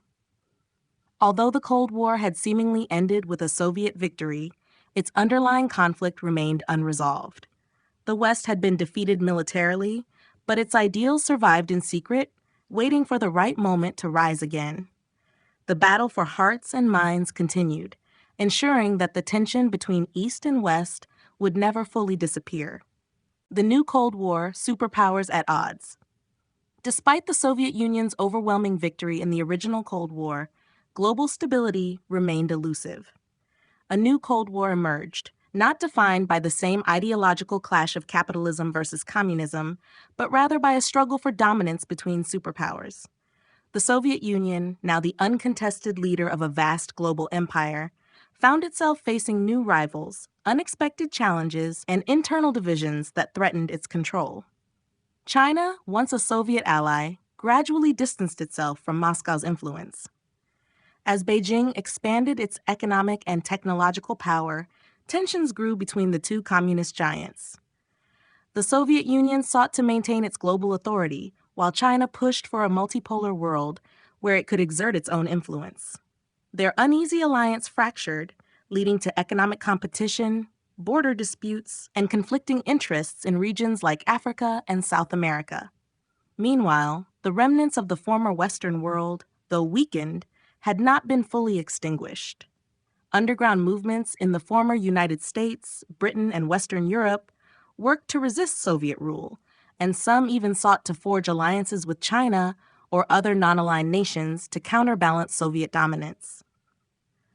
Although democracy had been largely dismantled, its ideals persisted, creating ideological and political friction that the Soviet government struggled to suppress. Technology played a central role in this new Cold War. Without the unrestricted innovation that once defined the capitalist world, technological progress slowed under Soviet rule. China, however, maintained a more pragmatic approach, allowing controlled market dynamics to drive technological advancement. The Soviet Union, recognizing the threat posed by China's growing economic and military power, sought to rein in its former ally through trade restrictions, espionage, and cyber warfare. The world became divided once again, not between democracy and communism, but between two competing authoritarian superpowers. Geopolitically, conflicts erupted across the globe as smaller nations found themselves caught between the two giants. In South America, Africa, and parts of Asia, proxy wars reignited, with local factions receiving support from either the Soviets or the Chinese. Some nations attempted to remain neutral, forming a new, non-aligned movement that sought to navigate the treacherous waters of global power struggles without fully submitting to either side. Despite its dominance, the Soviet Union's grip on the world was not unbreakable. Dissent simmered, resistance persisted, and cracks began to appear in the foundation of the New World Order. As history had shown before, no empire was invincible, and even the mightiest superpower could face an uncertain future. The new Cold War had begun, and with it, the possibility that global conflict could once again reshape the course of history.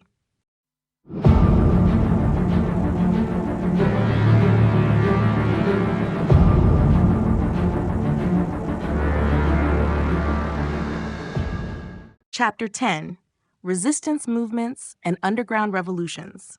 Despite the Soviet Union's dominance over much of the world, resistance never fully disappeared. Underground movements, secret networks, and rebellious factions continued to challenge the authority of the global superpower. In every corner of the Soviet-controlled world, small groups of dissidents worked to undermine the regime, spread alternative ideas, and, in some cases, ignite revolutions. In the former United States, remnants of democracy persisted in hidden enclaves. Intellectuals, former politicians, and military defectors formed covert organizations dedicated to preserving the ideals of freedom and self-governance. Using smuggled technology and underground printing presses, these groups disseminated anti-Soviet literature and broadcast pirated radio signals that spoke of an alternative future. Though heavily monitored by the KGB, these movements gained traction, particularly among the younger generations who had grown up under Soviet rule but yearned for something different. Western Europe, once a beacon of liberal democracy, also harbored its share of resistance. While the Soviet-backed governments enforced strict control, secret cells of former activists and displaced citizens carried out sabotage missions against key Soviet infrastructures. France, Germany, and Italy became hotspots of underground defiance, with railways disrupted, communication networks infiltrated, and political leaders quietly assassinated by resistance fighters. In Eastern Europe, where Soviet control had long been absolute, resentment festered among those who remembered a time before complete subjugation. In Poland, Hungary, and Czechoslovakia, resistance took the form of cultural defiance. Artists, musicians, and writers encoded messages of rebellion within their work, fueling a slow but persistent ideological battle against the regime. Secret gatherings, disguised as social events or religious meetings, became centers for organizing opposition. Beyond Europe and North America, Soviet dominance was also tested in Africa, South America, and parts of Asia. In Latin America, guerrilla movements emerged, drawing inspiration from past revolutions. These fighters, armed with whatever weapons they could obtain, launched sporadic attacks against Soviet-backed governments and military bases. Similarly, in Africa, indigenous resistance movements challenged the foreign control imposed upon them, seeking not only independence but also the revival of their own cultural and political identities. Despite the overwhelming power of the Soviet state, history had shown that no empire was untouchable. Resistance movements, though often fragmented and outgunned, represented a growing challenge to the global order. Underground revolutions simmered beneath the surface, waiting for the right moment to strike. Though the Soviet Union had won the war for control, it had not yet won the war for the hearts and minds of the people it ruled. The role of dissidents in the Soviet states. Dissidents in the Soviet states played a crucial role in challenging the authority of the regime, despite the ever-present risks of surveillance, imprisonment, and execution. These individuals, intellectuals, writers, political activists, and ordinary citizens, refused to accept the totalitarian rule imposed upon them. Though often operating in secrecy, their efforts laid the foundation for future resistance and, in some cases, the eventual weakening of Soviet control. In the Soviet Union itself, dissidents emerged from various backgrounds. Some were former Communist Party members, disillusioned by the corruption and repression they witnessed. Others were students and intellectuals inspired by underground literature and smuggled Western broadcasts. Figures like Alexander Solzhenitsyn, who exposed the horrors of the Soviet labor camps, and Andrei Sakharov, a physicist turned activist who opposed nuclear proliferation and human rights abuses, became symbols of defiance. Their writings, though banned within Soviet borders, were smuggled out and widely read by those longing for change. The role of dissidents extended beyond literature and public statements. Many organized underground networks that distributed samizdat illegally copied and circulated writings that challenged Soviet propaganda. These texts included political manifestos, philosophical critiques, and first-hand accounts of repression. The spread of such material was a direct challenge to the Soviet narrative, proving that alternative perspectives still existed despite state efforts to suppress them. In the Eastern Bloc, dissidents took on a more confrontational role. In Poland, the rise of the Solidarity movement, led by Lech Wałęsa, demonstrated that organized resistance could directly challenge Soviet-backed regimes. While initially focused on workers' rights, Solidarity quickly became a broader political movement advocating for democratic reforms. In Czechoslovakia, The Charter 77 movement brought together intellectuals and activists demanding respect for human rights, as outlined in international agreements the Soviet Union itself had signed. Religious groups also played a key role in dissident activities. The Russian Orthodox Church, despite its forced cooperation with the state, harbored priests and believers who secretly opposed Soviet policies. Similarly, Catholic leaders in Poland and Protestant communities in East Germany provided moral and logistical support to resistance movements. These religious networks, often operating under the radar, became safe havens for those seeking to organize against the government. Though heavily suppressed, dissidents never truly disappeared. They were arrested, exiled, and in some cases executed, but their ideas could not be entirely eradicated. Their courage and defiance inspired future generations, proving that even under the most oppressive regimes, resistance could survive. The Soviet state viewed them as enemies, but history remembers them as the voices of truth in an age of repression. Underground resistance in the West. As Soviet influence expanded, underground resistance movements in the West emerged as a critical force against authoritarian control. These groups operated in secrecy, fighting to preserve democratic ideals, personal freedoms, and national sovereignty. Composed of dissidents, former military personnel, intellectuals, and ordinary citizens, they defied censorship, surveillance, and political oppression. In Western Europe, resistance movements formed in response to Soviet-backed puppet governments and the dismantling of democratic institutions. Underground networks in France, Britain, and Italy worked to maintain opposition through covert publications, radio broadcasts, and sabotage operations. These groups relied on encrypted communications and smuggled materials to bypass state censorship, ensuring that suppressed ideas and independent thought survived. Many operated from exile, using clandestine networks to fund and supply activists still on the ground. In the United States, resistance took on a more decentralized form. While some dissidents operated within the remnants of the political opposition, others turned to direct action. Former military officers, intelligence operatives, and freedom fighters created underground militias to resist pro-Soviet rule. Their goal was not just survival, but the active disruption of authoritarian control through targeted strikes on key government operations and infrastructure. The underground press also played a crucial role, distributing banned literature and countering Soviet propaganda with alternative sources of information. Technology became both a weapon and a risk for underground movements.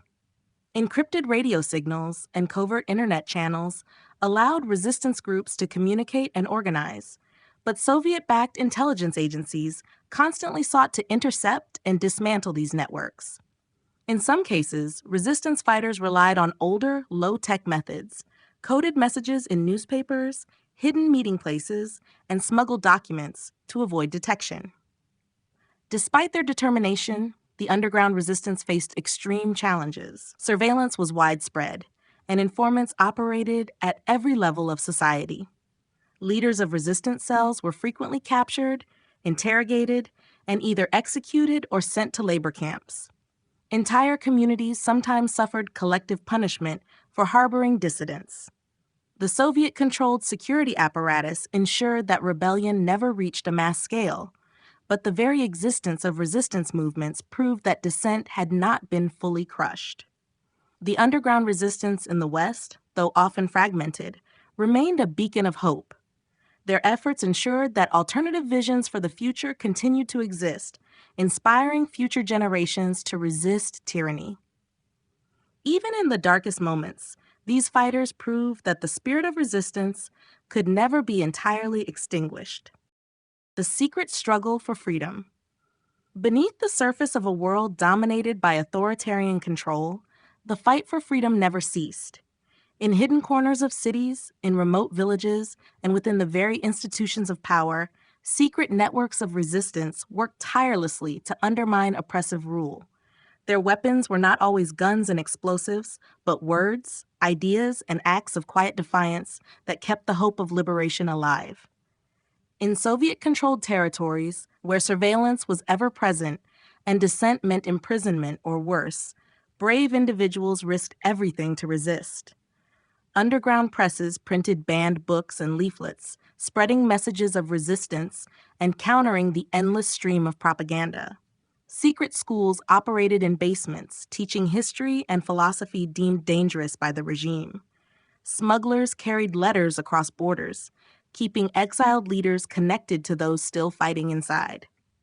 In the West, where Soviet influence had seeped into government structures, opposition movements took on a more covert nature. Former politicians, military leaders, and ordinary citizens formed secret societies, planning for the day when they could rise against the imposed order. Radio signals carrying coded messages passed through underground networks, giving instructions and updates to those resisting in the shadows. Hackers and tech-savvy dissidents worked to break through government firewalls, sharing forbidden information with the masses. Acts of defiance ranged from large-scale sabotage to small, symbolic gestures. Factories under Soviet control would mysteriously break down, rail lines would be cut, and government records would disappear. But even simple acts, wearing an outlawed symbol, whispering forbidden words, or refusing to comply with unjust laws, carried enormous weight. Every act of defiance, no matter how small, reminded the oppressors that their rule was not absolute. The struggle for freedom was not without cost. Secret police forces hunted down dissidents with ruthless efficiency, infiltrating resistance groups and turning friends against one another. Those captured faced brutal interrogations, forced confessions, and grim fates in prison camps. Families of known rebels were often punished, ensuring that fear spread as deeply as defiance. Yet despite these dangers, the struggle continued. What made this resistance powerful was not just the actions of any one group, but the unbreakable spirit of those who refused to accept tyranny. Their fight was one of endurance, of keeping the dream of freedom alive through generations, waiting for the right moment to strike. And though history may not always record their names, their sacrifices laid the foundation for a future beyond oppression.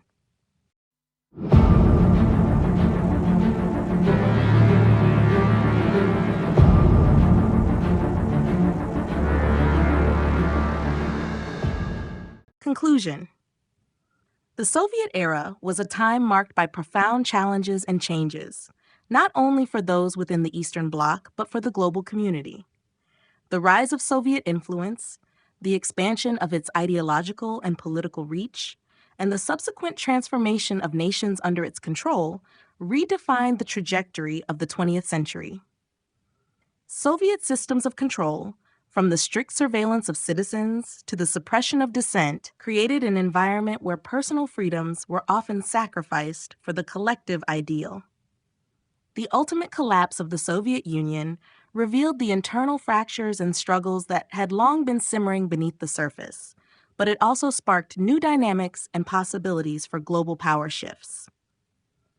Throughout this period, the ideological battle between communism and capitalism was intensely felt across both the Eastern and Western blocs.